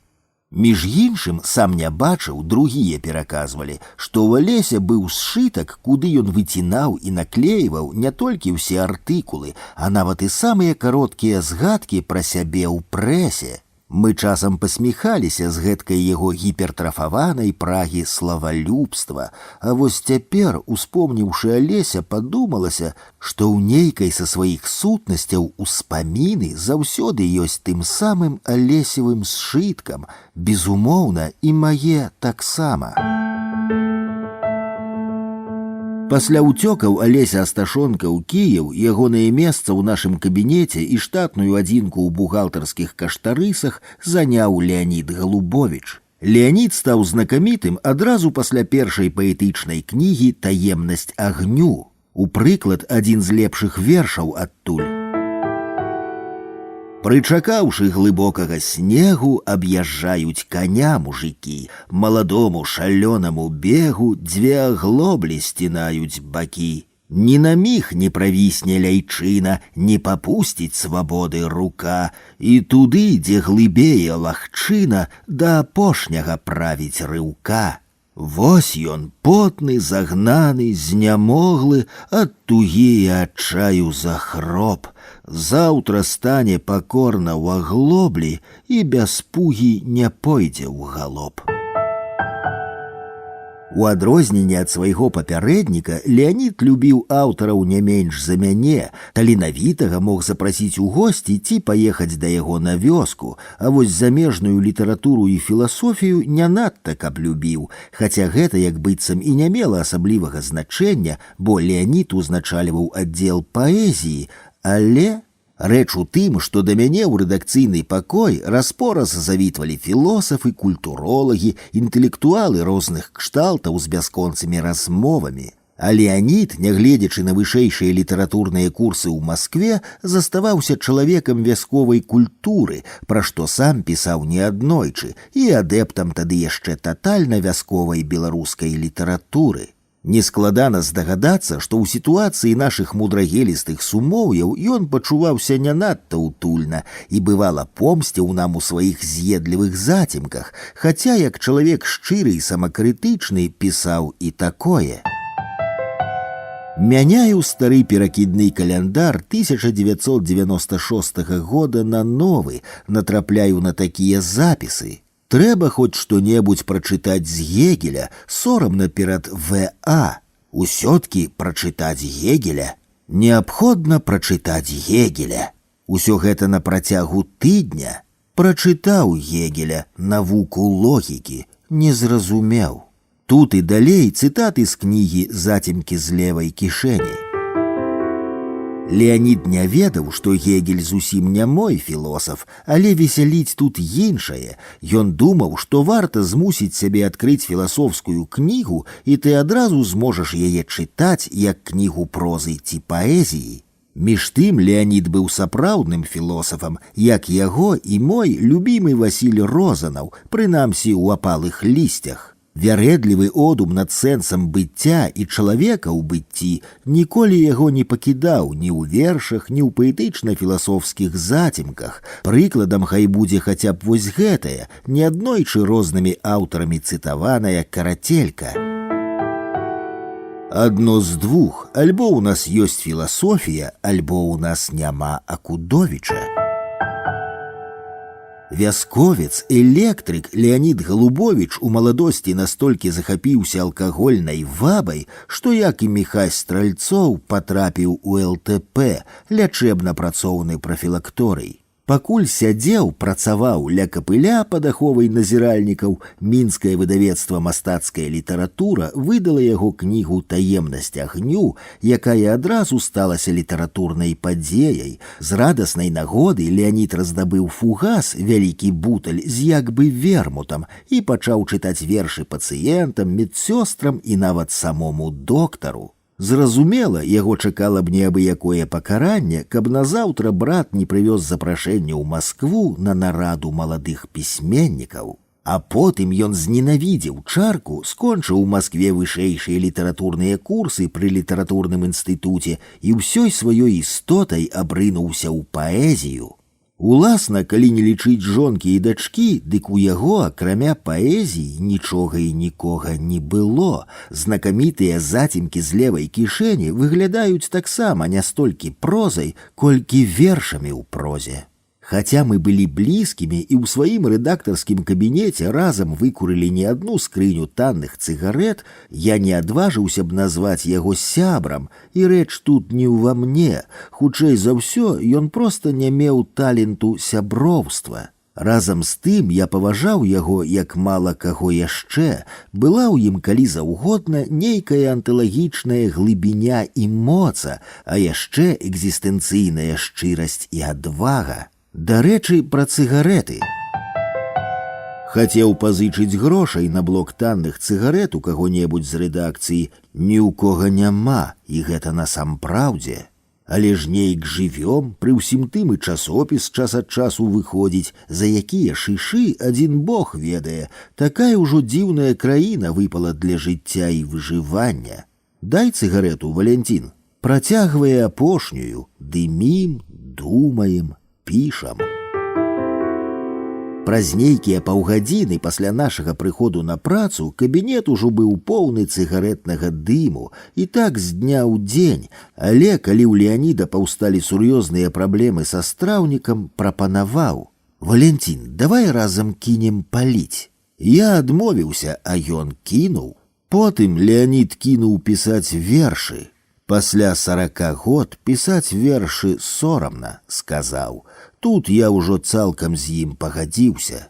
Леанід яшчэ выдаў кнігу паэзіі, якую так і назваў «Апошнія вершы», і стрымаў слова. Піць кінуў, курыць кінуў, вершы пісаць кінуў, застаецца яшчэ адмовіцца ад сексу, і што тады ў цябе чалавечага застанецца, пакепваў я. Вершы ў сне сняцца. Сарамліва тлумачыў ён.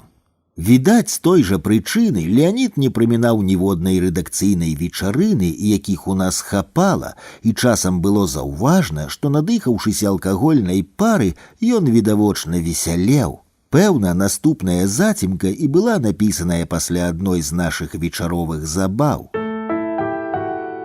Акудовіч за добрым кампанейскім сталом можа піць усё без разбору: самагонку, гарэлку, віскі, каньяк, віно, пепсі, чай, каву, мінеральную ваду і проста ваду з-пад крана, калі толькі нешта з гэтага пераліку наліта ў ягоную чарку. Валянцін, часам просіш, паберажы здароўе. На жаль, нічога вечнага няма. Няўзнак буркоча ён, развіваючы з безнадзейным у філасофіі, але ўдзячным слухачом сваю ідэю фікс, што чалавека па сутнасці не было, няма і не будзе. А расхваляванаму, напітаму і ашаломленаму суразмоўцу потым безапеляцыйна даводзіць, што таго ўвогуле ўжо і цяпер няма. Сёння вось тут пустое месца. І таму нічога не застаецца, як пагаджацца, самнамбулічна раскрываць рот і ківаць няўпэўненай галавой. Прыгледзіся уважліва збоку, і сапраўды чалавека поруч з Акудовічам няма. А Валянцін ёсць, ён зноў падымае нечым налітую чарку, і да слёз не хочацца верыць, што аднойчы не будзе і яго. Прамінула 12 год, ужо даўно не было крыніцы, і з Леанідам мы сустракаліся гады ў рады. Таму не ад яго, а з медыя даведаўся, што ў Галубовіча рыхтуецца зборнік новых вершаў. Што ты, Лёня, нарабіў? Схапіўся я за галаву. Сам разбурыў адзін з найбольш адметных міфаў беларускай паэзіі. Адчуваючы, што лепшыя вершы табой ужо напісаныя, ты ахвяраваў прагай вершапісання дзеля чысціні і цноты паэзіі. І хіба яшчэ адзін зборнік вершаў варты той ахвяры? Пра гэта і сказаў на прэзентацыі кнігі, толькі што з тых маіх словаў? Міфа няма. Сярод постацяў, што я рыхтаваў для крыніцы, вылучу Ігара Бабкова і спынюся на абавязковай у такім фармаце гаворцы з аўтарам. Ігару Бабкову трохі за 30, ён нарадзіўся і вырас у Гомелі, скончыў БДУ, факультэт філасофіі, і там жа аспірантуру. Жанаты, жонка прыгожая, завуць Вольга, любімы напой Ігара кава, з моцных напояў аддае перавагу добраму віну, каньяком таксама не грэбуе, гарэлку не любіць і ўжывае толькі ў скрайніх і безвыходных сітуацыях. На пачатку кожнай вясны пачынае марыць пра вандроўку на байдарках. Магчыма, галоўнай падзеяй сваёй творчай біяграфіі лічыць кнігу паэзіі «Солюса Рекс», за якую ТВЛ адразу ўзнагародзіла яго гліняным вялесам. Верагодна, Ігар мае рацыю, і гэта сапраўды так, хаця, як на мяне, дык ягоныя эсэ і артыкулы, надрукаваныя ў нашай ніве і зно, важаць ніяк не менш, а бадай і больш, чым паэтычны зборнік. Бабкоў празаік з яго нешматлікімі апавяданнямі пакуль застаецца ў засені бабкова філосафа і паэта. Фармальна гэта цалкам слушна, але я не выключаю, што менавіта ў прозе яму наканавана здзейсніцца па максімуме. Я не ведаю, ці марыў Томас Стэрнс Эліят аб вандроўцы па Тэмзе і як ён ставіўся да кавы і віскі, але калі аднойчы ўздумалася спраецыраваць Ігара Бабкова на каго-небудзь з вялікіх, дык адразу згадаўся паэт, тэарэтык, крытык Томас Стэрнс Эліят.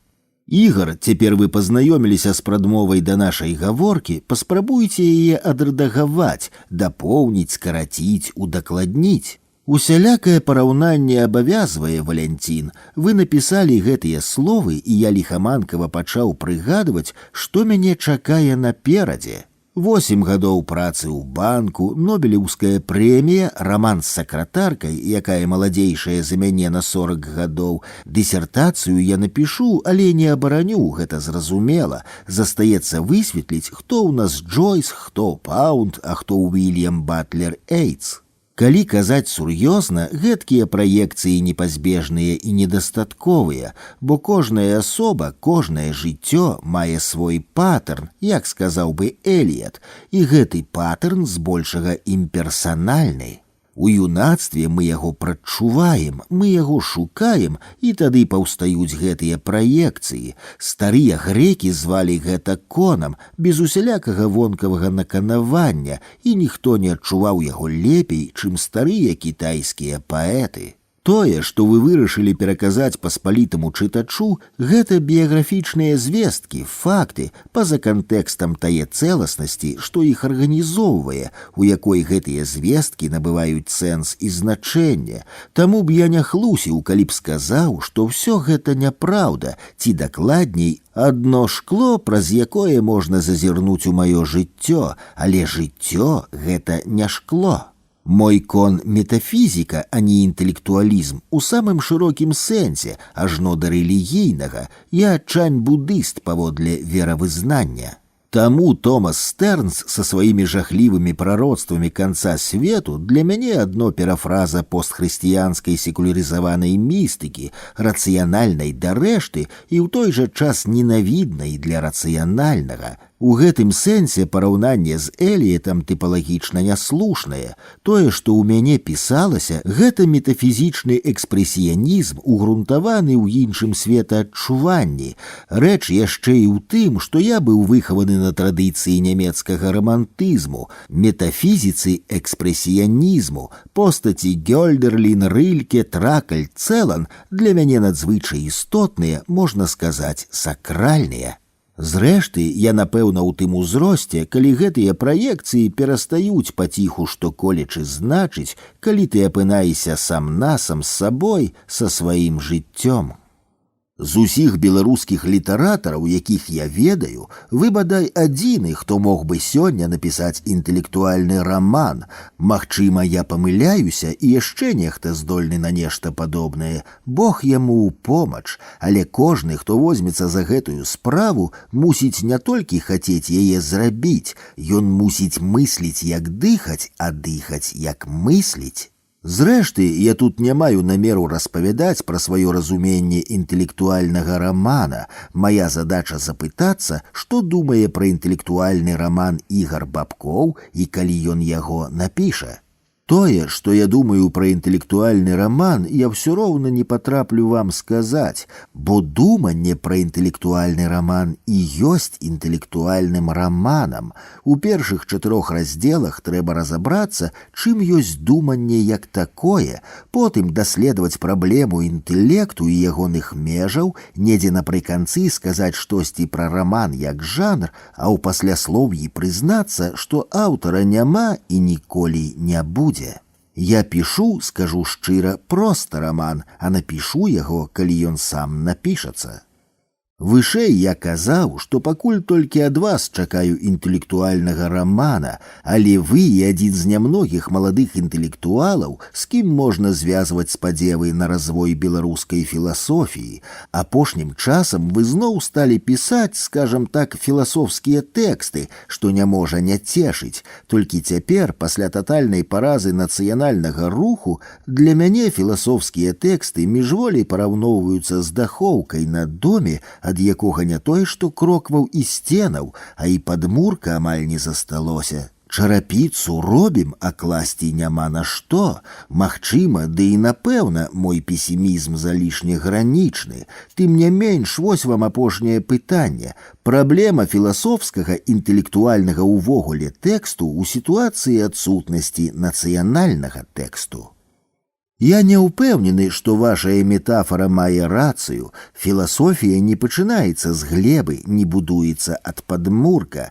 Я адразу прыгадваю славутае вызначэнне Андерсена «нацыі як уяўленыя супольнасці». У гэтым сэнсе нацыянальны тэкст і нацыянальнае мысленне паўстаюць наадварот не ад падмурка, а ад даху. Усялякае мысленне, і беларускае тут не выключэнне, грунтуецца на універсалізацыі унікальнага, і праблема беларушчыны не ў тым, што яна не ўгрунтаваная ў глебе, а ў тым, што праблема глебы не ставіцца пад пытанне, не універсалізуецца.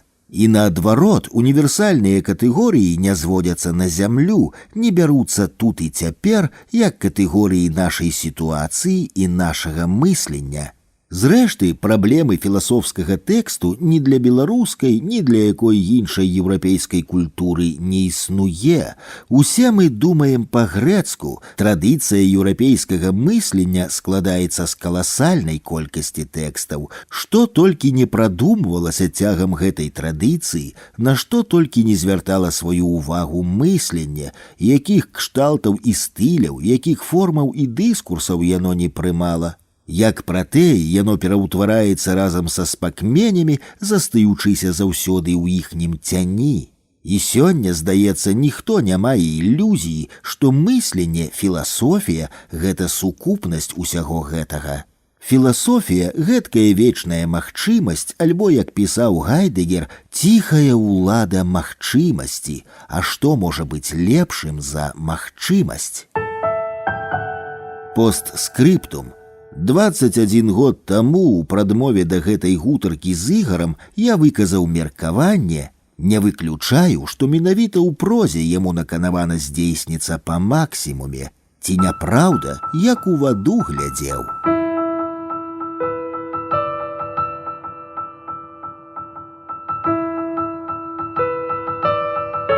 Мне не было праблемы надрукаваць у тыднёвіку «Культура» матэрыял з нагоды юбілею 50 год Алеся Разанова, бо пакуль яшчэ сам заставаўся намеснікам галоўнага рэдактара. Ніхто не запярэчыў і супраць дзіўнай, як для юбілею, назвы тэксту «Біце нашы вітрыны, паэт». Школа бумбамліта прызвычаіла кіраўніцтва да ўсялякага. Вечарам у самым вялікім пакоі рэдакцыі «Крыніцы» быў багата накрыты стол. Не буду пакуль тлумачыць навошта, толькі наперад мусова трэба адцеміць некалькі момантаў. Насупраць дзвярэй у пакоі было вялізнае вакно, спінай да якога сядзеў імяніннік. Я месціўся каля дзвярэй, а побач са мной чорт прынёс і пасадзіў Анатоля Сыса, ужо на падпітку. І яшчэ з вандроўкі па гарах прыпалярнага Урала я быў прыцягнуў калісьці да хаты некалькі важкіх друзаў крышталя. На шляху апынуўся закінуты руднік. Найбольшую з іх у памер кулака адабраў у падарунак юбіляру. Калі наспела мая чарга казаць віншаванне, я разгарнуў яшчэ нікім не чытаную культуру і агучыў мой віншавальны тэкст. Неяк жартам падумалася, што Алесь Разанаў ужо не паэт, а нацыянальная каштоўнасць. Я ведаю, сам Алесь Разанаў не спяшаецца станавіцца экспанатам музея сучаснага беларускага мастацтва. Ён па-ранейшаму хоча быць паэтам, гэта значыць запатрабаванай падзеяй жывога літаратурнага працэсу. Аднак тут, падобна, нічога не паробіш. Паўз уласную волю Алесь Разанаў ужо даўно на вітрыне пад шклом. Усялякі раз, калі замежным гасцям паказваюць, чаго вартая сучасная беларуская паэзія, іх найперш вядуць да вітрыны з шыльдай «Алесь Разанаў». Тое самае адбываецца, калі беларуская літаратура гасцюе ў блізкім ці далёкім замежжы, вітрыну цягнуць з сабой. Як мне здаецца, феномен значнасці вершаванняў Алеся Разанава звязаны найперш з тым, што ён выявіў чацвёртае метафізічнае вымярэнне да гэтага трохмернай фальклорна-сацыяльна-псіхалагічнай беларускай паэзіі. Гэтае павелічэнне аб'ёму беларускай паэзіі на цэлае вымярэнне і ёсць Алесь Разанаў. Аднак, зважаючы на вершаванне Алеся Разанава як на метафізічнае, трэба ясна ўсведамляць, што ўся ягоная метафізіка скінутая ў анталогію, дакладней у анталагічнае быццё беларускага слова. Гэта не метафізіка зорнага неба, астральных целаў, трансцэндэнцыі ўвогуле, а метафізіка гліны, каменя, зерня і самога слова.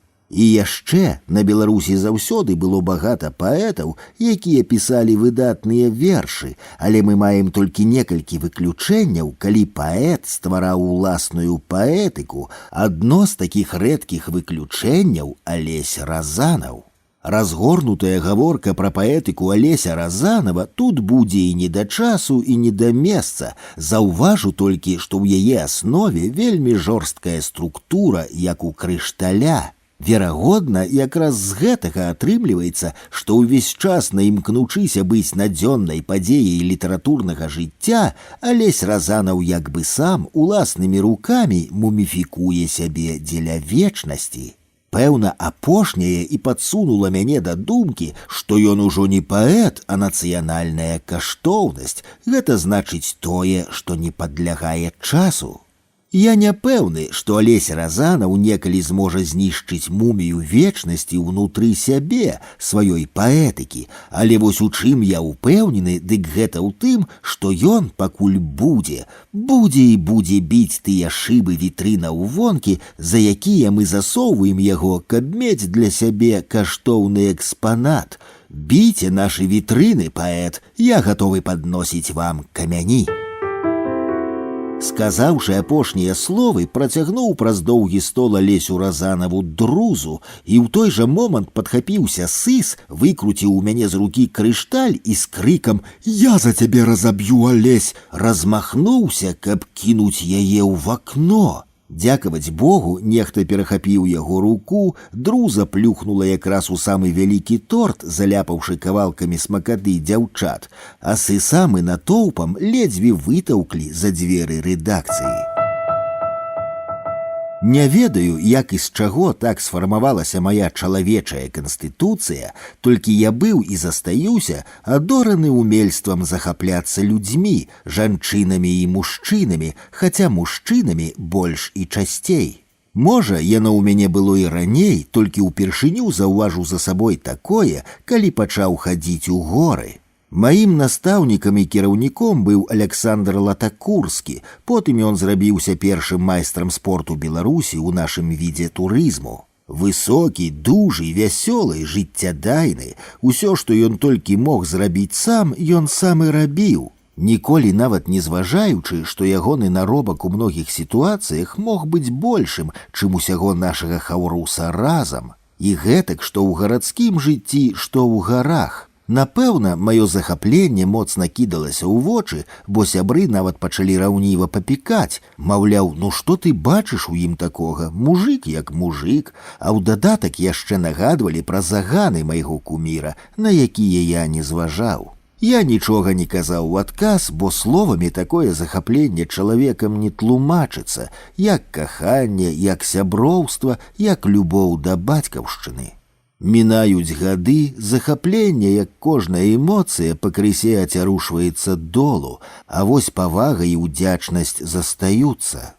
Паміж майстрам спорту Александром Латакурскім і паэтам Уладзімірам Някляевым няма ні каліўца падабенства, але неяк весела падумалася, каб я быў жанчынай, дык, напэўна, закахаўся б у Някляева, настолькі быў ім захоплены, апынуўшыся ў крыніцы.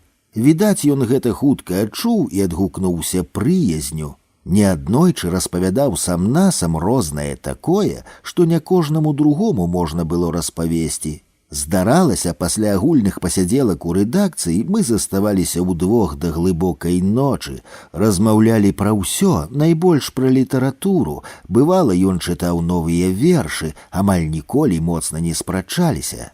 Дарэчы, аніяк не пляткарылі, у нас абодвух гэтага не было. Некалькі разоў ён нават адвозіў мяне да хаты на таксоўцы, бо для гарадскога транспарту было ўжо запозна, а тады сваіх грошай на таксі я не меў.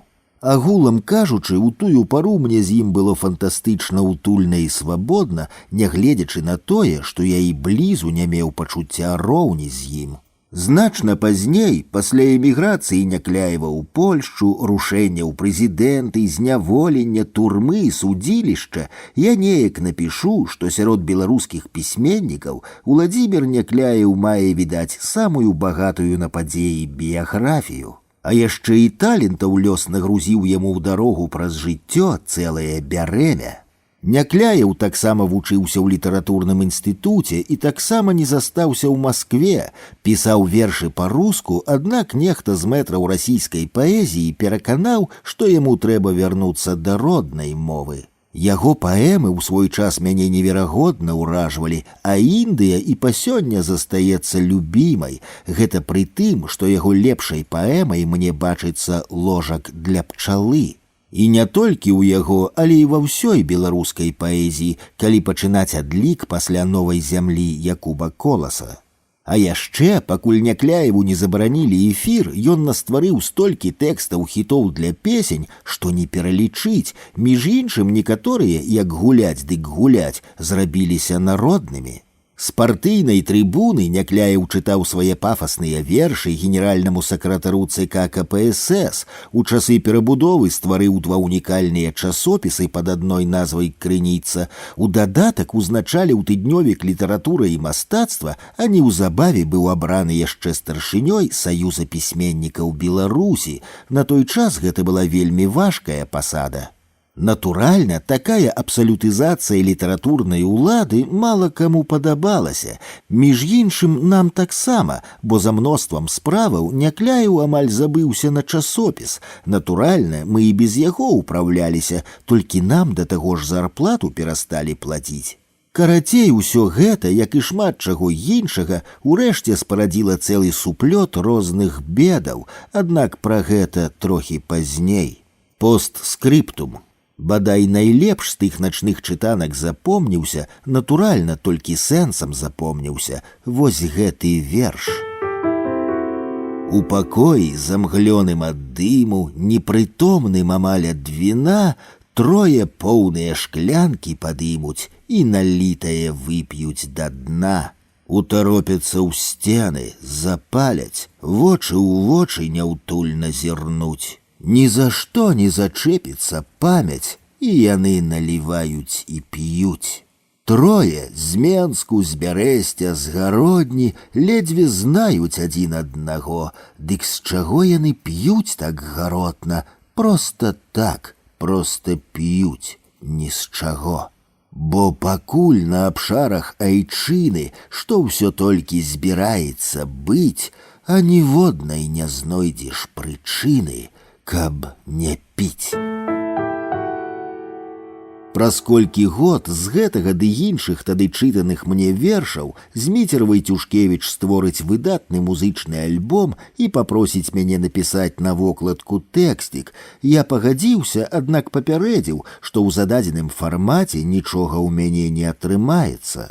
Меў рацыю, не атрымалася, хаця дзеля чаго згадаў пра гэта, дык і не ведаю. А ўвогуле, калі казаць пра адзін асобны верш Уладзіміра Някляева, то ён з'явіцца яшчэ не хутка, пасля вяртання з эміграцыі, паходу ў прэзідэнцтва і шмат чаго яшчэ. Вось ён, мной любы.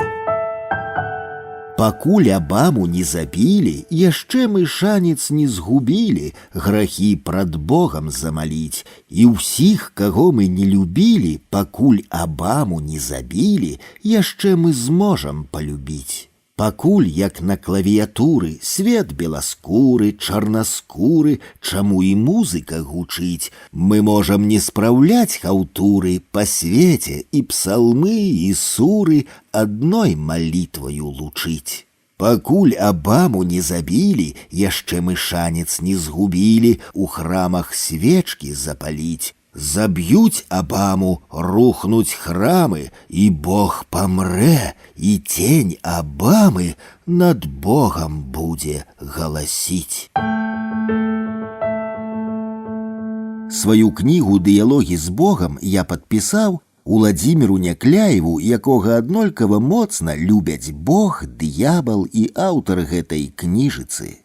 Някляева ў Някляеве так шмат, што яму ніколі не хапала аднаго вымеру, двух таксама не хапала, і адной ролі маскі тым болей было замала. Між іншым, паэту ім не абавязкова быў наперадзе ўсяго. Леонід Дранько-Майсюк неяк вельмі трапна заўважыў, найперш Някляев акцёр, і таму ён не можа без сцэны. У нейкім годзе напярэдадні калядаў мы бадзяліся з Някляевым па зіходкіх вулках начнога Вроцлава.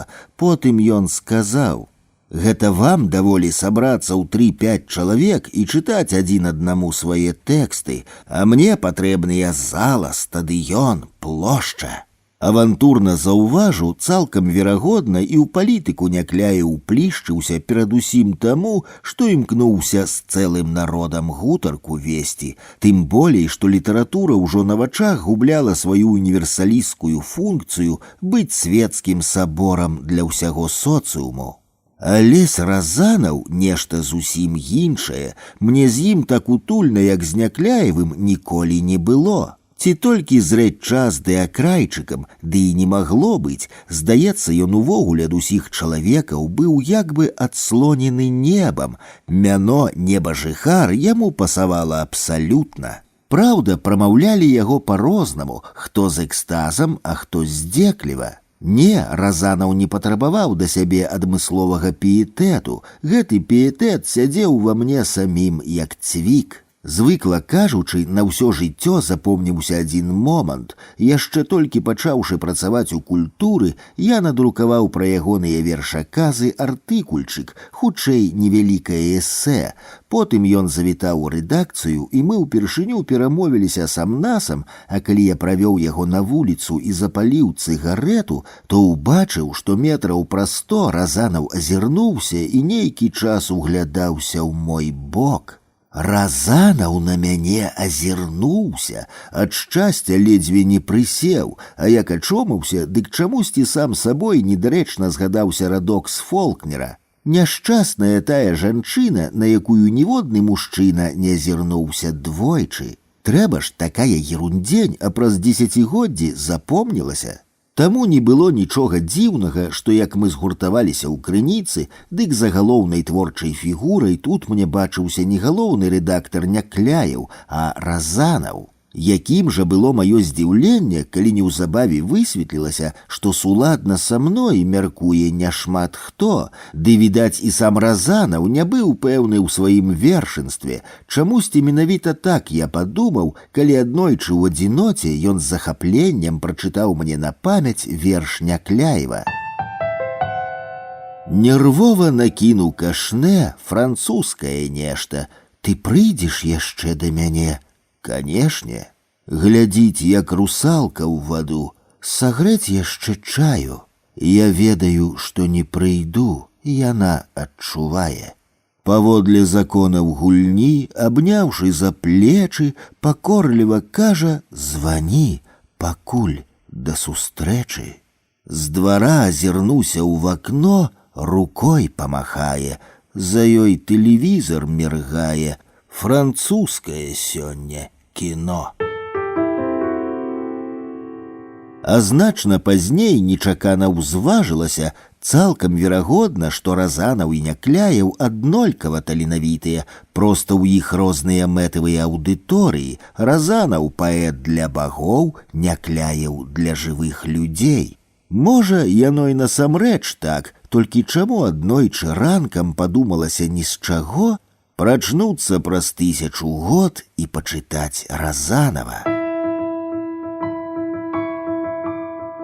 Лепей з бруднага хлява колькі дзён выносіць гной, чым пісаць, як мы ўсе разам перасварыліся. Ды так брутальна, што і згадваць прыкра, а месцамі нават агідна.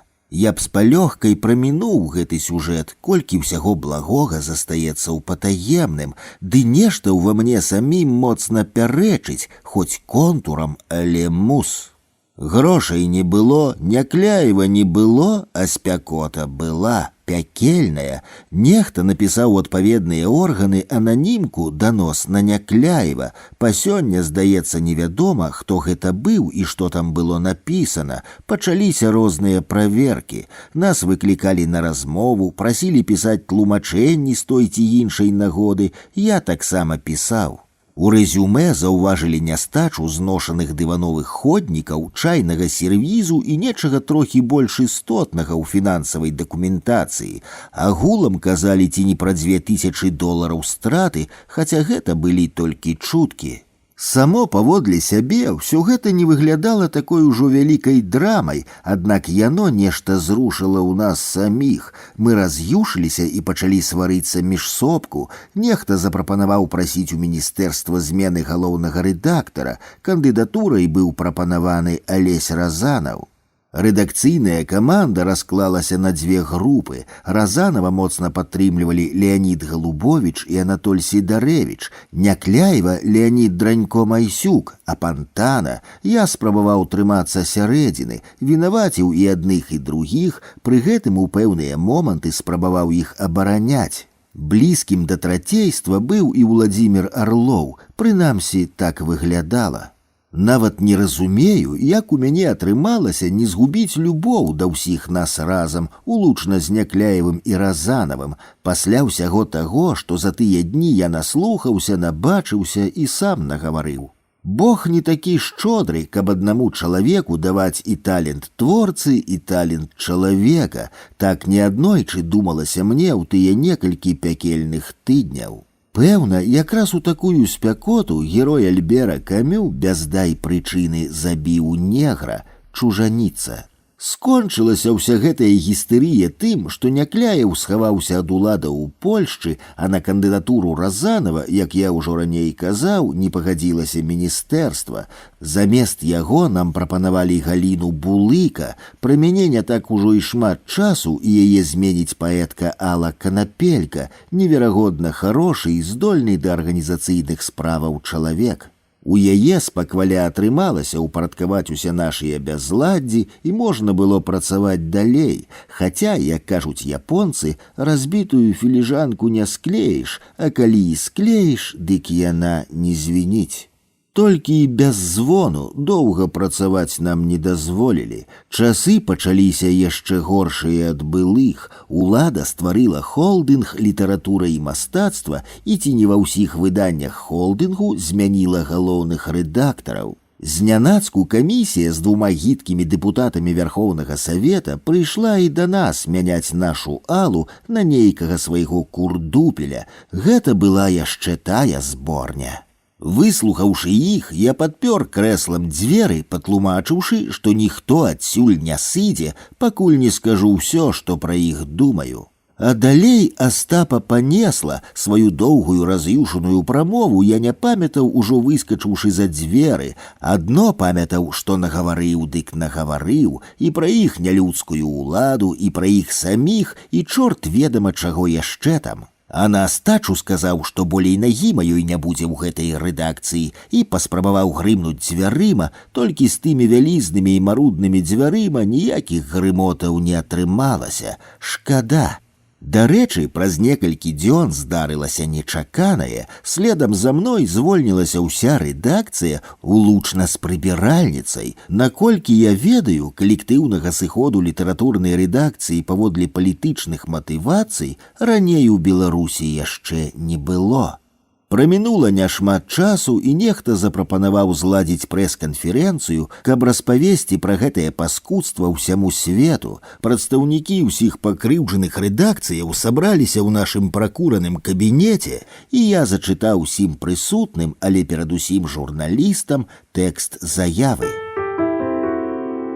У знак пратэсту супраць прызначэння кіраўніцтвам холдынгу «Лім» асобаў варожых беларускай літаратуры і незалежнай Беларусі, у знак пратэсту супраць гвалтоўнага звальнення галоўных рэдактараў часопісаў «Крыніца», «Полымя», «Нёман», «Маладосць», мы, супрацоўнікі часопіса «Крыніца», пакідаем нашае выданне. Але перад гэтым мусім выказаць свой недавер Саюзу пісьменнікаў Беларусі і Міністэрству інфармацыі, міністр Міхаіл Падгайны, якія не змаглі абараніць дзяржаўныя часопісы ад нашэсця прафесійна некампетэнтных, творча няздарных і маральна сумніўных людзей. І апошняе, нам сорамна за тых нашых калегаў, якія паспяшаліся заняць месцы з рэпрэсаваных галоўных рэдактараў ці ўвайшлі ў ганебны хаўрус з кіраўніцтвам холдынгу. Подпісы.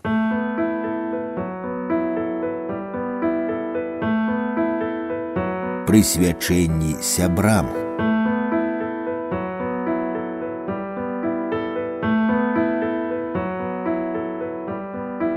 Так атрымлівалася, што і ў Маскве, і ў Мінску сярод маіх сяброў найбольш было не празаікаў ці філосафаў, а паэтаў. І калі яны друкавалі кніжкі, то звычайна падпісвалі мне асобнік вершамі. У мяне свая кніжка «Мяне няма. Роздумы на руінах чалавека» з'явілася позна, вельмі позна, у 48 год.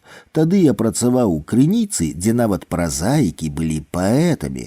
Разважаючы над праблемай першых у сваім жыцці аўтографаў, мне нечакана заманіла таксама вымудрыць прысвячэнне сябрам і калегам у форме вершаў. Я так і зрабіў, а цяпер сюды пераніцую. Мяркую, гэта неблагая ідэя, каб выказаць шчырую падзяку тым, хто столькі крынічанскіх год адорваў мяне радасцю сустрэч і пяшчотай развітанняў.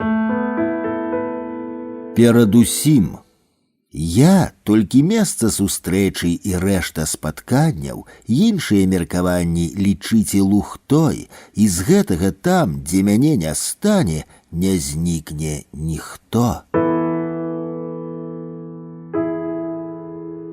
Алесю Антипенку.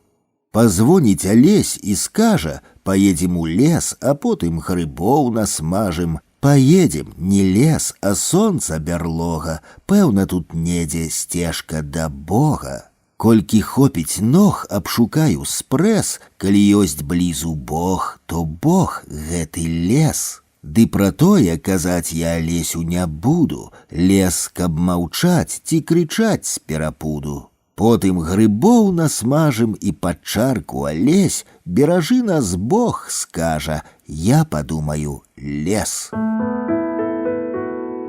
Уладзіміру Орлову. Сон.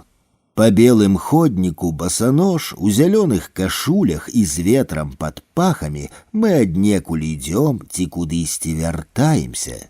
Цёпла нагам і плячу утульна, толькі нейкая млось на сэрцы, і я азіраюся, за намі шурпаты асфальт. Глядзі, кажу я, там нельга хадзіць босонож. Але можна пісаць белай крэйдай «Жыве Беларусь», кажаш ты, і мы рушым далей па белым ходніку ў зялёных кашулях і з ветрам пад пахамі. Алесю Асташонку. Саступіў цішыню, асланіся на парэнчу прочырку, вочы затулі павекамі, стаіся. Каб нават юрлівы хлопчык, што шукае сябе ў забавах дзіцячага веку, не прачуў шолах моўчы скрозь шапаценне лісця. Цішыня соладка пахне верасам і канюшынай, палеглых атаваю, брукам на Менск нячутна грукочуць машыны, млява пчолы збіраюць слодыч спякотнага дня. Хлопчык у тень твой, быццам у засень шалашыны, схаваўся ад полымя пякучага авадня. Там і прыснуў у абдымках эрасу, вуснамі варушыць суніцы хлопчык, а над канюшынай і верасам ужо вырасла чорная хмара моўчы. Што паробіш, трэба хлопца будзіць, яму жыць і расці, хай бяжыць да шашы ад залевы, пачакай тут адзін і збялелы дотык моўкнасці. Ігору Бабкову. Мы падаем з нябёсаў, лёгка і далікатныя, як дзьмухаўцы, снім у чаканні, пакуль нас дагоніць наша падзенне, цяжар якога перайначыць сон у камяні. Леаніду Голубовічу. Ля акна, як і ты, да відна, хіба ноччу паэты начуюць, жонка спіць, богі рыфмаў не чуюць, холадна. Колькі змроку, як кінуць вокам, за 3 дні на кані не аб'едзеш, сонца будзе адно па абедзе, ды і то недзе збоку. Ля акна, хоць акраец відна, мабыць, сёння ўжо не счакаю, і засну, не пабачыўшы краю, дзе наўсцяж чалавеку холадна. Леаніду Дранько Майсюку. Ты суцяшаеш аблокі, я рамантую тралейбусы, але здараецца на беразе Свіслачы ля альтанкі для скразнякоў мы п'ем з табой піва, лушчым салёную рыбу і няўважліва сочым, як верхаводкі скачуць па небе, упоперак якога плывуць па правым баку тралейбусы і аблокі. Уладзіміру Някляеву. Верас цвіце, чарот люляе цнянка, пусты, як рыба на нерасце, гляджу ў пустую шклянку. Там кропля чмялю на пахмелку яшчэ засталася, але чалавек не пчала чалавеку і мора ўсяго па калена. З берага ў рэчку пайду, на дно ля карча прылягу, хоць не аматар піць я ваду, бо вада не патоліць смагу. Буду ляжаць, што той цэп, якім 100 гадоў малацілі, ад стомы найлепей хавацца ў рацэ, ад бруду найлепей у ціне. Выйду на бераг, верас цвіце, чмель балюе ў шклянцы, запалю і з цыгарэтай у дрохкай руцэ, пайду на цягнік да бліжэйшай станцыі. Алесю Разанаву. Я бачыў высокага чалавека, і ён нічым не адрозніваўся ад іншых, адно першым з'явіўся на даляглядзе, і потым, калі ўсе астатнія прамінулі ды зніклі, яго яшчэ доўга было відаць. Урэшту, колькі там часу міне, і неяк без мору ды гільяціны, аднойчы не стане ўладзі 3 Алесяў, 2 Леанідаў, Ігара з Володзем і мяне, Валянціна.